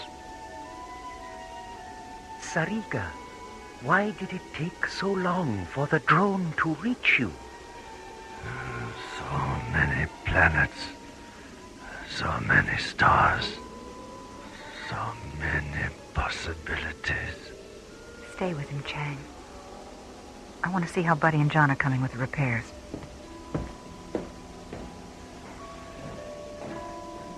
Take my hand, Chang.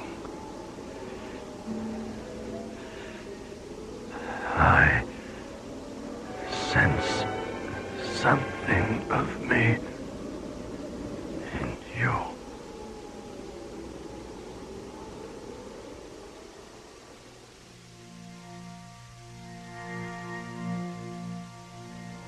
Everything checks out, Maura.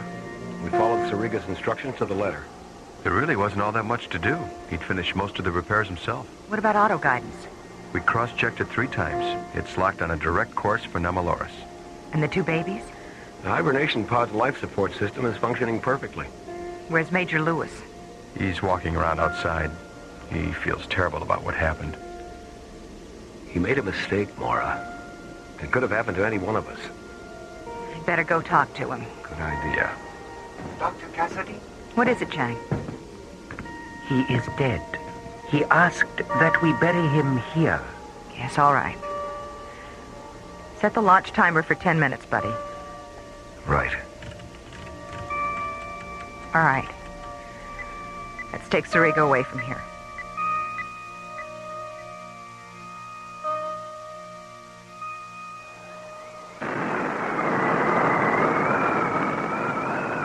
Goodbye, little guys.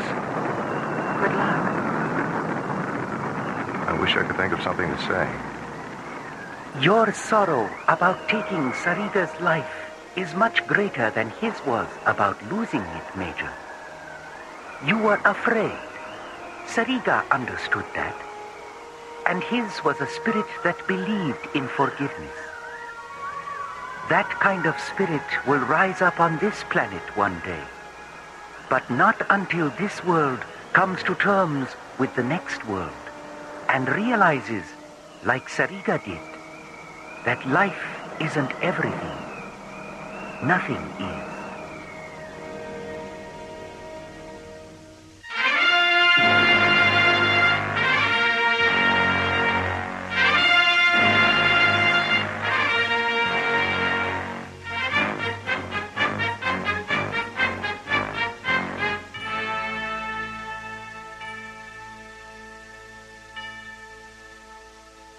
The Himalayan Parallel was written by Ron Thompson and starred Linda Gary, Chuck Olson, Bruce Philip Miller, and the Watermark Players, with special guest stars Philip Clark, Chuck Howerton, and Larry Moss. Associate producer Ron Thompson. Music director Tom Rounds. Engineer Stu Jacobs. Assistant to the producer Jim Cook. Technical consultant Peter Sky. Alien Worlds was created, produced, and directed by Lee Hansen.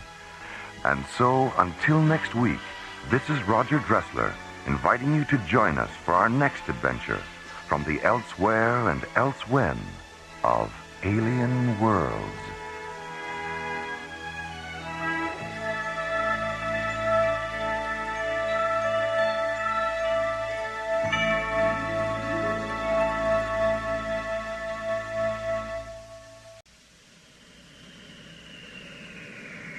Slowly orbiting at the edge of deep space, 1,000 kilometers beyond 21st century Earth, is the Arthur C. Clarke Astronomical Observatory, Starlab. Here, Starlab Research Director Maura Cassidy and scientists and technicians of the International Space Authority watch over the countless star systems that fill the universe. This week, England's most famous consulting detective, Sonar T. Foom, and his associate, Dr. MacGuffin Drone, return to Starlab and become involved in the adventure of the Parallax Deception on alien worlds.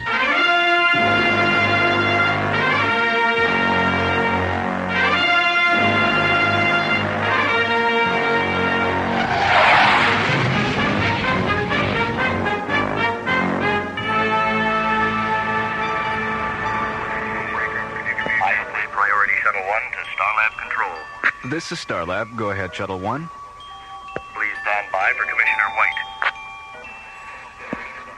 Jerry, is Maura still on Cronus with Buddy and John? Maura got back this morning, Commissioner. Buddy and John are still there. All right. Well, tell Maura I'm on my way in from Timian 3 with an old friend of hers, Professor Madeline Stoner. Will do. Thanks, Jerry. Here's Captain Lester again. Okay, Starlab. I'm ready to receive docking orbit insertion coordinates. We are 800 kilometers out on approach meridian 690, and our ETA is 7 minutes, 10 seconds.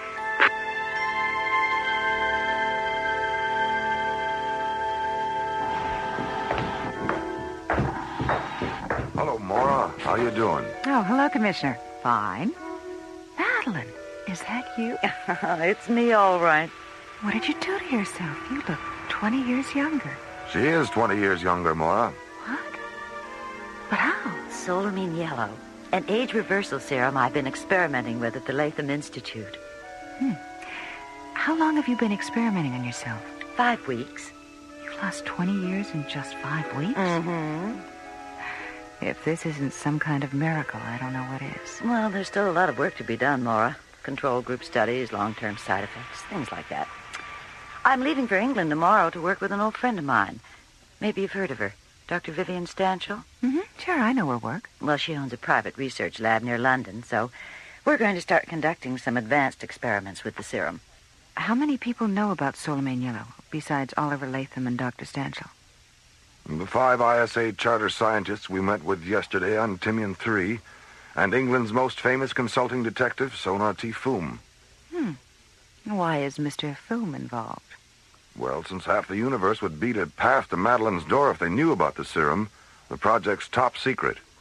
And since Foom knows everything there is to know about keeping a secret... The ISA has engaged him to work out the security arrangements for Dr. Stanchel's laboratory. Right. Foom and Dr. Drone will be here in the morning.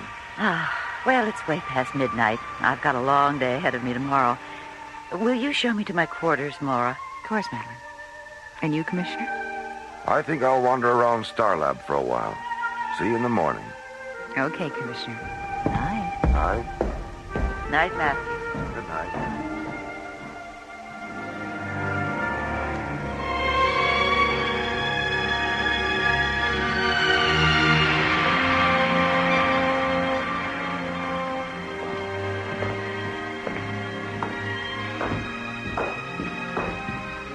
Well, I'll see if Madeline's ready, Commissioner.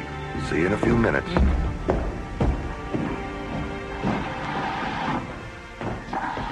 Madeline. Oh, my God, Madeline.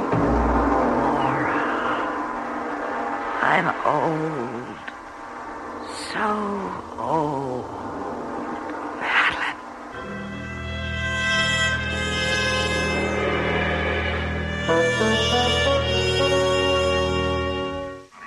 Okay, Starlab. are ready to receive docking orbit insertion coordinates.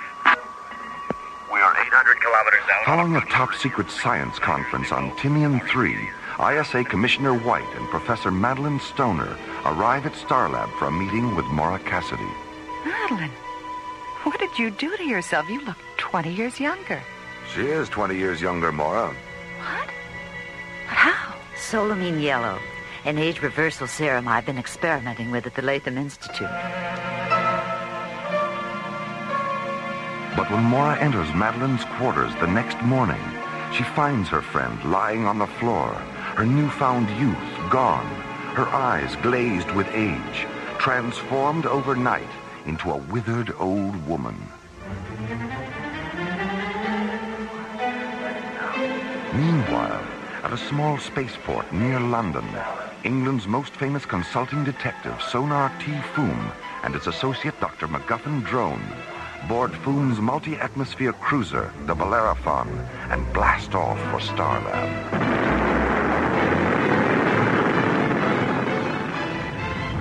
All right, drone. Reduce power 30% and ease back on the controls. Yes. Good. Now, stabilize the attitude gyros and engage the autopilot. Autopilot. Well done, my dear drone. You really are becoming a first-rate pilot. Well, by Jove, thank you, Foom. That's quite a compliment coming from you. Yes. Now, let me see. Right.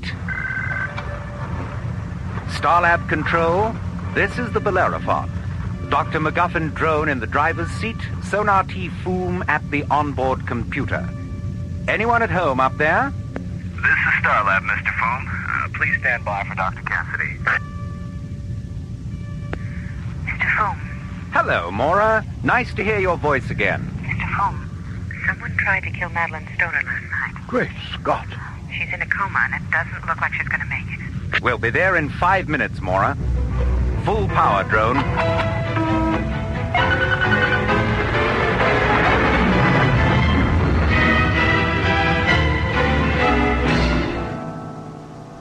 We thought at first she'd had some kind of reaction to the serum. But when Dr. Rossiter examined her, she found this in Madeline's back. Why, looks like a needle from an old-fashioned hypodermic syringe. I'm afraid not, drone. This is a projectile from an extremely powerful compressed air pistol, and I'm certain the blue stain on its tip is a lethal poison. The weapon that fired this is used exclusively by the Zil assassination regiments on Shakandra. Why would a Zil assassin want to kill Madeline anyway? And how on earth would one of them get aboard Starlab without our knowing it? I mean, my God, Shakandran adults are 8 feet tall. Someone would have noticed him. Where in Professor Stoner's body was this projectile found? In her back, about 3 inches below the base of her skull. The point was embedded in the first cervical vertebrae. It's fortunate the bone prevented it from entering her body completely. Oh? Why do you say that, Foom? This projectile is made of a synthetic metal that is 100% chromic. Chromic? What do you mean? A chromic substance is one that dissolves in the body without a trace, Commissioner. If that projectile had penetrated completely, we'd still be operating under the delusion that Professor Stoner did, in fact, experience a negative solamine yellow reaction. That probably is what the would-be assassin wanted us to think. Yes. Commissioner, do you have a sample of the serum with you? There's a small vial in Madeline's bag. Good. I'll need some laboratory facilities, Maura. Starlab is at your disposal, Mr. Foom. All right, then let's get on with it. We have a lot of work to do.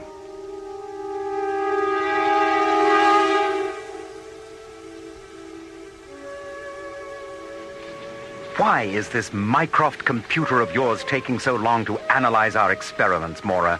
Seems like we've been staring at this blank screen for days. Here's our data now. Projectile 100% chromic, tip substance 30% verthiolate, 70% unknown. Properties of the unknown element. interacts exclusively with solamine yellow, converting it to an age acceleration agent by a factor of 18.6. Well, that's it, isn't it? Whoever tried to kill Madeline had to know about solamine yellow and what it took to reverse the process.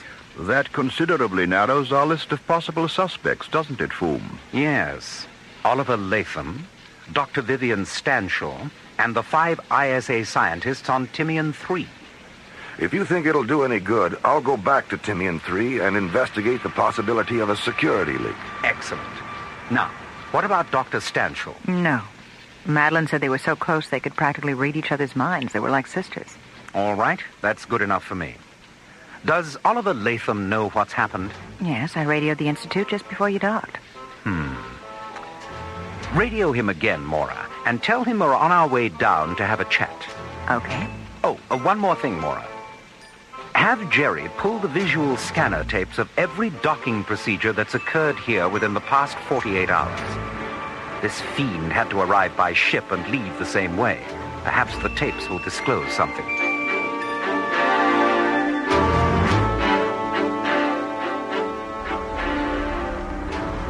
At 0940, the Bellerophon rockets away from Starlab, banks 180 degrees, and jets away toward the Earth.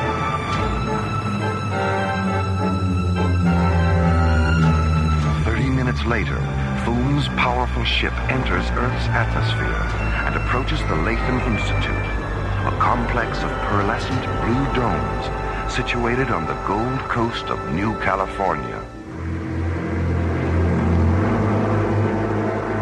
Meanwhile, behind the locked doors of the Institute's executive suite, Oliver Latham sits behind his desk, staring up at the white skeleton-like face of the 8-foot-tall, black-cloaked alien who stands before him.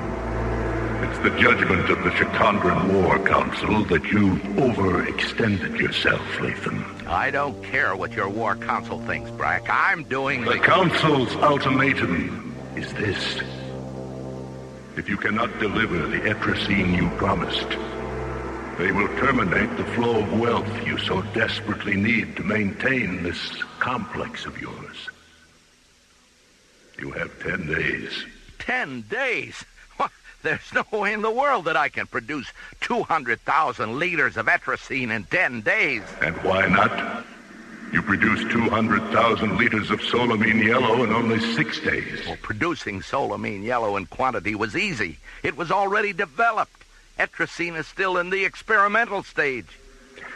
Latham, if Etracine is so experimental, why did it interact so perfectly with the solamine yellow in Professor Stoner's system? Well, I didn't mean that. I meant that process of converting it from a solid to a liquid is experimental.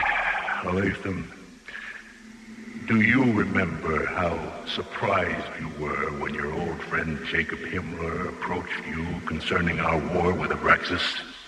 I was more than surprised. I was astonished.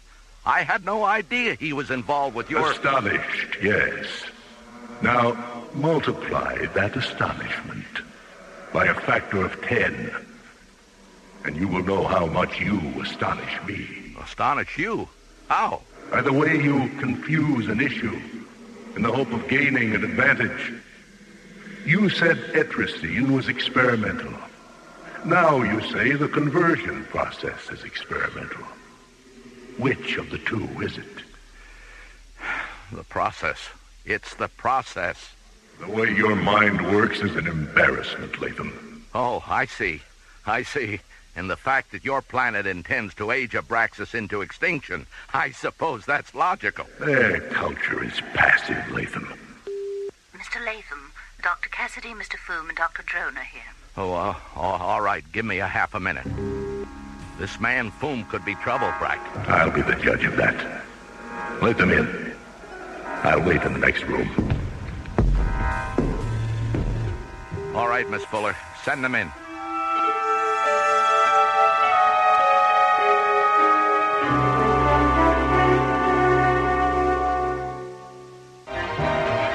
Hours after entering Oliver Latham's office, Maura, Dr. Drone, and Sonar T. Foom returned to the Institute's spaceport. board the Bellerophon, and blast off for Starlab.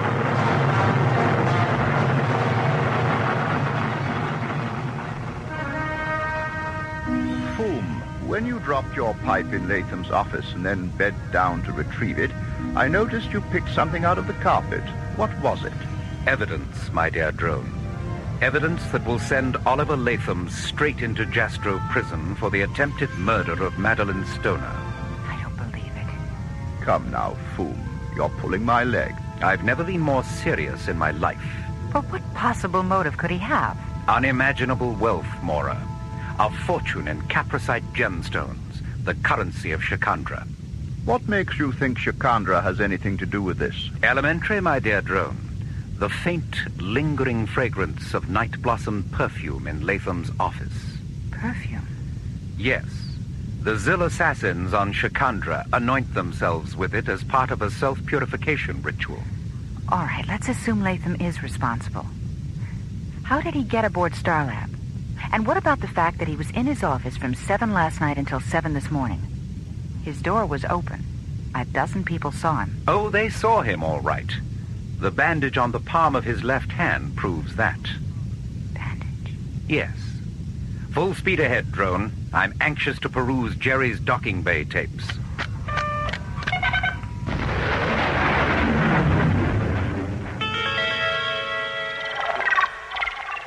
There it is, Mr. Foom. Lunar Shuttle 135. It came in late last night after the pilot radioed he was having trouble with the life support system. A perfect excuse to get out of the shuttle wearing the perfect disguise. A pressure suit and helmet. What else, Jerry? The stripes on the tail fin. Now, it should be a red stripe, then a stripe of yellow and black checkerboard, then a blue stripe. The red and blue stripes on this shuttle are reversed. Aha. So I called Lunar Base Operations. There is no such vehicle as Lunar Shuttle 135. All right, then. Maura, radio the Institute and have Latham meet you in Professor Stoner's lab at 10 o'clock this evening. Tell him the ISA has authorized you to pick up her personal effects. All right. Drone, take the Bellerophon to London and pick up that special equipment we talked about. Meet us at the Institute's spaceport no later than 9 o'clock.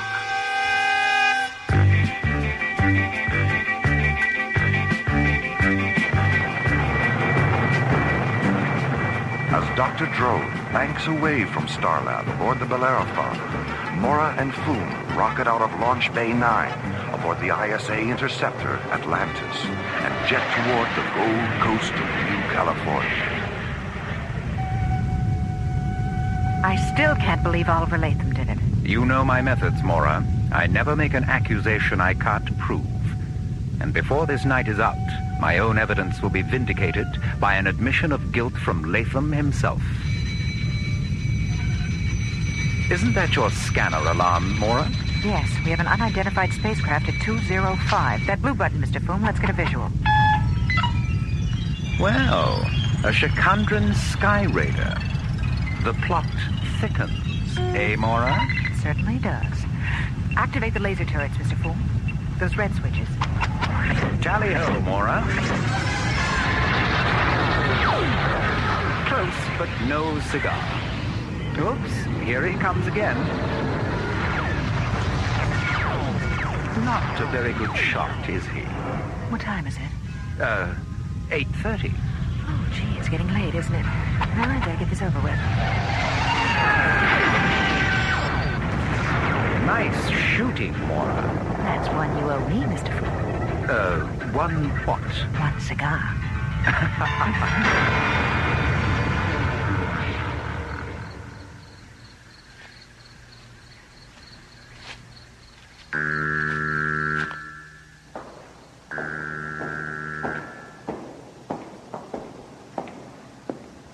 Dr. Cassidy, are you here? Over here, Oliver. Madeline. The needle didn't penetrate far enough. Oh, Oliver. Why? Why did you do it? The Institute needed money, Madeline. Solamine yellow and etrazine together. The perfect biochemical weapon. I could have made a fortune. But you said no. No more weapons. Life, not death. and I pretended to agree. I never wanted to hurt you, Madeline. It was Brack's idea. I had no choice. He said it was a matter of survival, the taking of one life in order to preserve the future of the Institute. I'm sorry, Madeline, but I'm afraid that equation for survival still stands. You can't kill me again, Oliver. I don't exist. Madeline? Madeline, come back! She can't come back, Latham. She was never here. She died half an hour ago. No, she can't be.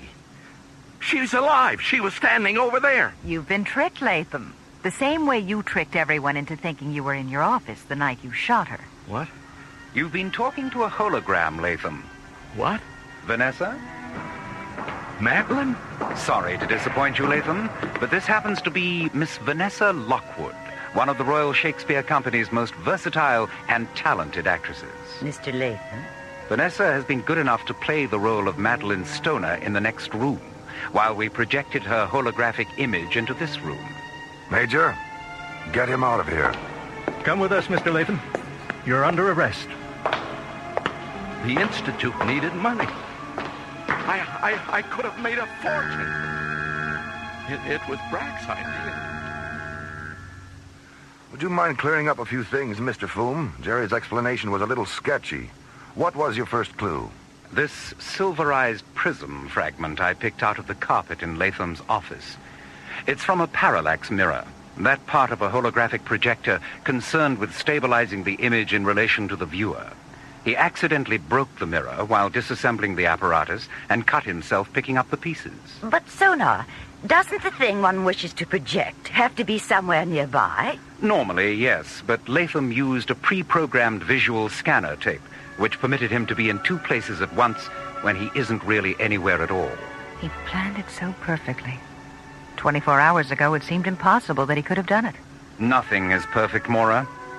And the next time you're confronted with the impossible, remember what the immortal Sherlock Holmes used to say. When the impossible is eliminated, what remains must be the truth, no matter how improbable that truth may be.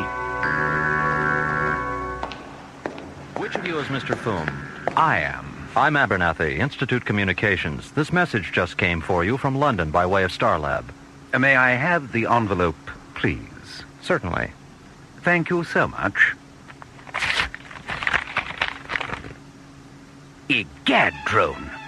The historical television archives of the BBC have been ransacked, and every single episode of Monty Python's Flying Circus has been purloined. Why, this is monstrous. Yes. We must recover those episodes, Drone. Come along. The game is afoot, and a new adventure is at hand.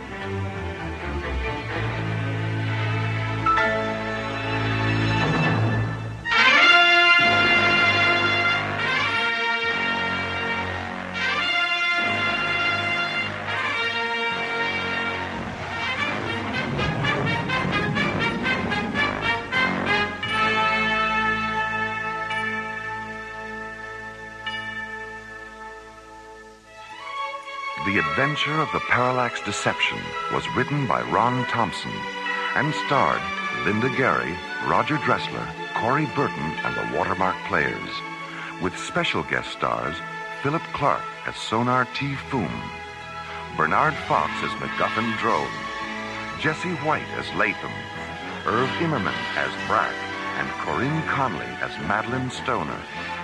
Associate producer Ron Thompson. Music director, Tom Rounds. Engineer, Stu Jacobs. Technical consultant, Peter Sky. Assistant to the producer, Jim Cook. Alien Worlds was created, produced, and directed by Lee Hansen.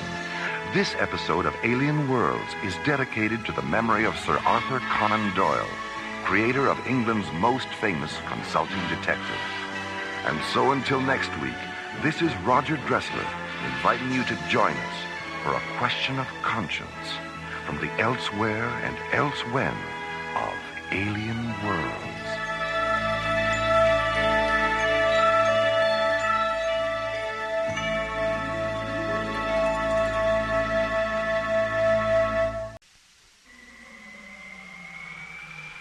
slowly rotating at the edge of deep space, 1,000 kilometers beyond the atmosphere of 21st century Earth, is the Arthur C. Clarke Astronomical Observatory Starlab. Here, Starlab Research Director Dr. Maura Cassidy and scientists and technicians of the International Space Authority, ISA, watch over the countless stars and planets that fill the silent distances beyond the giant space station. It is November 3rd, 2028, as this week's episode, The Kilohertz War, reminds us how suddenly and mysteriously one man's science fiction can become another man's science fact on the threshold of alien worlds.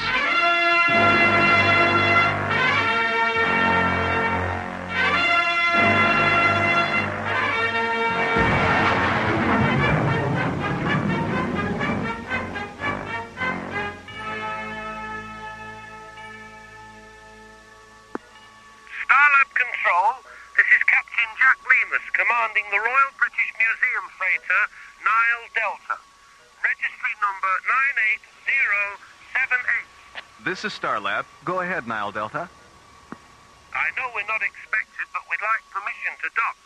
What's the problem, Captain? The bloody technicians union at Gatwick called a strike while we were still on the pad. Our line crew walked up before they finished refueling us. We'd like to top off our liquid oxygen tanks. Another strike at Gatwick. Third time this year, isn't it? It's the fifth. How about it, mate? Can you spare a drop or two of the old LOX? What's your destination, Captain? We're transporting the King Tut exhibit to Thanatos, part of a cultural exchange program. Stand by. All right, Nile Delta. I have you on the screen. What's your Starlab ETA? 6 minutes, 18 seconds. 6 plus 18. Roger. Nile Delta, your docking orbit insertion coordinates are 906 at 207 degrees, docking bay 16. A refueling crew will be standing by. We'll try to keep them from going on strike before we get there, okay? Don't worry, Captain. Starlab is a non-union shop. Well, thank God for that. Nile Delta, out. Bay 16, there's a British freighter coming in for refueling. ETA 6 minutes. Roger. Hi, Maura. Hi, Jerry. Have you heard from Major Corbin yet? Yeah, about a half an hour ago. He was just leaving Jupiter space. What's going on out there, Maura? Some unidentifieds have been shadowing the freighters taking Xelium ore off Callisto. The ISA thinks they're mineral pirates. Commissioner White sent Corbin's space exploration team to check it out. You want to hear his transmission? I have the recording right here. All right, let's give it a listen. Zodiac 1 to Starlab Control.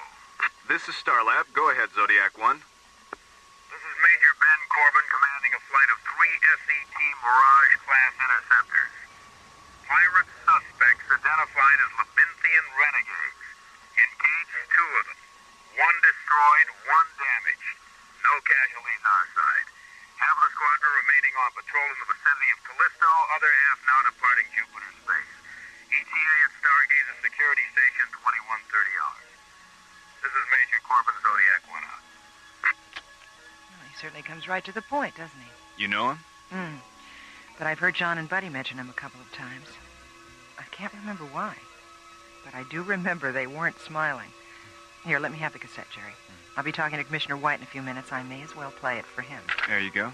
Thanks, Jerry. See you later. So long, Maura.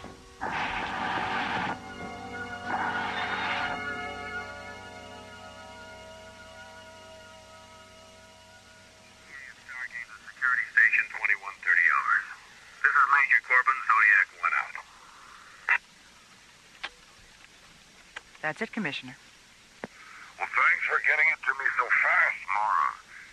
Is there anything else we should talk about?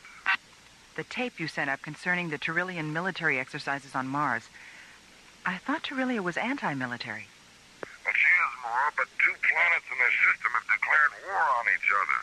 And Tyrillia's sitting right in the middle. They're working up a tactical space force to protect themselves. They hate to do it, but they have no choice. Why are they testing on Mars? Well, its atmosphere is Terrellian compatible for one thing, and it's uninhabited for another. You see, Terrellia is very densely populated. They didn't want to take the chance of hurting any of their people if an experimental weapon malfunctioned or one of their prototype ships crashed. Sounds like they've got a lot of soul as well as a lot of sense. Yes. Well, I'd better sign off now, Maura, and try to get home. There's a lot of wind and snow blowing around outside, and you know what New Chicago's like during a blizzard. All right, Commissioner, bundle up. And beware of little boys chucking snowballs. Starlab Communications, out.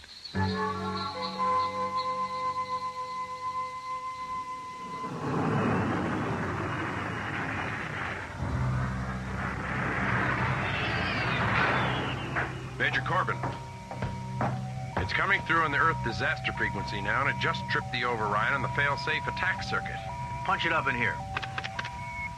The vanguard of an invading army from the planet Mars. An emergency. San Diego burned into the explosive military operation Mars. 2,000 feet. Engines against reports after unleashing their deadly assault. This is Captain Lansing of the evacuation. Blackout communication. I told the ISA not to allow those aliens to run loose on Mars. Have you been able to raise Starlab yet? No, sir, and we've been trying for over an hour now. The Terrellians probably took out Starlab on their way to Earth. All right, Captain. Flash the pre-combat alert to the other ships. We're going to Mars.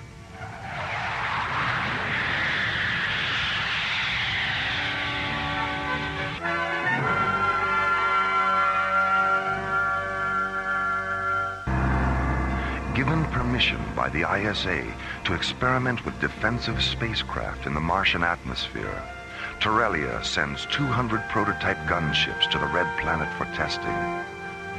10 days later, 3 Mirage-class SET interceptors receive a powerful radio transmission as they leave Jupiter space. The transmission overrides their Earth disaster frequency and fail-safe attack circuits, and is filled with the confusion of voices describing an attack on Earth from Mars. The planet. On the planet Mars, between the hours of coloring white, destruction of cities and cars. 5 minutes after the transmission is received, Major Ben Corbin, who commands the interceptors, orders his executive officer to contact Starlab for confirmation of the attack. Have you been able to raise Starlab yet? No, sir, and we've been trying for over an hour now. The Terrellians probably took out Starlab on their way to Earth. All right, Captain, flash the pre-combat alert to the other ships. We're going to Mars. Open a close proximity channel. I want to talk to the other ships. Yes, sir. Go ahead, Major. This is Major Corbin. You all know what the situation is and what our choices are. You also know that it's the responsibility of a commanding officer to decide which choice is best. But these are extraordinary circumstances. So I believe the decision to either continue on to Mars or to return to base should be shared by all of us. So when I finish this transmission, take a vote. Flight crews and officers alike. It's up to you. Zodiac 1 out. You're looking unusually tense, Captain. What's the problem? Well, I'll go see how our crew feels about your pep talk, Major. Pep talk? Is that what it was? I'll be back in a few minutes. Captain O'Neill, Major. We're ready whenever you are. Thanks, Bill. This is Captain Dan Sager. We're with you all the way, Major. I knew I could count on you, Ray.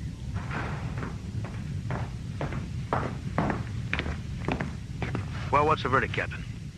Pearson thinks we should return to base and wait for orders. Mm-hmm. What about the others? They're willing to go for it. Fine. What about you? I'm inclined to agree with Pearson. Why? Well, on a strictly legal level, any kind of military action without direct orders is a violation of the ISA charter. Mm-hmm. With the exception of self-defense. What else? I don't think we have enough evidence to prove that the Earth is actually under attack. Let's hold off until we can authenticate the transmission. That transmission's been coming through for 2 hours now. And during those 2 hours, we haven't been able to contact Starlab or get a single response from the ISA on Earth. That is authenticity enough for me. All right. Suppose the Earth is under attack. 70-1 odds isn't retaliation. It's suicide. Come on now, Captain. You can be critical without being insubordinate. I don't know. Maybe I can't. Where's the line? It would help if you try to be a little more objective, Captain. This is a military issue. It's not an emotional one. Well, I guess that's the difference between us, Major, isn't it? You're objective, so you put your faith in action. I'm not, so I put mine in reaction. What sort of reaction are you having? There's something wrong about this whole incident. You're right, Captain. There is something wrong. There's a war on between Terrelia and Earth. Objective, subjective, or otherwise. That is a fact.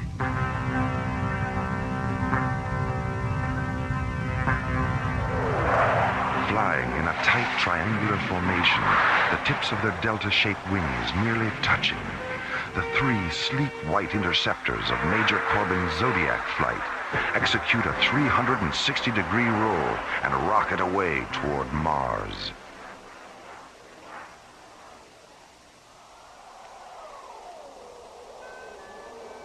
Meanwhile, on the surface of the desolate red planet, the freezing winds of Martian winter blow a stinging mist of iron oxide dust across Cecropia, a vast plain located at the zero meridian coordinates of 70 degrees latitude, 310 degrees longitude. In the middle of the windswept plain lies the Terrellian Command Center, 7 transparent green domes whose faceted emerald surfaces fracture the pink light of the late afternoon sun. Standing near the domes, on legs that seem too fragile to support them, are 60 Terrellian gunships in the shape of huge chromium dragonflies. Outside the central Terrellian dome, Commander Arxathos stands looking up at the bleak Martian sky, his long, yellow-pleated cloak swirling around him, his delicate lungs protected from the iron oxide storm by the black filter mask covering his face.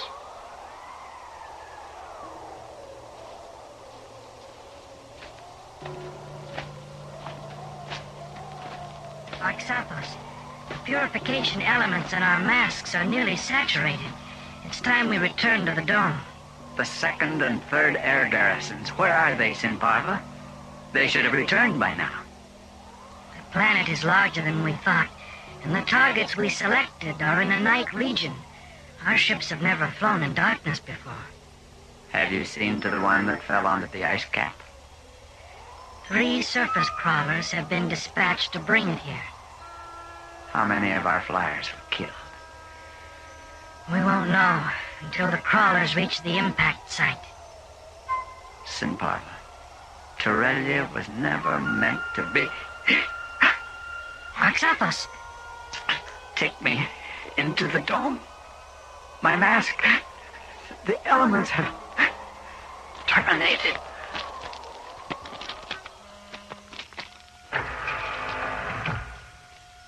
As Sinparva rushes his commander into the protection of the central dome, Major Corbin's SET Zodiac flight enters the Martian atmosphere. Descending to 300 meters above the red planet's surface, the 3 interceptors jet toward the Terrellian Command Center, 2,000 kilometers away. Zodiac 1 to Zodiac flight. Mid-range scanners confirm target interlock. Target description: 7 low-density, low-profile structures and 60 high-density spacecraft. Activate laser turrets and shielding generators on my mark. Mark. This is Zodiac 6. We have target interlock confirmed. Laser and generator functions positive. This is Zodiac 3. Okay on target interlock. Okay on laser turrets and shielding generators. Maintain present course and speed. We'll be over the target in 44 minutes. Zodiac 1, clear. How you feeling, Captain? Any better? You know how I feel. Don't worry, you'll get over it.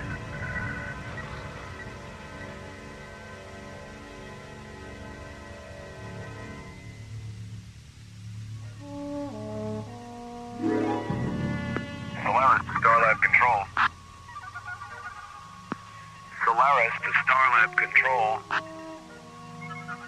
Oh, come on, Jerry, it's us. Your old pals through thick and thin. SET captains Buddy Griff and John Grayton. Jerry? Go ahead, Solaris. Yeah, Jerry, where you been? Down in engineering. All our communications were knocked out about 3 hours ago. We just got back on the air. What happened? According to Professor Crane, a pulsar somewhere flashed back all the radio signals that it collected in its gravitational field. You should have been here. It was really a buzz. Speaking of buzzes, is Maura there? We've got a present for her. She and Professor Crane are up in data processing, resynchronizing the sidereal time terminals on the computer. Hey, have you got a docking bay open? Our ETA is 9 minutes. Docking bay 23, buddy. Docking orbit insertion coordinates 671 at 208 degrees. Thanks, Jerry. Solaris out.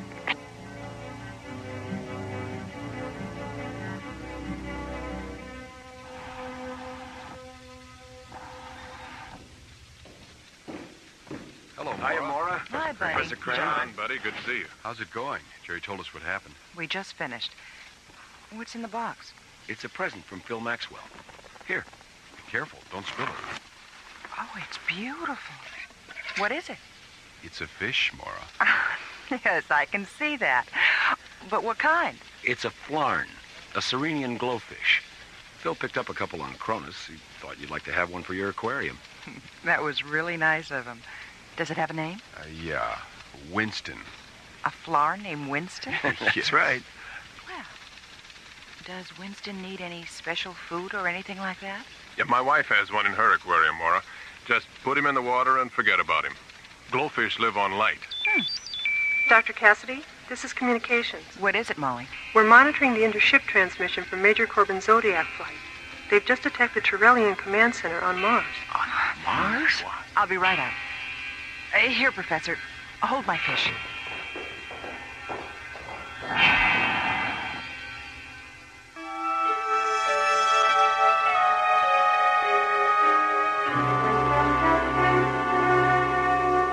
A powerful radio transmission has tripped the fail-safe attack systems of 3 SET interceptors. A transmission filled with distorted human voices describing an attack on the Earth from Mars. After unleashing their deadly assault. This is Captain Lansing of the evacuation. Blacked out communication due to the Pennsylvania related with difficulty with transmission. When Starlab and ISA headquarters on Earth failed to acknowledge his calls for confirmation of the attack, Major Ben Corbin reaches a tragic conclusion. The alien assault is real.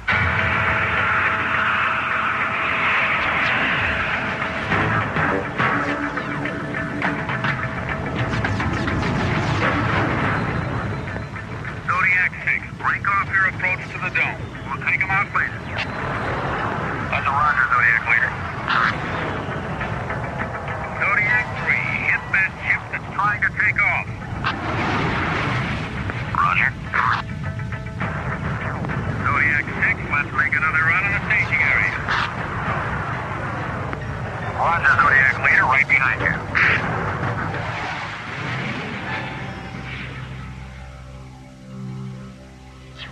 Simparva, where did they come from? They were flying too fast for our senses. We had no warning. Have you tried to contact them? They don't respond. Then we have no other choice but to defend ourselves. Open the barrage domes. Inform our gunners that this is a lethal engagement.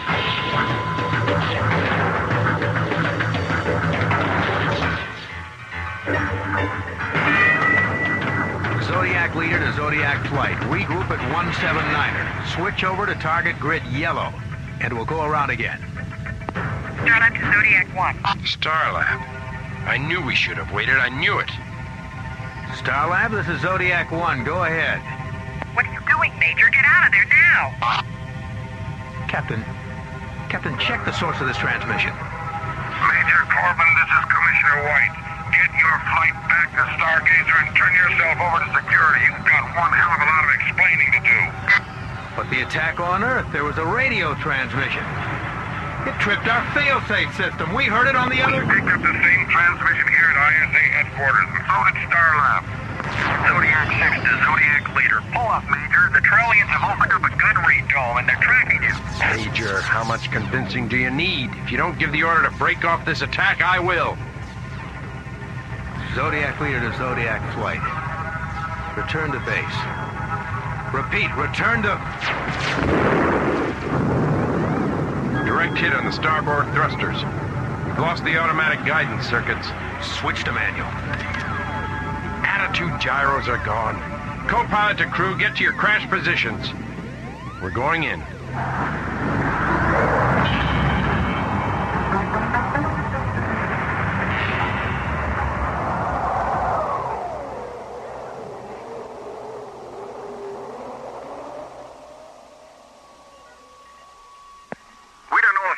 Survived, Dr. Cassidy. They were hit at a relatively low altitude and went down about 2 kilometers away from the domes.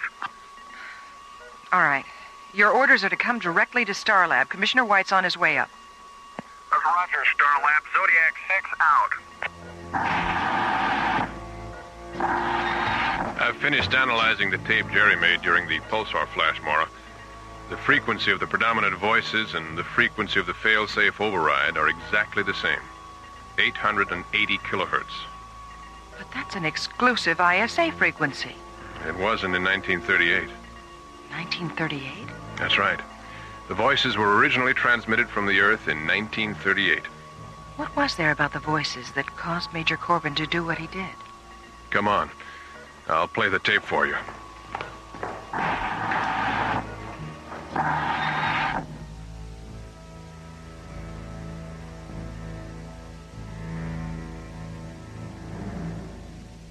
Whatever possessed you to do this thing, Major Corbin? 3 men killed in the crash of your ship. 9 others seriously harmed. Captain Vogel critically injured. 20 Turellian flyers lost. The transmission. We thought you were attacking the Earth. I did what I thought was right.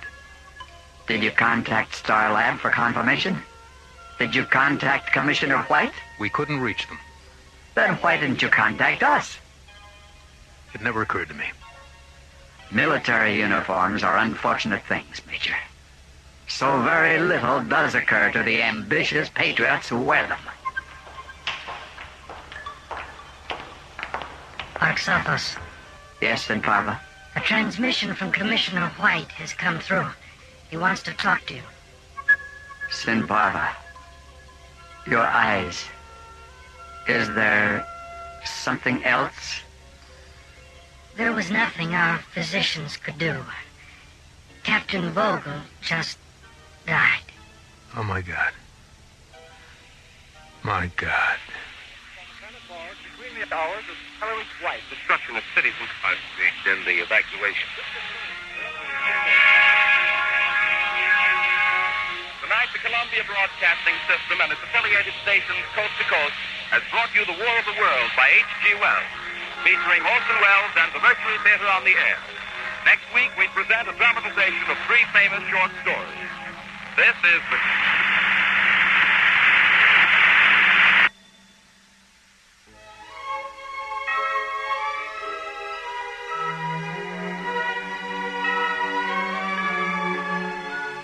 The Kilohertz War was written by Ron Thompson and starred Linda Gary, Chuck Olson, Bruce Philip Miller, Corey Burton, with special guest stars Casey Kasem, Jeffrey Lewis, Joe Baker, Olin Soule, Richard Paul, and Pete Renaday.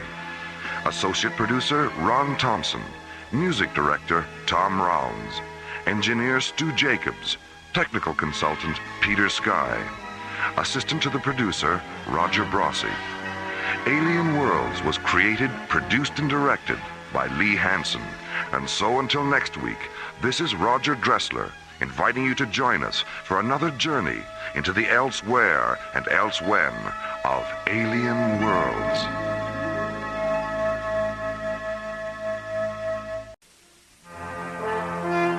High above the earth, lazily rotating through the silent voids of space, is the Arthur C. Clarke Astronomical Observatory, Starlab.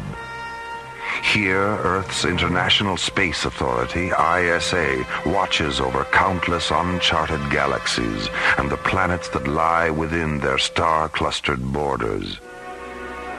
One of those planets is Tinian 3, site of the top-secret Starsmith project. Beyond the atmosphere of Tinian 3, a sudden, unexplainable incident whose momentum will soon carry Starlab Research Director Maura Cassidy, Captains John Graydon and Buddy Griff, and the Starsmith project itself into the unknown territory of alien worlds.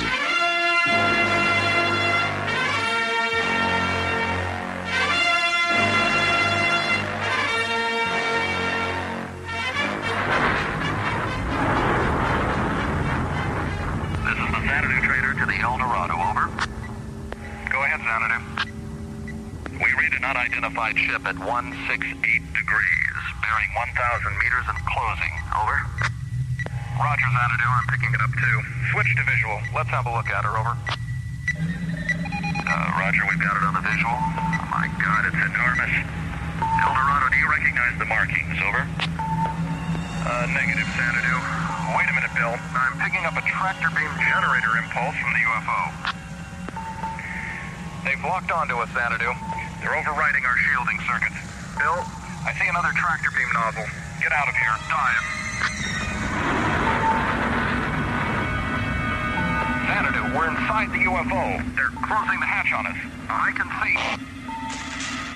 Starlab Control, this is the Xanadu trainer. We have a condition red alert. Repeat, red alert. Coordinates 595. Do you read? Over. Starlab Control to Xanadu Trader. Starlab Control to Xanadu Trader. There's too much static on this frequency. Switch to subchannel 4. Roger, Starlab Control, subchannel 4. How do you read me now? Over. 4 by, loud and clear. Go ahead.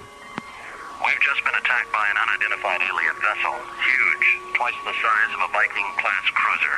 What's your location, Xanadu? We're orbiting in a descent vector over Tinian 3. Triangulator coordinates 595. Any damage? Negative, but the other freighter is gone. The El Dorado. She was orbiting with us. Destroyed? No, the alien didn't fire a shot. They locked onto the El Dorado with a tractor beam and took her aboard through some kind of recovery hatch. What was the El Dorado's cargo? Same as mine. Classified hardware for the Starsmith project.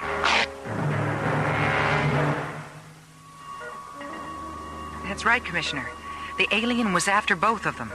The captain of the Xanadu Trader said if he hadn't taken evasive action, the tractor beam would have snatched him too. Well, I don't know how they found out, but it's obvious the aliens knew exactly what those two freighters were carrying. What makes you think so, Commissioner? Well, dozens of commercial vessels use the Tinian 3 shipping lanes every day, Maura. All of them filled to the bulkheads with priceless cargo. Yet this alien goes after the only two ships carrying classified scientific equipment of the Starsmith project. So somewhere, somehow, there's been a security leak. Well, what do you want us to do? Where are Graydon and Griff? They're out patrolling the Corona Echo intersect in Delta 1. Well, call them back to Starlab. I'll be up on the next shuttle. All right, yes, sir. Jerry. Yes, Maura. Contact Delta 1. I'll be down in a minute. Okay, Maura. Delta 1 coming up.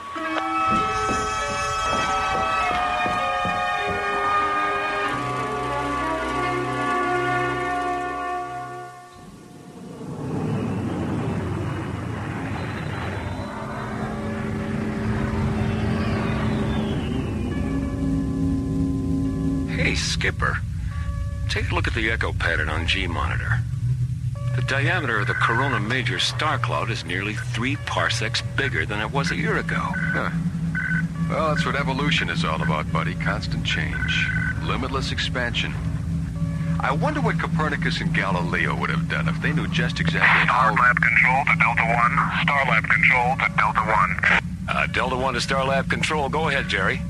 Buddy, John, return to Starlab immediately. ISA orders. Wow, Skipper, talk about evolution. It sounds like Jerry's turned into the sweetheart of Sigma 5.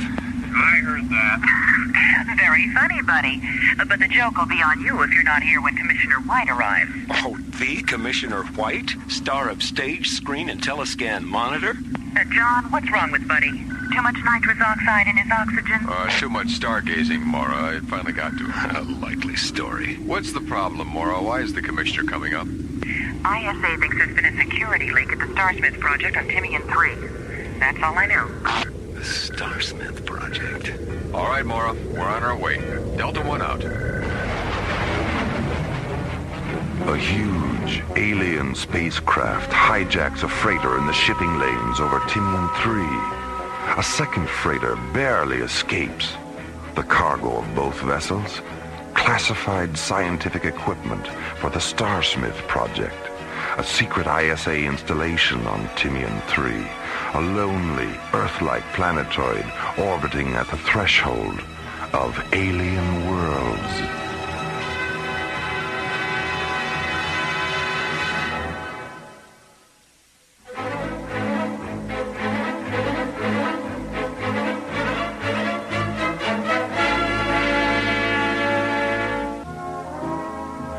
Freighter hijacking over Timian 3 by a mysterious alien ship and the suspicion of a security leak at ISA's top-secret Starsmith project on Timian brings Captain John Graydon and Buddy Griff back to Starlab from a routine surveying mission.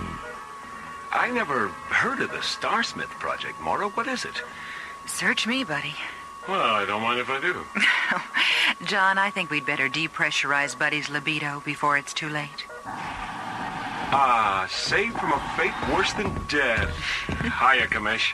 Hello, Buddy. John, Maura. Hello, Commissioner. Have you told him about the freighter hijacking, Maura? Yes, sir. All right, here's the rest of it. 3 months ago, Professor Logan Starsmith came up with a workable blueprint for a new hyperdrive unit, the SPA-1, the Starsmith Parsec Accelerator. It won't replace the HD-4 units now in service, but used in conjunction with them, the SPA-1 will increase their power by a warp factor of 10. A warp factor of 10? Well, that's a 5-magnitude increase. That's right, John. Now, our defense system depends on having the fastest ships in the galaxy, and to prevent the SPA-1 from falling into the wrong hands, we've kept it under wraps. We even had the various components built at separate locations.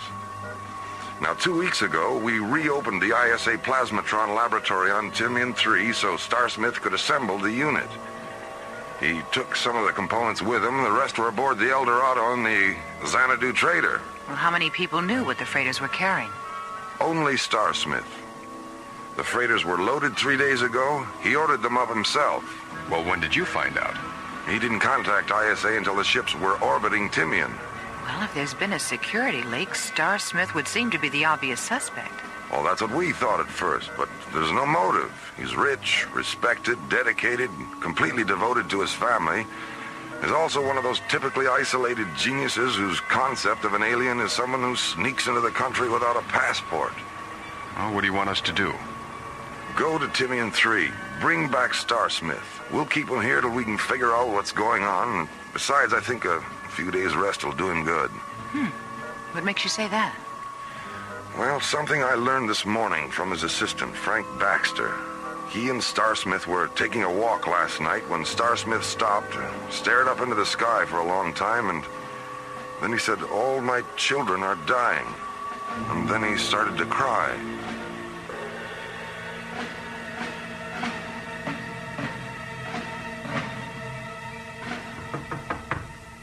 Professor Starsmith, it's Frank. I can't talk to you now, Frank. It's important, Professor. A message from Starlab. What does it say? What do they want? They're sending a ship for you. For me? Why? Professor, what's wrong? Haven't you slept? You look... Look? How do I look, Frank? Old? Tired? Professor, I was... You what, Frank? Care about how I look? Why? When did the young ever care about the old? Professor, you know, ever since last night... Why are they taking me to Starlab? Well, in view of what happened yesterday, the Commissioner feels you'll be a lot safer there. Well, what about you? I'll be all right. ISA is sending a fighter squadron to patrol Timian in case the alien does come back, but they don't want to take any chances where you're concerned. Besides, someone has to stay here and keep an eye on things. All right. I'll go. I'm going to miss you, Frank.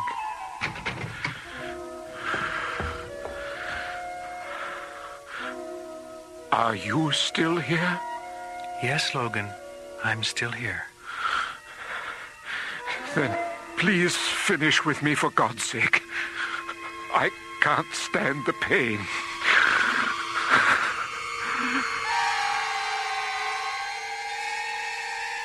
An alien voice in the dark, a sudden swirl of shimmering golden rainbows, then silence as Professor Logan Starsmith is drawn into the sunless void between being and nothingness. Meanwhile, aboard Delta One, John Graydon and Buddy Griff are crossing another void, the space between Starlab and Timian 3. A distance normally measured in days, about to be compressed into one measured in minutes. Okay, buddy, let's start the switch over to hyperdrive. Pulse converters? Pulse converters. Check. Shift register circuits A through E. A through E. Check. Sequencer links to substatus green. Substatus green. Check. Primary and secondary parsec refractors. Parsec refractors are in phase. All right. Synchronize timers for a -15 interface, and hold on to your hat. Timers are set and counting. Hat is firmly gripped. Check. Oh, if only Werner von Braun could see us now. Who knows, buddy? Someday if we stay in hyperdrive long enough, maybe he will. Fine. How about you? Okay. Except that now I'm 3 days late for my date with that cute little Mycroft technician. 3 days late? Yeah. We were supposed to go out the day after tomorrow. Right. Roger, Delta One. Stay aboard. We'll rotate the pad. Professor Starsmith will be right there. Roger, Timmy in control. Tell him to use the starboard ramp. We've already got the hatch open. Roger, Delta One. Personnel ramp 5. Professor? All right, Lieutenant. Thank you. You're sure you're all right, Professor? Yes, Frank, I'm sure. I was just going through one of those neurotic episodes we so-called eccentric geniuses are famous for. Well, I'll do my best to hold things together while you're gone. Excuse me, Professor, but you'd better hurry. The magnetic storm we've been tracking is moving in fast. Another 15 minutes and you won't be able to launch. I'll be in touch, Frank. Goodbye, Professor. Take care of yourself.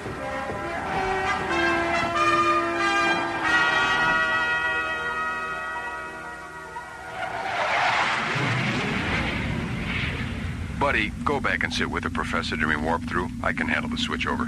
You know, I still can't believe that the guy who came up with the most fantastic parsec accelerator of all time has never been through parsec acceleration himself. Yeah. I think men like him hide out in their private mathematical worlds because they're afraid of what their discoveries might lead to. Look at Einstein. He presented his atomic chain reaction theories to the government and was kept in the dark about the bomb until it was finished. You know, it would be great if the professor had a really nifty daughter. Any reason in particular, aside from the obvious ones? Mm-hmm. We'd never get tired of each other. As long as the professor was there to keep shuffling time around, it would always be love at first sight. Buddy, please see about making the professor comfortable. Right, Skip.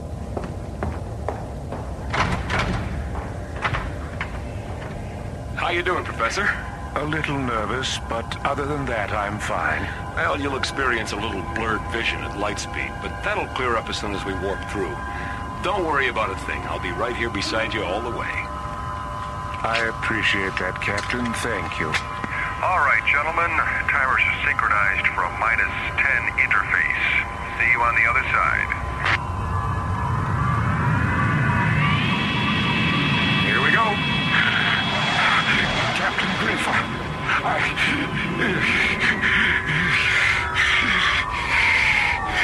Captain Griff, Captain Griff, please help me. Professor. Skipper, something's happening to the professor. Buddy, what's wrong? Oh my God, he's shriveling up. He's dehydrated. I can see his cheekbones. Rainbows. Golden rainbows are spilling out of his eyes. As Buddy Griff looks on, helpless, Professor Logan Starsmith undergoes a strange and terrifying metamorphosis. An unexplainable transformation that slowly reveals he is neither terrestrial nor humanoid, but is instead an inhabitant of alien worlds.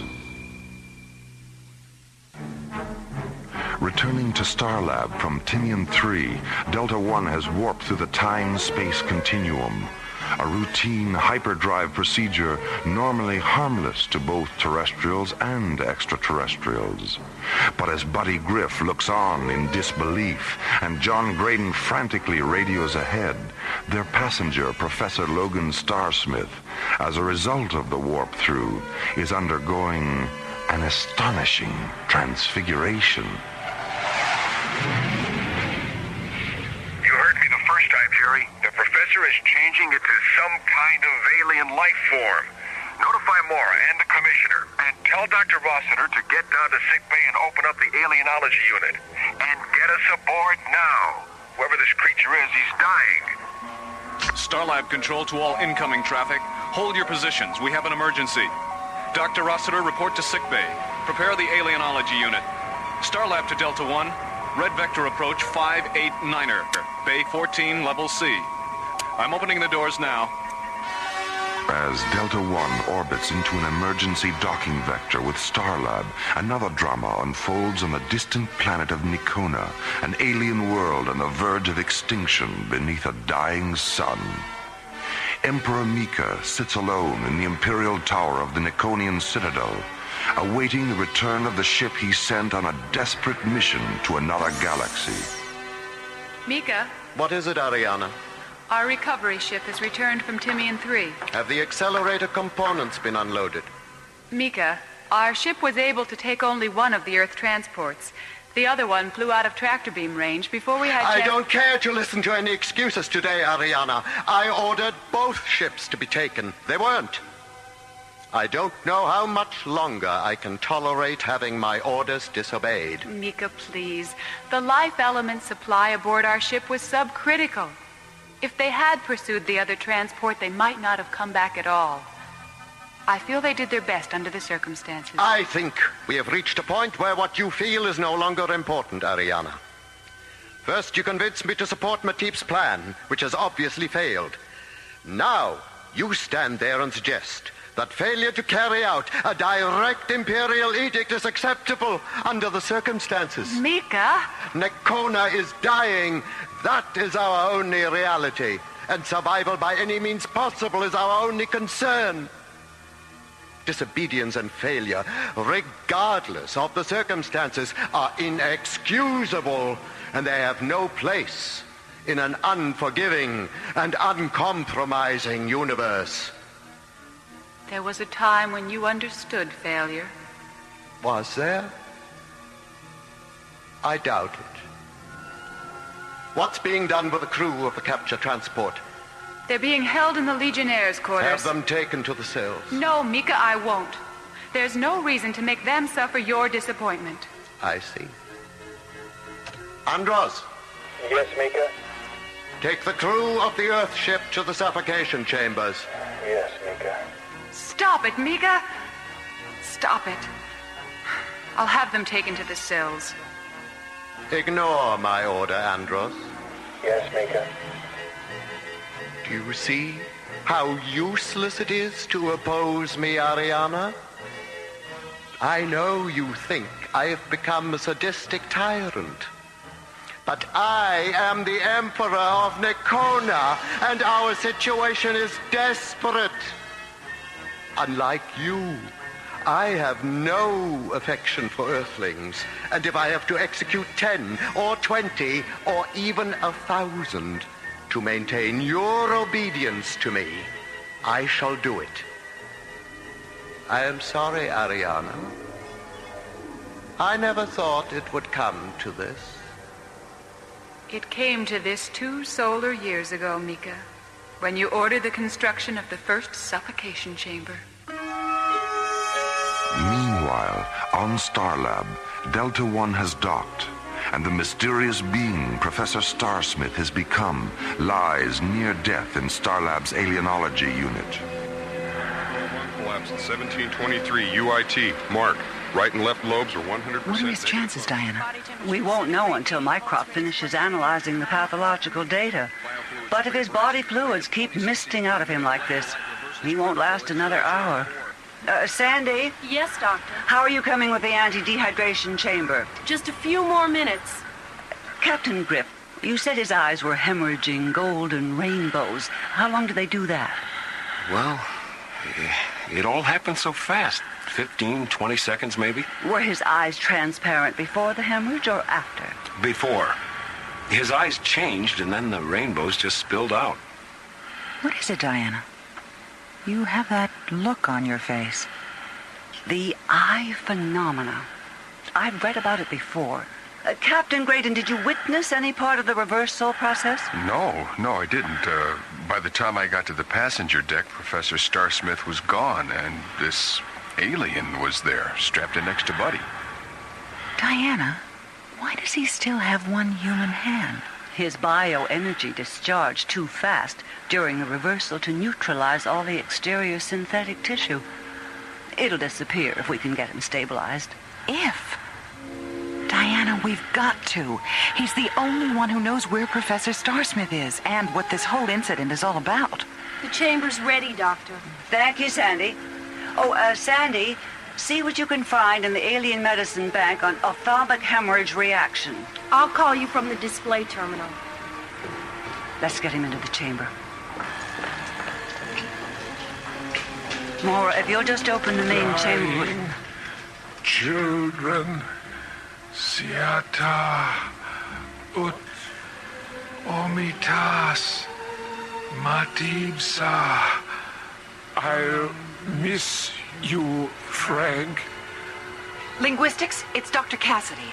I want 2 Omnivox technicians and a portable phonetics decoder in the alienology unit immediately. Riata, Forma, Anissa. Thank you, Captain Griff. Buddy, he's talking to you. Why me? You were the last life form he saw before the transformation. I don't know what to say to him. Dr. Rossiter, Sandy, the alien is an inhabitant of the Naconian Empire. Nacona, of course. Sandy, is the pathological data ready? It just came off. I'm on my way down with it. Matibsa. I'll miss you, Captain Griff. Diana, he's not breathing. Do something. Oh, I'm sorry, Maura. He's gone. I'm going to miss you, Frank.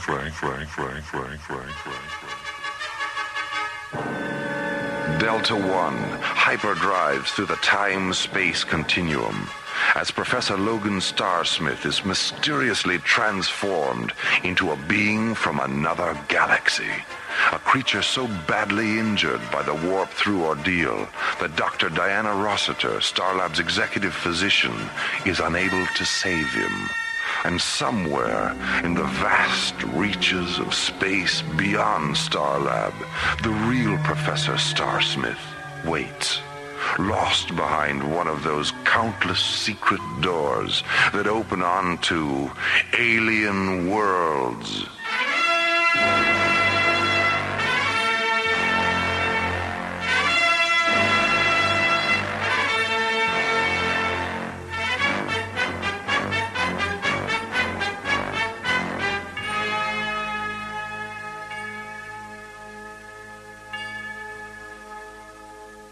The Starsmith project was based on a story by Ellen Pellicero and written by Ellen Pellicero, Ron Thompson, and Lee Hansen. Associate producer Jeff Allen. Music director Tom Rounds. Engineer Stu Jacobs. Assistant to the producer Laurie Tyler. Technical consultant Peter Sky. Alien Worlds was created, produced, and directed by Lee Hansen. And so, until next time, this is Roger Dressler, inviting you to join us for the conclusion of the Starsmith project on Alien Worlds.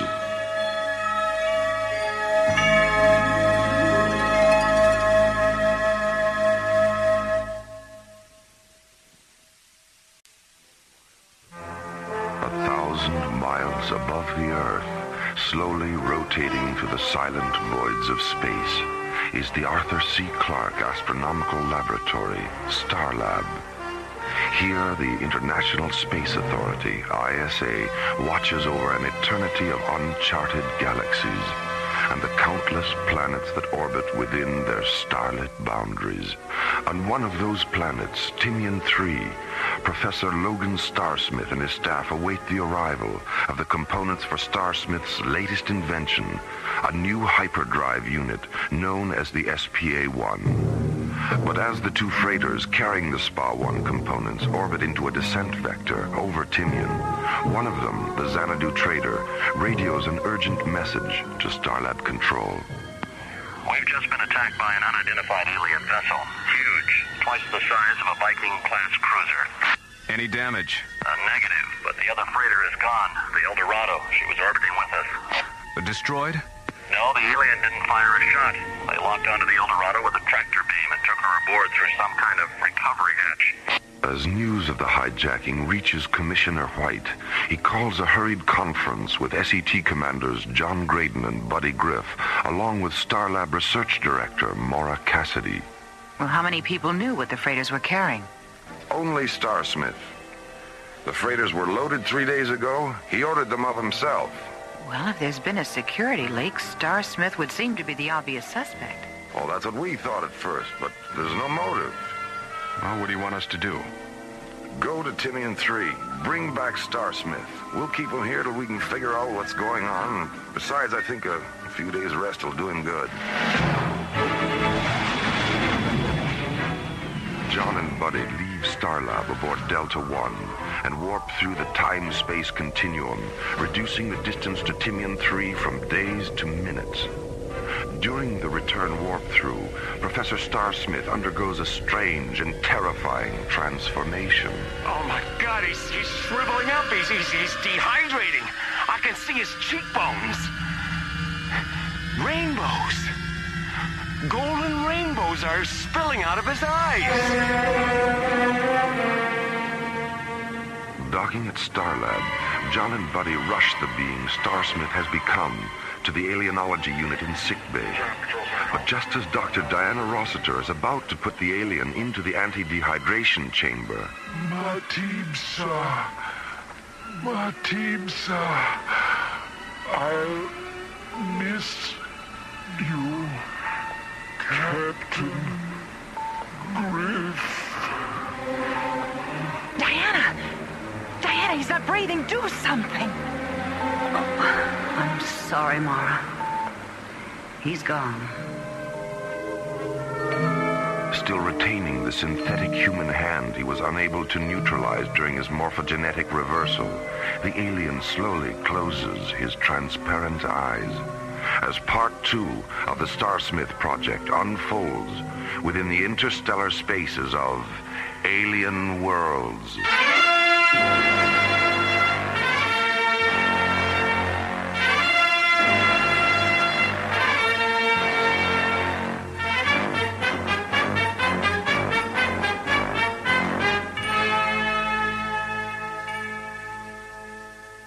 Right and left lobes are 100% negative function. Body temperature is centigrade. Doctor, look. His hand is dissolving. Let's get him into the chamber. There still might be a chance. You mean he's not dead? If he were, the hand would calcify, not dissolve. I think he's lapsed into a pre-death coma. I hope we haven't run out of time. Here's his data, Dr. Rossiter. TOS profile, pathological readout, and neurotracings. Nitrogen, oxygen, neon theta, hydrogen, paragen violet. His cells are 92% paragen violet. Sandy, flood the chamber with an osmotic vapor of 80% paragen violet and 20% neon theta. All right, Doctor. Maura, turn on the chamber microphone. This one? The red switch, yes, that's it. Captain Griff, I'm right here. I was afraid. You don't have to be afraid anymore. We're all here to help you. Then you should know me. I am Matib, a thought magician from an Iconian empire in the galaxy of Cerisias. Buddy, ask him what Professor Starsmith is. Whose voice is that, Captain Griff? My name is Maura, a friend of Captain Griff's. We're concerned about Professor Starsmith. His spirit is within me. His form is safe on Nikona. Is there a physician among you? Yes, Matib. My name is Diana. Are you monitoring my heart pulsations, Diana? Yes. I'm beginning to feel the symptoms of paragen violet saturation. When I finish speaking, reduce the osmotic infusion 10% every 25 pulses, then remove me from the chamber. An alien thought magician is saved from death by executive physician Rossiter. Although Professor Logan Starsmith's body is safe on Nikona, his spirit still resides within Matib. Exactly why and how Matib assumed Starsmith's body remains a mystery, one which moves them deeper into an alien world.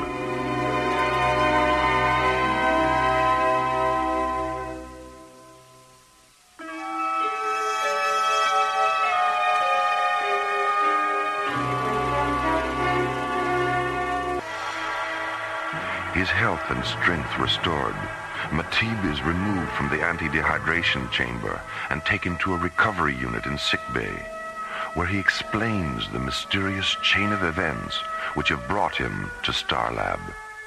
As the light of our sun diminishes, so does the paragen violet content of our atmosphere. Those of us in our middle years have been slowly mutating ourselves in order to survive with reduced amounts of the life element. But because our children and elders lack the strength for cell mutation, they've been dying at the rate of 500 a day. Is there any way you can save yourselves? Our only choice is migration to a planet with a high atmospheric content of paragen violet. We know of one, but it's 2,000 light years from home. And without Professor Starsmith's invention, we'll never reach it in time. Our ships are too slow. Why didn't you simply come to us and ask for help? Emperor Mika doesn't trust you. He knows that the history of Earth is one of almost fatal devotion to the extremes of pleasure, pain, and power. And to Mika, all extremes have their basis in fear and deceit. Well, I think we'd all have to agree with that, Matib, but things have changed during the past century. I realize that, Commissioner, but Mika doesn't. He's old. Paragen violet anoxia has all but destroyed his logic and reason. He no longer understands the universal constant of change, and that it affects all sentient beings. There was a time when he would have come to you himself, but now... Well, how did you find out about the project? It was top secret. There are no secrets from someone who can become anyone. I was a parsec engineer at the component facility in New Chicago. I was the navigation officer aboard the Xanadu Trader. And finally, I was Professor Starsmith. We've always been aware of Earth's technological skills, and we knew it would only be a matter of time before one of your scientists devised a revolutionary hyperdrive unit. I spent 3 years at the New Chicago facility, waiting. Where are the men whose bodies you biosynthesized? They were held in cryosuspension on Nikona, then returned one by one as I cycled through their various identities. But what about the time missing from their lives? Nothing is missing, Captain Green. All I experienced in their places was given to them when I returned their spirits. They're not even aware they've been gone. How did you manage to get Professor Starsmith to Nakona? A number of storage tunnels under the project complex open several hundred meters beyond the laboratory. Last night, I left Professor Starsmith at the mouth of one of them. A Nakonian lander picked him up at moonset. Matib, would you be willing to try and convince Mika that in exchange for Professor Starsmith and the crew of the El Dorado, ISA will give him all the parsec accelerators your planet needs? Yes. When will you be able to leave? As soon as Captain Griff is ready. You know something, Matib? I think this is the beginning of a beautiful friendship.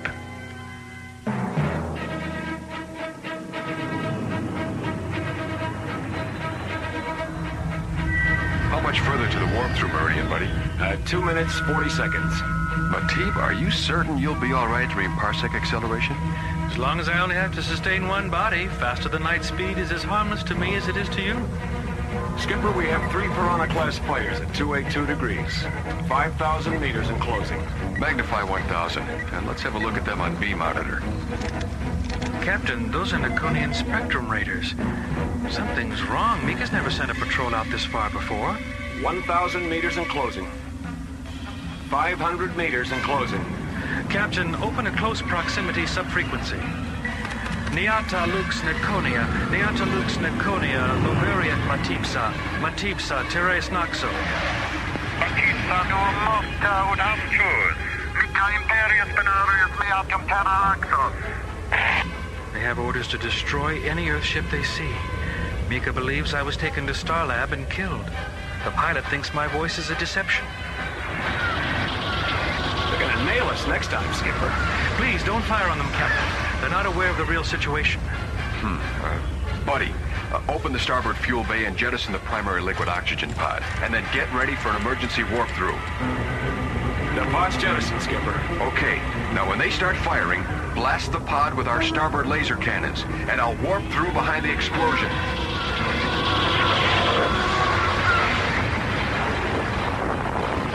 We're through. Is everyone all right? Nice going, Skipper. We're in one piece and they think we're scattered from here to the great beyond. An excellent maneuver, Captain Grayton. Nakona dead ahead, Skipper. You sure weren't kidding about your sun, Matib. The photosphere barely registers on the solar scanner. Matib, are we approaching from the dark side? All of Nakona is dark. It has been for over 2 solar years. Captain Griff, if you'll program for a descent vector of 068, we'll land at a deserted ice flower plantation near the Citadel.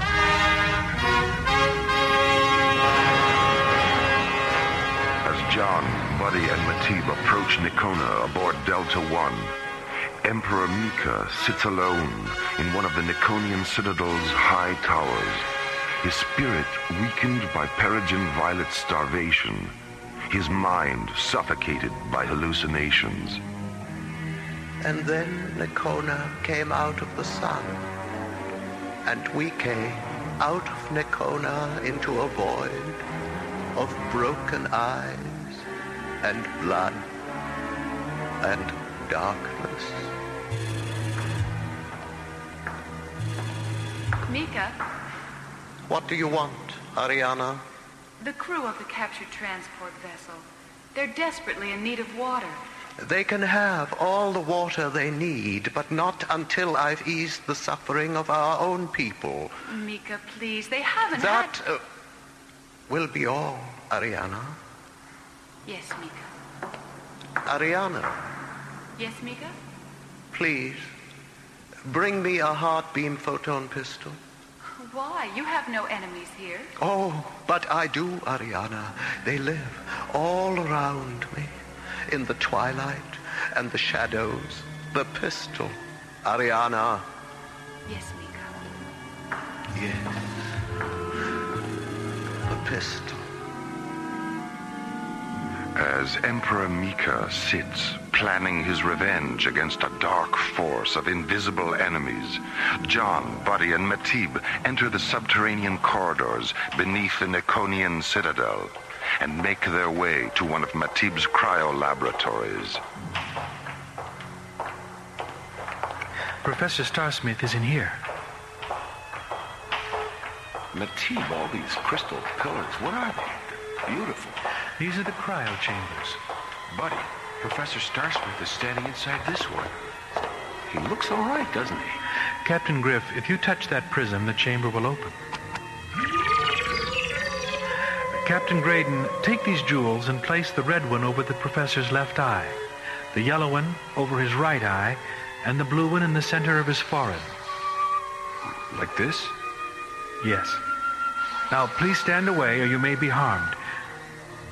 Professor Starsmith. Professor Starsmith.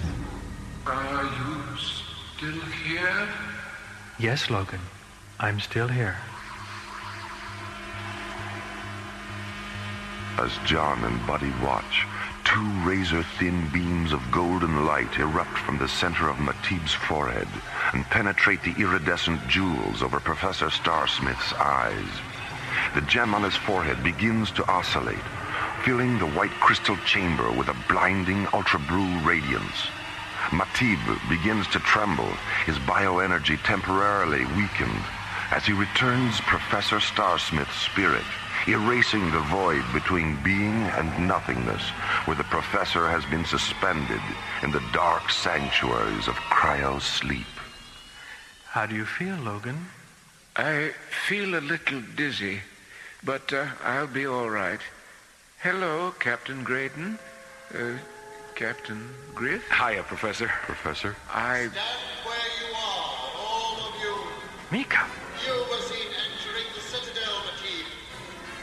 I've been monitoring you ever since. Legionnaires, take them to the cells. Skip, put your blaster away, buddy. The outnumber is 10 to 1. Surrounded by Imperial Legionnaires, John and Buddy are disarmed, and then, along with Matib and Professor Starsmith, are taken to a subterranean prison cell beneath the Nikonian citadel. Meanwhile, Mika listens to the hallucinatory voices that continue to flood his broken mind. Voices that insist even his friends are enemies, and that all enemies must be destroyed. Emperor Mika, a lonely dweller in a sad mirage at the very center of alien worlds.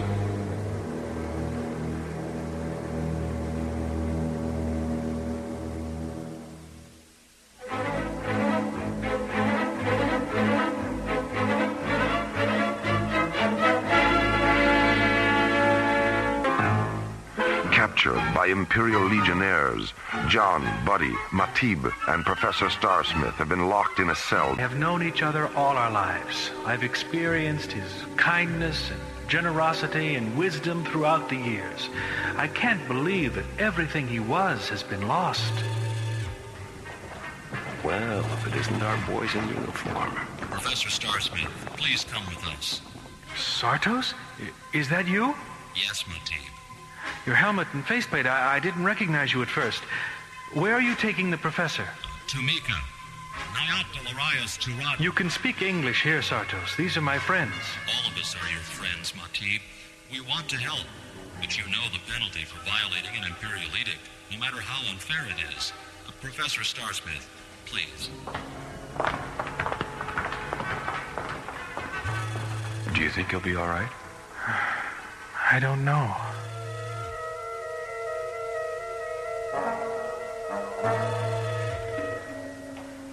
Mika, they've brought Professor Starsmith. Have him come in. Tell the guards to wait. Yes, Mika. Professor? Professor, I want you to contact your laboratory on Timian 3 and order the rest of the components to be transported here. If you refuse, I shall order the execution of the freighter crew. You don't have to threaten me, Mika. You can have all the parsec accelerators you need. That's what Matib wanted to take. Matib has failed me. He didn't fail you. Without him, we'd never have learned how desperately you need our help. I don't want your help, Professor. Only your invention. Our own technicians are quite capable of assembling it. That would take months. You don't have that much time. If you let me supervise the assembly, it would only be a matter of weeks. Mika, I'm willing to stay here and help in any way I can. Like you helped certain races on your own planet? I'm familiar with your history, Professor. I know how ruling system like yours forced their way into other lands on the pretext of helping. And I know how you destroyed their cultures when they resisted you. What was the dominant political philosophy of that age? Burn the infants of one land so the earth could be made safe for the children of another land? That was a long, long time ago, Mika. I live in whatever time I choose, Professor. Now, shall we begin again? He's been gone a long time, Matib. What do you think's going on up there? I don't know, Captain Graydon. I don't know. Ariana! There isn't much time. Mika's in a terribly violent state. Here are your weapons. Sartos gave them to me. Sartos. I knew he'd help us. He said he had no choice, not after seeing you here. I'll leave the door open. Give me a few moments, then come to Mika's chamber through the tower passageway. And please, try not to hurt him. Well, things are certainly looking up. Who was that, Matib? Mika's daughter. I shall kill them, Professor. I'll kill them all. All right, Mika. But you've got to promise me that you'll... No promises, Professor. Now, please, follow me to the communications chamber. Mika, wait! Stand where you are, Matib. Mika, put that weapon aside. We don't want to harm you. Mika, please listen to him. Ariana, you set them free. Mika, we've come to help your planet, your people. No! Skipper, look out! Oh, Mika, stop it! Stop it! Ariana! Matib! I'm blind! I'm blind! Father, no! Oh, my God, Skipper, he shot himself. I couldn't help myself, Ariana. The voices, they were inside. They were mine. All this time, I was only raging against myself. Oh, Father. Father. Realizing at last that his only enemies were the dark, distorted voices of his own sadly broken spirit, Emperor Mika becomes a victim of his own rage. Understanding in this final moment that only in the sanctity of death can the raging sound of one's own self be silenced, purified, and given back to that infinite, invisible place from which all things eventually return. There's good old Delta One, Skipper. Right where we left her. Right. Professor, what should we tell your family? Tell them I've come to my senses and finally realized that science exists not to serve itself, but to sustain the balance of life everywhere in the universe. Tell them Nakona desperately needs my help. And tell them I've seen a future in which we'll all be Nakonians someday. We'll be seeing you, Professor. So long, Professor, and good luck. Goodbye, Matib. Goodbye, my friend. Take care of him, Ariana. He's too good to lose. Thank you for bringing him back to us. Watch the skies, my good friends. We'll meet again.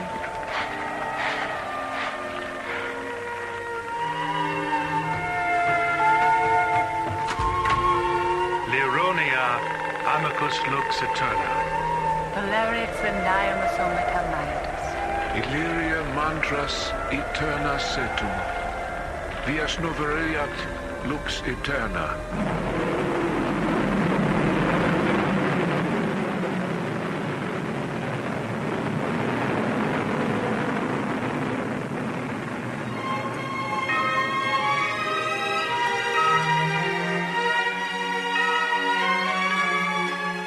Starsmith project was based on a story by Ellen Pellicero and written by Ron Thompson.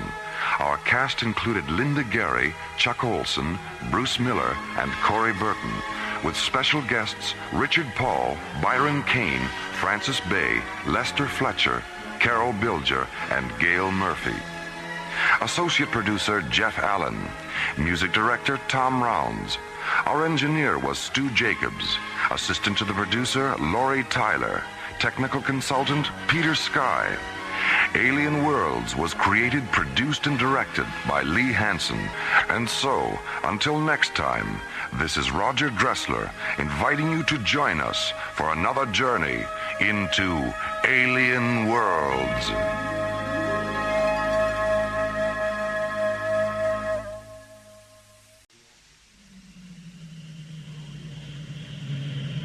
Slowly orbiting at the edge of deep space, 1,000 kilometers beyond 21st century Earth, is the Arthur C. Clarke Astronomical Observatory, Starlab.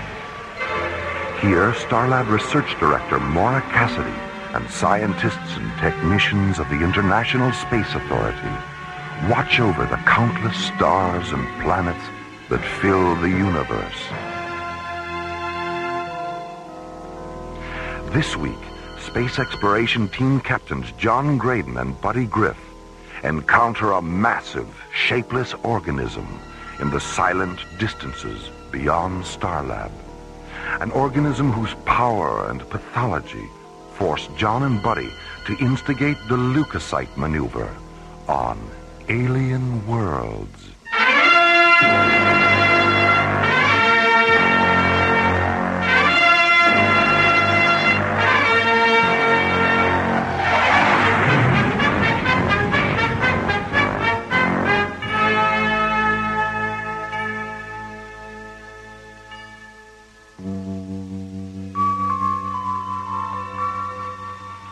Starlab's Jodrell Mackenzie radio telescope has detected an unidentified energy mass slowly moving to the constellation of Cygnus, the Northern Cross. Entered in Starlab's Mycroft computer as Stellar Anomaly 505, the energy mass is being tracked in the radio telescope monitoring laboratory by Professor Arthur Royce and astronomer technicians Karen Stone and Carl Phillips. All right, let's try and get a visual on it. Karen, cross-link the 350 optical telescope and calibrate for maximum vector scan. What about polarization?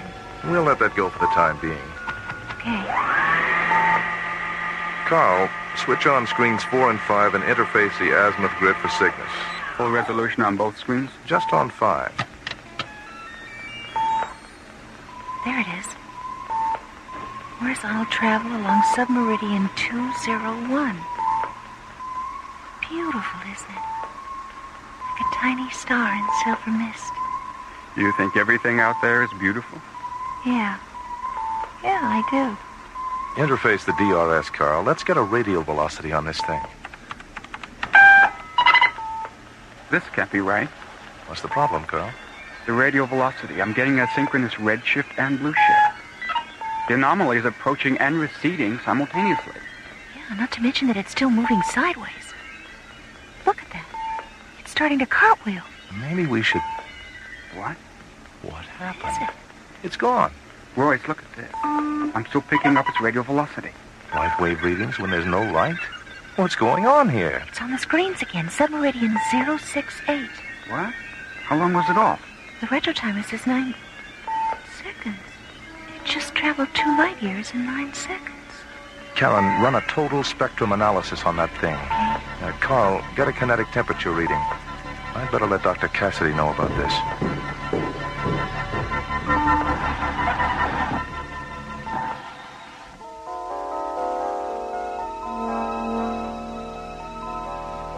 After a 20-minute conference with Professor Royce, Dr. Maura Cassidy decides to have the anomaly investigated at close range by Space Exploration Team Captains John Graydon and Buddy Griff. Half an hour later, John and Buddy enter Docking Bay 16, where they board the SET Interceptor Solaris and stand by for launch clearance. Sorry about that, John. I must have got something in my nose when we walked through the maintenance section. You sure you're not coming down with a cold? No, I think it's the primer they were using on that shuttle. Every time I get within 10 feet of spray painting, my nostrils backfire. Well, keep them open. You know the rule. If you're not 100% sensory and paranasal, you're grounded.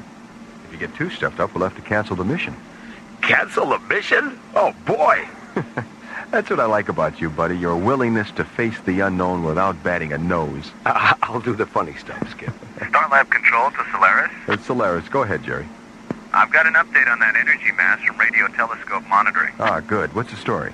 The anomaly has moved to the top of the Cygnus constellation and becomes stationary 1 parsec away from the binary star Beta Cygni Alberio. Is it still generating second magnitude alpha waves? No. When it became stationary, its wave frequency changed. What's it generating now? They don't know. There's too much interference from the binary to get an exact reading. Hold on, John. Here's Maura. John, don't take any unnecessary chances out there. Just get as close to the anomaly as you have to in order to scan it. Then transmit the data back here. We'll analyze the scan and let you know if there's anything else you have to do, okay? Okay. Okay, buddy? Okay, Maura. John, what's wrong with Buddy? Nothing that can't be fixed. His sense of humor is taking a nosedive, that's all. Oh, boy. Welcome to the worst pun of the century. We'd better get this show on the road before you come up with another one. I'll certainly buy that. What's the traffic situation, Jerry? We've already handled our pre-flight procedures. 30 seconds, John. 30 seconds. Okay, Jerry, we're online.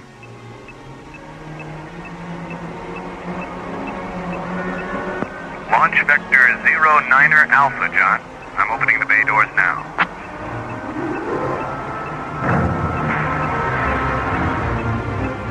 Remember what I said you to. No unnecessary chances.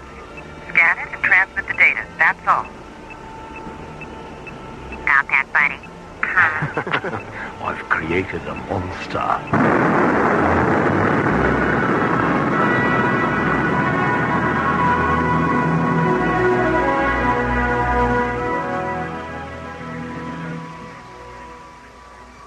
Starlab Control to ISA Transport 119er. ISA 119er. Go ahead, Jerry. I have your revised docking orbit insertion coordinates, Rachel. Are you ready to program? Roger. DOIC Meridian 203 at subvector 17 Alpha, docking bay 28. Thanks, Jerry. ISA 119er out. Starlab clear on ITS frequency 19.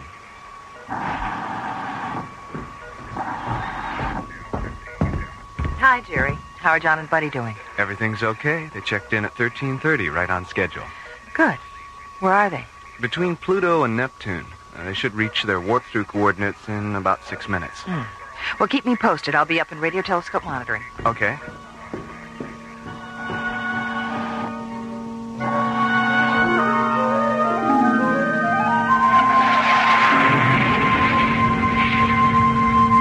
Okay, buddy, let's start the switch over to hyperdrive.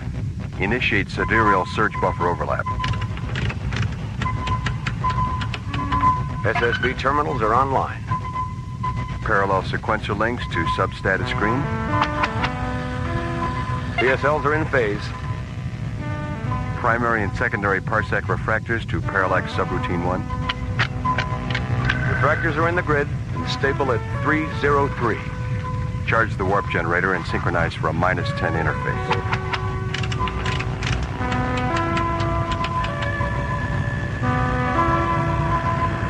Here we go. You sure you're not coming down with something? I'm all right. See you in Cygnus.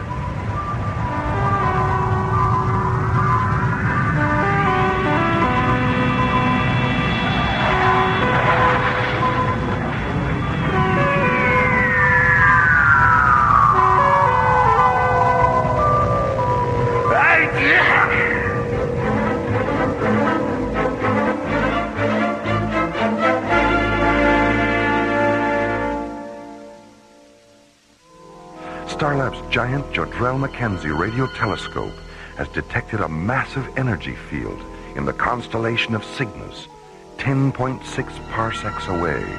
I've got an update on that energy mass from radio telescope monitoring. The anomaly has moved to the top of the Cygnus constellation and become stationary 1 parsec away from the binary star Beta Cygni Alberio. 3 hours after the anomaly's discovery, Space Exploration Team Captains John Graydon and Buddy Griff board the SET interceptor Solaris and rocket into deep space to investigate.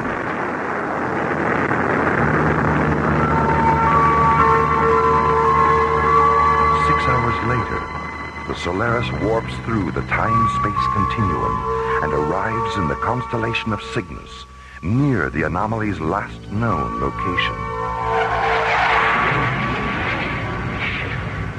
I don't get it, Skipper. Nothing on the spectrometer, nothing on the gas amplification sensors, and nothing on the radiation scanners. Maybe it moved up into the Veil Nebula.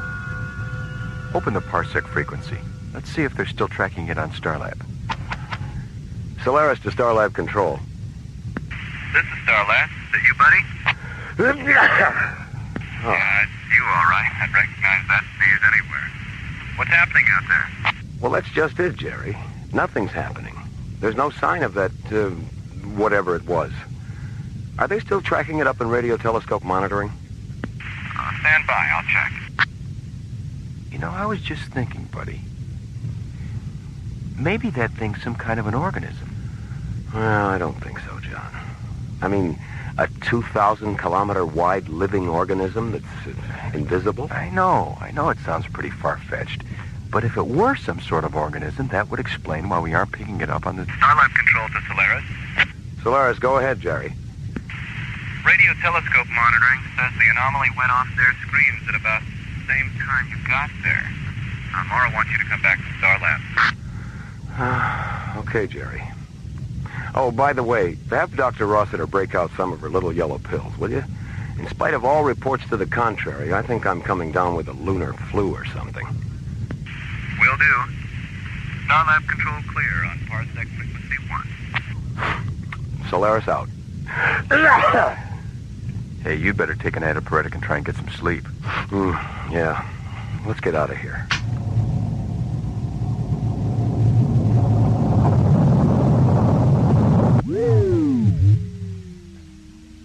What's wrong, Skipper? I don't know. Give me a status read on the ignition generator. The computer says it's okay. Try it again. Thruster malfunction. Shut down the system, buddy. Let's have a status readout on the thrusters. Physical obstruction. Something's blocking the nozzles. It's got us. Something's got us. Hull integrity subcritical. It's crushing us.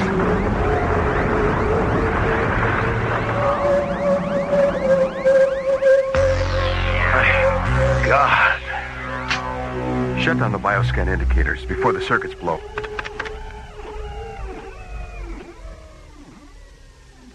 Don't be afraid. John, did you hear that? Or am I in shock? No, you're all right. I heard it too. What are you? Where are you? I am undifferentiated potential, a galactic wanderer. You are inside of me. What? Inside of you? I am the anomaly you were searching for. How do you know we were searching for an anomaly? The universe echoes with life, intelligence, voices. Yours, others, I sense it all. Our bioscanners. You're not an energy field anymore, are you? No. I am now a leukocyte, a white blood cell, a corpuscle, identical in many respects to those in your own bodies. Why a leukocyte? Why not an enzyme, or hemoglobin, or an amino acid molecule? I mean, is a white blood cell hipper than a red one? Hipper? And smarter. More fun to be around. You're very amusing, buddy. Well, what do you know about that? A corpuscle with a sense of humor. Yeah, well, don't get too carried away. Remember, he's 2,000 kilometers wide. If he laughs, we're finished. You are sick, buddy. Oh, you mean I'm not amusing? I mean you're ill. Physically ill. Yeah, I know. And because you are, the leukocytes in your immune system have energized to resist the illness. I sensed this when your vehicle penetrated my other form. And because I have great compassion for suffering, I effected a sympathetic metamorphosis. You're communicating with us through our immune systems, aren't you? Yes. But I'm the one who's sick. Why is John able to hear you? Does that answer your question? Yeah. Sorry, Skipper. Oh, that's okay. There's nothing like a cold in the heat of an emergency. Emergency? Look at the life support annunciators, buddy. Uh-oh. What's wrong? Well, the shaking we took when you materialized around the ship damaged the primary oxygen flow matrix. The backup system's on, but there's only enough oxygen in that for 7 hours. And after we warp back to our original parsec coordinates, it's going to take at least 6 hours to reach our home base. I think you'd better release us. I can't release you. Why not? Why don't you just reconvert yourself to energy? I was devitalized when you encountered me. And because I was born in this star region, I had come back to rest, perhaps to die. What's the problem? Maybe we can help. The leukocyte transformation process has depleted certain light wave frequencies necessary for my reconversion to energy. Well, then why did you transform yourself in the first place? I've never encountered beings like yourselves. I wanted to know you. Are you angry with me? No, I guess not. You may lose your lives because of me. Well, getting mad about it isn't going to help. Do you share Buddy's feelings, John? Yes, I do. What remarkable creatures you are. Open the Parsec channel, Buddy. We'd better let them know it's Starlab. Yeah. Solaris to Starlab control. Starlab. Go ahead, John. Patch this transmission through to Maura, Jerry. Roger. Stand by.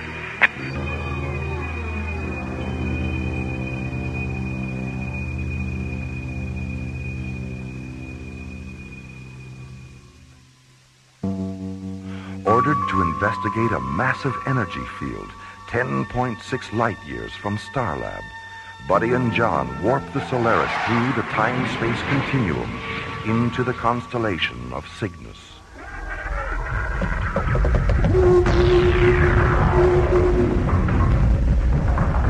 Suddenly, the energy field transforms itself into an enormous intelligent organism, a 2,000-kilometer-wide leukocyte that envelops the Solaris and damages its primary oxygen flow matrix. Meanwhile, on Starlab... That's right, Commissioner. The Solaris is impacted right in the middle of it. Well, if it was energy to begin with, why can't it transform itself back? Well, according to John, the light wave frequencies it needs for reconversion are exhausted. How much oxygen do they have? Less than 7 hours. I just had a thought, Maura. The Solaris is outfitted with a whole arsenal of military and scientific lasers. Maybe they could use them to restore the light wave frequencies the organism needs to reconvert. You must have read their minds, Commissioner. That's exactly what they're going to try.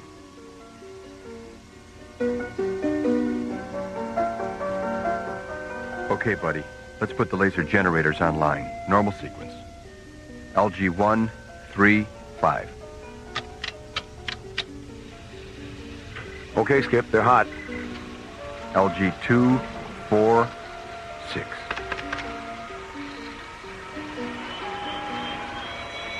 Malfunction on number 6. Shut it down.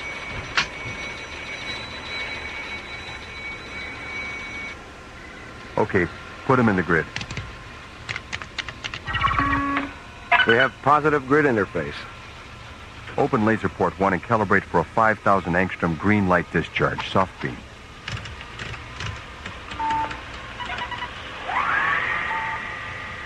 I'm sorry, I can't be more specific concerning the color or intensity of the light. Well, that's all right. We'll figure that out by trial and error. The only thing I'm worried about is if our lasers have enough saturation potential. Well, fire number 1, buddy. I feel it. not having any effect. Well, maybe green isn't your color. Can we show you something nice in red? Why not? Open laser port number 2, buddy, and calibrate for a 6,000 angstrom red light discharge. Right. Fire. I'm sorry, but red isn't my color either.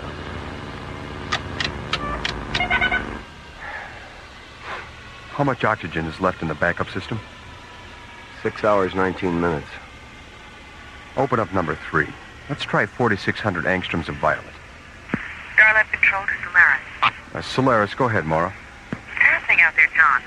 Any luck with the lasers? No, not yet. We've tried green and red, and we're getting ready to try violet. What's your life support situation? Critical.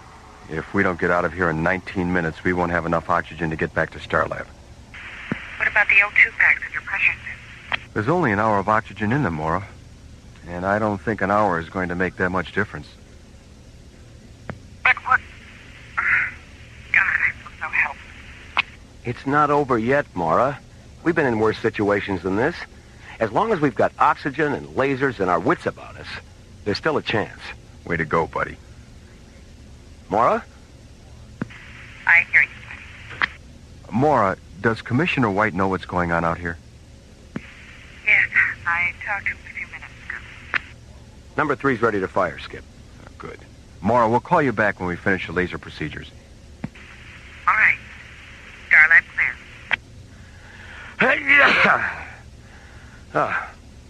Now, let's see. Right. 4,600 angstroms of violet. Wait a minute, buddy. Come on, Skip. Minutes are at a premium. I was just thinking about Commissioner White. So? White, buddy. White.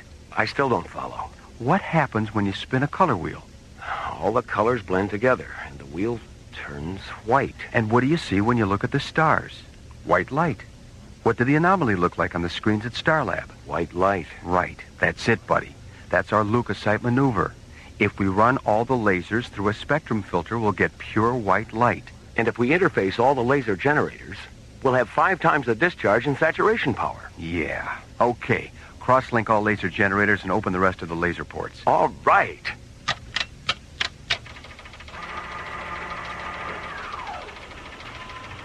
If this attempt succeeds, we'll no longer be able to communicate. I've enjoyed our encounter. And because you've made no attempt to destroy me, I will leave you with something you won't know you have till I'm gone. Shall we begin? Sure. All right, buddy. Fire.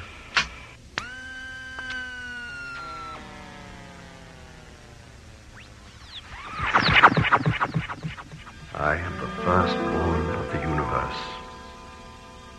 I am matter and antimatter, singularity and synchronicity, the force that holds a bird in the air, the sounds you hear when androids dream of men. I am all.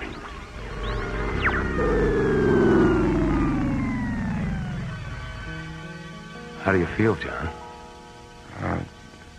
I don't know. I feel good. I mean, my body feels good. I'm not sick anymore. Yeah. Neither am I. Whatever it was that made us sick, he took with him. He healed us.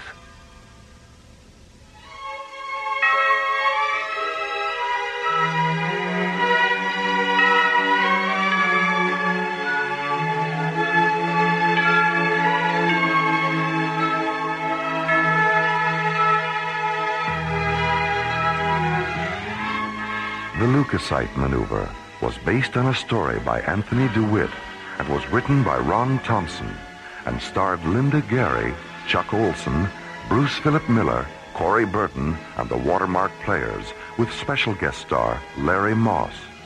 Associate producer Ron Thompson. Music director Tom Rounds. Engineer Stu Jacobs. Assistant to the producer Jim Cook. Technical consultant Peter Sky. Alien Worlds was created, produced, and directed by Lee Hansen. And so, until next week, this is Roger Dressler, inviting you to join us for our next adventure from the elsewhere and elsewhen of alien worlds.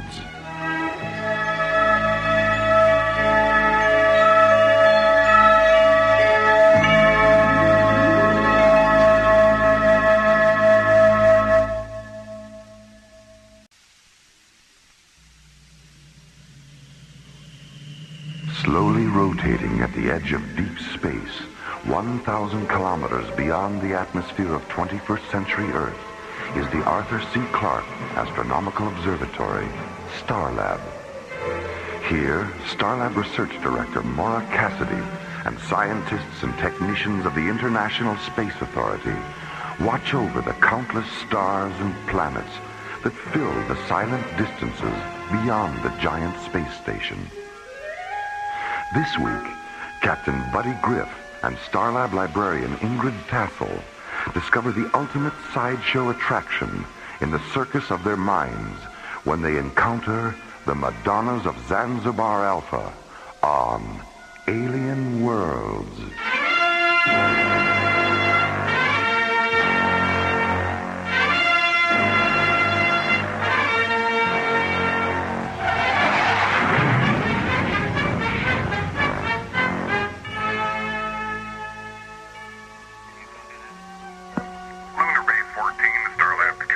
This is Starlab. Go ahead, Lunar Base 14. Jerry, it's Frank Patterson.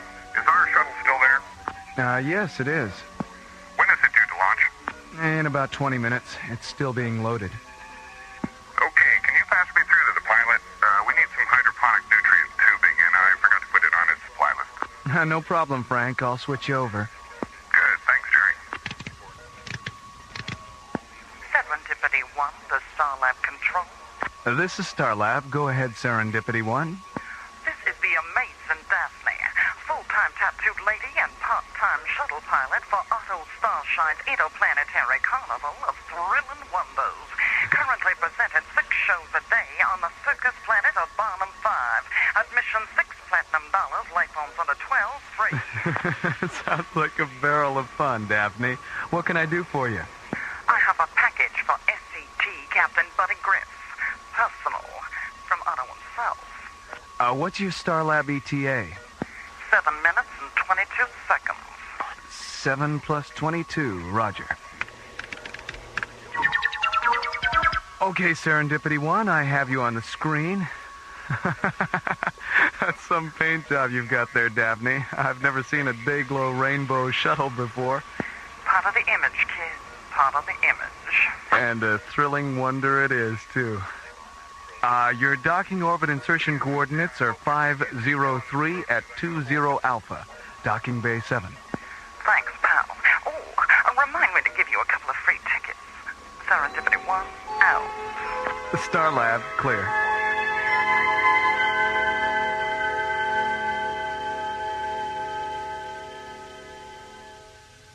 Well, it seems to me that in order to project the astral body, the person first has to visualize being outside himself.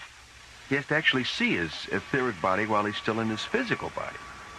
Oh, I don't know, John. What is there about the real or imagined presence of the, what's that German word for etheric double, Maura? Doppelganger. Yeah, doppelganger. Great word. Why is it necessary to visualize the doppelganger first? I mean, if that's essential, how do you explain the fact that people have out-of-body experiences while they're asleep? Maybe it's because when you sleep, you dream. And I'm oversimplifying this now, but aren't dreams unconscious visualizations of places you've been or places you want to be? I never thought of that. I guess that's a possibility. So maybe you're both right. Excuse me, Dr. Cassidy. What is it, Patrick? There's someone here from Barnum 5 to see Captain Griff. Daphne? Hello, buddy, you old roustabout. Hiya, Daph. My gosh. Maura. I'm sorry, I think nothing of it, dollface. Tattooed ladies are supposed to give you the shivers and make your eyes pop. That's what we get paid for. Daphne, this is Maura Cassidy, Starlab's research director. Glad to know you, Maura. Hello? And this is my good friend John Graydon. Put her there, Johnny. Any friend of Buddy's is a pal of mine. I've heard a lot about you, Daphne. Well, anything this beanpole told you about me, you gotta take with a grain of salt. Or maybe with a grain of pepper if you like your story spicy. Buddy, I didn't know that you knew any tattooed ladies. Why, hell's bells, Maura. Me and the kid have known each other for years. Why, when he was just a squirt, he used to spend half the summer following Otto's carnival around. How is Otto, anyway? Buddy, he couldn't be better. Going interplanetary was the smartest thing he ever did. Why, we got more attractions and menageries than you can shake a stick at. And Otto's got one whole shuttle stuffed with mattresses, just so he can store his money. Daphne, could I ask you a personal question? Far away, Johnny. Well, are you, tattooed all over? Oh, well, heck yes, sugar. I even got tattoos on the bottom of my feet. Want to see? Well, no. I mean, if you don't want to. Oh, no trouble at all, Johnny. Happy to oblige. Here, buddy. Help me off with these clodhoppers. Okay, here, give me your foot. Oh, there. What do you think of that? Fantastic. What's that there, Daphne? A white rabbit? A white rabbit? A Mad Hatter? A Queen of Hearts? Twiddly-dee, twiddly-dum. Oh, heck, Maura. I got the whole story of Alice in Wonderland tattooed on the bottom of these babies. Daphne, did you have all these tattoos when you joined the circus? Nope. It was just my arms at first. Buddy here gave me the idea of getting tattooed from face to feet. He did? Yeah. The first summer he came around, he was reading this Ray Bradbury novel, The Illustrated Man. Well, I took a gander at the cover and decided then and there that anything an illustrated man had to say, an illustrated woman could say 10 times better. Oh.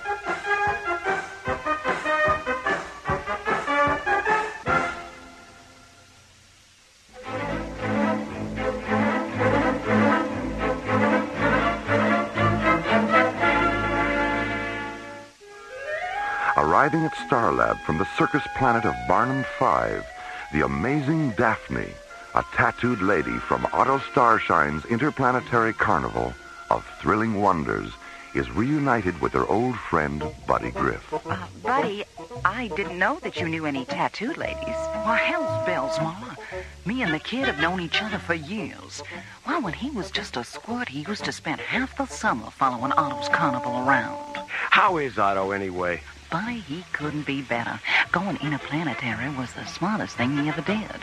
Why, we got more attractions and menageries than you can shake a stick at.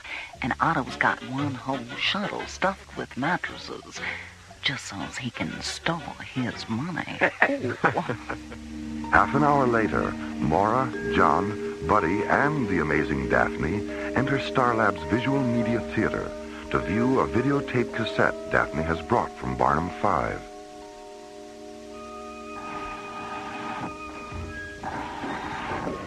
Sorry, Maura. Didn't quite catch that. Left ear's going punky on me. I was wondering about the cassette. Oh, that. Well, when Otto got Buddy's message about coming to Barnum 5, he rounded up a bunch of our ballyhoo boys and had them put together this little video tour of the grounds. Sort of a preview of coming attractions. Well, that was nice of him. Otto's always doing stuff like that, Maura. Figured Buddy'd get a kick out of it. I love it. Well, I guess we should sit down, huh? Yeah. Maura, where would you like to sit? Well, I'd like a seat on the aisle. Well, I don't know. I like sitting in the middle, up close. John? Why don't we sit over there next to the console? I think Johnny's got a good point there. If we sit by the console, we can change focus and resolution and color correct if we have to. Okay, Yeah, right you idea. are. Hand me the cassette, buddy. Here you go. Okay, Johnny, let her rip.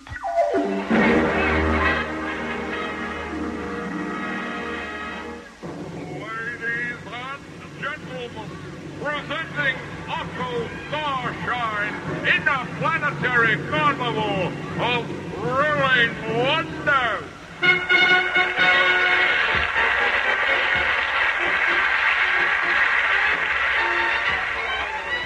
Otto Starshine.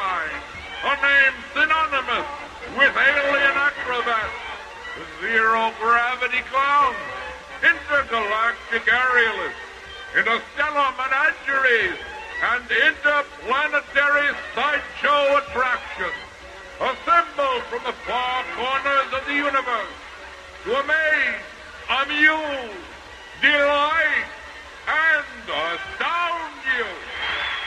That's my I have kind of never show. seen anything like that. Here from the planet Oz is glamorous Wanda, the Cossack woman. Watch her now as she puts her mammoth Cossack through their paces.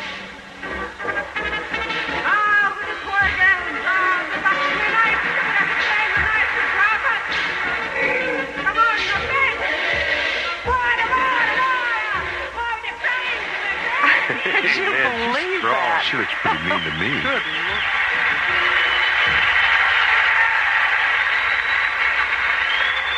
And now, from planet Earth, the fabulous flying balloonies, an aggregation of death-defying aerialists, so clever and accomplished, their safety net is 58 feet above them. He's got to be kidding.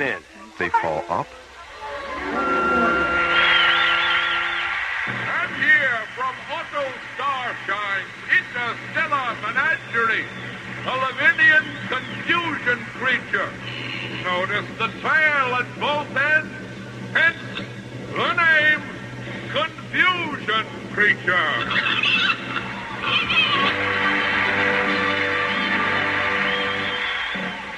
And now, in the center ring, the strongest life form this side of Callisto, from the planet of Bicep 9, the one, the only, Giacomo the Magnificent.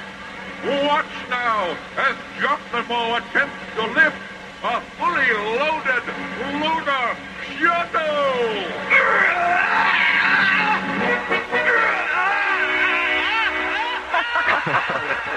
Great.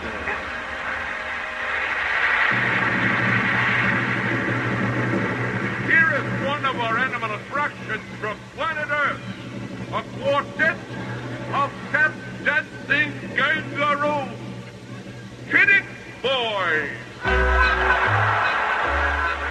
Gotta dance. Look at those guys go.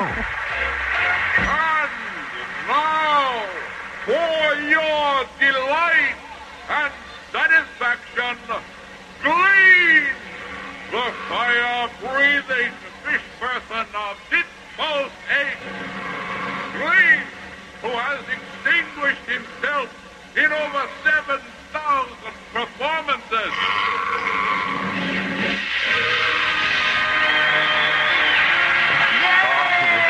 Hey, terrific. I've never seen anything like it, I'll admit that.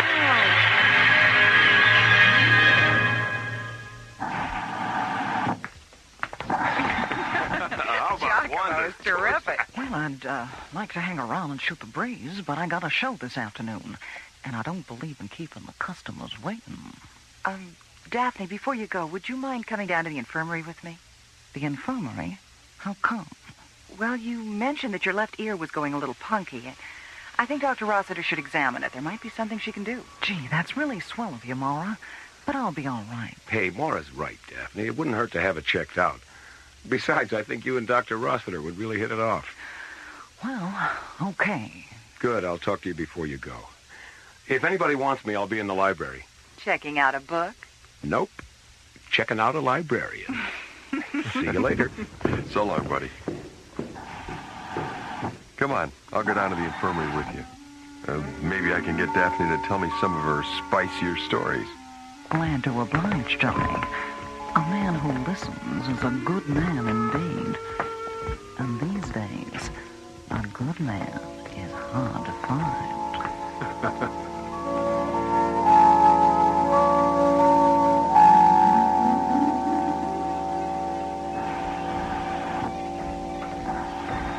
Hi, Ingrid.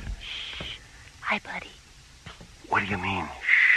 I mean, shh, because this is a library, and people can't concentrate if there's noise. Noise? Ingrid, Yes, buddy. there's nobody here. What? Oh! How long have you had your nose in that book? Well, let me see. I came on duty at 0800, and it's nearly... My goodness, I've been reading for almost 4 hours. What are you reading? A history of circuses and carnivals. Oh, let me see that. Hey, this is great. Well, since we are going to Barnum 5 tomorrow, and because Daphne and Otto are such good friends to you, I thought it would be nice if I could talk circus talk with them. Well, people like it very much when you take an interest in their profession, don't you think? Yes, they like it very much. I hope the weather is nice tomorrow on Barnum 5. It would be too bad if there was Jonah's luck. Jonah's luck? It's circus talk for rainy weather. I know. But how did you know? There's a glossary of circus language here in the back of the book. I've memorized it. Oh, you have? Mm-hmm. Okay, close the book. Now, let's see. There's a heavy clem coming down behind the mid-joint, involving a razorback, a joey, and a spindleman. The clem is happening because they all have eyes for the same Sally Kinker. Oh, that's easy. A man who loads the animals, a clown, and a gambler are having a fight behind the fortune teller's tent because they all want the same lady acrobat. Kiss me, you fool. Okay.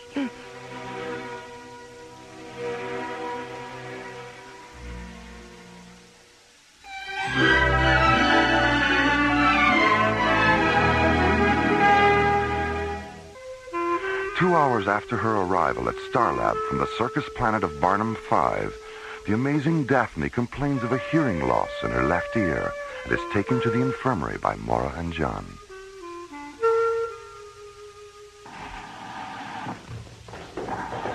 Hello, Dr. Cassidy, Captain Graydon. Hi, Maddie. Hi there, Maddie. Hello, Daphne. Well, how about that? Kid knows me. News travels pretty fast around here, Daphne. Do you want to see Dr. Rossiter? Mm-hmm. She's not too busy. She's in her office. Come on. An hour later, Daphne and Maura leave the infirmary, take a lift to Starlab's 3rd level, and enter the giant space station's main dining room.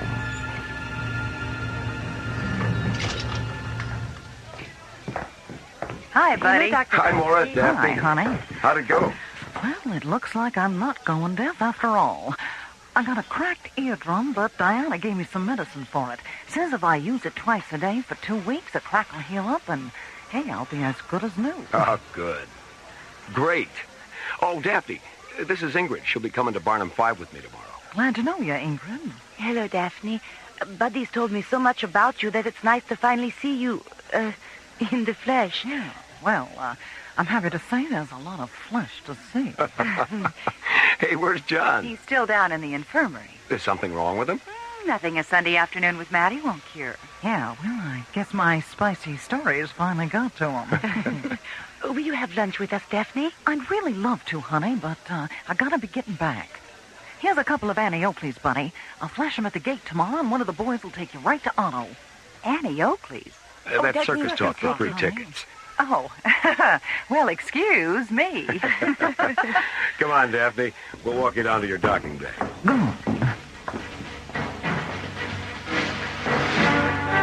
At 0800 the next morning, Buddy and Ingrid enter Launch Bay 12 and board the bright yellow Marathon Alpha, one of Starlab's Magnum-class long-range shuttles.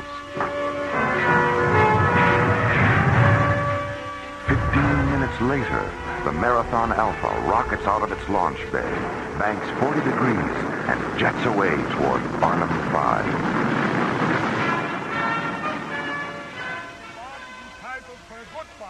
Meanwhile, on the morning side of the small circus planet, Otto Starshine and the amazing Daphne stand on the midway of Otto's interplanetary carnival of thrilling wonders, watching the gaffers, roustabouts, kinkers, and razorbacks prepare for another day-long performance.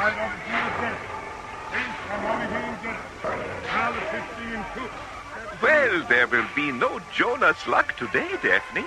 The sky is beautiful. Yeah, it's gonna be a swell day, all right. Say, are we gonna head with what we talked about last night? The fourth ring? Yes, it's a wonderful idea, but it requires a good deal of preparation. So we had better take Buddy and Ingrid to Madame Disha the moment they arrive. Gotcha. No, Disha. Gotcha. Oh, by the way, what was all that commotion last night? One of Glamorous Wanda's mammoth tool sacks got loose and had all three of its trunks draped over the counter of Devo's Starflower stand. For a minute there, Devo thought it was going to sniff them right out of business. Did you speak to Wanda about it? I mentioned it to her this morning, but she was so busy making herself glamorous, I don't think she heard me. She never changes, does she? You know something, Otto? I hope she never does. She's tough girl just the way she is. Come, let's go see Madame Disha. Gotcha. No, Disha.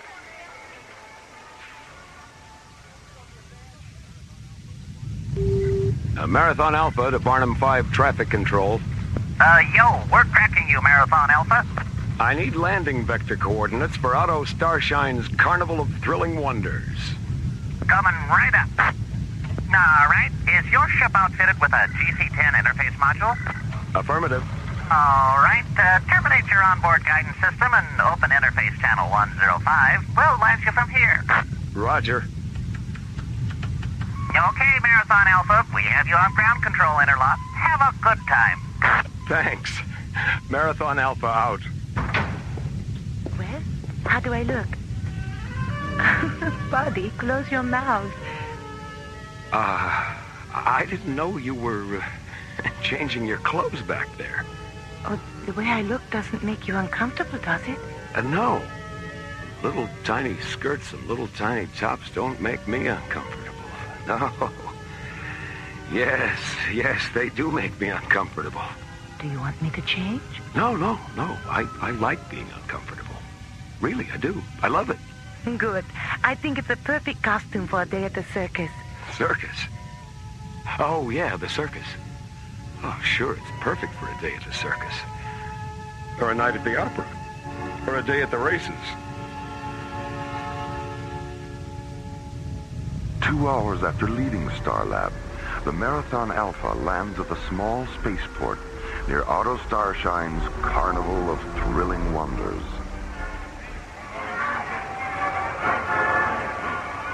"15 minutes later, Buddy and Ingrid flash their Annie Oakleys at the main gate of the carnival grounds and are escorted down the midway to Otto's office, a large red and gold circus wagon surrounded by long neon flagpoles that fly the multicolored banners and pennants of 20 alien worlds.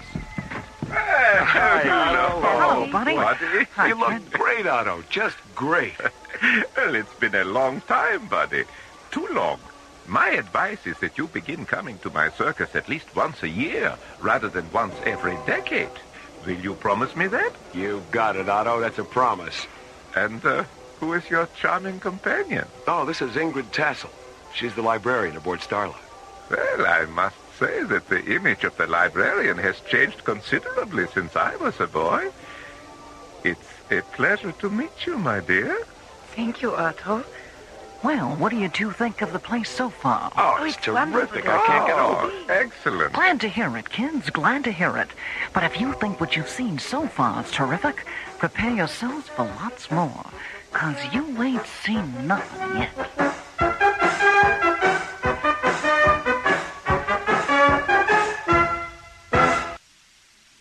Last week's episode began when the Serendipity 1, an incoming shuttle from the circus planet of Barnum 5, radioed Starlab Control.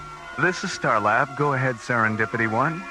This is the amazing Daphne, full-time tattooed lady and part-time shuttle pilot for Otto Starshine's interplanetary carnival of thrilling wonders. I have a package for SCT Captain Buddy Griff, personal, from Otto himself. Okay, Serendipity 1, I have you on the screen. Your docking orbit insertion coordinates are 503 at 20 Alpha, docking bay 7. Half an hour later, the amazing Daphne is reunited with her old friend Buddy Griff, who introduces her to Maura and John Graydon. Glad to know you, Maury. Put her there, Johnny. Any friend of Buddy's is a pal of mine. I've heard a lot about you, Daphne. Buddy, I didn't know that you knew any tattooed ladies. Me and the kid have known each other for years. Well, when he was just a squirt, he used to spend half the summer following Otto's carnival around. How is Otto, anyway? Buddy, he couldn't be better. Going interplanetary was the smartest thing he ever did. Why, we got more attractions and menageries than you can shake a stick at.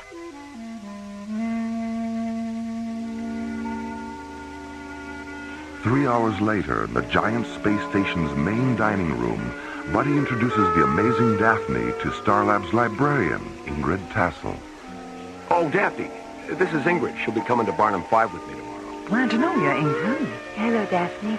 Buddy's told me so much about you that it's nice to finally see you, in the flesh. Yeah, well, I'm happy to say there's a lot of flesh to see. Will you have lunch with us, Daphne? I'd really love to, honey, but I gotta be getting back.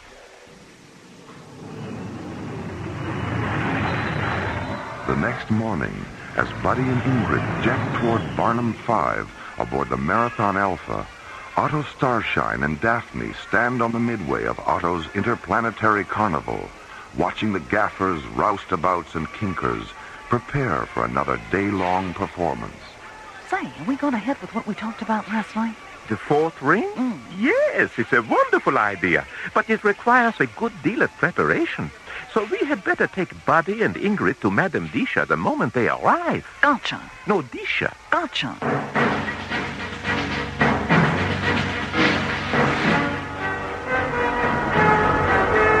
2 hours after leaving Starlab, Buddy lands the Marathon Alpha at a small spaceport near Otto's carnival.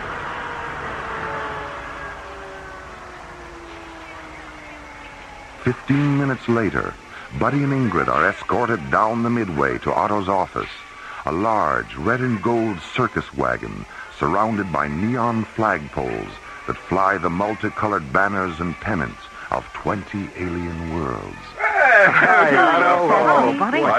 You look great, Otto. Just great. Well, it's been a long time, Buddy. Too long. Well, what do you two think of the place so far? Oh, it's terrific. I can't get over it. Excellent. Glad to hear it, kids. Glad to hear it.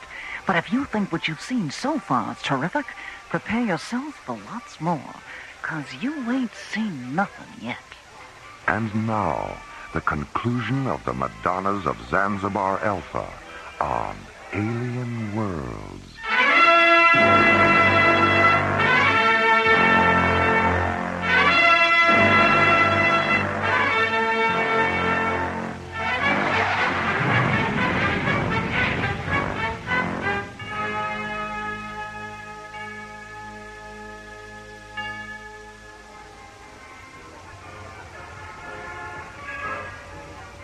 Well, listen, Dap, if we ain't seen nothing yet, what do you say we get out there on the old Midway and have at it? Oh, yes.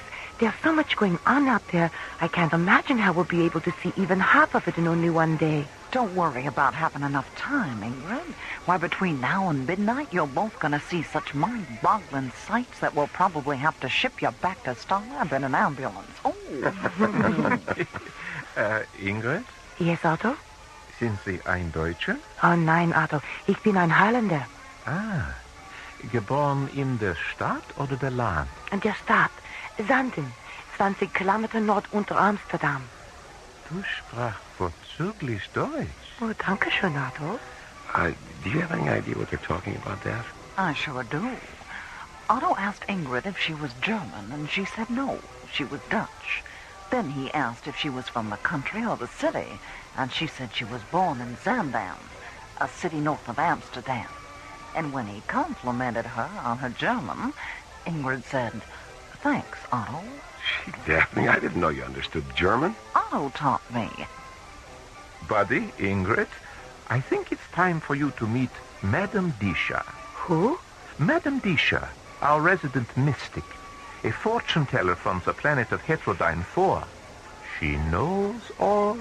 She sees all. You mean... Yes, buddy. She sees all.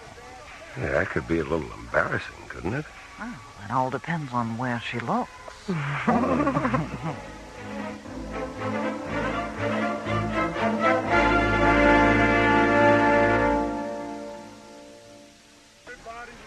Arriving at the circus planet of Barnum 5, Buddy and Ingrid are escorted through the main gate of Otto Starshine's interplanetary carnival of thrilling wonders and taken to Otto's office, a large red and gold circus wagon.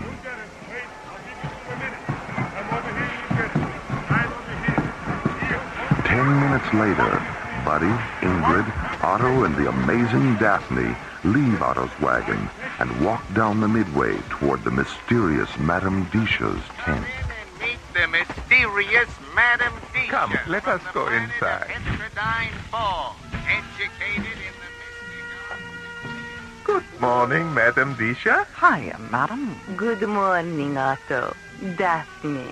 Madame Disha, I would like to present... Ingrid Tassel and Buddy Griff. Daphne told you we were coming? Did she?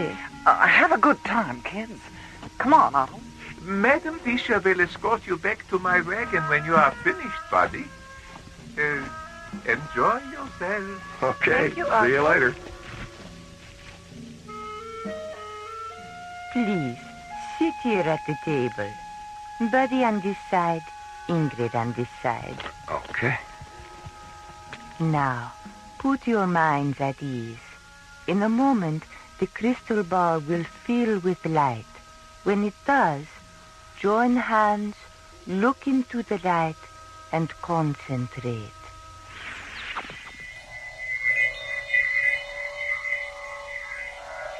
Oh, Buddy, look, it's beautiful. What do you see, my dear? A sky, a lovely red sky, filled with clouds, white and blue clouds. And beneath the clouds? Birds. Hundreds of golden birds drifting on the wind. And beneath the birds, a valley filled with all the colors of autumn. And in the center of the valley, a river. A singing silver river. And does not the river remind you of a poem you once wrote, Buddy? Yes. A poem about birth and being alive in the fragile body of a newborn child. And does not the second verse of the poem mention a singing river? Yes.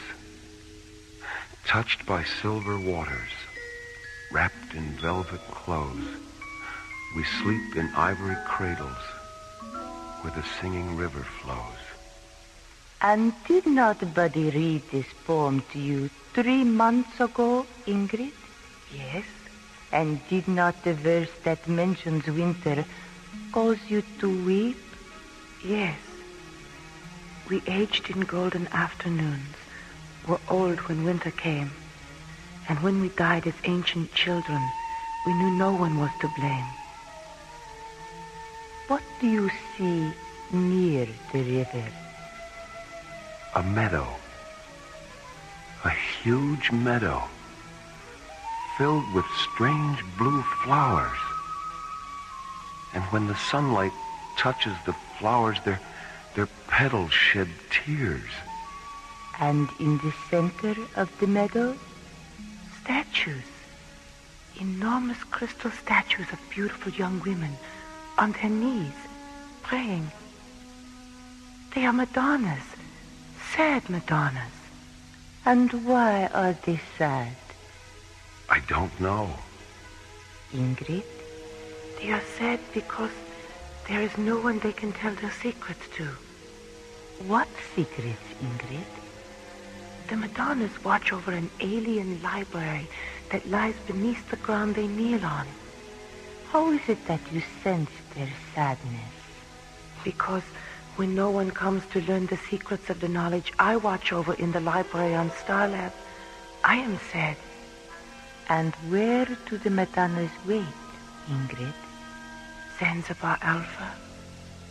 The lost world of Zanzibar Alpha.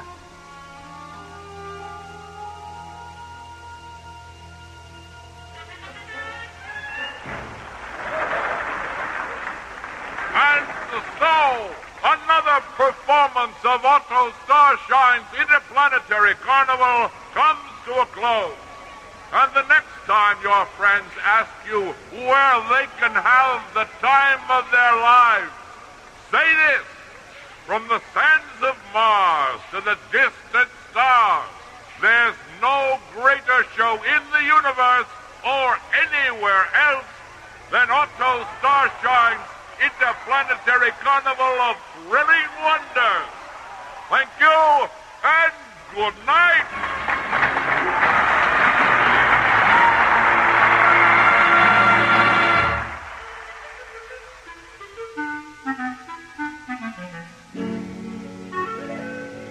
I don't know, Daphne. I think it's a toss-up between Madame Disha's hallucinatory crystal ball and glamorous Wanda's mammoth torsax. And what about you, Ingrid? What did you enjoy most? Oh, the artificial comet that went zooming around inside the big top. I thought it was wonderful when it exploded and all the clowns came floating down inside a fire hoop. Well, here's the good old Marathon Alpha. Hey, wait a minute. Who put that poster on the tail fin? It was probably one of our ballyhoo boys, Buddy. I don't know how they do it, but they always manage to get one of our posters on anything that'll stand still. It looks nice. Yeah, it does, doesn't it? Well, we'd better get aboard, Ingrid.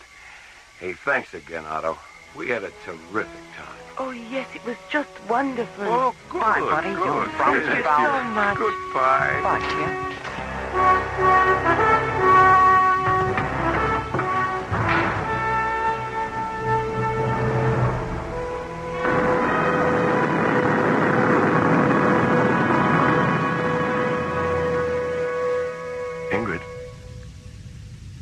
Ingrid, wake up. What? Oh, Buddy.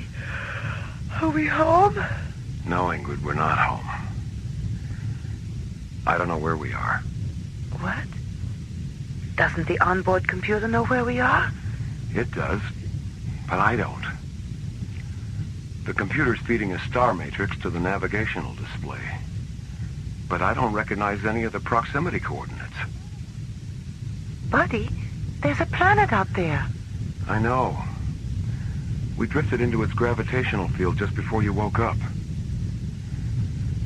We're lost, Ingrid.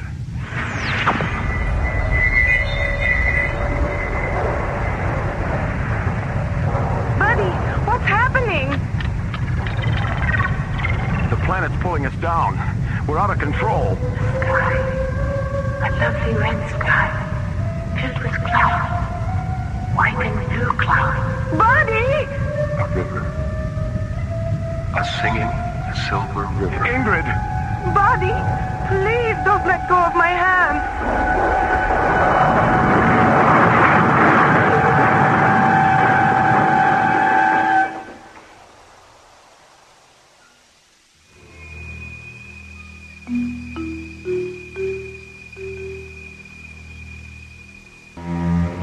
2 hours after leaving Barnum 5, the Marathon Alpha mysteriously drifts off course and becomes trapped in the gravitational field of an alien planet whose surface is obscured by white and blue clouds.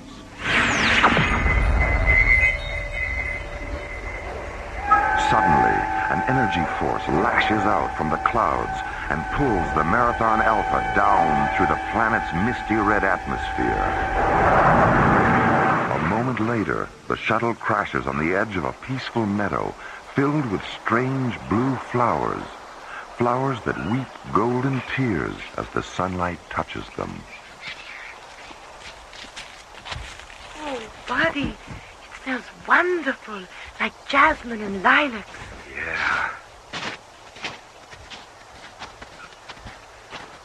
Not a scratch anywhere. There aren't even any skid marks on the ground. It's like some giant invisible hand just... Buddy, look! On the other side of the river. The Madonnas. Hmm? Buddy, what's happening to us? Everything we saw in the crystal ball is coming true. Oh, it can't be. Or maybe it can. Come on, let's get a closer look.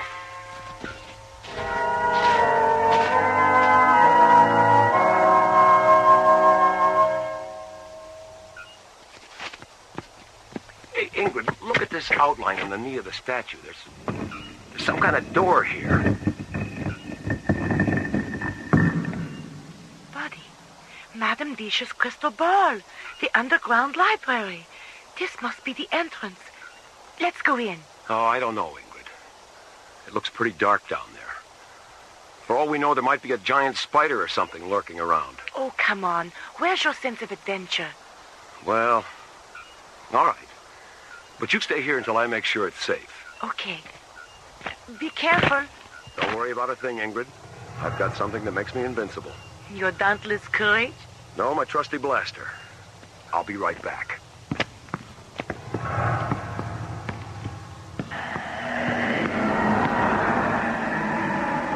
Yikes! Good grief!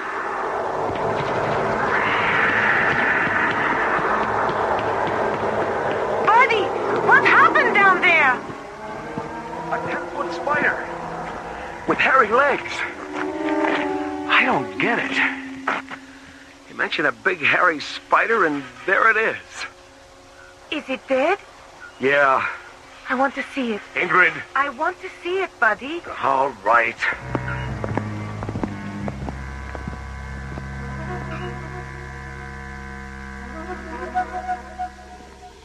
Oh, buddy, it's horrible. How could such a thing... What happened? Where did it go? The spider has returned to your imaginations. Who's there? Each Madonna represents a various aspect of knowledge. The one who kneels above us symbolizes knowledge through imagination. I am Yana, her soul. Why can't we see you? True knowledge has no form. Imagination has neither shape nor physical substance. But you know that, don't you? Yes, I suppose I do. But if I already knew the answer, why did I ask the question? Because those of us who devote our lives to knowledge are always aware of how little we know. And because of this awareness, we never stop learning. We never stop asking questions. What did you mean when you said the spider returned to our imaginations? The most negative aspect of imagination is its ability to invent irrational fear. When you suggested that a great spider might be present, you formed its image in your mind and reacted with apprehension. When you descended the stairs into this corridor, the spider appeared, but only as a projection of your anxiety. But I saw the spider too. What you saw was based on the sounds you heard, Ingrid. You heard Buddy cry out. You heard him fire his weapon and describe what had happened. Sounds. Only sounds. But then, sound has always been imagination's greatest stimulant. Yana, how did we get here? You arrive at a place by sincerely wanting to be in that place. A metal ship can transport you, or your imagination can transport you. In transporting yourself with your mind, you discover that true knowledge is in the journey, not the destination. But what about the door that opened up there? We couldn't have imagined that, because here we are. Are you? Where are you, Ingrid? A place of knowledge through imagination, you said. A metaphysical library. That door has existed since the beginning of time, Ingrid. And it will always be there for anyone who wishes to pass through it.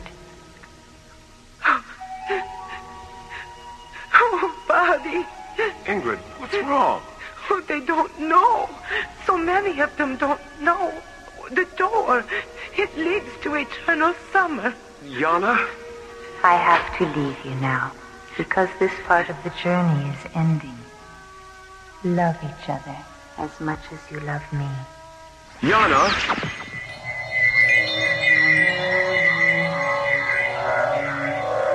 A river A valley filled with all the colors of autumn. Hundreds of golden birds drifting on the wind. A sky, a lovely red sky, filled with clouds, white and blue clouds. We sleep in ivory cradles where the singing river flows. Zanzibar Alpha. Yana! The lost world of Zanzibar Alpha. Yana! Buddy, please don't let go of my hand.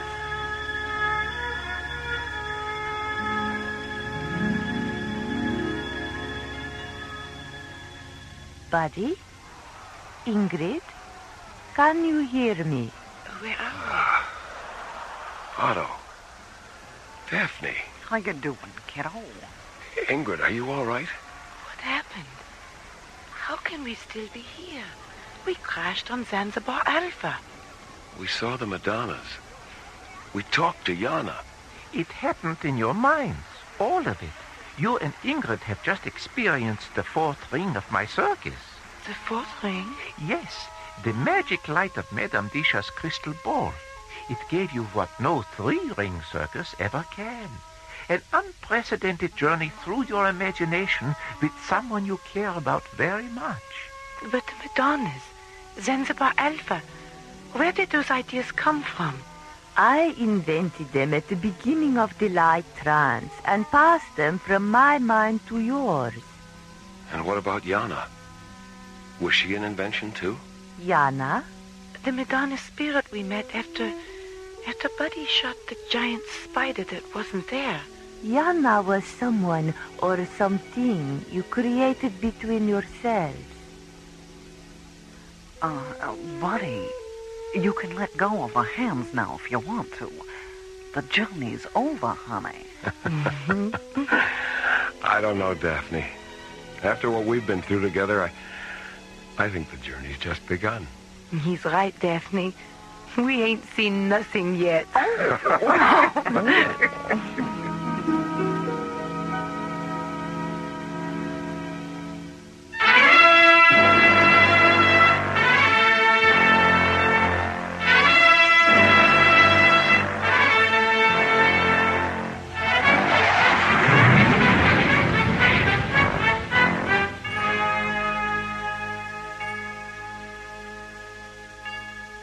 The Madonnas of Zanzibar Alpha was written by Ron Thompson and starred Chuck Olson, Marilyn Schreffler, Linda Gary, Byron Kane, Christina Holland, and Ron Feinberg. Associate producer, Ron Thompson. Engineer, Stu Jacobs. Music director, Tom Rounds. Assistant to the producer, Jim Cook. Technical consultant, Peter Sky. Alien Worlds was created, produced, and directed by Lee Hansen. And so, until next week, this is Roger Dressler inviting you to join us for our next adventure, the Himalayan Parallel, from the elsewhere and elsewhen of Alien Worlds.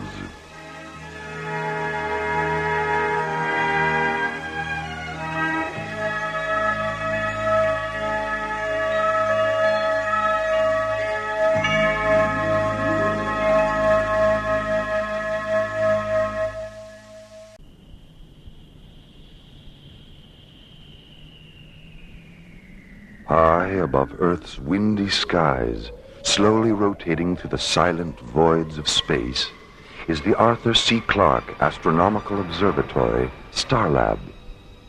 Here, the International Space Authority, ISA, watches over an eternity of uncharted galaxies and the countless planets orbiting within their starlit borders. 5 kilometers beyond Starlab, the Earth shuttle Electra moves into a docking orbit with a giant space station. Aboard the shuttle, Dr. Richard Nicholson, a molecular biologist whose research in the field of alien spore mutation has just earned him the Brandenburg Prize, the most impressive award the scientific community of Earth can give. Aboard Starlab, Dr. Nicholson's wife, Anne, awaits the arrival of the Electra. Here, the shuttle will refuel, then take them both back to Earth for the award ceremony at the International Achievement Pavilion, located in the center of New Vienna. It is April 28th, 2026. A day no one on Starlab will ever forget. As this week's adventure, the Resurrectionists of Lethe, removes us from the ordinary and takes us into the mysterious light and shadow of alien worlds.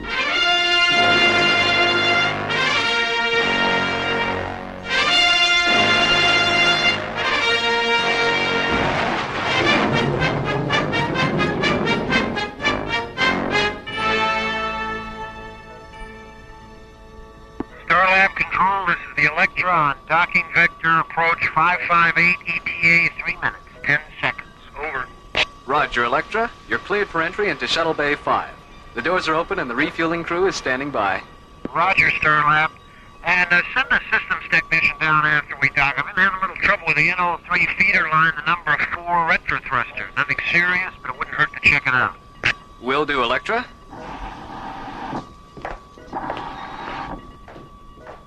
Well, hi, Jerry. How's it going? Oh, hi, Maura. This is Nicholson. Hi. Is that my husband's shuttle on the screen? Sure is. He'll be docking in less than 2 minutes. Oh, gee, I don't know if I can wait 2 minutes. Oh, Anne, he's only been gone 2 weeks. I know. That's why I can't wait 2 minutes. Oh, I see. Jerry? Right. Electra, could we please have Dr. Nicholson on screen 12? Roger, Starlab. Hello, Anne. Oh, welcome back. You look terrific. Oh, you look pretty terrific yourself. How does it feel to be so famous? Not the same as when I wasn't. I don't believe you. Neither do I.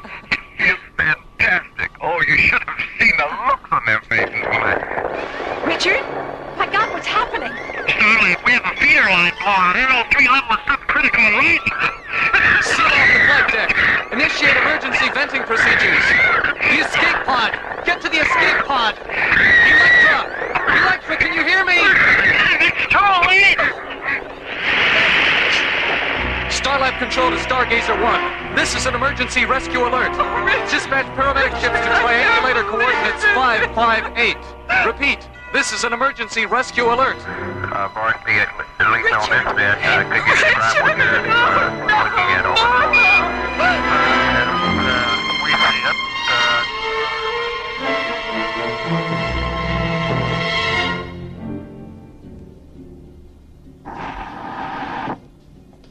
Dr. Cassidy? Come in, Carl. You look exhausted. It's been a long day. A long day. I just can't believe he's gone. He always took so much time with us at the academy, always making sure we understood things. There were times when I was ready to quit, and I would have if he hadn't talked me out of it. I know. He was understanding with all of us. Is that the accident report? Yes, I just finished it. NO3 suffocation. It's so stupid. I'm going to find out why the Electra's retro thrusters weren't converted to a non-toxic fuel if it's the last thing I do. I mean, the Ithaca was converted. The Corinthia was converted. Oh, why wasn't the Electra good? I'm sorry, Maura. Maura, Commissioner White is coming through. Have the message recorded, Jerry. Maura will have to... No. That's all right, Carl. I'll be there in a minute, Jerry. Come on. I'll walk up to communications with you. Thanks, Carl.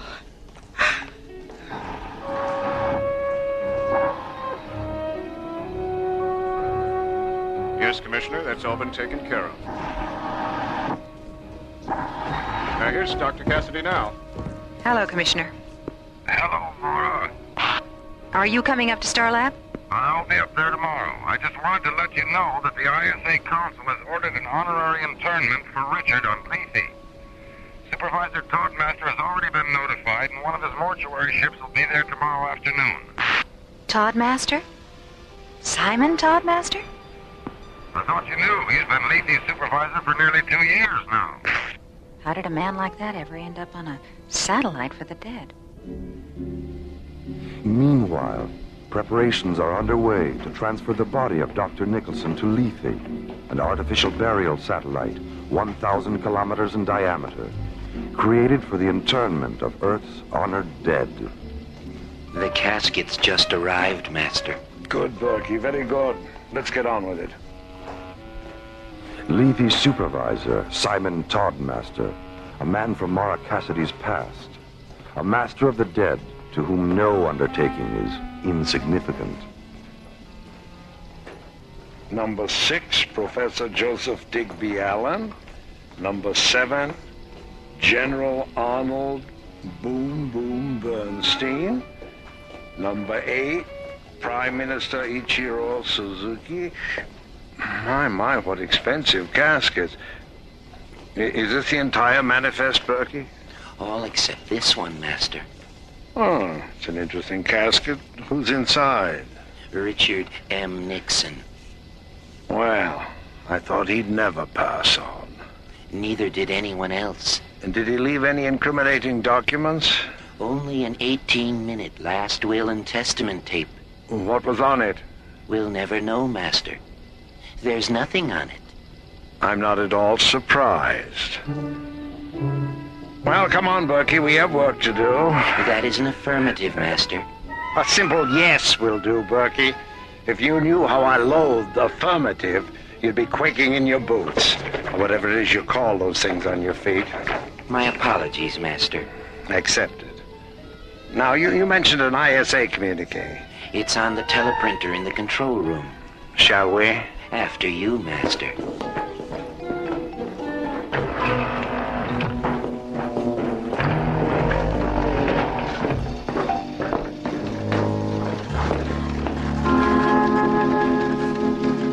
Here it is, Master.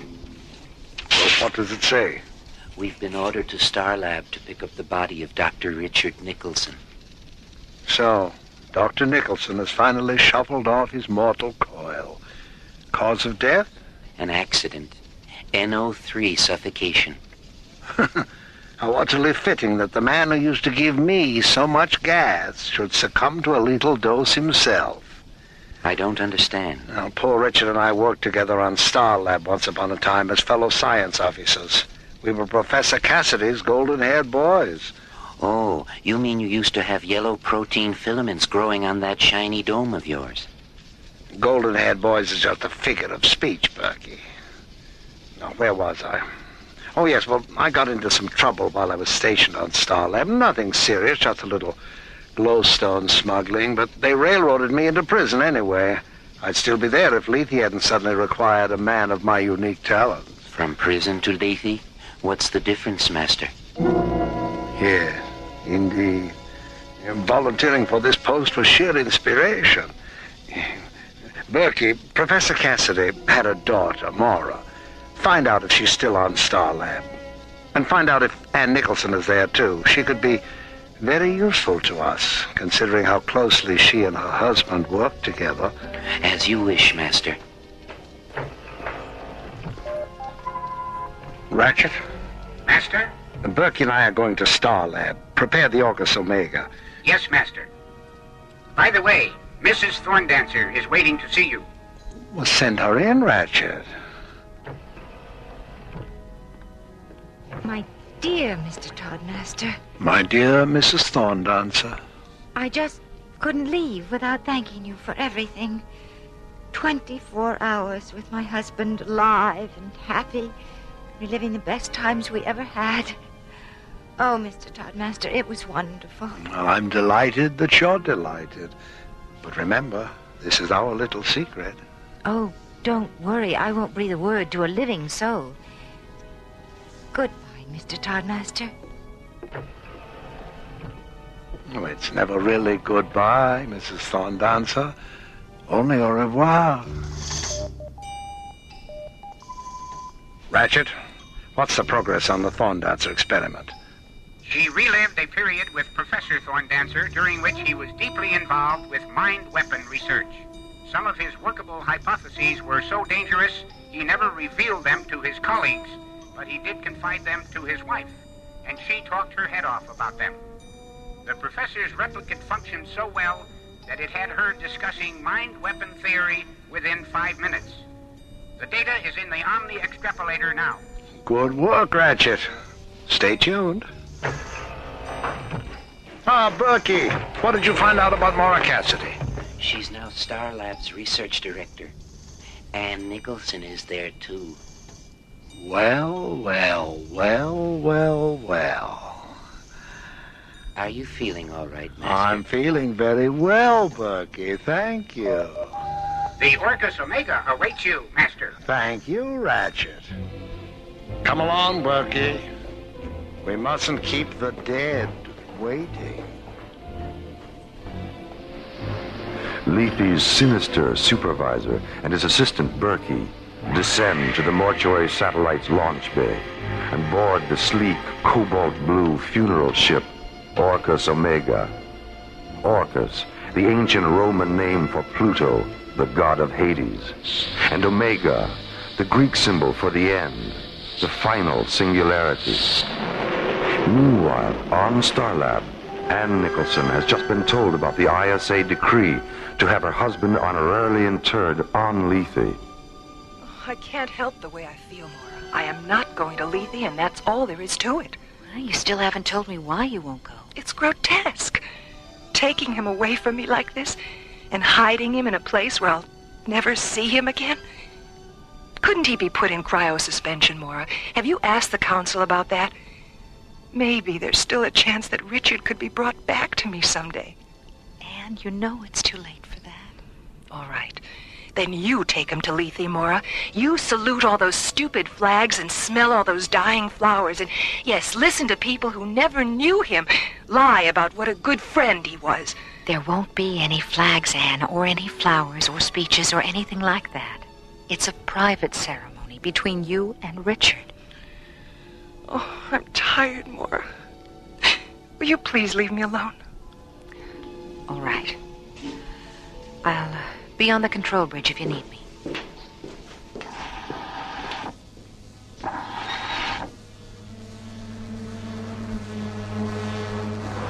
Roger, Orcus Omega. Your TV coordinates are 068 at 204. And you're clear for entry into Level C Docking Bay 19er. Thank you, Starlab. Orcus Omega, out. How long will we be on Starlab, Master? Just long enough for you to load the late Dr. Nicholson, and for me to have a few words with my past. Starlab. I'm looking forward to seeing what goes on inside. Well, I'm sorry, Berkey, but I'm afraid you'll have to stay aboard the ship. Not again. Berkey, how often do I have to remind you that you are an image infusion android, an illusion? That you only have substance when the light is right, that you'll vanish if the light should change. I'm sorry, but if someone sees you 1 minute and then doesn't see you the next, they'll know that I'm in control of an illegal procedure. You don't want me sent back to prison, do you? Berkey? Oh, don't rush me, Master. I'm thinking. The Orcus Omega maneuvers into a docking orbit with Starlab. On board, Leafy's tall, black-cloaked supervisor, Simon Toddmaster, and his assistant, Berkey. A former assistant to Maura Cassidy's father, Toddmaster is no stranger to Starlab. Hello, Maura. It's wonderful to see you. Simon, you're the last person I ever expected to see on Starlab. I'm sorry, I mean, I didn't mean that personally. Well, you know what I mean. It's all right, Maura. I understand. Are those flowers for me? The roses are here. Thank you, Simon. Who are the other ones for? Mrs. Nicholson. We always give a bouquet of twilight blossoms to the widow. I doubt if you'll have a chance to present them. Anne doesn't want to go to Lethe. I see.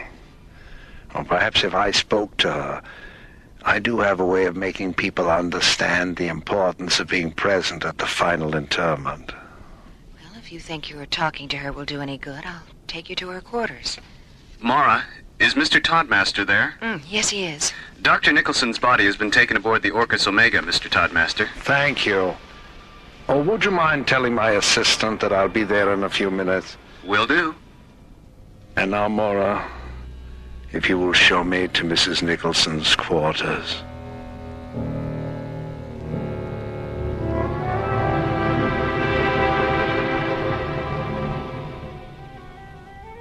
Yes, Mr. Toddmaster. The flowers are beautiful. What did you call them again? Twilight blossoms? That's right, Anne. Twilight blossoms. You know, when you first came in, I thought they were ugly. But there's something about their fragrance now that makes them seem so alive. Anne. Yes. Would you like to see Richard again? Alive? Oh, yes. Oh, yes, I want to see Richard. I want to hold him and touch him and talk to him. Then come with me to Lethe and have Richard back again. Oh, Richard, back again. Yes. Take my hand, Mr. Toddmaster. Lead me.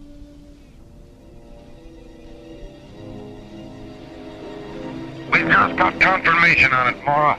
Toddmaster's in control of image infusion, and he's using it to create the illusion of bringing the dead back to life. The dead? But why? So he can extract classified military and scientific information from those who were at one time associated with the men and women now interred on Lethe. In some cases, it's a husband and wife would work together. In other cases, colleagues or fellow officers. I still don't understand, Commissioner. What exactly does he do? Well, he creates an image infusion replicate of the man or woman whose secrets he wants. Then he invites the husband or wife or former colleague to Lethe, drugs them, and puts them in the room with the replicate. The illusion is so perfect and the drug so effective that the people actually believe they're face-to-face with someone they once knew and loved. And the replicate is programmed to ask questions designed to make people reveal what Toddmaster wants to know. It's insane. Commissioner, he's with Anne right now. Get on the intercom and tell her to stay put. I'll stand by. Anne! Anne, it's Maura. Hello, Maura. I'm feeling much better, thank you. Oh, thank heavens that you're still here. You were right about Mr. Toddmaster. He's persuaded me to go to Lethe after all. Anne, listen to me. And since I'll be back in a few days and didn't really feel like seeing anyone, Mr. Toddmaster suggested I leave this recording. Recording? Jerry! Yes, Maura. Shut the doors on the Orcus Omega's launch bay. Maura, the Orcus Omega took off 3 minutes ago. Oh, God, no. Was Ann Nicholson aboard? Yes, she was. Maura, what's wrong? Jerry, what's the Delta 1's ETA?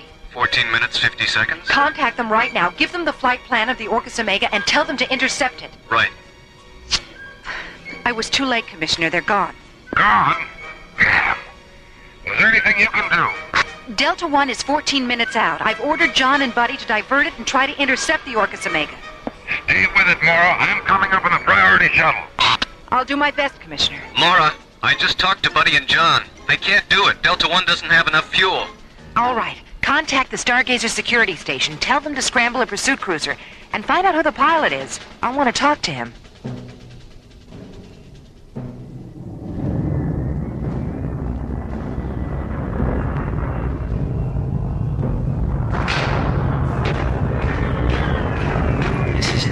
Is asleep, Master. To sleep.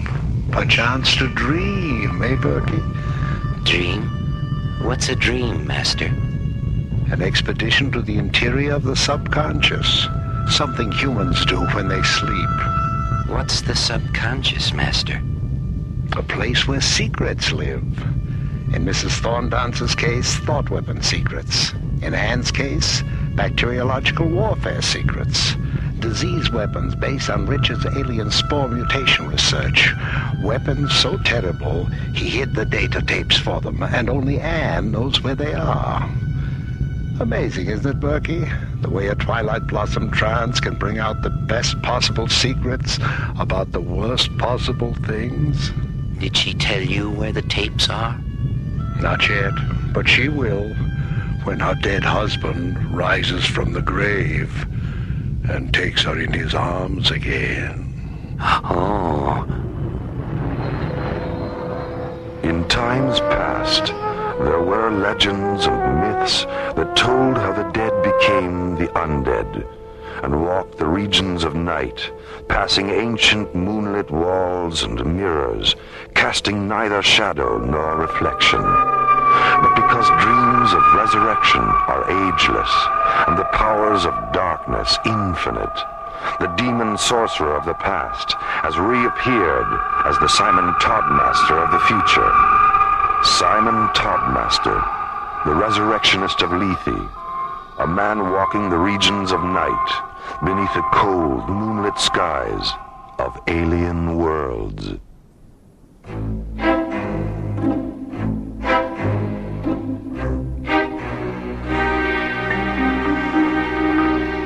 Alien Worlds continues. Hi, Maura. Hi, how you doing? Oh, am I glad to see you two. What's been going on around here? Everyone looks so depressed. Well, losing Richard like that is part of it. Well, what's the other part? Anne's been kidnapped. Kidnapped? What? By who? It's a long story. Do you remember Simon Toddmaster? Hoping to formulate a plan to rescue Ann Nicholson from the spell of Simon Toddmaster's death dreams, and in the process put an end to Toddmaster's illegal use of image infusion, ISA Commissioner White arrives on Starlab to confer with Maura, John, and Buddy. How did you manage to find out what Toddmaster was doing, Commissioner? Yeah, I'm kind of curious about that myself. It was purely accidental. You remember Benjamin Thorndancer? The thought weapon theorist. Didn't he die last year during an Omega Wave feedback experiment? Yes, and he was interred on Lethe. Well, his wife went up there 3 days ago to visit the crypt. On her way back, she had a serious heart attack. Luckily, there was a physician on board the same shuttle, and he managed to keep her alive until they could reach an ISA hospital ship. Did she pull through? Yes, but they had to perform emergency bypass surgery. She came out of the anesthesia raving about Toddmaster and how he'd brought her husband back to life. So the next day, we sent up an ISA interrogation specialist to talk to her. She told him everything. What did she say actually happened? Well, when she arrived on Lethe, Toddmaster presented her with a bouquet of flowers. Twilight blossoms, she said he called them. 1 minute she was smelling them, and the next she was in some kind of a arena talking to her husband. And, well, you know the rest. Well, what does Anne have that this crypt keeper wants?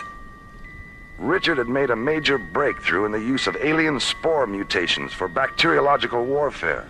And Anne is the only one who knows where the data tapes are. Huh. If that mausoleum maniac gets his hands on those tapes, well, he could put us all 6 feet under. Maura?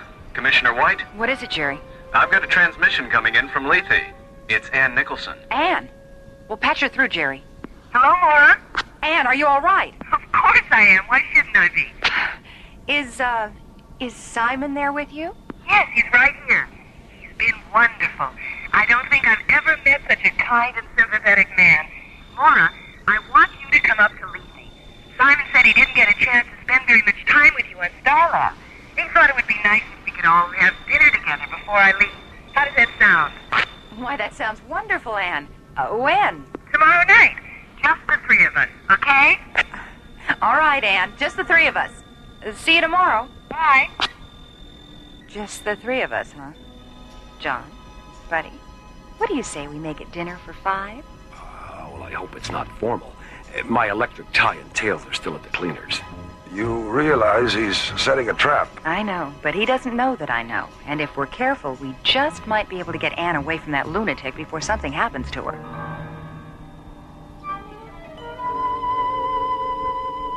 Old wine, sweet music, candlelight, delicious food, good friends. It will certainly be an evening to remember, won't it, Anne? Yes, it certainly will, Master. 18 hours later, Delta One blasts off from Starlab and streaks toward Lethe.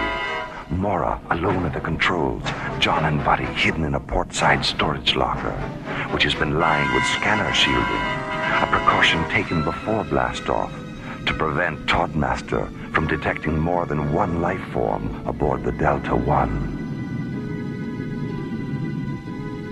Hey, Skipper, how about us getting out of here for a few minutes? I'm starting to feel like a cross between a pretzel and the Hunchback of Notre Dame. Relax, buddy. Well, I wish we would have had enough thin-core shielding to line the starboard locker. It's a lot bigger. Sorry, buddy. What do you think Todd Master would do if he detected more than one life form aboard? Oh, please, don't tell me. He'd probably kill Anne and blow the Delta One into the next galaxy. Oh, Skip, I told you not to tell me. Berkey, would you mind stepping in here, please? Not at all, Master. Here I am, Master. Where? Right here in front of you. Berkey, you've gone transparent again. Step back into the light a little bit. Thank you. Sorry I disappeared like that. That's all right, Berkey. It wasn't my fault. I didn't say it was. You built me. I can't help it if I'm here today and gone tomorrow. Berkey, if you don't pay attention, you're going to be gone tonight. Oh, my. How's Mrs. Nicholson? Who? Berkey, I'm warning you. I put fresh bouquets of twilight blossoms around her bed, just as you ordered. She's sound asleep. And by asleep, to say we end the heartache and the 1,000 natural shocks that flesh is heir to, 'tis a consummation devoutly to be wished. Has Dr. Nicholson's replicate been programmed? Yes, Master. It knows exactly what to ask her. And the Illusion Theater is ready for your inspection. Ah, the Illusion Theater. The play certainly is the thing, eh, Berkey? The play is the thing. Certainly. The thing certainly is. The certainly. Oh, I knew he wouldn't get that one. Ratchet. You called, Master? Put Imagerina 4 on the screen. Coming up. Well, my dear Ratchet, you've certainly outdone yourself this time. If I didn't know better, I'd swear I was looking at old Cape Cod. Is that the Nicholson summer house there in the background? Yes, Master. Could you bring it in where it belongs, Ratchet? It doesn't look quite right sitting out there in the ocean. Oh, sorry, Master. One of the hologram mirrors must have shifted. Yes. Now let me see Dr. Nicholson's replicate. Oh. Richard, are you excited about seeing Anne? Yes, Simon. I am excited. Thank you, Richard. Ratchet, he doesn't seem all that thrilled. Can you pep him up a little? I'll give it my best, Master. I'll see that you do. And by the way, how is our replicate of Maura Cassidy's father coming along? It will be ready for programming by morning. Well, thank you, Ratchet. Keep up the good work. Delta One has entered Lethe control, Master. ETA 5 minutes. Very well. Prepare to guide Maura Cassidy down. Berkey, scan the ship and make certain she's alone. Oh, yes, Master. Only one life form on board.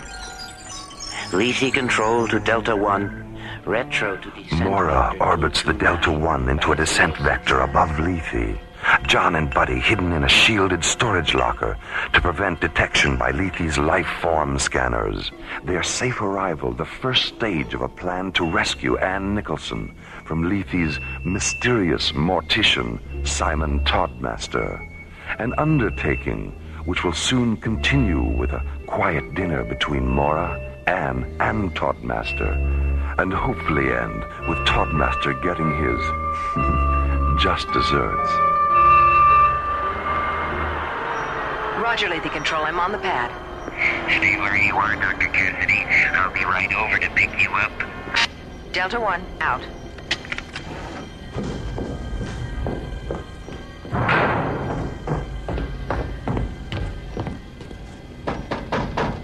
You two all right in there?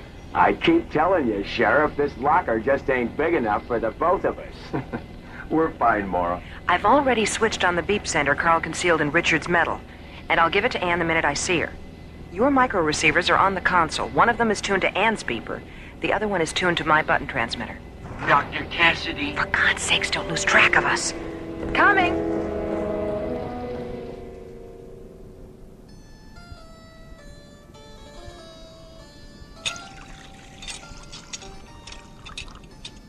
Well, Simon, I see that you've managed to maintain your taste for exotic foods in spite of everything. In spite of everything? What do you mean? You know, 2 years in Jastro prison and nearly 2 years here on Lethe. Not exactly the kind of places that encourage the aesthetic sensibility? No, but that's where you're wrong, Maura. Monotony, isolation, and darkness happen to be our greatest gifts, and I respect them because they eventually make one realize that we are truly alone in this highly overrated dimension we call life. And it's only by being alone that we can come to terms with our soul and our senses. And is that all there is, ultimately? The soul and the senses? Ultimately, yes.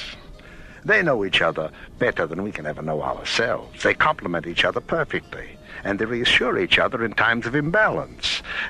Do you know the works of Oscar Wilde? No, I don't. You should familiarize yourself with them, Maura. There's a particularly beautiful passage in one of his novels, The Picture of Dorian Gray. Dorian is out in the garden drinking in the sweet perfume of the lilac blossoms, and Lord Henry walks to him and says, "You're quite right to do that, for nothing can cure the soul but the senses, just as nothing can cure the senses but the soul." You've been very quiet this evening, Anne. Yes, I know. I'm sorry. I'm very tired. Well, if you'll please excuse me, I want to spend some time in the chapel before I go to bed. Don't forget Richard's medal, Anne. What? Oh, yes, Richard's medal. Thank you for bringing it to me, Maura. Good night. Good night. Sleep well. I think I'll go to bed too, Simon. Oh. Well, thank you for a marvelous evening. I'll see you in the morning. Good night, Maura. Good night. Pleasant dreams. Oh, pleasant dream, that lousy crypt keeper. Hold it down, buddy. Come on, let's get to the chapel. Lead on, Skipper. This corridor has more turns than a labyrinth. I don't remember where the chapel was. I do. It's right over there. Get back, Skipper. Someone's coming. It's Anne. Shut off the beeper. She'll hear him. Okay, let's... It's Toddmaster.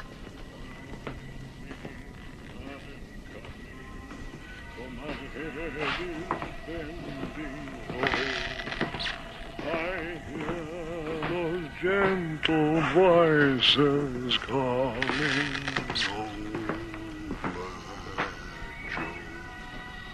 He was a little off-key, wasn't he?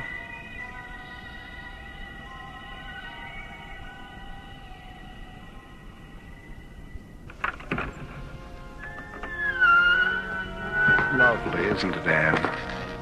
The way the candlelight transforms the flowers into living shadows. Oh, yes. Beautiful. Richard is waiting.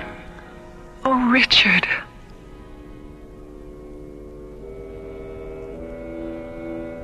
I'm not saying this place is cold, Skipper, but if I had any brass monkeys, this is the last place I'd keep them. Take it easy. Here comes Maura. Maura, over here. Where's Anne? She and Toddmaster went into the chapel a half hour ago. Half an hour ago? Well, come on. Ready? Let's go. They're gone. John, the beep scanner. Over here. She's behind the wall. Well, feel around for a lever or something. Here, behind the tapestry. Hey, get this. A real life secret panel.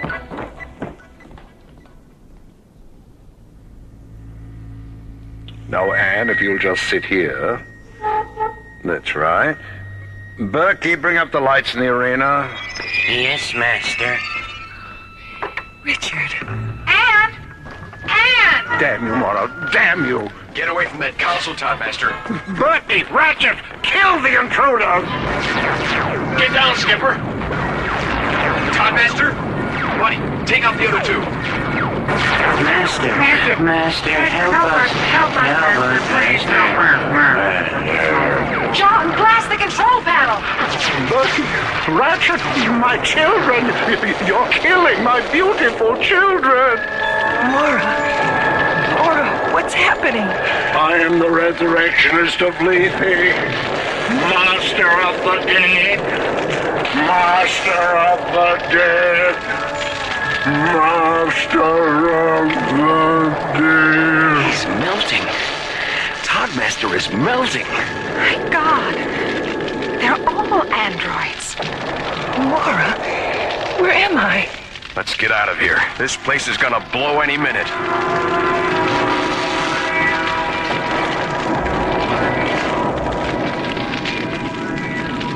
For Ann Nicholson, a narrow escape from the machineries of deception and death. For Maura, John, and Buddy, another experience to be filed away under the heading of attempted immortality. And for the android Simon Toddmaster, the sudden disquieting stillness that visits all things electric when the power fails and the lights go out. An artificial man with a synthetic mind, incapable of knowing creation's most perfect flesh and blood law. That death, like life, is its own master. Well, how's Anne today, Maura? Oh, fine, Commissioner. Dr. Rossiter says she'll be able to go back to Terra tomorrow. Is it true about Simon? Yes, an ISA security squad found his body this morning. It was in a sealed crypt under the floor of the chapel. Spectrocyte poisoning. A laboratory accident a long time ago. Never told anyone. How did you find out? A diary in his casket. You should all read it sometime. He was an extraordinary man. He perfected image infusion for use as a holographic communicator. Nothing more. And because he knew he'd die before he'd finish it, he built a synthetic alter ego to carry on his work. Well, I've got a shuttle waiting. Goodbye for now, and again, congratulations on a job well done. Thanks, Commissioner. Goodbye, Commissioner. We'll talk to you later, Maura. I'll be here. Library. Ingrid? It's Dr. Cassidy. Will you please check and see if there's anything down there by Oscar Wilde? I'm interested in one of his novels, The Picture of Dorian Gray.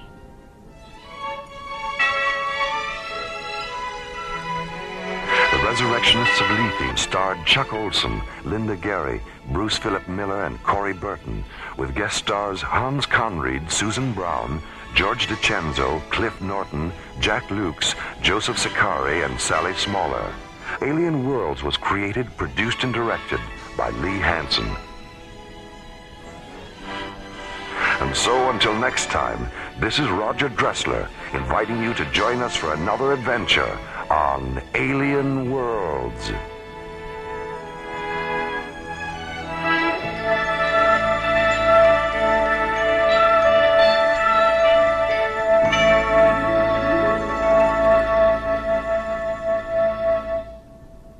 Written by Lee Hansen, Jim Cook, and Ron Thompson. Our stars included Linda Gary, Chuck Olson, Bruce Philip Miller, and Corey Burton, with special guest stars Clark Warren, Larry Moss, Herb Ellis, Joe Young, and Helen Funai. Associate producer Ron Thompson. Music director Tom Rounds. Engineer Stu Jacobs. Assistant to the producer Jim Cook. Alien Worlds was created, produced, and directed by Lee Hansen. And so until next week, this is Roger Dressler, inviting you to join us for our next adventure, Earthlight, on Alien Worlds.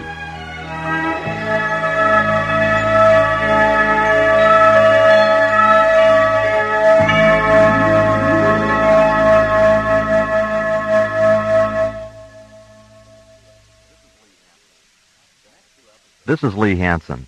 The next 2 episodes of Alien Worlds will not involve Starlab or our friends in the ISA.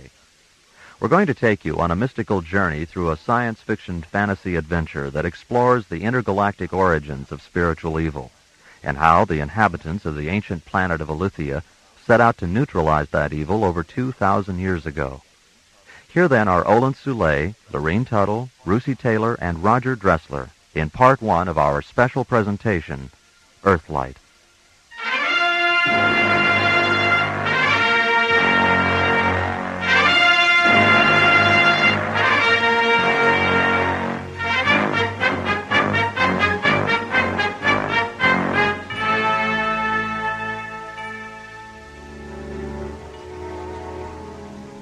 Something silent fractures the Elysian midnight clouds. and they slowly puzzle apart, releasing the ghostly radiances of 3 white moons. Brilliant lunar light shimmers down onto Ilithia's night side. Darkness dissolves as far north as the ion refineries at Lahilia, as far south as the Aviara Sun Tower complex, as far east as the Lusa Canal intersect, as far west as the domed wingship port at Darmus. Huge cloud fragments break away and drift past the moons. There is a sudden eclipse of light. Then the cloud fragments narrow to smoky splinters, curl up into the fluorescent winds of the aurora sphere, and vanish. The moonlight returns, intensifies, expands. It sweeps across the Starflight complex at Kalava, illuminates the celestial laboratories at Somari, seeps down into the Penumbrian shadow forest, and brightens the Pyramid of Deus, which rests at the forest's perimeter. A canal of dark water flows between the pyramid and the forest. Iridescent nova blossoms on the canal bottom sense the moonlight and rise to the surface, their translucent petals shimmering with color. Docked at the edge of the canal is a slender Ilithian windship, its triangular sails folded, its 30-foot-long transparent metal hull low in the water. The huge main chamber inside the pyramid is illuminated by the pale yellow flames of 100 thick white candles. Moonlight streams in through the stained glass sky windows at the chamber's peak. Delicately woven tapestries and intricate mosaics decorate the angled walls. Beneath the sky windows sits Deus, the Father, Ilithia's most highly evolved, divine scientist. On the carved wooden table in front of him is an ancient voice book, its pages embossed with complex hieroglyphs. As he moves his fingertips over the hieroglyphs, the book voice tells him the future, reaffirming his dream about another expedition to the planet of Terralu. A beautiful woman is blinded by visions of immortality and falls to sleep in a flower field. A star machine floats down into the scented voids of summer. A child is born.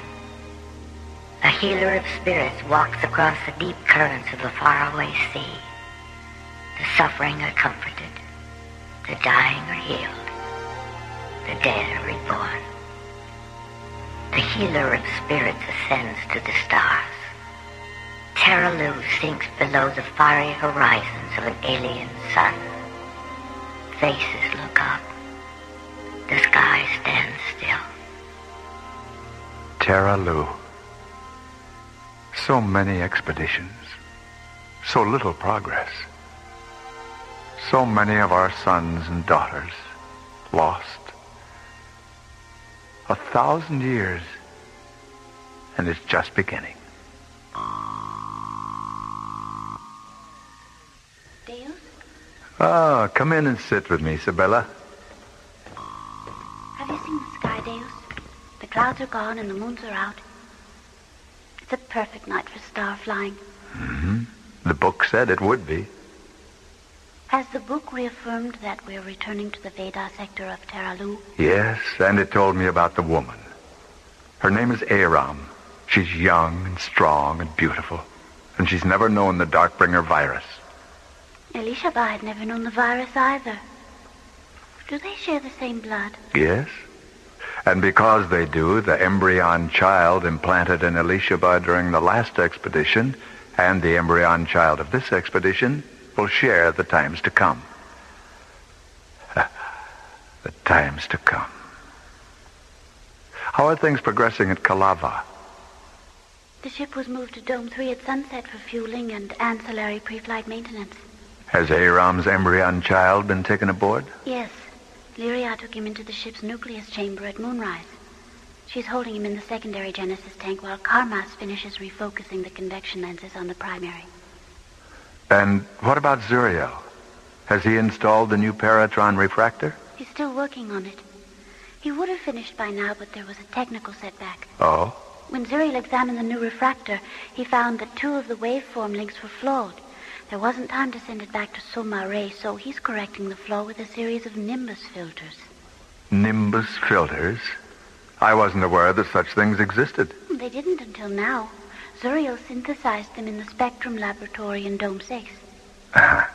Is this the beginning of a new era in Alithian technology? Well, Zuriel seems to think so. You know how he is when he does something especially inventive. Yes. Yes, I know.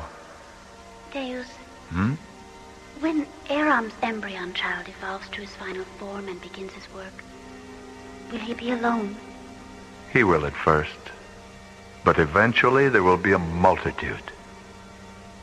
How will it end? Tears, blood, a heart pierced with metal. And what will become of us? Will we return to Alithia? The book didn't know, Sibella. Where the journey back should have been, there was only silence.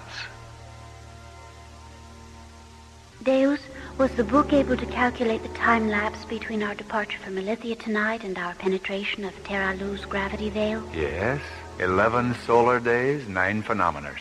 When will we make contact with Aram? 3 phenomeners past sunrise on the morning of the 12th day. She'll be alone in a field near her village, gathering red and white flowers. Red and white.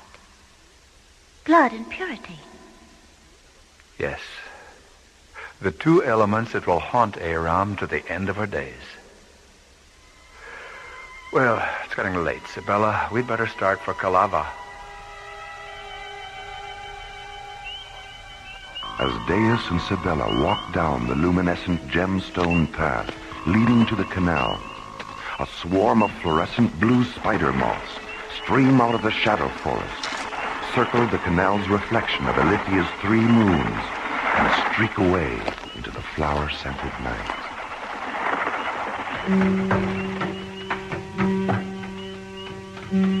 Sibella and Deus board Sibella's windship, move to the deep circular cockpit just behind the bow, and settle into thickly cushioned contour seats.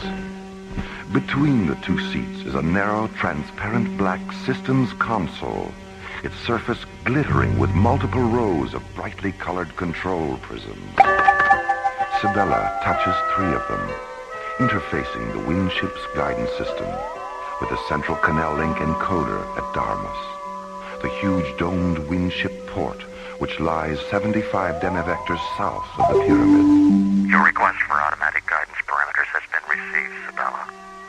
Your vessel will proceed from the Avatar Pyramid tributary through the Lusaw Canal intersect to the Tanil Imbria tributary arch.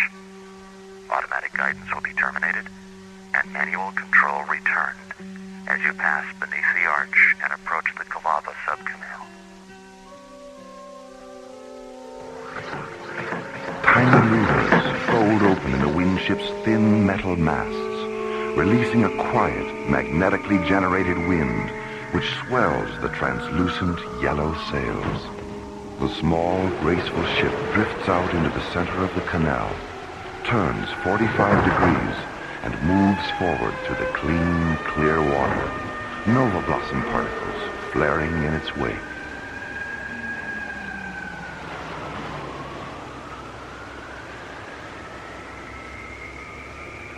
Deus, what is calorescent spectrosite? I overheard Zuriel mention it to Karmas. Spectrosite was the liquid light fuel that powered our first starships. We terminated its use long before you were born. Why? Wasn't it efficient? Yes, it was the perfect experimental fuel, Sibella. Efficient, highly unstable, and extremely dangerous. During the 3rd expedition, we killed 9,000 inhabitants of Terra Lu with it. 9,000? Deus, what happened? An accident. A circuit malfunction caused a fuel bay hatch to open, and an armed spectracide fuel pod was ejected. The pod exploded on impact between two wilderness cities that stood near the shore of a dying inland sea. When Carmus and Lyria went down in a lander to look for survivors, all they found was a young female in the nearby hills. Was she alive? No. Spectracide radiation had transformed her into a pillar of white ionic stone. She stood like a statue, looking back at where the two cities had been.